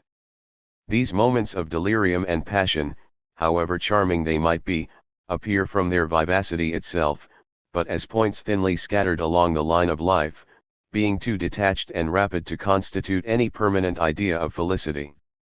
The happiness my heart regrets is not composed of fugitive moments, but is an uniform and lasting condition, which has nothing ravishing in itself, but whose continuation increases the charm, till at length it arrives at supreme felicity. Everything fluctuates on earth, nothing remains in a constant and lasting form, and those affections which are attached to external things necessarily change with their object. We are ever looking forward or backward, ruminating on what is past, and can return no more, or anticipating the future, which may never arrive. There is nothing solid to which the heart can attach itself, neither have we here below any pleasures that are lasting. Permanent happiness is, I fear, unknown, and scarcely is there an instant in our most lively enjoyments when the heart can truly say, "May this moment last forever." How then can such a fugitive state be called happiness, which leaves an uneasy void in the heart, which ever prompts us to regret something that is past, or desire something for the future? But if there is a state where the soul can find a hold strong enough to lean on securely, to attach its whole being to, without a single wish to recall the past or anticipate the future, where time appears a void, and the present is extended without our noticing its duration, or tracing its successions without any idea of privation or enjoyment, pleasure or pain, desire, fear, or sensation, except of our existence, that sentiment alone employing it, while this state lasts, the person who feels. It may call himself happy, not possessing an imperfect happiness, poor and dependent, but a complete felicity, perfect and full, which leaves no wish or void in the soul. Such is the state in which I frequently found myself in the island of Saint Pierre, in my solitary reveries, whether stretched in a boat which I let flow to the will of the waters, seated on the banks of the agitated lake, on the borders of a beautiful river, or by a brook murmuring over its pebbled bottom. In what does the enjoyment of such a situation consist? In nothing beyond ourselves, nothing foreign to our own existence, for while this state lasts the enjoyment of that alone is sufficient felicity. The consciousness of existence, divested of every other sensation, is a sentiment of contentment and peace, which alone suffices to render it dear and satisfactory to whoever can put away those sensual and earthly affections which perpetually disturb and embitter our terrestrial felicity. But the greater part of mankind, agitated by continual passions, are little acquainted with this state, and having imperfectly enjoyed it, during a few instants, perhaps, thence form a very inadequate idea, which prevents their feeling its worth. Perhaps it might not be convenient, in the present order of things, that, lost in pleasing ecstasies, mankind should be disgusted with an active life, since their multiplied wants have prescribed it as a duty. But an unfortunate being, cut off from human society, who can no longer perform anything useful here below, either for himself or others, may find in this state a pleasing consolation, which neither fortune or man can deprive him of. It is true that these consolations cannot be felt by all minds, nor in all situations. It is necessary that the heart should be at peace, that no passion should arise to disturb this calm. It requires not only a disposition adapted to it on the part of the person who is to experience this felicity, but a concurrence of surrounding objects, neither an absolute repose, or too much agitation but an uniform form and moderate disposition, not subject to sudden gusts of passion, or utter despondency. Without motion, life is but a lethargy, but if the agitation is unequal, or too violent, it awakens our feelings, fixes them too much on external objects, destroys the pleasure of the reverie, and, tearing us from ourselves, instantly replaces us under the yoke of fortune and mankind, giving us back the sensation of our misfortunes. Absolute rest is productive of melancholy, and presents the image of death. Then the assistance of a cheerful imagination is necessary, which voluntarily presents its aid to those on whom heaven has bestowed it. This degree of emotion, therefore, if not supplied by outward objects, should arise from within ourselves. This lessens our repose, 'tis true, but it is also more agreeable, when the inward soul does nothing more than lightly touch the surface. There should be only just enough to recollect ourselves, and forget all our misfortunes. This kind of reverie may be enjoyed in every situation where we can obtain tranquillity, and I have often thought that in the Bastille, or in a dungeon, where no object struck my sight, I could enjoy agreeable contemplations. It must be allowed, these were more agreeably produced in a fertile, though solitary island, naturally circumscribed and detached from the rest of the world, where nothing but smiling objects presented themselves, where no painful remembrances were recalled, and where the society of a small number of inhabitants was connected and pleasing, without being sufficiently interesting to occupy me entirely, where, in fine, I could either give myself up for the whole day to those occupations which were most comfortable to my disposition, or to the most luxurious indolence. The occasion was, doubtless, delightful, and a contemplative mind, who, feeding on agreeable chimeras, amidst the most unpleasant objects, could glut himself at ease by procuring a concourse of all that really struck the senses.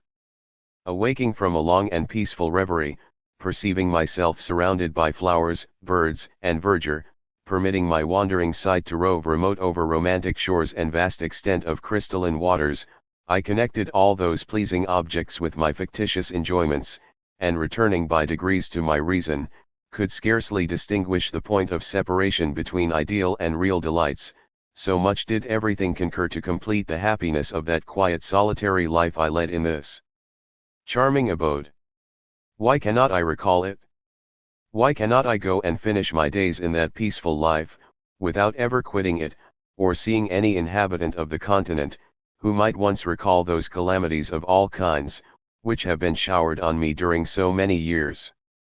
Delivered from all earthly passions which are engendered by the tumults of society, my soul would frequently bound above its atmosphere, and anticipate its communion with those celestial intelligences whose number it shortly hopes to augment.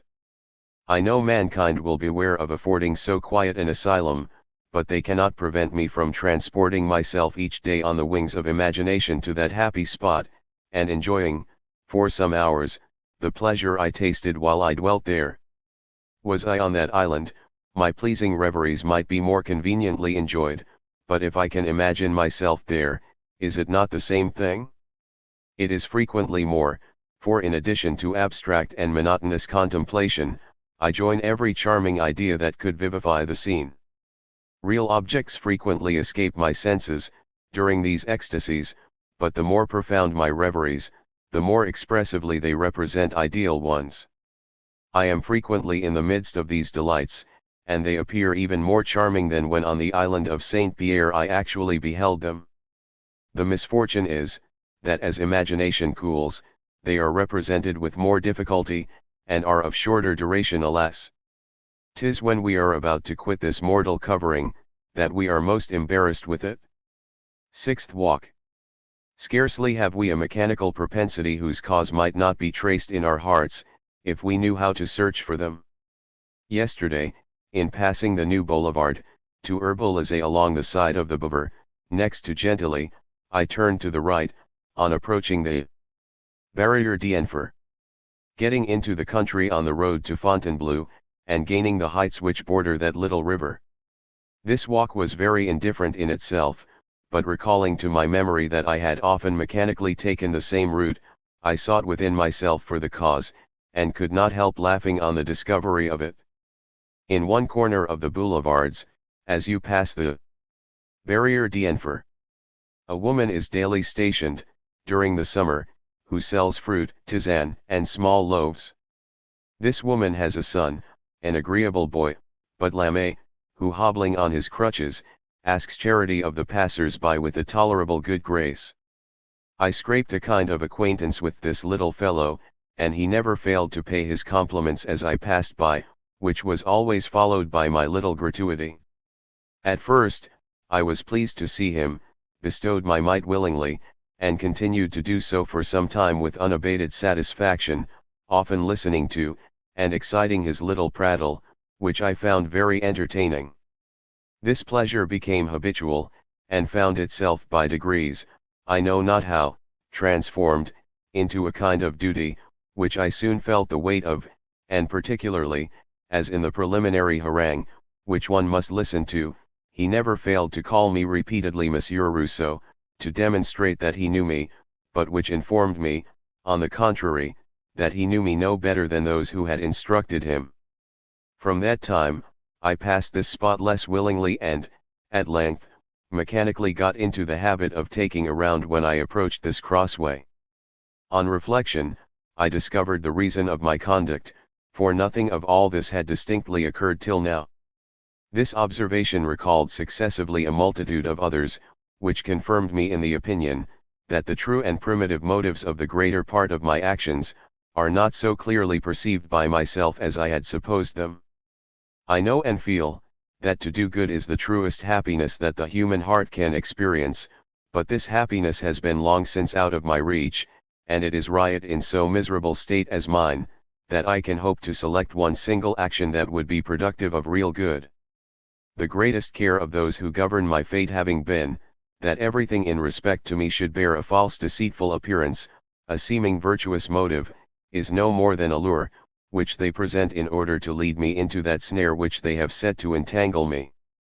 I am fully sensible of this, and also that the only good remaining in my power is to abstain from acting, for fear of doing ill, without intending or knowing it. I have known happier moments, when following the emotions of my heart, I could sometimes bestow content on others, and I owe myself the honorable testimony, that whenever I could enjoy that satisfaction, I found it more delightful than any other. This inclination was lively, true, pure, and nothing in my most secret thoughts ever contradicted it, though I have frequently felt the weight of those benefits I conferred, by the chain of obligations they drew after them. On these occasions the pleasure disappeared, and I no longer found in the continuation of my favors, that charm which had before delighted me, but instead of it, a most insupportable constraint.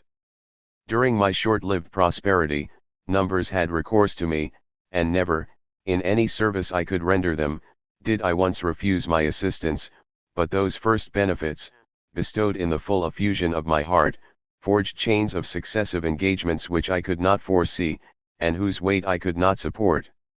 My first services were, in the opinion of those who received them, an earnest of many which were to follow, and whenever any unfortunate circumstance threw on me the grapple of a benefit received, it was all over with me. This voluntary and free gift established an indisputable debt in all those emergencies which might occur hereafter, without inability itself being a sufficient excuse, and thus a very pleasing and rational enjoyment was, in time, transformed into a burdensome obligation. These chains, however, did not seem very heavy to me while the public remained ignorant of them, and I lived in obscurity, but when once my writings had made my person known I became the universal resort of the unfortunate, or those calling themselves such, of all adventurers who sought a dupe, and of all those who under cover of the great credit they pretended to attribute to me, endeavored to profit by my easiness. It was then I had occasion to experience that every natural propensity, not excepting even benevolence itself, when carried to extremes, and practiced in society without prudence or discrimination, change their nature, and frequently become as dangerous as they would be useful under proper regulation. So many cruel experiments altered my disposition by degrees, or rather, confined it within proper limits, teaching me to follow my inclination of doing good less blindly, or deny assistance, when it only served to favor the wickedness of others. But I do not regret these mortifications, since they procured me, by reflection, new lights on the knowledge of myself, and on the true motives of my conduct in 1,000 particulars, in which I had been usually deceived. I have found, that in order to do good with satisfaction to myself, it is necessary I should act with freedom, that the pleasure a virtuous action should bestow, is lost when once it becomes a duty, and that the pressure of obligation is sufficient to convert the most pleasing enjoyment into an intolerable burthen. This conviction has greatly modified the opinion I long since had entertained of my own virtue, for there is none in following our inclinations, and doing good, because it procures us satisfaction, but in vanquishing our propensities when duty demands it, ever acting as that prescribes, which I have known less how to perform, than any man in the world. Born with a feeling and virtuous heart, carrying pity and commiseration even to weakness, my soul exulting in every act of generosity, I was humane, benevolent, and charitable, from inclination, and even through the influence of the passions, my heart alone being interested. I should have been the best and most merciful of men, had I been the most powerful, and to have extinguished in my breast every desire of vengeance, it was only necessary to have put revenge within my reach. I should have been just without constraint, though in opposition to my interest, but, to the disadvantage of persons dear to me, I could never resolve to be so. When my duty and heart were at variance, the former seldom gained the victory, unless forbearance alone was necessary, then I was frequently strong, but to act from duty in opposition to inclination, I found impossible. Let duty, or even necessity, command, when my heart is silent my inclination is also deaf, and I cannot obey. I see the evil that threatens, and let it arrive. Instead of attempting to prevent it, I sometimes make an effort, but it presently tires me, and I find it impossible to persevere. Among the things I might easily perform, what I cannot do with pleasure, I find it in vain to attempt. Yet more, constraint, though in instances which naturally accord with my disposition, is sufficient to deaden, and convert them into repugnance, or even aversion, if it acts too strongly. This it was that rendered painful the good actions required of me, though I should have performed them freely had they been undemanded. Unconstrained benevolence is what I love to bestow, but when those who have received it, pretend to extort a continuation, under pain of their hatred, and make out an obligation of ever continuing a benefactor, because I once took pleasure in being such, from that moment constraint arrives and inclination vanishes. What I then give into, is from weakness, or false shame, goodwill no longer subsists, and, far from applauding, I even reproach myself for acting thus in opposition to my feelings. I know there is a kind of contract, and even of the most reasonable kind, subsisting between the benefactor and the obliged. It is a sort of society which they form with each other, more closely connected than that which generally unites mankind.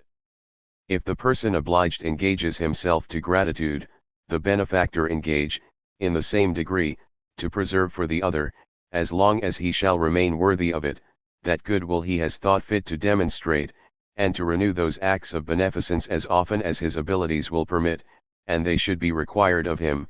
These are the express conditions and natural effects of that compact which is established between them.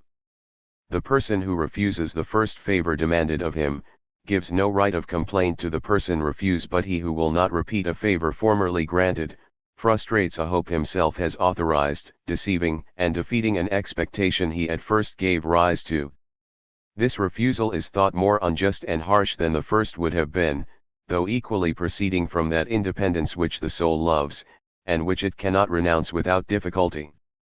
When I pay a debt, I fulfill a duty; when I bestow a gift, I procure myself a satisfaction.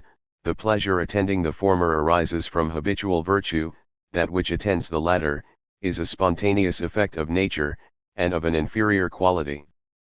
After so many melancholy experiments, I have learned to foresee the consequences which would result from following the first impulse of my feelings, and have frequently abstained from a good action I had both will and ability to perform, from a dread of the obligation it might hereafter draw upon me, if I gave into it inconsiderately.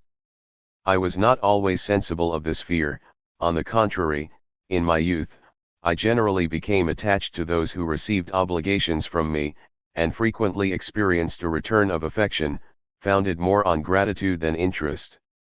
But things have changed their appearance in this particular, as in most others, since the commencement of my misfortunes. From that time, I have lived as in a new generation which bears no resemblance to the former, and my opinion in regard to others has experienced as great a change as theirs can possibly have done in respect to me. The very people I was acquainted with in the former, appear quite different in this latter generation, and have assimilated into it. Formerly, open, frank, and generous, then, as they now are, having changed with the times, and acted like the rest. How, then, can I maintain the same opinion for those who have adopted sentiments quite contrary to those which gave rise to it? I do not hate mankind, because I cannot feel hatred, but it is impossible to refuse them that disdain they merit, or refrain from expressing my disapprobation.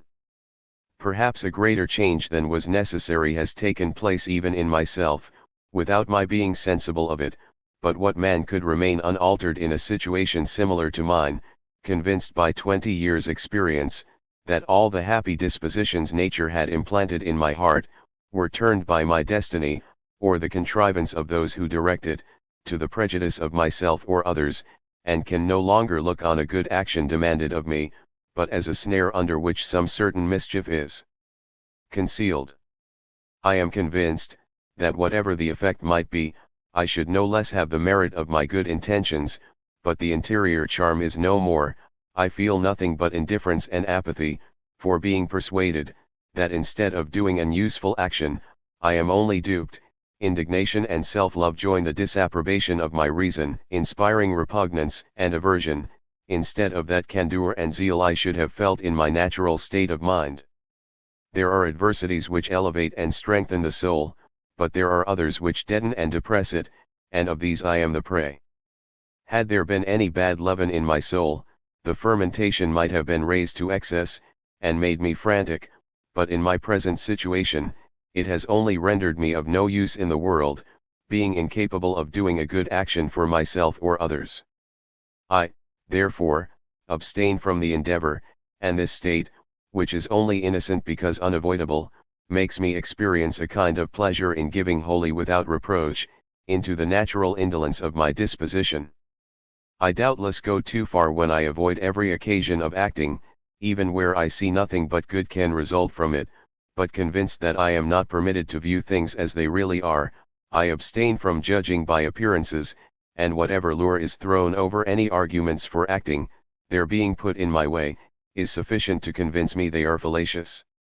Even from infancy, my destiny seems to have spread the first snare which so long since rendered me liable to fall into others. Born the most credulous of men, during a period of 40 years, my natural confidence was never once deceived. Falling suddenly among a different order of beings, I gave into 1,000 snares without once suspecting them, and 20 years' experience has scarcely sufficed to acquaint me with my fate. At length convinced that the demonstrations of regard and friendship they lavished on me, were only falsehood and deceits, I passed rapidly to the opposite extreme, for when once we have quitted the natural bias of our inclinations, no bounds contain us.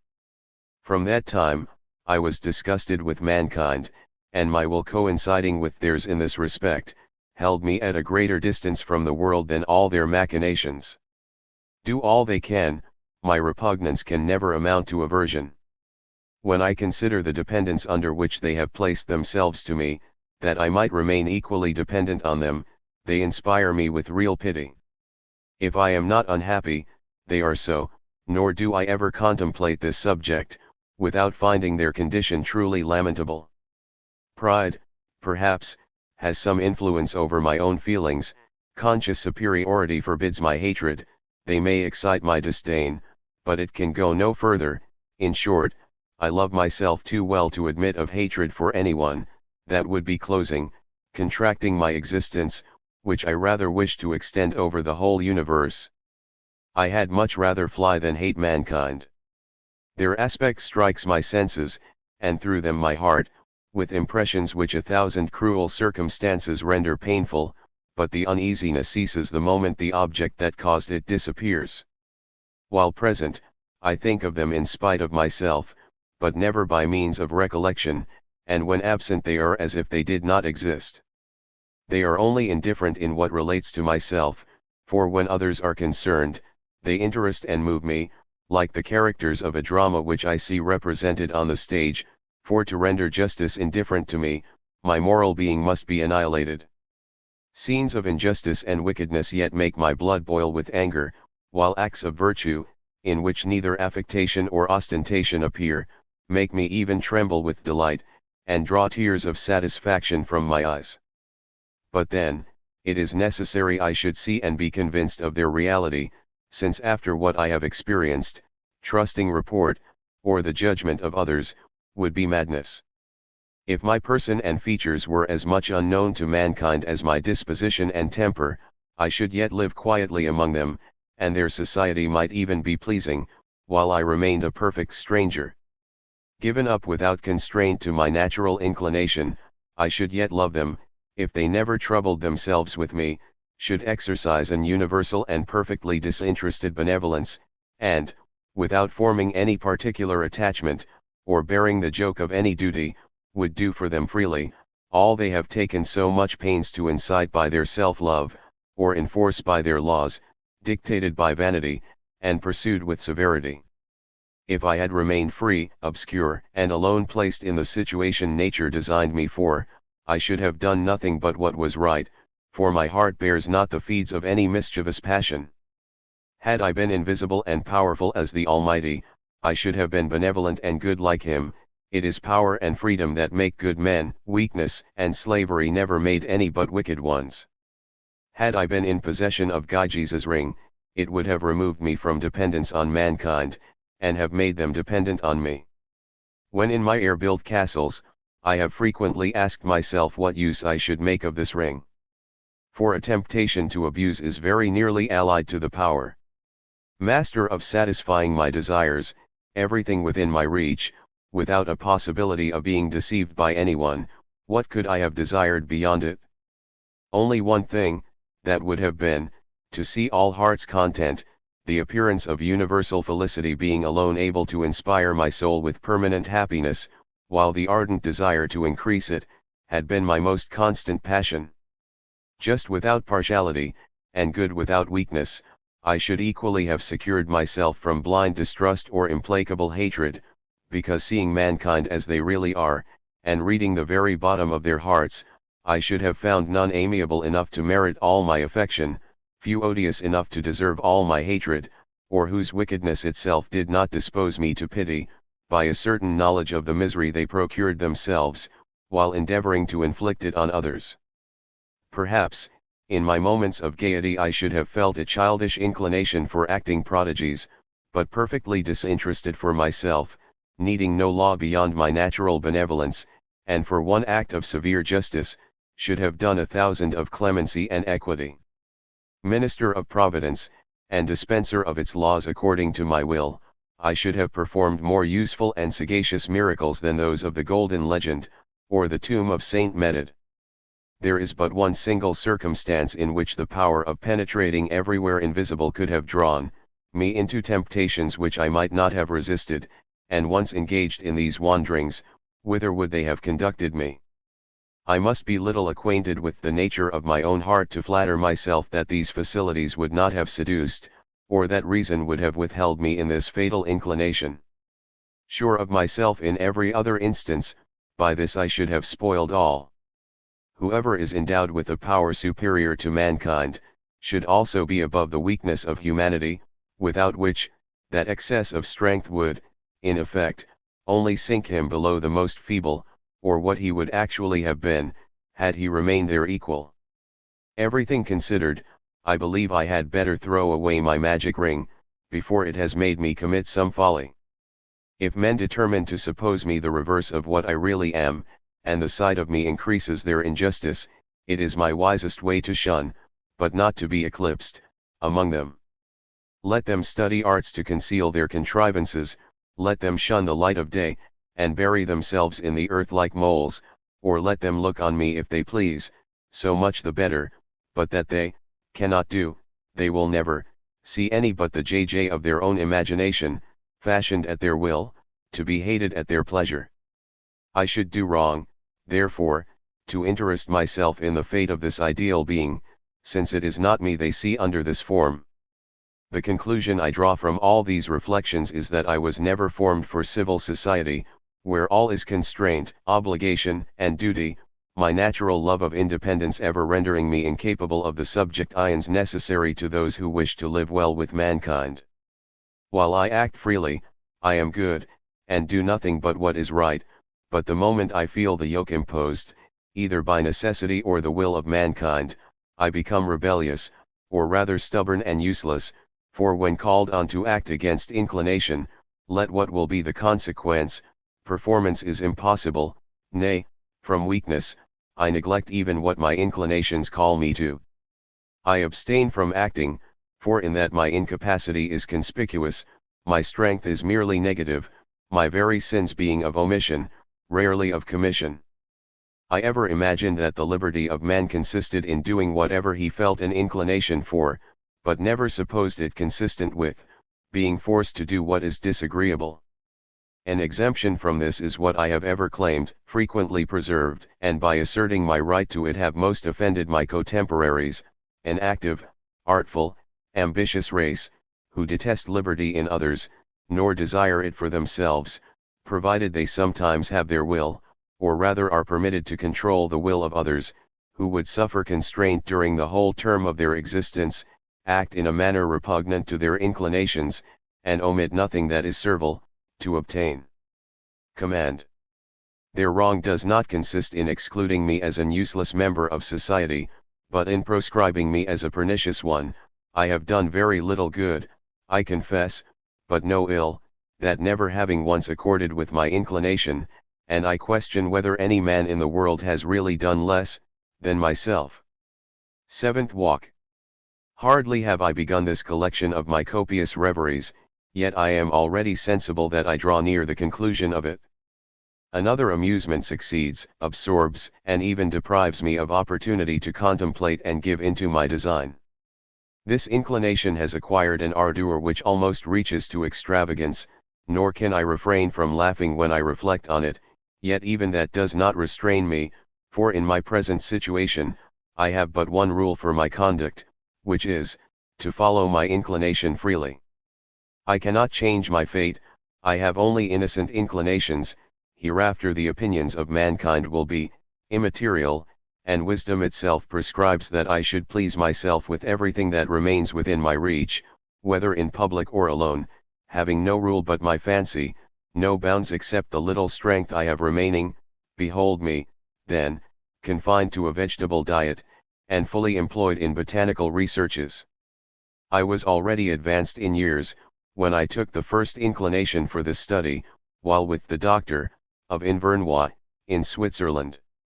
I herbalised with sufficient success during my travels to acquire a tolerable knowledge of the vegetable kingdom, but having passed the age of 60, finding my strength insufficient for extensive botanical researches, and being likewise sufficiently occupied with copying music to require no other employ, I deserted Ray Herbal, sold my books, and was content with inspecting those common plants I found in my walks about Paris. During this interval, the little I had learned almost entirely escaped my memory, with more ease and expedition than it had been placed there. Now that I am turned of 65, deprived of the little memory I once possessed, and strength to ramble about the country, without books, without garden, and even without a common, herbal, behold me once more suddenly seized with this folly, with more ardour than I felt for it on the first attack, and seriously undertaking to learn by heart the whole regnum vegetabile of Murray, and to get acquainted with all the various plants on the habitable globe. Unable to purchase a fresh collection of botanical books, I have set about transcribing those I borrow, and resolved to begin a herbal more copious than my former one, since I design it shall include all the productions of the sea and Alps, with every tree in both the Indies. Meantime, I make sure of the pimpernel, the chervil, borage, and groundsel, botanizing learnedly at the side of my bird cage, and at every trifling plant I meet with, cry with satisfaction, this is one herb more. However, I shall not attempt to justify the resolution I have taken of giving into this propensity, though it is a very reasonable one, in my opinion, since I am persuaded, that to give up myself to those amusements which offer themselves, is the wisest thing I can do in my present situation, and even a great virtue, being a means of preventing any leaven of hatred and vengeance from taking root in my heart, for to find any taste for pleasure in circumstances like mine, gives proof of a disposition little subject to irascible passions, but it is my method of being revenged on my persecutors, for I cannot inflict a severer punishment than by being happy, notwithstanding their endeavors to make me otherwise. Yes, doubtless, reason herself permits, nay even prescribes, that I should give into every harmless inclination, but she does not inform me why this amusement invites, or point out what attractions I can find in a vain study, pursued without profit or improvement, which recalls me to the fatigues of youth and the exercises of a schoolboy, while weighed down by age and infirmities, and possessing neither activity or memory. This is a whimsicality I wish to investigate, since I imagine it would throw some new light on that knowledge of myself, to which I have consecrated my remaining leisure. I have sometimes studied profoundly, but seldom with pleasure, almost always against inclination, and as it were by force. Reveries recreate and amuse, but study fatigues and distresses me, thought being ever a painful and unentertaining occupation. Sometimes my reveries end in meditation, but more frequently my meditations convert to reveries, and during these wanderings my soul fleets lightly over the universe on the wings of imagination, wrapped with ecstasies which surpass every other enjoyment.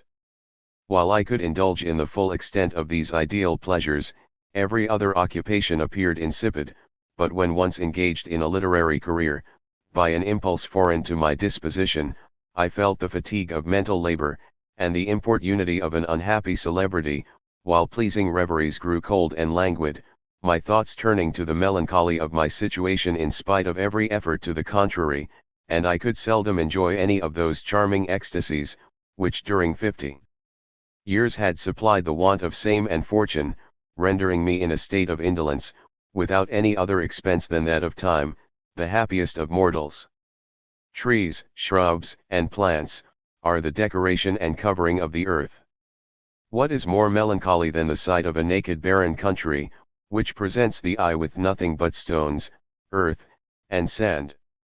But enlivened by nature, and clothed in its wedding suit, in the midst of fragrant flowers, springs of water, and the warbling of various birds, the earth offers, in the concurrence and harmony of the vegetable, mineral, and animal kingdoms, a scene interesting and full of charms, the only object in nature which can never weary the eye or heart. The more sensibility the soul of a contemplative man possesses, the more it gives into the exact excited by this concord, a pleasing and profound reverie takes possession of his senses, being lost in the delicious intoxication and immensity of this charming system, with which he feels himself so intimately connected. Detached objects make no more impression on him, he only sees and feels the whole, and some particular circumstance must contract and circumscribe his ideas, before he is enabled to enter on a partial observation of that universe, which his imagination is on the stretch to compass. This is what naturally happened to me, when my heart, contracted by distress, concentrated every impulsive motion about itself, in order to preserve those remains of heat which were almost evaporated and extinguished by the melancholy into which it sunk by degrees. I wandered carelessly in the woods and over the mountains, not daring to think for fear of increasing my sorrows, while imagination, which, in me, recoils from painful objects, permitted my senses to run into the light by pleasing impressions produced by the surrounding scenes. My eyes wandered perpetually from object to object, nor was it possible in so great a variety but some should have power to arrest and amuse them. I conceived a fondness for this recreation of the fight, which calms and amuses the unfortunate, blunting the edge of their sorrows. The nature of the objects which present themselves, greatly aids this amusement, and renders it more seducing. Odoriferous smells, brilliant colors, and the most elegant forms, seem to dispute the right of fixing our attention.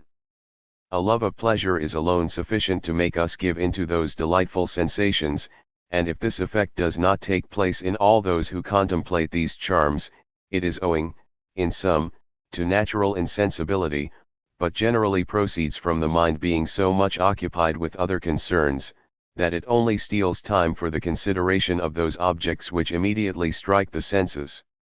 Another reason which contributes to withdraw the attention of polite people from the vegetable kingdom, is that custom of considering a collection of plants as so many drugs and medicines.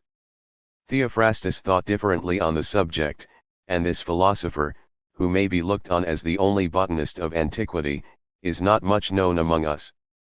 But thanks to a certain Dioscorides, a great compiler of recipes, and to his commentators, physic has taken such possession of plants, transforming them into simples, that those properties only are pointed out, which it is impossible to discover, that is to say, the pretended virtues which it pleases the generality of botanists to attribute them. It is not conceived that the organization of vegetables can of itself merit our attention.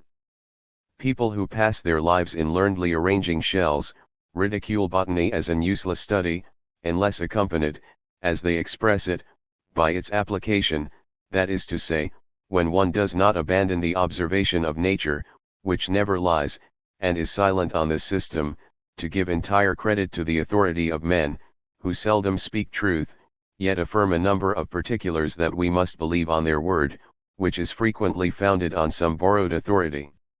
Stop in an enameled meadow, examine successively the flowers that adorn it.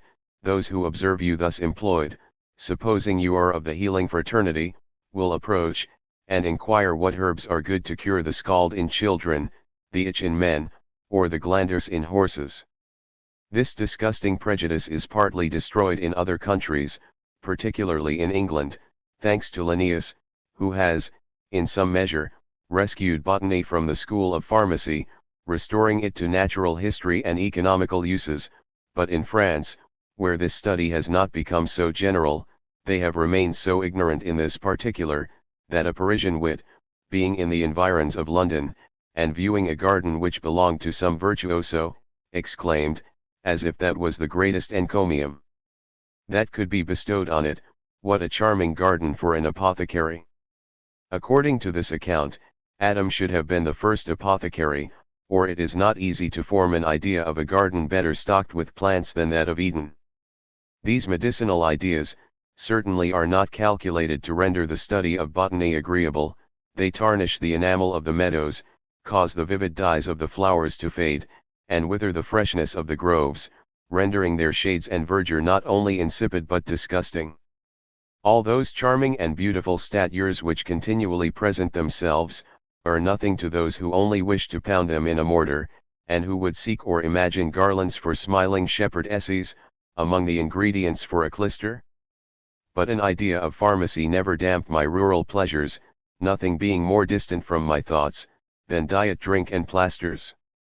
I have often thought, while considering the fields, vineyards, woods, and their numerous progeny attentively, that the vegetable kingdom was a plenteous magazine of food bestowed by nature on man and animals, but it never struck me to seek for drugs and medicines there, nor do I see anything in those various productions which indicates such a destination, and certainly nature would have pointed out the use, had they been intended for this purpose, as she has done respecting what is proper for food. I am sensible that the pleasure I feel in wandering through the groves would even be embittered by an idea of human infirmities, and would utterly vanish if once I began to consider severs, the stone, gout, or epilepsy.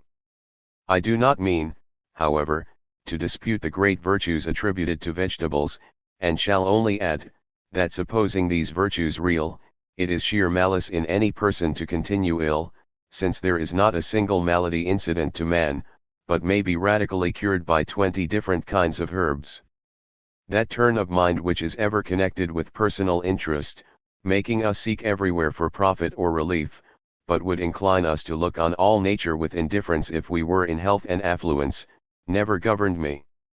I feel myself, in that particular, quite contrary to other men, since everything that bears any reference to the consideration of my wants saddens and depraves my ideas, nor could I ever find any real charm in the pleasures of the mind, but when they were entirely independent of personal interest. Had I, then, ever so much confidence in physic, and the practice was in itself ever so agreeable, I could never apply to it, or experience in the study, those pleasures which flow from a pure and disinterested contemplation, since my soul could not expand and enjoy the works of nature, while I felt it confined by the bonds of mortality. Without ever having much faith in medicine, I have put great confidence in physicians, whom I have esteemed and loved, having trusted them with the absolute management of my bodily health. 15 years' experience has informed me, to my cost, what conclusion I should draw, and returning again to the simple laws of nature, I have, through them, regained my former health. If the physicians, therefore, had no other quarrel against me, who can wonder at their animosity? I am a living proof of the vanity of their art, and the inutility of their prescriptions.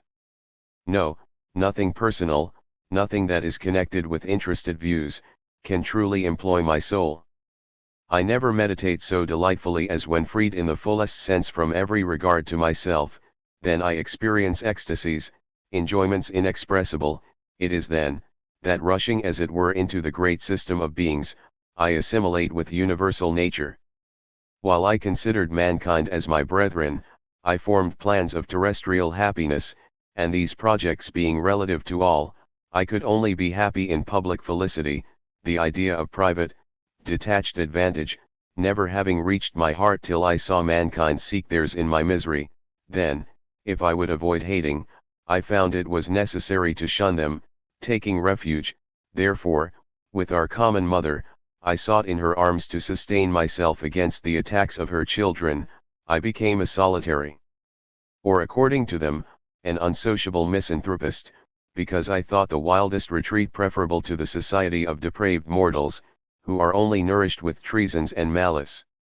Abstaining from thought, lest the remembrance of my misfortunes should obtrude in spite of all my efforts to the contrary, obliged to suppress the refrains of a cheerful, though now languishing imagination, which so many sorrows might at length depress, reduced to the necessity of endeavoring to forget mankind, who endeavor to overwhelm me with scandal and indignity, lest indignation should at length convert my thoughts into bitterness against them, I cannot concentrate my whole existence within myself, since my expansive soul seeks to extend its ideas and faculties to other objects, nor can I rush blindfold into the vast ocean of nature, because my weakened and relaxed intellects no longer find objects within their reach sufficiently fixed and powerful to sustain them. I have not strength to wade through the chaos of my former ecstasies, my ideas are now scarce anything but sensations, and the sphere of my understanding is not superior to the objects which immediately surround me.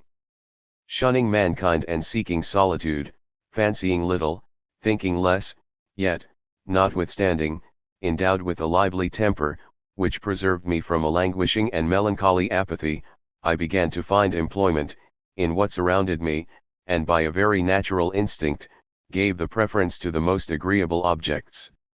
The mineral kingdom has in it nothing amiable and attractive, its riches, enclosed in the bosom of the earth, seem to be hidden from the sight of man that they may not tempt his avarice, being there as in reserve, to supply one day the place of those true riches that are more within his reach, for which he loses the inclination in proportion as he becomes corrupt. Then must he call industry, pain, and labor to the aid of his sorrows. He digs in the bowels of the earth, searches to the center, at the risk of life and the expense of health, for imaginary treasure, instead of the real wealth, which was freely offered. While he knew how to employ it, he shuns the sun, and hurries himself alive. He does well, being no longer worthy to enjoy the cheerful light of the day. From thence, quarries, pits, forges, furnaces, with all the apparatus of anvils, hammers, smoke, and fire, succeed to the pleasing images of rural labor. Squalid features, unhappy wretches who languish in the infectious vapor of the mines, sooty forges, hideous cyclops, are the objects and inhabitants which the mines substitute in the bowels of the earth, for that of verdure, flowers, the azure sky, amorous shepherds and robust laborers, who live and are happy on its surface. It is easy, I confess, to gather sand or stones, to fill our pockets and cabinets with them, and on the strength of these collections to assume the air of a naturalist, but those who attach and bound their researches to this kind of collections, are, in general, wealthy dunces, who seek no further than the pleasure of arranging and making a show of them.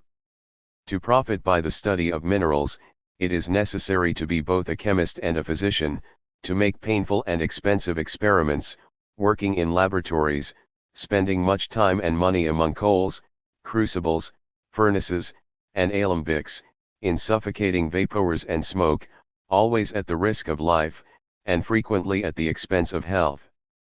From all this insipid and fatiguing labor, results, in general, more pride than knowledge, for even the most indifferent chemist will imagine he has penetrated into the great mysteries of nature, because chance, perhaps, has taught him a few combinations of that art. The animal kingdom is more within our reach, and certainly merits much better to be considered, but this study has likewise its difficulties, embarrassments, disasters, and troubles, particularly for a solitary, who has no one to make observations for him, or to assist his labors. How should I observe, dissect, study, and understand the birds of the air, fish in the waters, quadrupeds fleeter than the wind, and stronger than man, who are not more disposed to offer themselves for my examination, than I am able to overtake or make them submit by force?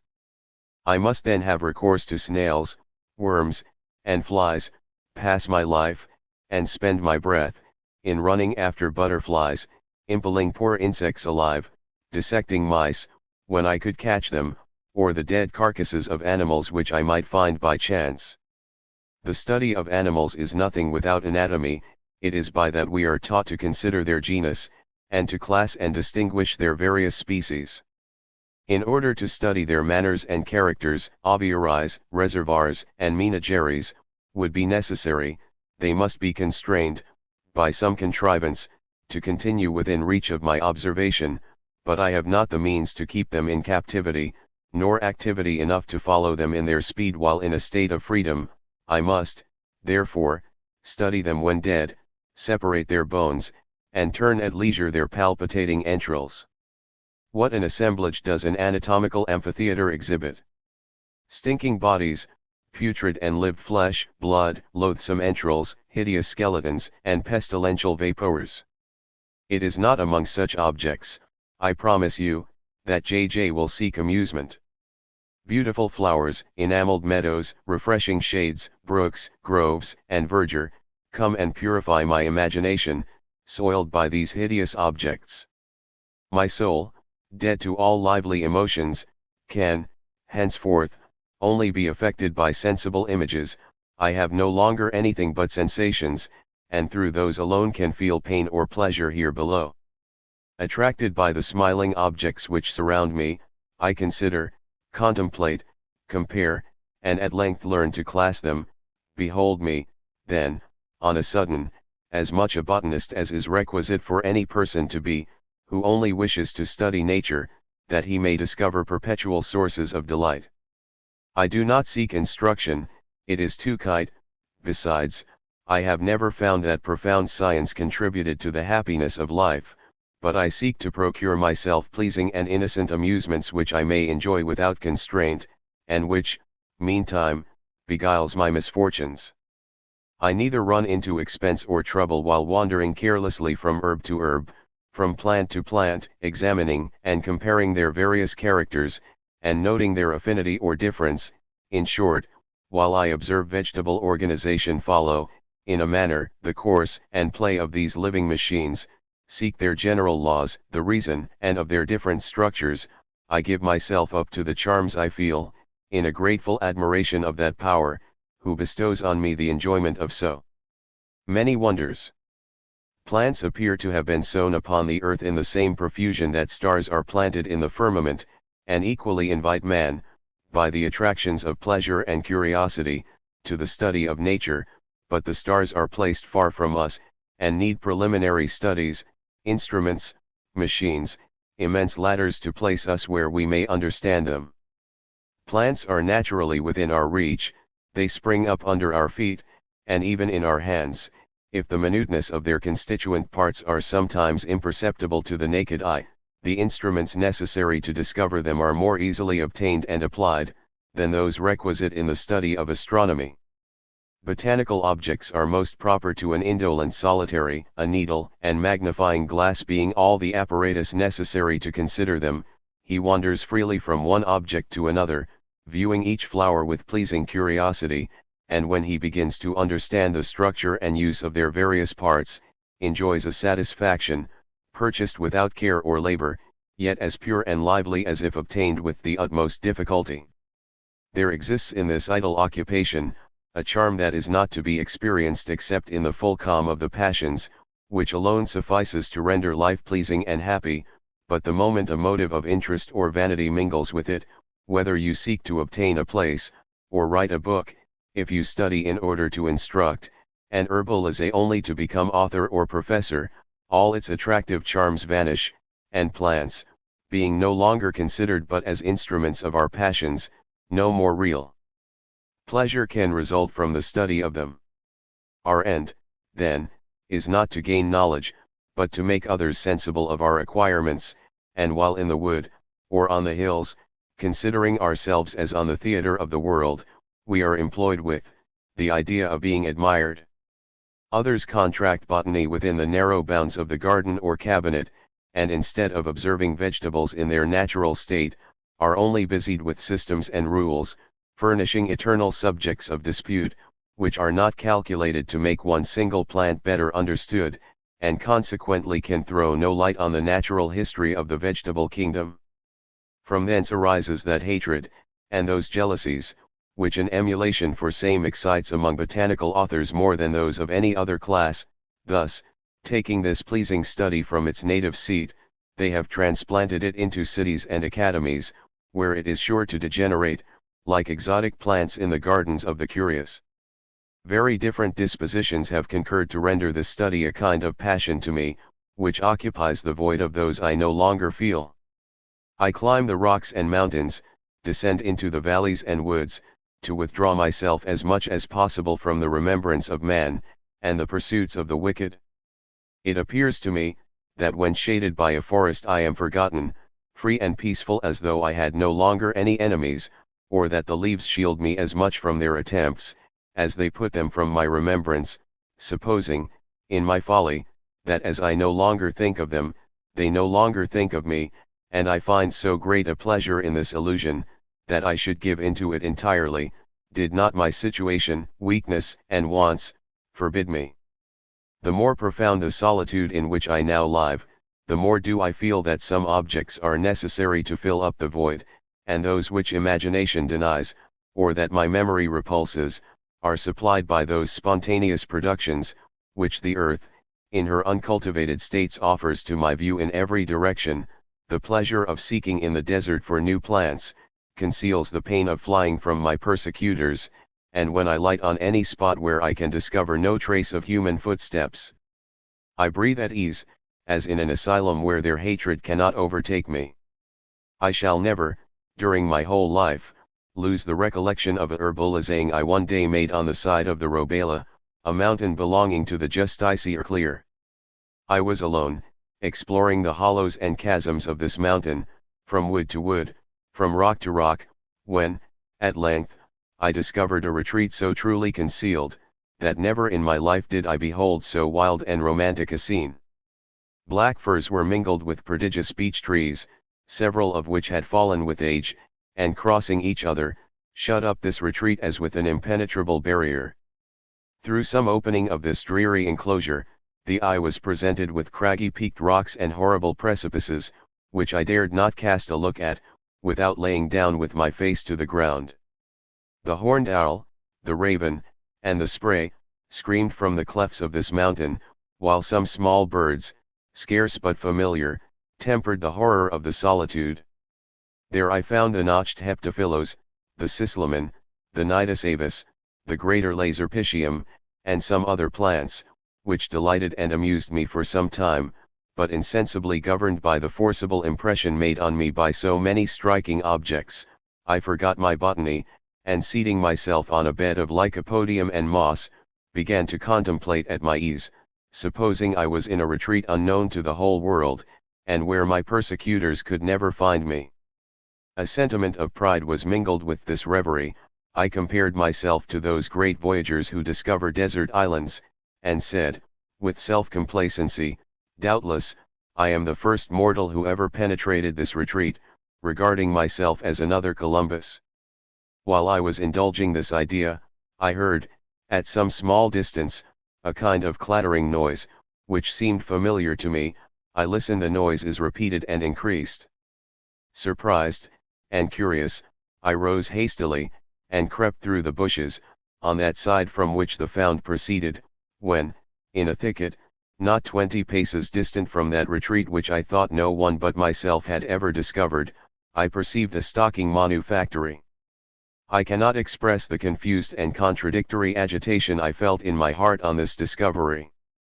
My first sensation was an involuntary joy at again finding myself among mortals, when I had supposed myself totally alone, but this emotion, more rapid than lightning, soon gave place to a melancholy and more lasting reflection, which was, that I could not possibly hide myself, even among the cliffs of the Alps, from the cruel search of men, who would delight to torment me, for I was well convinced, there was not, perhaps, 2 people in this manufactory, but what were initiated into the combination of which that sorry preacher Montmalin was the chief, who drew his hearers from a much greater distance. I hastened to drive away this disagreeable idea, and concluded this adventure at laughing at my ridiculous vanity, and the whimsical manner in which it had been punished. But who would have expected to find a manufactory on the edge of a precipice? Indeed, there is no spot in the world which exhibits such a mixture of uncultivated nature and human industry, as Switzerland. The whole country, to use the expression, is nothing but one great city, whose streets, longer and wider than those of Saint Antoine, are adorned by forests, or separated by mountains, and whose straggling lonely dwellings, only communicate by a kind of English gardens. While on this subject, I recollect another botanical excursion that Dupeyron, Descartes, Colonel Puri, the justiciar clerk and myself, had taken some time before on the mountain of Chasseron, from whose summit 7 lakes may be perceived.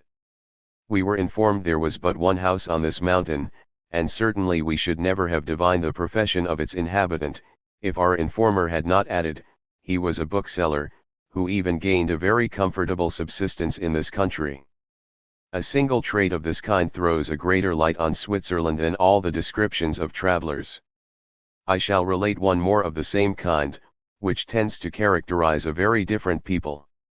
During my residence at Grenoble, I made many little botanical excursions out of the city with the Sieur Bouvier, an attorney of that country, not that he loved or understood botany, but having undertaken to be my companion, he scarcely quitted me a moment. One day, as we were walking by the side of the Isère, in a spot covered with thorny willows, I saw some ripe fruit on these shrubs, which I had the curiosity to taste, and finding an agreeable acidity, began eating it by way of refreshment. The Sieur Bouvier was by my side, but neither spoke to me, nor followed my example, when one of his friends coming up, and seeing me gather these berries, exclaimed, "Sir, what are you doing? Do you not know that fruit is poisonous?" "This fruit poisonous?" replied I with surprise. "Without doubt," answered he, "and everyone is so well aware of it, that not a single person in the country will taste it." I looked at the Sieur Bouvier, and said, "Why did not you inform me of this?" "Ah, sir," replied he, respectfully, "I did not dare to take that liberty." I laughed heartily at his provincial humility, but discontinued my collation, though I was then persuaded, as I am yet, that every natural production which is agreeable to the palate cannot be pernicious, unless taken to excess. However, I confess I took some care of myself for the remainder of the day, but felt no ill effect from this fruit, except a little inquietude. I supped well, slept better, and rose the next morning in perfect health, after having allowed the day before 15 or 20 berries of this terrible hippophae, of which a very small dose certainly poisons, as everyone assured me the day following at Grenoble. This adventure appeared so ridiculous, that I never recollected without laughing at the singular discretion of the lawyer Bouvier. My botanical excursions, the local impressions of various objects which have struck me in them, the ideas they gave rise to, and the incidents that occurred, were mingled together, and have left impressions which are renewed by the sight of those plants I then used to gather. I shall no more behold the beautiful landscapes, forests, lakes, groves, rocks, and mountains, whose aspect has ever touched my heart, but though I can no longer stray through those happy regions, I have only to look over my collection, and I am immediately transported thither, the very fragments of plants which I gathered at that time, being sufficient to make me recollect those magnificent spectacles. My collection is, therefore, to me, a journal of botanical excursions, which brings them back to my memory with new charms, and, producing the effect of a camera, delineates them as present to my sight. It is this concatenation of ideas which attaches me to botany, by recalling to my recollection all those images that are most delightful, the meadows, waters, woods, and solitudes, but more particularly the peace and repose enjoyed among them, are by this means retraced incessantly on my memory. This makes me forget the persecutions of mankind, the hatred, disdain, wrongs, and all the injuries with which they have repaid my tender and sincere attachment to them. This transports me into peaceful habitations, among innocent and worthy people, like those I was formerly accustomed to. It recalls my youth and harmless pleasures, making me again enjoy them, and often renders me happy, though plunged by fate into the most melancholy situation that ever mortal experienced. Eighth Walk. Meditating on the dispositions of my soul, in every situation of life which I have passed through, I am extremely surprised at the disproportion I perceive between the different combinations of my destiny, and the habitual conceptions of good and evil with which they have affected me. The several intervals of my short-lived prosperity have scarcely left one permanent agreeable remembrance of the manner in which I enjoyed them, while, on the contrary, during the greatest miseries of my life, I constantly experienced the most tender sentiments, which, though affecting, were delicious. These, shedding a salutary balm on the sorrows of my wounded heart, seemed to convert grief into enjoyment, and the amiable remembrance of those pleasing sensations, frequently returns, unaccompanied by those sorrows that formerly attended them.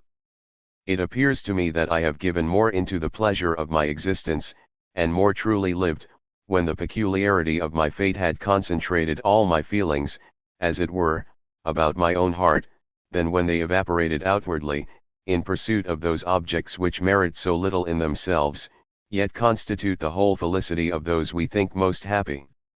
When all was right around me, when I was content with everything, and satisfied with the sphere I was to occupy, I filled it with my affections, while my expansive soul, extending itself to other objects, was perpetually attracted by 1,000 different inclinations, and by amiable attachments, which continually employed my heart.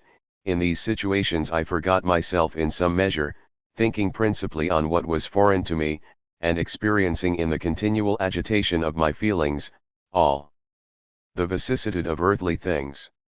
This exquisite sensibility left me neither inward peace, nor outward repose. Happy in appearance only, I had not a single sentiment that could have borne the proof of reflection, or with which I could truly have been content. Never was I perfectly satisfied either with others or myself. The tumult of the world made me giddy, solitude wearied me, I perpetually wished for a change of situation, and met with happiness in none. Meantime, I was entertained well, and caressed everywhere. I had not a single enemy, none who bore me ill will, none that were envious. Everyone sought to oblige me, and I frequently had it in my power to oblige others. Without wealth, employment, or flatterers, without any display or reputation of particular talents, I enjoyed every advantage that could have resulted from them all, and saw no one in a situation which I thought preferable to my own. What then was wanting to make me happy? I cannot answer this, but I am fully sensible I was not so. What additional misfortune is wanting at this time to make me the most miserable of mankind? Nothing that human malice can add, yet in this deplorable situation, I would not change my being and destiny with the most fortunate among my persecutors, but would rather be myself in the midst of these misfortunes, than any of those who figure in all the glare of prosperity.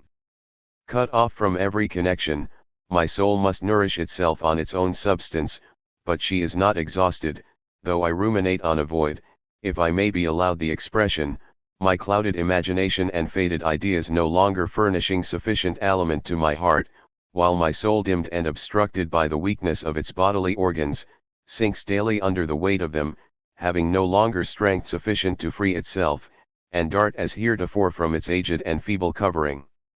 This entering into ourselves, is what we are naturally forced to by adversity, and this, perhaps, renders it so insupportable to the generality of mankind. For my part, I easily find consolation, for never did premeditated evil approach my heart, yet, unless I was fortified by stupidity, how could I contemplate my situation, though but for a single moment, without seeing it in all its horrors, and sinking under the weight of grief and despair? Far from that, though the most feeling of beings, I consider it unmoved, and without struggle or effort, nay almost with indifference, see myself in a state which no other man, perhaps, could support the idea of without the utmost perturbation. How did I acquire this insensibility? For I was very far from this peaceful disposition when I first opened my eyes on that plot which had been so long ensnaring me in secret. I was instantly overwhelmed with this new discovery. Infamy and treason fell on me unawares, for what honest soul could be prepared for such attacks, since they must be merited to be foreseen? When I found myself entangled in the snares they spread for me, indignation, fury, and delirium took possession of my heart. I knew not how to act, my head was giddy, while in the fearful obscurity into which they had plunged me, I could discover no light to direct, no support or hold, whose help I might rely on, to resist the despair which threatened to overwhelm me. How could I hope for happiness or peace in this dreadful situation? Yet, though I still continue in it, and am even plunged deeper than ever into this fearful abyss, I have found tranquillity and ease, am happy and cheerful, laughing sometimes at the perpetual torments which my persecutors are giving themselves, while I am content, and so employed with flowers, stamina, and childish amusements, that I do not even think of them. But how was this change produced? Naturally, insensibly, and without effort. The first surprise indeed was dreadful. I who felt myself worthy of love and esteem, I who thought myself honored and respected, as I deserved to be, found myself on a sudden transformed into the most fearful monster, such a one, indeed, as never existed. I saw a whole generation precipitate itself into this unreasonable opinion, without explanation, doubt, or shame, and even without my being able to learn the cause of this strange revolution. At first, I struggled violently, and did but entangle myself the more. I wished to force my persecutors to some explanation, but they took care not to satisfy me in this particular. After having a long time tormented myself to no purpose, it was necessary to take breath. Meantime, I still hoped, and said to myself, so stupid a blindness, so absurd a prejudice, cannot long influence the whole human race. There are men of sense who will not share this delirium. There are upright minds who detest traitors and imposture. I will seek them. At length, surely, I shall find a man, and if I meet with one, the rest will be confounded. I sought in vain, I found none. The combination was universal, without exception or difference, and I am reduced to a certainty of concluding my days in this horrid proscription, without ever being able to penetrate the mystery. It is in this deplorable situation, after long and dreadful agonies, that, instead of despair, which seemed my inevitable portion forever, I once more found serenity, tranquility, peace, and even happiness. Since each day of my life I recall the occupations of the preceding one with pleasure, and desire no variation for tomorrow. From whence proceeds this difference? From one single circumstance, which is, that I have learned to bear the yoke of necessity without murmuring. Formerly, I was attached to 1,000 things, all which connections have been rent asunder successively, and I am reduced to depend on myself, and adopt my own plan for happiness. Now that I am pressed on all sides, I maintain my equilibrium, because, no longer attached to anything, I depend on myself alone. When I struggled with so much ardor against public opinion, I still bore its yoke, though I did riot perceive it, for while I entertained an advantageous idea of mankind, or at least of a part of them, the opinions they might form could not be indifferent to me. I had frequently found that the judgment of the public was very equitable, but did not then perceive that this equity was the effect of chance, or that the rules on which their opinions are founded were drawn from their passions or prejudices, and that even when they judge uprightly, it frequently springs from a bad principle, since they may pretend to honor the merit of another, not from a love of justice, but to give themselves an air of impartiality, that they may calumniate the same man on other subjects, more securely.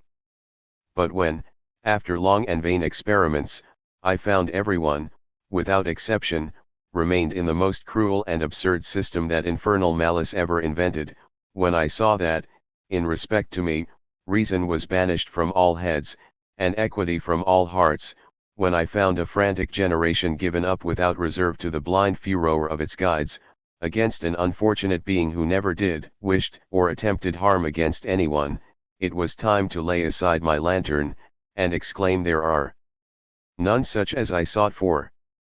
From that time I began to consider myself as alone upon the earth, and that my contemporaries were, in regard to me, but mechanical beings, who acted by mere impulsion, and whose actions could only be calculated by the laws of motion. Whatever intention, whatever passions I might suppose in their souls, these would never explain their conduct on my account, in any manner that I could comprehend. Their interior dispositions, therefore, cease to be of any consequence to me, since I no longer consider them in any other light than machines moving in various directions, but destitute, in regard to me, of all good or moral reflection. In all the evils that befall us, we look more to the intention than the effect. A tile falling from a house may wound us more, but does not vex us half so much as a stone thrown from an ill-designing hand. The blow, indeed, may fail, but the intention never misses its mark. Corporeal sufferings are least felt amid the strokes of adverse fortune, and when the unhappy know not on whom to charge their sufferings, they attribute them to destiny, whom they personify on this occasion, and supply with eyes and understanding, that he may be in a capacity to torment them wilfully. Thus it is with the gamester, who, enraged with his losses, is in a fury, though he knows not with whom. He, therefore, imagines a fate maliciously tormenting him, and thus, giving food to his passion, becomes enraged and exasperated against an enemy himself has created. But a wise man, who only views the misfortunes which happen to him as the strokes of blind necessity, has not these unreasonable agitations. He complains in his affliction, but without heat or passion. He only feels the actual pain of those evils which assail him. The strokes he receives may slightly wound his person, but not one of them can reach his heart, or in the least remove the early impression of a religious and virtuous education. It requires much labor to arrive thus far, but this is not all. If we stop there, we only cut off the evil, but leave the root behind, and this root is not implanted in others, but in our own bosoms, from whence we must endeavor to eradicate it. This I was perfectly sensible of when my recollection returned, my reason pointing out nothing but absurdity in all the explications I had given to my sufferings, been soon convinced that the causes, instruments, and means of all this, were unfathomable, inexplicable, and ought to be regarded with indifference. In short, that I ought to consider my whole destiny as so many acts of pure fatality, in which neither plan, intention, nor moral cause existed, that I should submit without murmuring or uneasiness, since both were utterly unavailing, that all I had now to do on earth, was to look on myself as a being merely passive, and that I should not waste that strength in useless struggles against my fate, which was given me in order to support it. This is what I thought both my reason and heart acquiesced in, yet I felt the latter sometimes complain. From whence arose this murmur? I sought, and found the cause. It arose from self-pride, which having been irritated with mankind, rose up also against the conviction of reason. This discovery was not so readily made as some may imagine, for an innocent, persecuted man, is apt to mistake affection to his own person for a pure love of justice, but when once the true source is discovered, it may easily be stopped, or at least turned into its proper channel. Self-esteem is the strongest incentive to elevated souls. Self-pride, fertile in illusions, often disguises itself, and is mistaken for the former, but when once the fraud is discovered, the danger ceases, for though it is difficult to eradicate it entirely, it may easily be kept in subjection.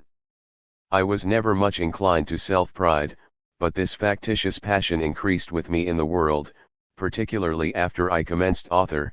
I had less of it, perhaps, than many others, but yet I had a prodigious quantity.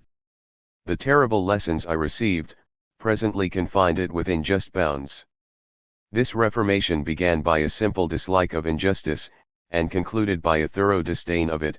Then, relying on the integrity of my own heart, and striking off those exterior relations which render self-importunate, by renouncing all comparisons and preferences, this passion was reduced again to self-esteem, resumed its natural course, and has delivered me from the yoke of opinion.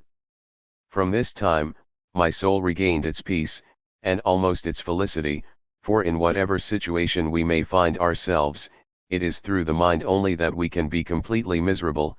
When that is composed, and we listen to the voice of reason, she consoles us for all those woes which it was not in our power to avoid, and even annihilates them, when they do not immediately act upon us, since we are certain to escape their sharpest stings, the instant they cease to employ our attention, the most distressing situations being nothing to those who do not think of them. Offenses, revenge, overreaching, outrages, or injustice, lose their force with those who, in the evils they experience, see only the actual injury, without considering the intention, and whose self-esteem does not depend on that opinion it pleases others to bestow on their actions. In whatever light men think fit to view me, they cannot change my being, and, in spite of their power or dark intrigues, I shall continue, let them do what they please, to remain precisely what I am. It is certain that their behavior, in respect to me, influences my real situation, the barrier they have placed between themselves and me, cutting off all resource, subsistence, or relief, which my old age and wants require, renders even money useless, since it cannot procure me those services which are necessary. There is neither commerce, reciprocal trust, or correspondence between me and mankind. Alone in the midst of them, I have no resource but myself, and that is a very weak one at my age, especially in the state to which I am reduced. These sorrows are undoubtedly great, but they have lost their force with me, since I have learned to bear them without anger. The situations in which real want is felt, are not very numerous, foresight and imagination multiply them, and it is this continuity of sensation, which causes our inquietude and unhappiness. For me, it is in vain that I am sensible I shall suffer tomorrow, it suffices to render me content, that I do not suffer today. I am not affected with the evils I foresee, but only with those I feel, which reduces my portion of suffering to very little. Alone, sick, and abandoned in my bed, I might die with want, cold, and hunger, without any person concerning himself about it, and, provided I remain unmoved, and as little affected as the rest, of what consequence is all this? But is it nothing, particularly at my age, to view life and death, sickness and health, riches and poverty, glory and defamation, with equal indifference? Other old men are uneasy about everything, while I am regardless of all, nor is this indifference the effect of my own wisdom, but of the malice of my enemies, and is a compensation for the ills they have dealt me, for, by rendering me insensible to the strokes of adverse fortune, they have done me more service than if they had left me free from its attacks, since never having experienced adversity, I should continually have dreaded its approach, but now that it is vanquished, I can fear it no more. This state of mind restores me, in the midst of all the crosses of life, to the enjoyment of my natural disposition, almost as completely as if I lived in the highest prosperity, except during those short intervals, when I am recalled by the presence of some particular object to the most melancholy inquietudes. At other times, given up to the guidance of my inclinations, of the affections which most attract me, my heart yet nourishes itself by the indulgence of those sentiments for which it was formed, and I enjoy and partake of them, with the imaginary beings my fancy creates, as though all these things really existed. Nay, they do exist for me who create them, and I neither fear they should betray or abandon me. They will exist while memory holds her seat, or reason maintains her empire. They will endure while my miseries remain, and suffice to make me forget them. Everything concurs to bring me back to that peaceful and happy state for which nature designed me. I pasted 3/4 of my time, either employed with instructive and even agreeable objects, to which I give up my mind and senses with pleasure, or with those ideal beings my fancy forms according to my heart, a commerce with whom, yet keeps its feelings and affections alive. If not thus employed alone, and content with myself, I already experience that happiness which I am conscious is due to me. In all this, self-love does the whole work, self-pride is of no account. It is not thus in those melancholy moments which I yet sometimes pass among men, the dupe of their treacherous caresses, their false deceitful compliments, and honeyed molly goodnighty. However I endeavor to suppress it, self-pride then prevails, and the hatred and animosity I perceive in their hearts, through every weak concealment, tears mine with keenest sorrow, while the idea of being taken for so gross a dupe, adds to my grief a childish vexation, the fruit of this foolish pride, which, though I feel the ridiculousness of, I cannot conquer. The efforts I have made to bear these insulting and satirical looks unmoved, are amazing, and 100 times have I passed in the public walks, in order to accustom myself to these painful trials, but so far from having been able to blunt my feelings, I could never advance a single step towards it, and all my vain efforts have left me as susceptible of trouble and vexation as ever.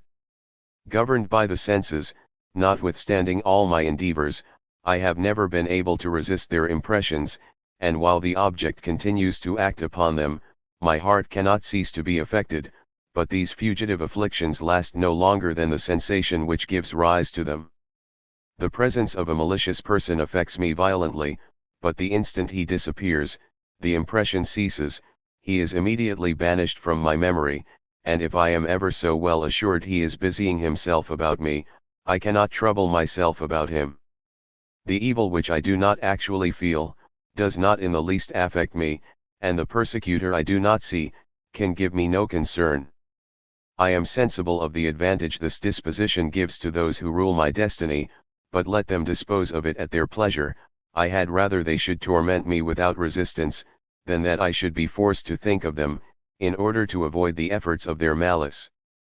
It is my senses, acting thus immediately on my heart, that occasion the sole torment of my life.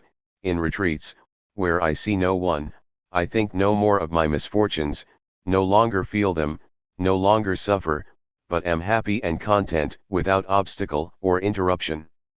At other times, I rarely escape some sensible attack, and frequently when I least expect it, a gesture or malicious look that I observe, an envenomed word that I hear, or an adversary I chance to meet with, suffices to overthrow me.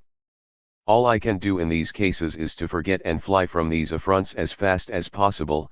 My pain vanishes with the subject that caused it, and calmness resumes its place the moment I am alone, or if anything then disturbs my peace, it is a fear of meeting in my way some new object of inquietude. This is my principal concern, but this is sufficient to embitter my happiness. I lodge in the midst of Paris. In going from my house, I sigh for the country and solitude, but I have a considerable way to go before I can breathe at ease, and in this space I encounter 1,000 objects which wound my heart, and half the day passes in agonies, before I can find the wished asylum, happy if at length I am permitted to reach it. The moment I escape the sight of injurious man is delicious, and when I find myself under the trees, surrounded by verdure, I think myself in a terrestrial paradise, enjoying as lively an interval of pleasure as the happiest of mortals can experience. I perfectly remember that during my short-lived prosperity, the very same solitary walks, now so delightful to me, were insipid and wearisome. When I happened to be at anyone's house in the country, the necessity of using exercise, and breathing a freer air, made me frequently go out alone. Then, escaping like a thief, I wandered in the park, or about the country, but far from finding the pleasing calm I experience at present, I carried with me the vain agitation that employed me in the house. The remembrance of the company I quitted pursued me even to my solitude, while the vapours of self-pride seemed to tarnish the freshness of the groves, and disturb the quiet of my retreat. It was in vain that I fled to the recesses of the woods. An importunate crowd followed me everywhere in idea, and all nature faded in my sight, nor was it till since I have been detached from social passions, and their melancholy train, that I have found her again in all her charms. Convinced of the impossibility of restraining these powerful involuntary emotions, I have ceased to attempt it. At every fresh attack, my blood ferments, while rage and indignation immediately take possession of me. I therefore give up to nature this first explosion, which all my strength could not overcome. I only endeavor to prevent the effects they might produce, if left to themselves. Meantime, my eyes sparkle, my features are agitated, I feel an universal trembling and suffocating palpitation. All these proceed from physical causes, and depend on constitution, nor can any effort of reason conquer them. But after having given way to this first transport, we may reobtain the government of ourselves, and recover our senses by degrees. I attempted this a long time without success, but at length more happily, when ceasing to exhaust my strength in vain resistance, I waited the moment that reason might govern, to vanquish my weakness, for she never speaks but when she may be heard. Alas! What do I say? Until reason might govern, I should do wrong to bestow on her the honor of this triumph, in which she has no share. All this is the effect of a versatile disposition, which an impetuous wind sometimes agitates, but which resumes its native calmness the moment this hurricane ceases to blow. It is my natural ardor which catches the momentary agitation, it is my natural indolence which as instantaneously appeases me. I give into every present impulse, each shock occasions a violent emotion, but the cause vanishing, the effect ceases, nothing communicated is lasting, and all the events of fortune, all the machinations of man, can have but little hold on a being thus formed. To afflict me with lasting pain, it would be necessary to renew the impression every moment, for intervals, however short, are sufficient to restore me to myself. I am what it pleases men to make me, while they continue to work on my senses, but in the first instant of relaxation, I am again what nature designed me. To this point, therefore, notwithstanding all endeavors to the contrary, I most constantly return, and in this situation, even in despite of fate itself, enjoy that happiness for which I feel myself peculiarly formed.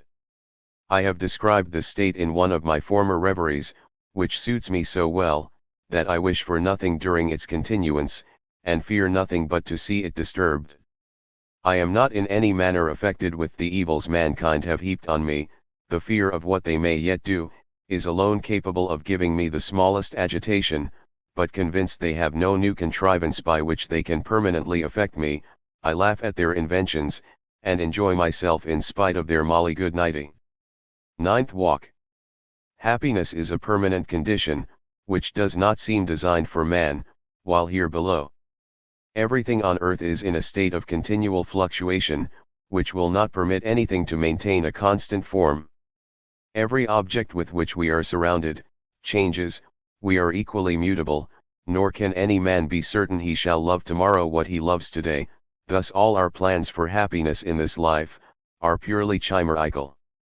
Let us, then, prize contentment whenever it offers, let us beware how we banish it by our own folly, neither let us embarrass ourselves with forming projects to ensure its continuance, since such projects are certain follies. I have seen few men, perhaps none, in a state of happiness, but I have seen many content, and of all the objects that ever struck me, it is that which conveys the greatest satisfaction to my heart, and I believe this is a natural consequence of the great power of involuntary sensation on my internal feelings.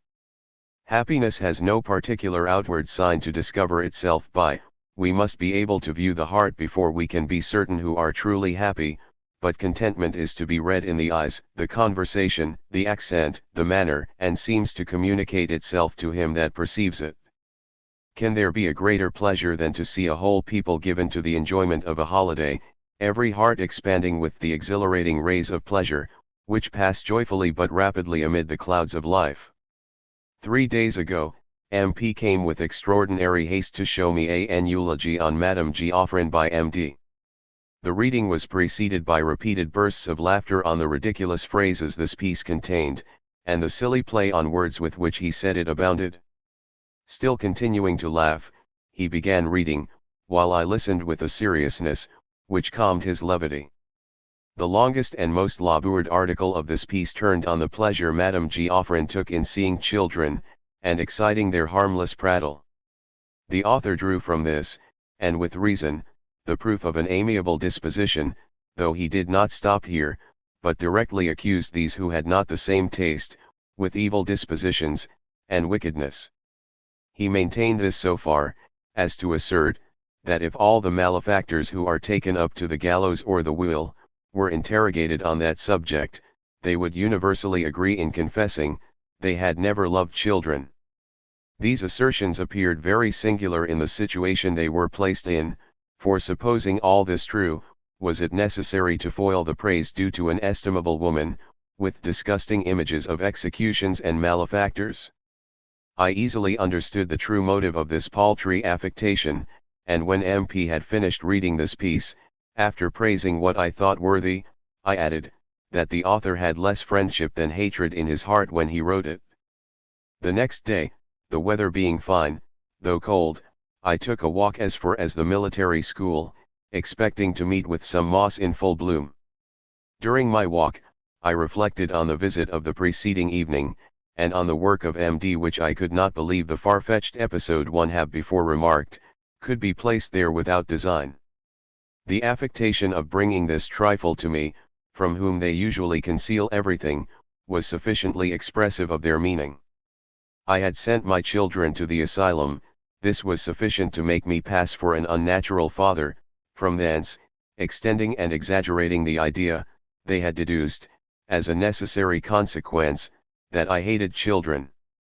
In following the gradations of this chain of thought, I admired with what art human industry may change white to black, for I do not believe that ever man loved better to see these little puppets play together, than myself, and frequently in the streets or public walks, I stopped to observe their little tricks and sports, with a degree of interest which I never observed in any other person.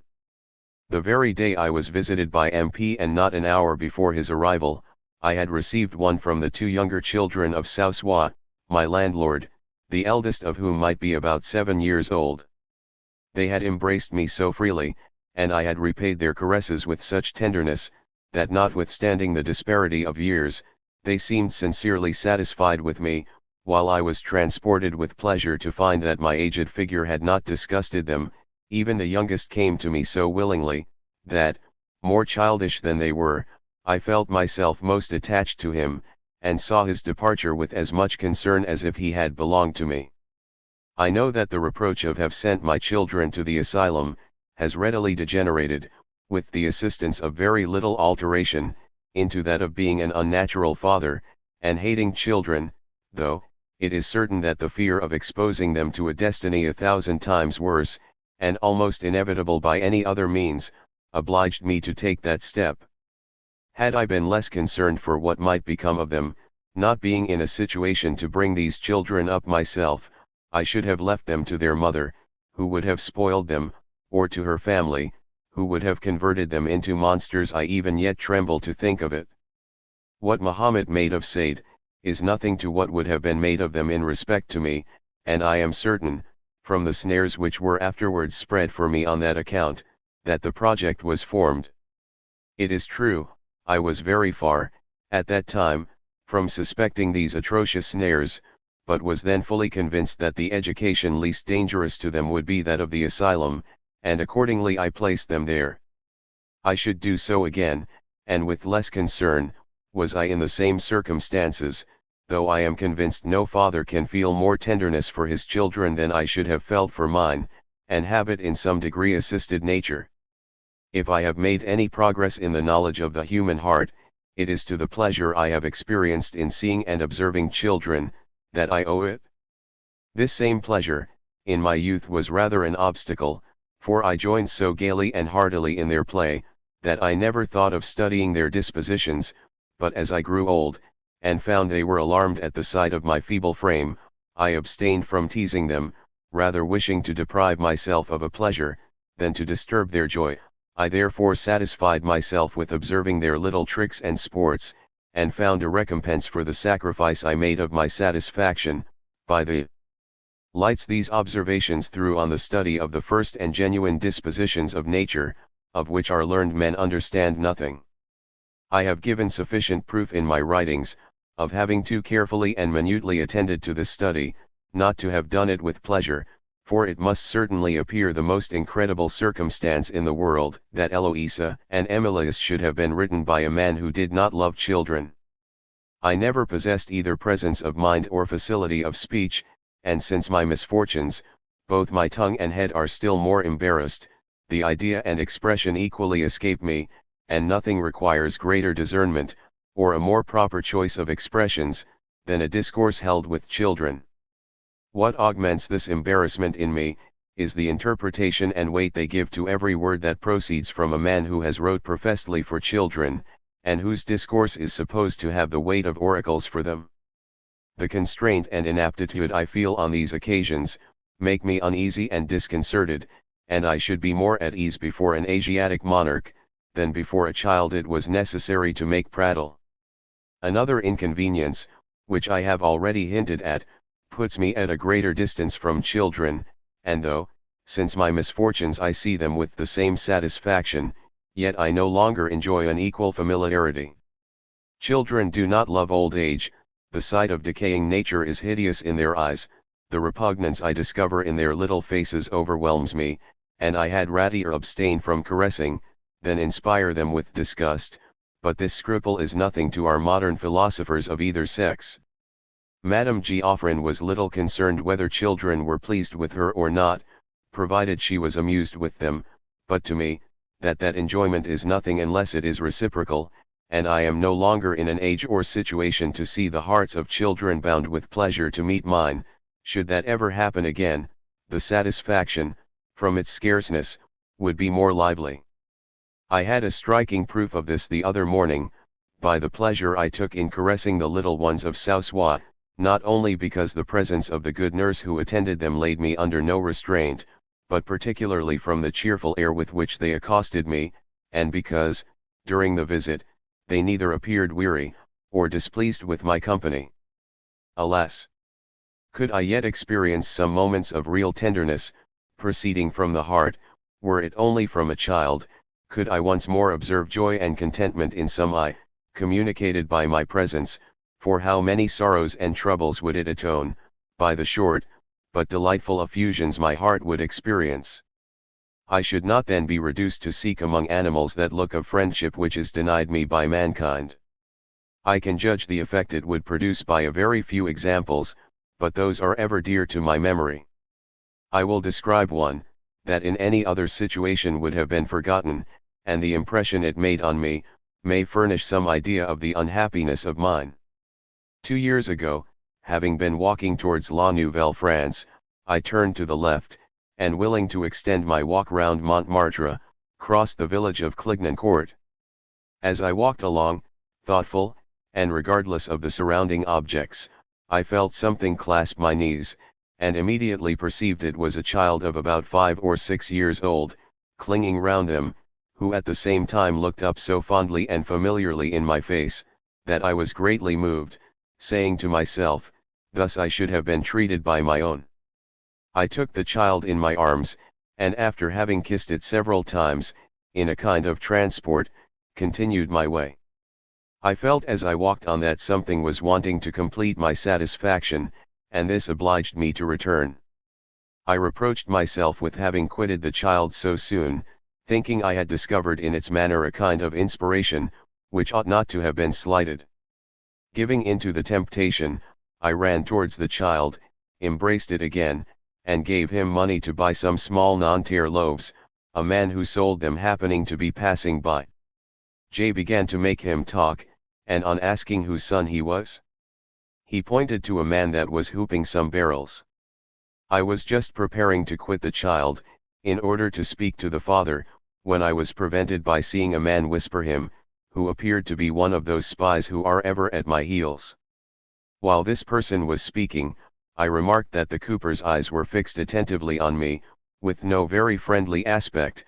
This sight contracted my heart in an instant, and I quitted both father and child, with greater expedition than I had returned to them, but with a sensation less agreeable, and which altered my whole chain of feelings. I have, notwithstanding, frequently felt these sentiments revive, and have often passed Clignancourt, in hopes of seeing this child again, but have never since met either with him or his father, and the only result of this encounter is, a lively remembrance, intermingled with that pleasing melancholy which is natural to me in all those emotions that penetrate my heart. There is a compensation in all things. If my pleasures are short and seldom occur, they are more lively when enjoyed, than if they were more frequent. I renew them, if I may so express myself, by frequent recollections, and though scarce, if they were unmixed and pure, perhaps I should experience more happiness than I did in my greatest prosperity. In extreme poverty, a very little makes us rich. A beggar who picks up a crown piece is more affected with his good fortune than a rich man would be on finding a purse of gold. The world would laugh could they see into my soul, and view the impression the smallest pleasures of this kind make on it, when I can steal from the vigilance of my persecutors. 4 or 5 years ago, a most pleasing incident presented itself, which I never recollect without delight, from having so well enjoyed it. One Sunday I went with my wives to dine at Port Maillot, after which we crossed the wood of Boulogne, as far as La Muette. There we sat ourselves down in the shade, waiting the decline of the sun, designing to return gently through Passy. Soon after, about 20 young girls, conducted by a kind of nun, arrived at the same place. Some seated themselves on the grass, while others played round about us. During their play, a man with wafers passed by, furnished with his drum and his lottery board, seeking for customers. I soon perceived that the young lasses longed for the wafers, and 2 or 3 of them, who had, I suppose, some farthings in their pockets, asked leave to play. While the governess was hesitating and disputing on this point, I called the man to me, bidding him let the young ladies draw once each, and I would pay for them. This command inspired so much pleasure throughout the whole company, that the sight of it would more than have repaid me had I emptied my purse for that purpose. As I saw their haste occasioned confusion, with the permission of the governess, I ranged them all on one side, making them pass to the other as they drew. Though there were no blanks, and each must at least get 1 wafer, which would prevent entire discontent, yet I privately took an opportunity of bidding the man use his ordinary dexterity in a contrary sense so as to bestow as many prizes as possible, and I would pay the difference. By this means near 100 wafers were distributed among them, though they drew but once each, for on that score I was inexorable, neither favoring those who were least fortunate, or showing any preference that might raise discontents. My wise prevailed with those who had good lots to of helping him out of the boat. Who would believe that I was child enough to cry with pleasure? I ardently wished to put a 20-sou piece into his hand, to have furnished him with tobacco, but could not take courage to attempt it. The same shame has often prevented me from doing laudable actions, from which I have abstained, deploring my imbecility. For once, after quitting my invalid, I consoled myself by reflecting, that I should have acted against my own principles, in mingling with native benevolence, pecuniary objects, which foil and degrade its disinterestedness. We should ever hasten to succor those in want, but in the ordinary concerns of life, let us leave benevolence and urbanity to do their work, without daring to approach or corrupt so pure a source with anything venal or mercenary. It is said that the people in Holland make Jan pay for being told the hour of the day, or directed to the place you want to find. How despicable must that people be, how lost to the endearing quality of benevolence, who thus sordidly make a traffic of the most simple duties of humanity. I have remarked, that hospitality is only fold in Europe, throughout Asia you are lodged gratis. I well know that it is not so abundantly furnished with conveniences, but is it nothing to be enabled to say, I am a man, and as such, received by my fellow creatures, pure humanity affords me this shelter. Small privations are easily endured when the mind is better treated than the body. 10th Walk. This day is Palm Sunday. It is precisely 50 years since my acquaintance commenced with Madame de Warens. She was then 28, being born with the century. I wanted something of 17, and the increasing warmth of a temperament which I was yet unacquainted with, gave additional heat to a heart naturally full of life. If it was not astonishing that she should conceive an affection for a young man, who, with an agreeable person, was lively, though mild and modest, it is surely less extraordinary, that a charming, sensible, and elegant woman, should inspire me with gratitude, and with a yet more tender sentiment, which I could not distinguish from it, but what is rather particular, this first moment produced an inevitable chain of fate throughout my whole future life. My natural organs not having yet developed the most precious faculties of my soul, it had received no fixed form, but seemed to wait with a kind of impatience for the moment that should impress it, which moment, though accelerated by this meeting, did not arrive so soon as might have been expected, since, by the simplicity of manners which education had given me, that delightful but rapid state was prolonged, in which love and innocence inhabit the same heart. She sent me from her, but everything recalled me back again. I found it necessary to return. This return fixed my destiny, and long before she was mine, I lived for her alone. Ah! Had I been everything to her heart, as she was sufficient to mine, what peaceful and happy days should we have puffed together! We have spent such, but they were short and rapid, and what a fate has followed them!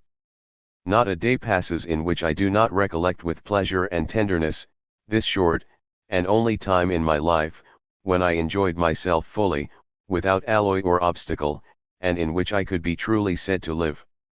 I can nearly say with the Roman prefect, who being disgraced under Vespasian, went to end his days peaceably in the country, I have passed 70 years on the earth, and have lived 7. Had it not been for this short but precious interval, I should have remained a stranger to myself during my whole life, having been so agitated, thrown, and dragged about by the passions of others through a stormy existence, that I should be puzzled to separate what is really my own, in my actions or conduct, from what has been compulsive, so much has cruel necessity kept me in subjection. But during those few years, beloved by a most amiable and accomplished woman, I acted as I pleased, was what I wished to be, while by the employment of my leisure hours, aided by her lessons and example, my soul received the impressions best suited to its nature, and which it has ever since adhered to.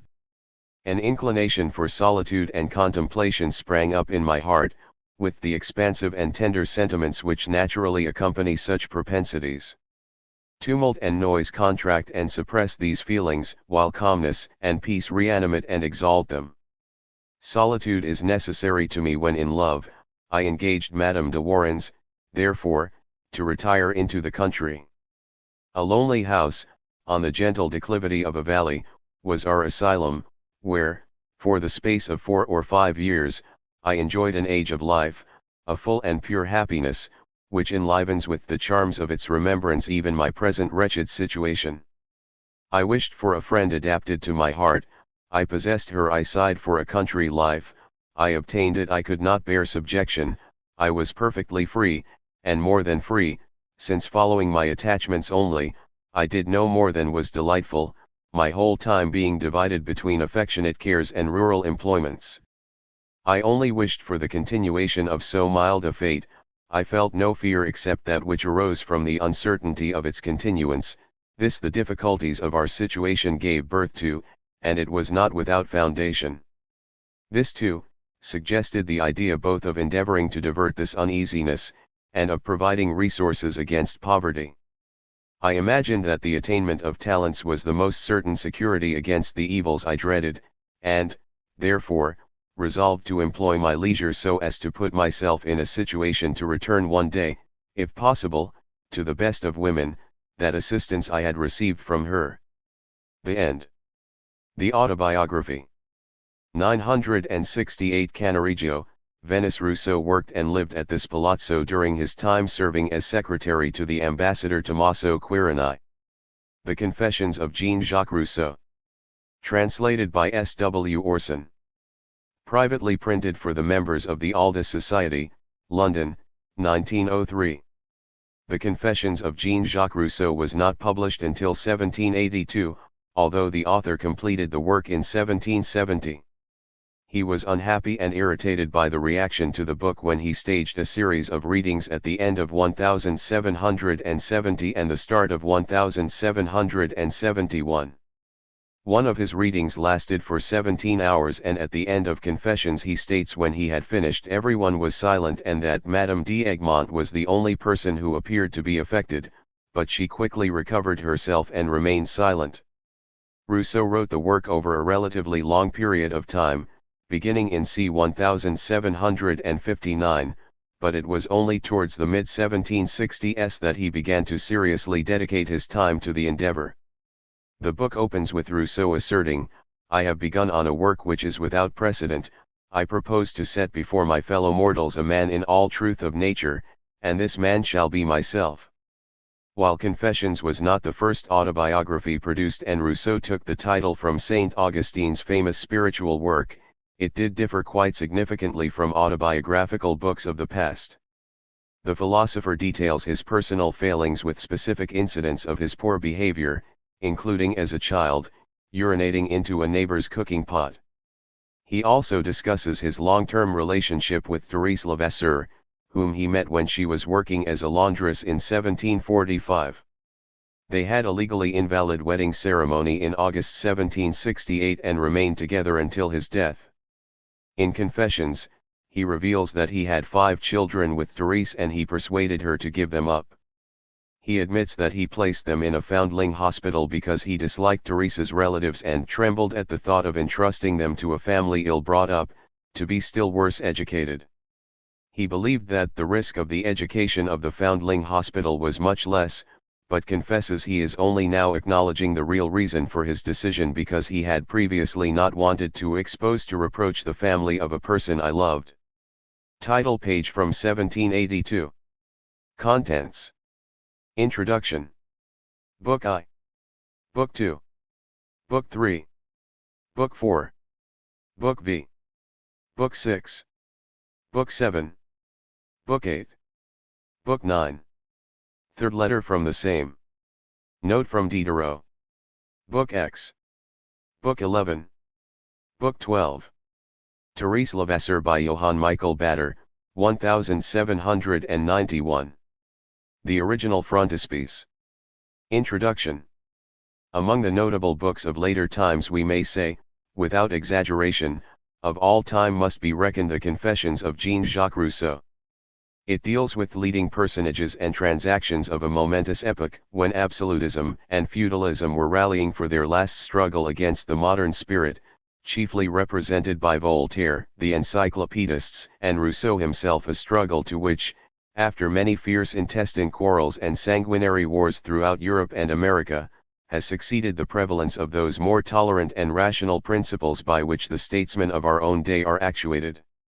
On these matters, however, it is not our province to enlarge, nor is it necessary to furnish any detailed account of our author's political, religious, and philosophic axioms and systems, his paradoxes and his errors in logic. These have been so long and so exhaustively disputed over by contending factions that little is left for even the most assiduous gleaner in the field. The inquirer will find, in Mr. John Money's excellent work, the opinions of Rousseau reviewed succinctly and impartially.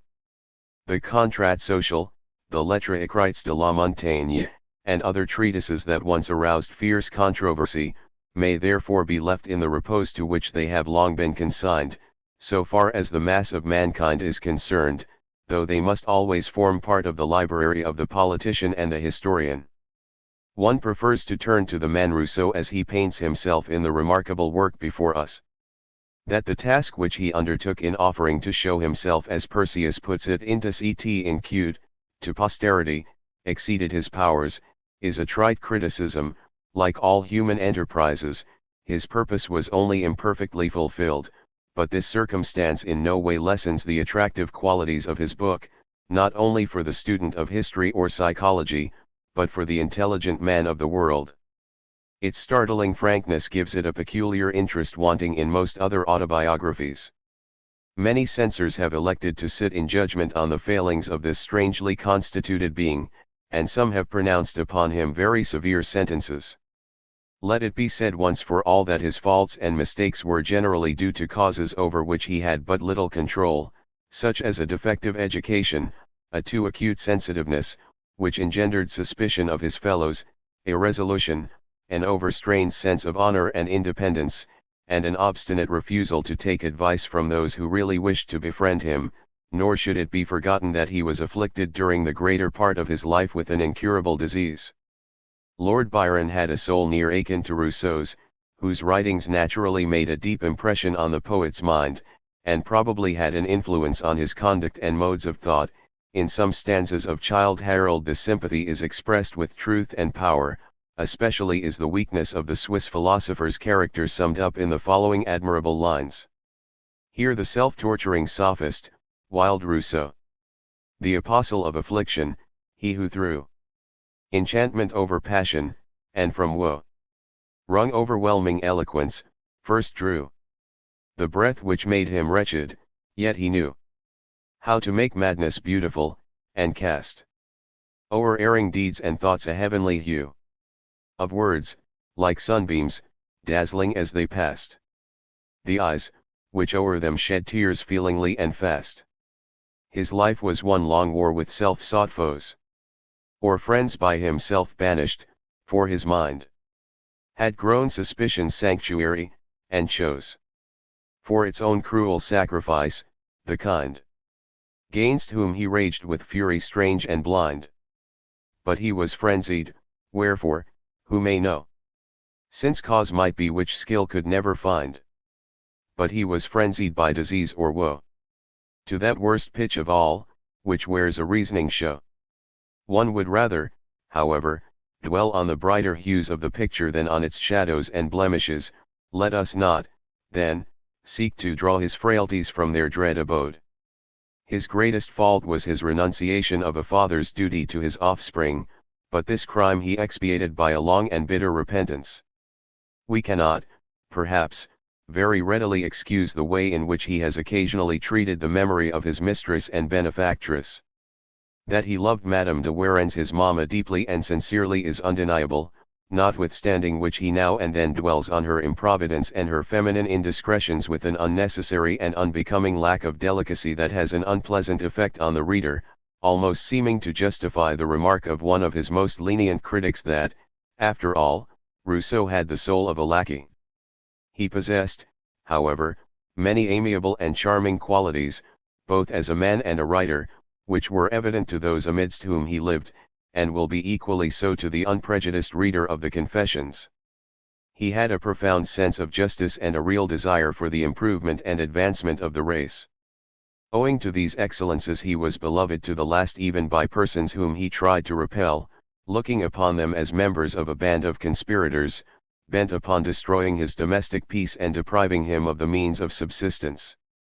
Those of his writings that are most nearly allied in tone and spirit to the Confessions are the Reveries d'un Promeneur Solitaire and La Nouvelle Héloïse. His correspondence throws much light on his life and character, as do also parts of Émile. It is not easy in our day to realize the effect wrought upon the public mind by the advent of La Nouvelle Héloïse.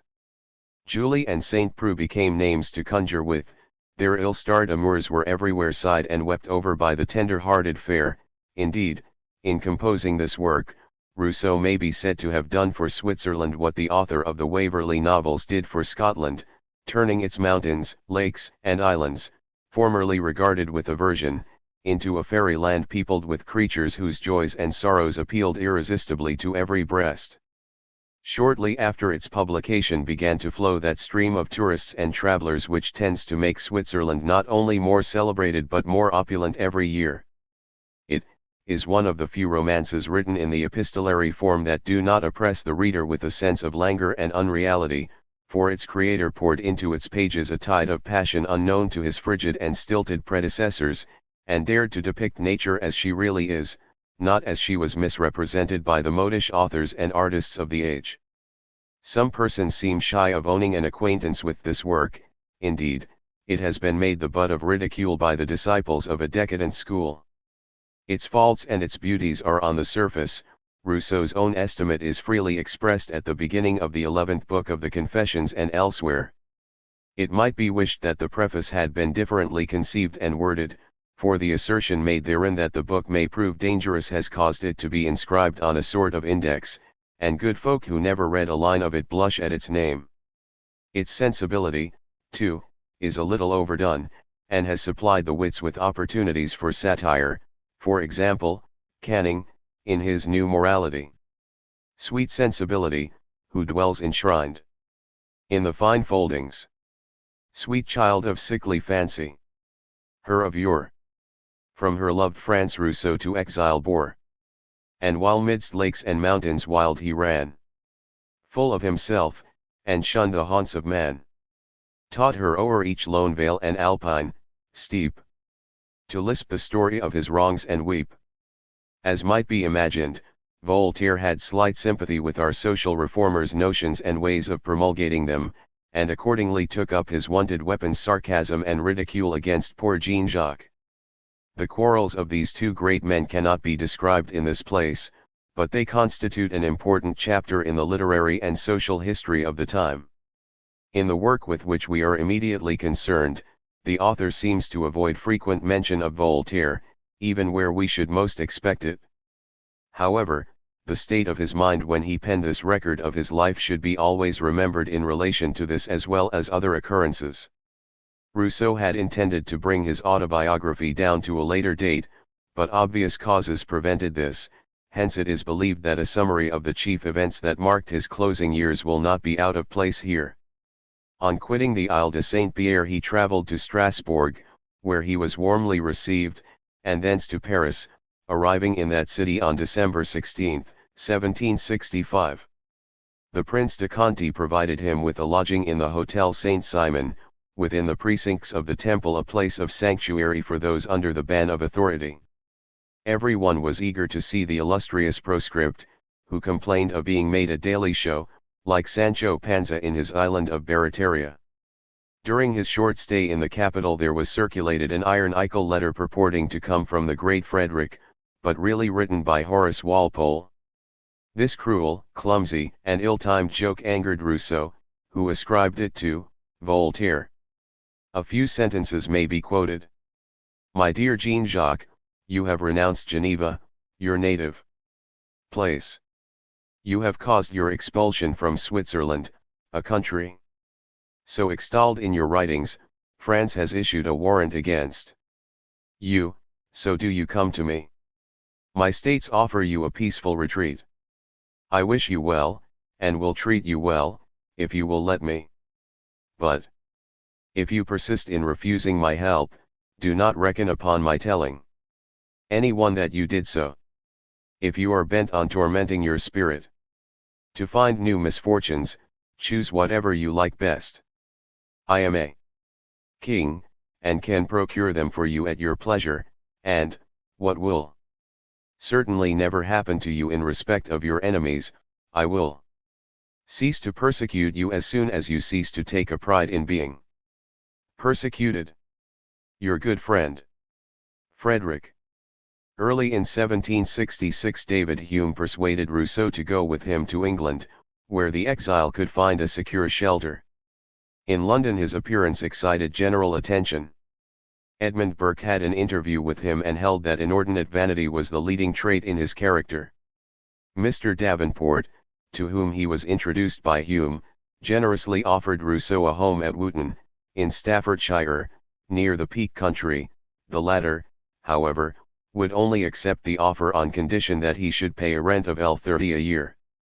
He was accorded a pension of L100 by George III, but declined to draw after the first annual payment. The climate and scenery of Wootton being similar to those of his native country, he was at first delighted with his new abode, where he lived with Therese, and devoted his time to herborising and inditing the first 6 books of his Confessions. Soon, however, his old hallucinations acquired strength, and Rousseau convinced himself that enemies were bent upon his capture, if not his death. In June, 1766, he wrote a violent letter to Hume, calling him one of the worst of men. Literary Paris had combined with Hume and the English government to surround him as he supposed with guards and spies. He revolved in his troubled mind all the reports and rumors he had heard for months and years. Walpole's forged letter rankled in his bosom, and in the spring of 1767 he fled, first to Spalding in Lincolnshire and subsequently to Calais, where he landed in May. On his arrival in France his restless and wandering disposition forced him continually to change his residence, and acquired for him the title of voyageur perpetuel. While at Troyes, in Geyzers, in 1767-8, he wrote the second part of the Confessions. He had assumed the surname of Renaud, and about this time he declared before 2 witnesses that Therese was his wife, a proceeding to which he attached the sanctity of marriage. In 1770 he took up his abode in Paris, where he lived continuously for 7 years, in a street which now bears his name, and gained a living by copying music. Bernardine de Saint-Pierre, the author of Paul and Virginia, who became acquainted with him in 1772, has left some interesting particulars of Rousseau's daily mode of life at this period. Monsieur de Girardin having offered him an asylum at Ermenonville in the spring of 1778, he and Therese went thither to reside, but for no long time. On the 3d of July, in the same year, this perturbed spirit at last found rest, stricken by apoplexy. A rumor that he had committed suicide was circulated, but the evidence of trustworthy witnesses, including a physician, effectually contradicts this accusation. His remains, first interred in the Isle de Poupliers, were, after the Revolution, removed to the Pantheon. In later times the government of Geneva made some reparation for their harsh treatment of a famous citizen, and erected his statue, modelled by his compatriot, Perdier, on an island in the Rhone. See Nations, slowly wise and meanly just. To buried merit raise the tardy bust. November, 1896. S. W. Orson. The Confessions of J. Rousseau. Book I. I have entered upon a performance which is without example, whose accomplishment will have no imitator. I mean to present my fellow mortals with a man in all the integrity of nature, and this man shall be myself. I know my heart, and have studied mankind. I am not made like any one I have been acquainted with, perhaps like no one in existence, if not better. I at least claim originality, and whether nature did wisely in breaking the mold with which she formed me, can only be determined after having read this work. Whenever the last trumpet shall sound, I will present myself before the sovereign judge with this book in my hand, and loudly proclaim, thus have I acted, these were my thoughts, such was I. With equal freedom and veracity have I related what was laudable or wicked. I have concealed no crimes, added no virtues, and if I have sometimes introduced superfluous ornament, it was merely to occupy a void occasioned by defect of memory. I may have supposed that certain, which I only knew to be probable, but have never asserted as truth, a conscious falsehood. Such as I was, I have declared myself, sometimes vile and despicable, at others, virtuous, generous and sublime, even as thou hast read my inmost soul, power eternal. Assemble round thy throne an innumerable throng of my fellow mortals, let them listen to my confessions, let them blush at my depravity, let them tremble at my sufferings, let each in his turn expose with equal sincerity the failings, the wanderings of his heart, and, if he dare, aver, I was better than that man. I was born at Geneva, in 1712, son of Isaac Rousseau and Susanna Bernard, citizens. My father's share of a moderate competency, which was divided among 15 children, being very trivial, his business of a watchmaker was his only dependence. My mother's circumstances were more affluent, she was daughter of a Mons. Bernard, minister, and possessed a considerable share of modesty and beauty. Indeed, my father found some difficulty in obtaining her hand. The affection they entertained for each other was almost as early as their existence. At 8 or 9 years old they walked together every evening on the banks of the Triel, and before they were 10, could not support the idea of separation. A natural sympathy of soul confined those sentiments of predilection which habit at first produced. Born with minds susceptible of the most exquisite sensibility and tenderness, it was only necessary to encounter similar dispositions. That moment fortunately presented itself, and each surrendered a willing heart. The obstacles that opposed served only to give a decree of vivacity to their affection, and the young lover, not being able to obtain his mistress, was overwhelmed with sorrow and despair. She advised him to travel to forget her. He consented. He travelled, but returned more passionate than ever, and had the happiness to find her equally constant, equally tender. After this proof of mutual affection, what could they resolve? To dedicate their future lives to love. The resolution was ratified with a vow, on which heaven shed its benediction. Fortunately, my mother's brother, Gabriel Bernard, fell in love with one of my father's sisters. She had no objection to the match, but made the marriage of his sister with her brother an indispensable preliminary. Love soon removed every obstacle, and the 2 weddings were celebrated the same day. Thus my uncle became the husband of my aunt, and their children were doubly cousins german. Before a year was expired, both had the happiness to become fathers, but were soon after obliged to submit to a separation. My uncle Bernard, who was an engineer, went to serve in the Empire and Hungary, under Prince Eugene, and distinguished himself both at the siege and battle of Belgrade. My father, after the birth of my only brother, set off, on recommendation, for Constantinople, and was appointed watchmaker to the Seraglio.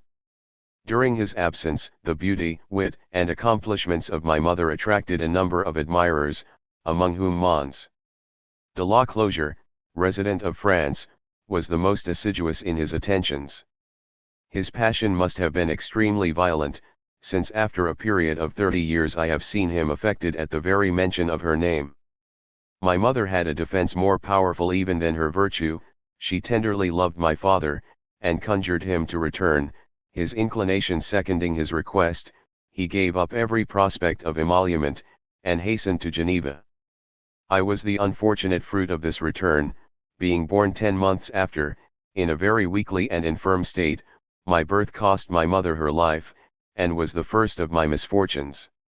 I am ignorant how my father supported her loss at that time, but I know he was ever after inconsolable. In me he still thought he saw her, he so tenderly lamented, but could never forget I had been the innocent cause of his misfortune, nor did he ever embrace me, but his sighs, the convulsive pressure of his arms, witnessed that a bitter regret mingled itself with his caresses, though, as may be supposed, they were not on this account less ardent. When he said to me, "Jean-Jacques, let us talk of your mother," my usual reply was, "Yes, father, but then, you know, we shall cry," and immediately the tears started from his eyes. "Ah!" exclaimed he, with agitation, "give me back my wife, at least console me for her loss, fill up, dear boy, the void she has left in my soul. Could I love thee thus wert thou only my son?" 40 years after this loss he expired in the arms of his second wife, but the name of the first still vibrated on his lips, still was her image engraved on his heart. Such were the authors of my being. Of all the gifts it had pleased heaven to bestow on them, a feeling heart was the only one that descended to me. This had been the source of their felicity, it was the foundation of all my misfortunes. I came into the world with so few signs of life, that they entertained but little hope of preserving me, with the seeds of a disorder that has gathered strength with years, and from which I am now relieved at intervals, only to suffer a different, though more intolerable evil. I owed my preservation to one of my father's sisters, an amiable and virtuous girl, who took the most tender care of me. She is yet living, nursing, at the age of 80, a husband younger than herself, but worn out with excessive drinking. Dear aunt, I freely forgive your having preserved my life, and only lament that it is not in my power to bestow on the decline of your days the tender solicitude and care you lavished on the first dawn of mine. My nurse, Jacqueline, is likewise living, and in good health. The hands that opened my eyes to the light of this world may close them at my death. We suffer before we think, it is the common lot of humanity. I experienced more than my proportion of it. I have no knowledge of what passed prior to my 5th or 6th year. I recollect nothing of learning to read. I only remember what effect the first considerable exercise of it produced on my mind, and from that moment I date an uninterrupted knowledge of myself. Every night, after supper, we read some part of a small collection of romances which had been my mother's. My father's design was only to improve me in reading, and he thought these entertaining works were calculated to give me a fondness for it, but we soon found ourselves so interested in the adventures they contained, that we alternately read whole nights together, and could not bear to give over until at the conclusion of a volume.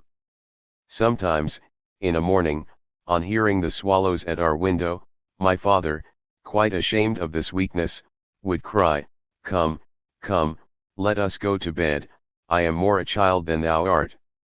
I soon acquired, by this dangerous custom, not only an extreme facility in reading and comprehending, but, for my age, a too intimate acquaintance with the passions.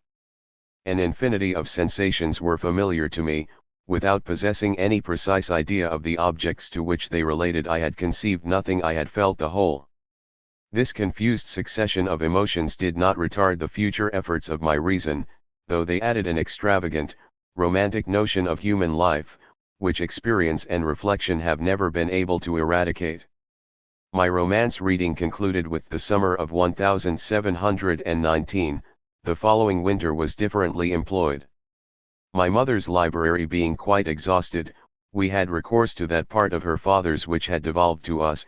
Here we happily found some valuable books, which was by no means extraordinary, having been selected by a minister that truly deserved that title, in whom learning was but a secondary commendation, his taste and good sense being most conspicuous.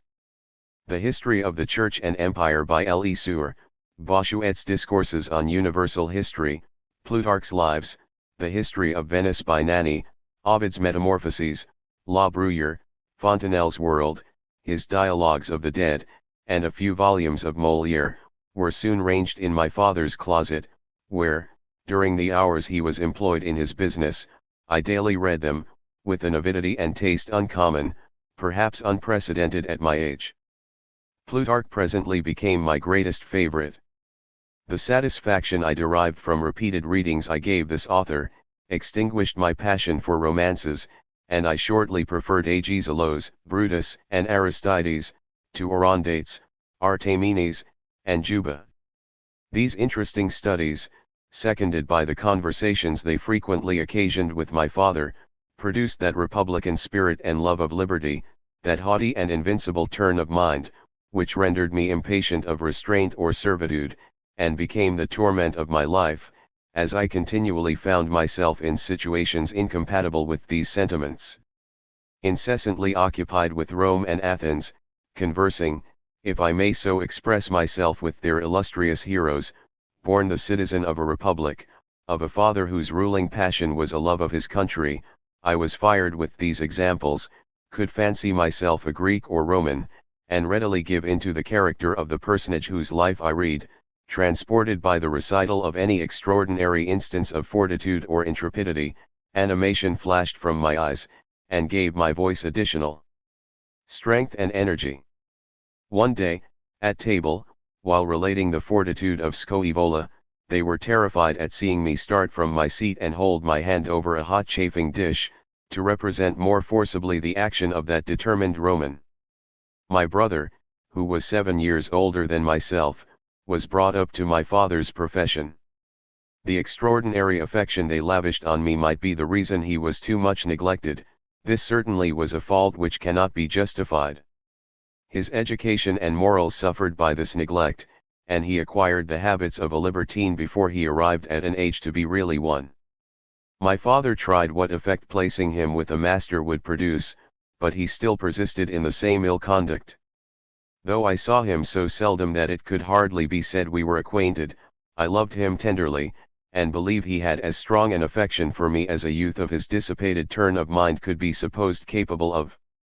One day, I remember, when my father was correcting him severely, I threw myself between them, embracing my brother, whom I covered with my body. Receiving the strokes designed for him, I persisted so obstinately in my protection, that either softened by my cries and tears, or fearing to hurt me most, his anger subsided, and he pardoned his fault. In the end, my brother's conduct became so bad that he suddenly disappeared, and we learned some time after that he was in Germany, but he never wrote to us, and from that day we heard no news of him. Thus I became an only son. If this poor lad was neglected, it was quite different with his brother, for the children of a king could not be treated with more attention and tenderness than were bestowed on my infancy, being the darling of the family, and what is rather uncommon, though treated as a beloved, never a spoiled child, was never permitted, while under paternal inspection, to play in the street with other children, never had any occasion to contradict or indulge those fantastical humors which are usually attributed to nature, but are in reality the effects of an injudicious education. I had the faults common to my age, was talkative, a glutton, and sometimes a liar, made no scruple of stealing sweetmeats, fruits, or, indeed, any kind of eatables, but never took delight in mischievous waste, in accusing others, or tormenting harmless animals. I recollect, indeed, that one day, while Madame Claude, a neighbor of ours, was gone to church, I made water in her kettle. The remembrance even now makes me smile, for Madame Claude was one of the most tedious grumbling old women I ever knew. Thus have I given a brief, but faithful, history of my childish transgressions. How could I become cruel or vicious, when I had before my eyes only examples of mildness, and was surrounded by some of the best people in the world. My father, my aunt, my nurse, my relations, our friends, our neighbors, all I had any connection with, did not obey me, it is true, but loved me tenderly, and I returned their affection. I found so little to excite my desires, and those I had were so seldom contradicted, that I was hardly sensible of possessing any, and can solemnly aver I was an absolute stranger to caprice until after I had experienced the authority of a master. Those hours that were not employed in reading or writing with my father, or walking with my governess, Jacqueline, I spent with my aunt, and whether seeing her embroider, or hearing her sing, whether sitting or standing by her side, I was ever happy. Her tenderness and unaffected gaiety, the charms of her figure and countenance have left such indelible impressions on my mind, that her manner, look, and attitude are still before my eyes. I recollect 1,000 little caressing questions, could describe her clothes, her head dress, nor have the 2 curls of fine black hair which hung on her temples, according to the mode of that time, escaped my memory. Though my taste, or rather passion, for music, did not show itself until a considerable time after, I am fully persuaded it is to her I am indebted for it. She knew a great number of songs, which she sung with great sweetness and melody. The serenity and cheerfulness which were conspicuous in this lovely girl, banished melancholy, and made all round her happy. The charms of her voice had such an effect on me, that not only several of her songs have ever since remained on my memory, but some I have not thought of from my infancy, as I grow old, return upon my mind with a charm altogether inexpressible.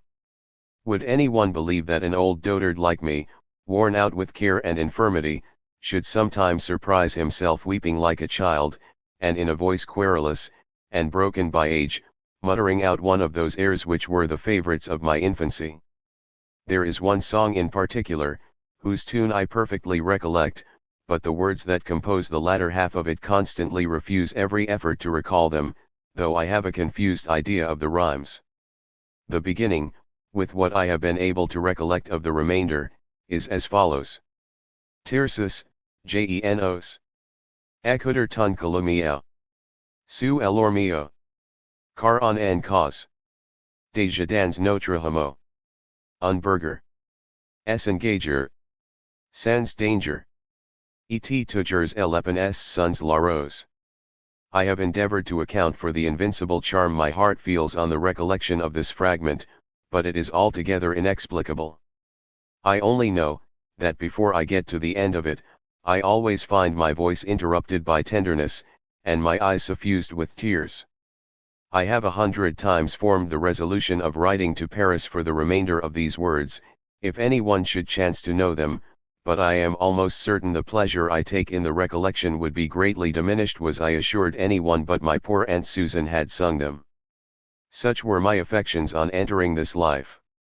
Thus began to form and demonstrate itself, a heart, at once haughty and tender, a character effeminate, yet invincible, which, fluctuating between weakness and courage, luxury and virtue, has ever set me in contradiction to myself, causing abstinence and enjoyment, pleasure and prudence, equally to shun me.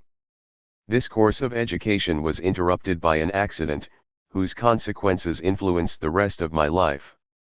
My father had a quarrel with M.G., who had a captain's commission in France, and was related to several of the council. This G., who was an insolent, ungenerous man, happening to bleed at the nose, in order to be revenged, accused my father of having drawn his sword on him in the city, and in consequence of this charge they were about to conduct him to prison. He insisted that the accuser should be confined at the same time, and not being able to obtain this, preferred a voluntary banishment for the remainder of his life, to giving up a point by which he must sacrifice his honor and liberty. I remained under the tuition of my uncle Bernard, who was at that time employed in the fortifications of Geneva. He had lost his eldest daughter, but had a son about my own age, and we were sent together to Bossy, to board with the minister Lamercier. Here we were to learn Latin, with all the insignificant trash that has obtained the name of education. 2 years spent in this village softened, in some degree, my Roman fierceness, and again reduced me to a state of childhood. At Geneva, where nothing was exacted, I loved reading, which was, indeed, my principal amusement, but, at Bossy, where application was expected, I was fond of play as a relaxation. The country was so new, so charming in my idea, that it seemed impossible to find satiety in its enjoyments, and I conceived a passion for rural life, which time has not been able to extinguish, nor have I ever ceased to regret the pure and tranquil pleasures I enjoyed at this place in my childhood, the remembrance having followed me through every age, even to that in which I am hastening again towards it. M. Lammercyre was a worthy, sensible man, who, without neglecting our instruction, never made our acquisitions burdensome, or tasks tedious. What convinces me of the rectitude of his method is, that notwithstanding my extreme aversion to restraint, the recollection of my studies is never attended with disgust, and, if my improvement was trivial, it was obtained with ease, and has never escaped memory. The simplicity of this rural life was of infinite advantage in opening my heart to the reception of true friendship. The sentiments I had hitherto formed on this subject were extremely elevated, but altogether imaginary. The habit of living in this peaceful manner soon united me tenderly to my cousin Bernard. My affection was more ardent than that I had felt for my brother, nor has time ever been able to efface it. He was a tall, lank, weakly boy, with a mind as mild as his body was feeble, and who did not wrong the good opinion they were disposed to entertain for the son of my guardian. Our studies, amusements, and tasks, were the same. We were alone, each wanted a playmate, to separate would in some measure, have been to annihilate us.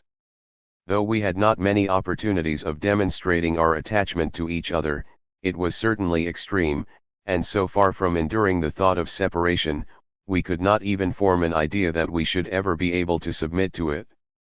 Each of a disposition to be won by kindness, and complacent, when not soured by contradiction, we agreed in every particular. If, by the favor of those who governed us, he had the ascendant while in their presence, I was sure to acquire it when we were alone, and this preserved the equilibrium so necessary in friendship. If he hesitated in repeating his task, I prompted him. When my exercises were finished, I helped to write his, and, in our amusements, my disposition being most active, ever had the lead. In a word, our characters accorded so well, and the friendship that subsisted between us was so cordial, that during the 5 years we were at Bossy and Geneva we were inseparable. We often fought, it is true, but there never was any occasion to separate us. No one of our quarrels lasted more than a quarter of an hour, and never in our lives did we make any complaint of each other. It may be said, these remarks are frivolous, but, perhaps, a similar example among children can hardly be produced. The manner in which I passed my time at Bossy was so agreeable to my disposition, that it only required a longer duration absolutely to have fixed my character, which would have had only peaceable, affectionate, benevolent sentiments for its basis. I believe no individual of our kind ever possessed less natural vanity than myself. At intervals, by an extraordinary effort, I arrived at sublime ideas, but presently sunk again into my original languor. To be loved by every one who knew me was my most ardent wish. I was naturally mild, my cousin was equally so, and those who had the care of us were of similar dispositions. Everything contributed to strengthen those propensities which nature had implanted in my breast, and during the 2 years I was neither the victim nor witness of any violent emotions. I knew nothing so delightful as to see every one content, not only with me, but all that concerned them. When repeating our catechism at church, nothing could give me greater vexation, on being obliged to hesitate, than to see Miss Lambercier's countenance express disapprobation and uneasiness. This alone was more afflicting to me than the shame of faltering before so many witnesses, which, notwithstanding, was sufficiently painful, for though not over-solicitous of praise, I was feelingly alive to shame, yet I can truly affirm, the dread of being reprimanded by Miss Lammercyre alarmed me less than the thought of making her uneasy. Neither she nor her brother were deficient in a reasonable severity, but as this was scarce ever exerted without just cause, I was more afflicted at their disapprobation than the punishment. Certainly the method of treating youth would be altered if the distant effects this indiscriminate, and frequently indiscreet method produces, were more conspicuous. I would willingly excuse myself from a further explanation, did not the lesson this example conveys forbid my silence. As Miss Lammercyre felt a mother's affection, she sometimes exerted a mother's authority, even to inflicting on us when we deserved it, the punishment of infants.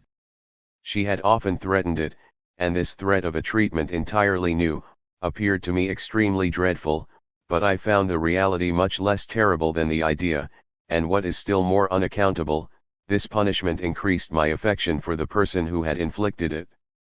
All this affection, aided by my natural mildness, was scarcely sufficient to prevent my seeking, by fresh offences, a return of the same chastisement, for a degree of sensuality had mingled with the smart and shame, which left more desire than fear of a repetition. I was well convinced the same discipline from her brother would have produced a quite contrary effect, but from a man of his disposition this was not probable, and if I abstained from writing correction it was merely from a fear of offending Miss Lammercyre, for benevolence, aided by the passions, has ever maintained an empire over me which has given law to my heart. This event, which, though desirable, I had not endeavored to accelerate, arrived without my fault, I should say, without my seeking, and I profited by it with a safe conscience, but this second, was also the last time, for Miss Lammercyre, who doubtless had some reason to imagine this chastisement did not produce the desired effect, declared it was too fatiguing, and that she renounced it for the future. Till now we had slept in her chamber, and during the winter, even in her bed, but 2 days after another room was prepared for us, and from that moment I had the honor of being treated by her as a great boy. Who would believe this childish discipline, received at 8 years old, from the hands of a woman of 30, should influence my propensities, my desires, my passions, for the rest of my life, and that in quite a contrary sense from what might naturally have been expected? The very incident that inflamed my senses, gave my desires such an extraordinary turn, that, confined to what I had already experienced, I sought no further, and, with blood boiling with sensuality, almost from my birth, preserved my purity beyond the age when the coldest constitutions lose their insensibility. Long tormented, without knowing by what, I gazed on every handsome woman with delight. Imagination incessantly brought their charms to my remembrance, only to transform them into so many. Miss Lammercyre's. If ever education was perfectly chaste, it was certainly that I received. My 3 aunts were not only of exemplary prudence, but maintained a degree of modest reserve which women have long since thought unnecessary. My father, it is true, loved pleasure, but his gallantry was rather of the last than the present century, and he never expressed his affection for any woman he regarded in terms a virgin could have blushed at. Indeed, it was impossible more attention should be paid to that regard we owe the morals of children than was uniformly observed by every one I had any concern with. An equal degree of reserve in this particular was observed at M. Lambercier's, where a good maidservant was discharged for having once made use of an expression before us which was thought to contain some degree of indelicacy. I had no precise idea of the ultimate effect of the passions, but the conception I had formed was extremely disgusting. I entertained a particular aversion for courtesans, nor could I look on a rake without a degree of disdain mingled with terror. These prejudices of education, proper in themselves to retard the first explosions of a combustible constitution, were strengthened, as I have already hinted, by the effect the first moments of sensuality produced in me, for notwithstanding the troublesome ebullition of my blood, I was satisfied with the species of voluptuousness I had already been acquainted with, and sought no further. Thus I passed the age of puberty, with a constitution extremely ardent, without knowing or even wishing for any other gratification of the passions than what Miss Lammercyre had innocently given me an idea of, and when I became a man, that childish taste, instead of vanishing, only associated with the other. This folly, joined to a natural timidity, has always prevented my being very enterprising with women, so that I have passed my days in languishing in silence for those I most admired, without daring to disclose my wishes. To fall at the feet of an imperious mistress, obey her mandates, or implore pardon, were for me the most exquisite enjoyments, and the more my blood was inflamed by the efforts of a lively imagination, the more I acquired the appearance of a whining lover. It will be readily conceived that this mode of making love is not attended with a rapid progress or imminent danger to the virtue of its object, yet, though I have few favors to boast of, I have not been excluded from enjoyment, however imaginary.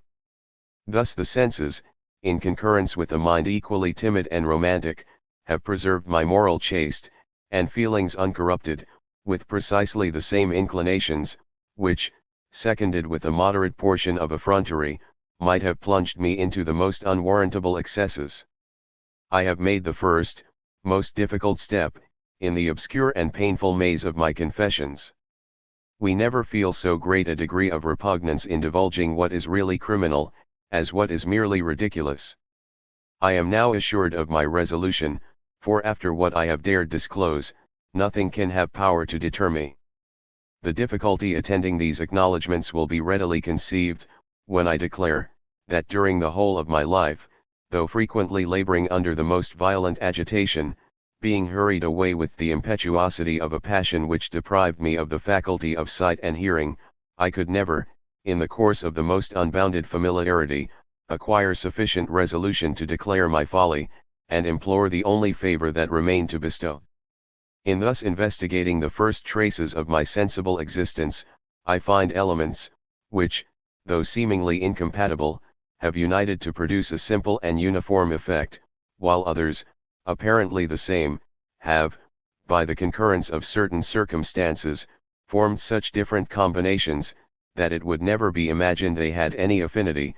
Who would believe, for example, that one of the most vigorous springs of my soul was tempered in the identical source from whence luxury and ease mingled with my constitution and circulated in my veins? Before I quit this subject, I will add a striking instance of the different effects they produced.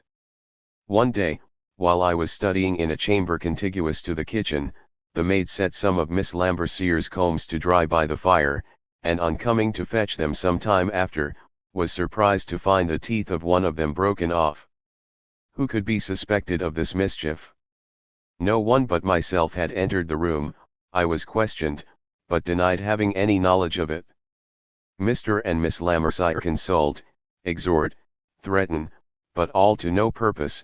I obstinately persist in the denial, and, though this was the first time I had been detected in a confirmed falsehood, appearances were so strong that they overthrew all my protestations. This affair was thought serious. The mischief, the lie, the obstinacy, were considered equally deserving of punishment, which was not now to be administered by Miss Lambercier. My uncle Bernard was written to, he arrived, and my poor cousin being charged with a crime no less serious, we were conducted to the same execution, which was inflicted with great severity. If finding a remedy in the evil itself, they had sought ever to allay my depraved desires, they could not have chosen a shorter method to accomplish their designs, and, I can assure my readers, I was for a long time freed from the dominion of them.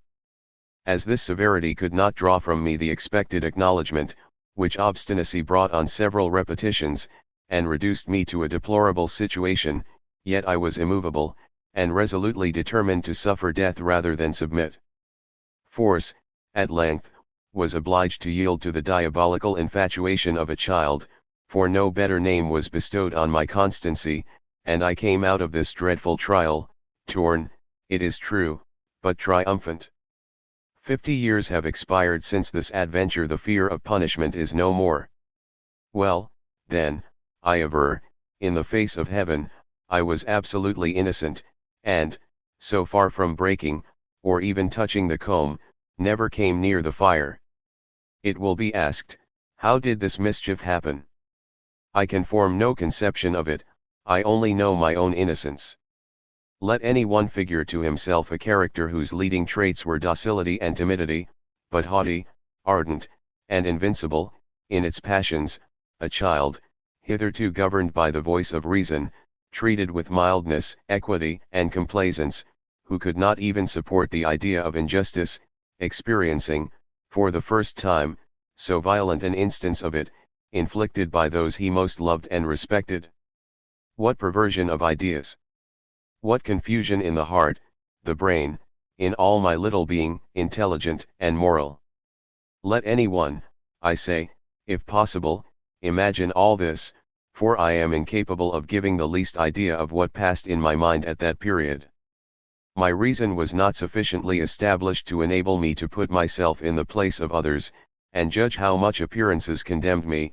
I only beheld the rigor of a dreadful chastisement, inflicted for a crime I had not committed, yet I can truly affirm, the smart I suffered, though violent, was inconsiderable compared to what I felt from indignation, rage, and despair.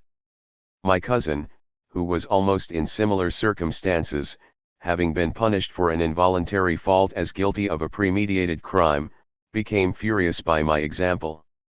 Both in the same bed, we embraced each other with convulsive transport, we were almost suffocated, and when our young hearts found sufficient relief to breathe out our indignation, we sat up in the bed, and with all our force, repeated 100 times, Carnifex! Carnifex! Carnifex! Executioner, tormentor! Even while I write this I feel my pulse quicken, and should I live 100,000 years, the agitation of that moment would still be fresh in my memory. The first instance of violence and oppression is so deeply engraved on my soul, that every relative idea renews my emotion. The sentiment of indignation, which in its origin had reference only to myself, has acquired such strength, and is at present so completely detached from personal motives, that my heart is as much inflamed at the sight or relation of any act of injustice as if I was the immediate sufferer. When I read the history of a merciless tyrant, or the dark and the subtle machination of a knavish designing priest, I could on the instant set off to stab the miscreants, though I was certain to perish in the attempt. I have frequently fatigued myself by running after and stoning a cock, a cow, a dog, or any animal I saw tormenting another, only because it was conscious of possessing superior strength.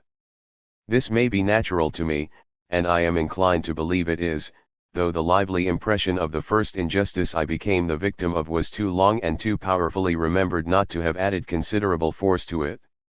This occurrence terminated my infantine serenity. From that moment I ceased to enjoy a pure unadulterated happiness, and on a retrospection of the pleasure of my childhood, I yet feel they ended here.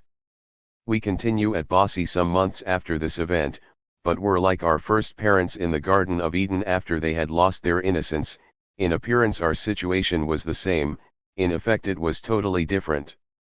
Affection, respect, intimacy, confidence, no longer attached the pupils to their guides. We beheld them no longer as divinities, who could read the secrets of our hearts. We were less ashamed of committing faults, more afraid of being accused of them. We learned to dissemble, to rebel, to lie. All the vices common to our years began to corrupt our happy innocence, mingle with our sports, and embitter our amusements. The country itself, losing those sweet and simple charms which captivate the heart, appeared a gloomy desert, or covered with a veil that concealed its beauties. We cultivated our little gardens no more, our flowers were neglected. We no longer scratched away the mold, and broke out into exclamations of delight, on discovering that the grain we had sown began to shoot. We were disgusted with our situation, our preceptors were weary of us. In a word, my uncle wrote for our return, and we left Mr. and Miss Lamercier without feeling any regret at the separation. Near 30 years passed away from my leaving Bossey, without once recalling the place to my mind with any degree of satisfaction, but after having passed the prime of life, as I decline into old age I feel these remembrances revive and imprint themselves on my heart, with a force and charm that every day acquires fresh strength, as if, feeling life fleet from me, I endeavored to catch it again by its commencement. The most trifling incident of those happy days delight me, for no other reason than being of those days. I recall every circumstance of time, place, and persons.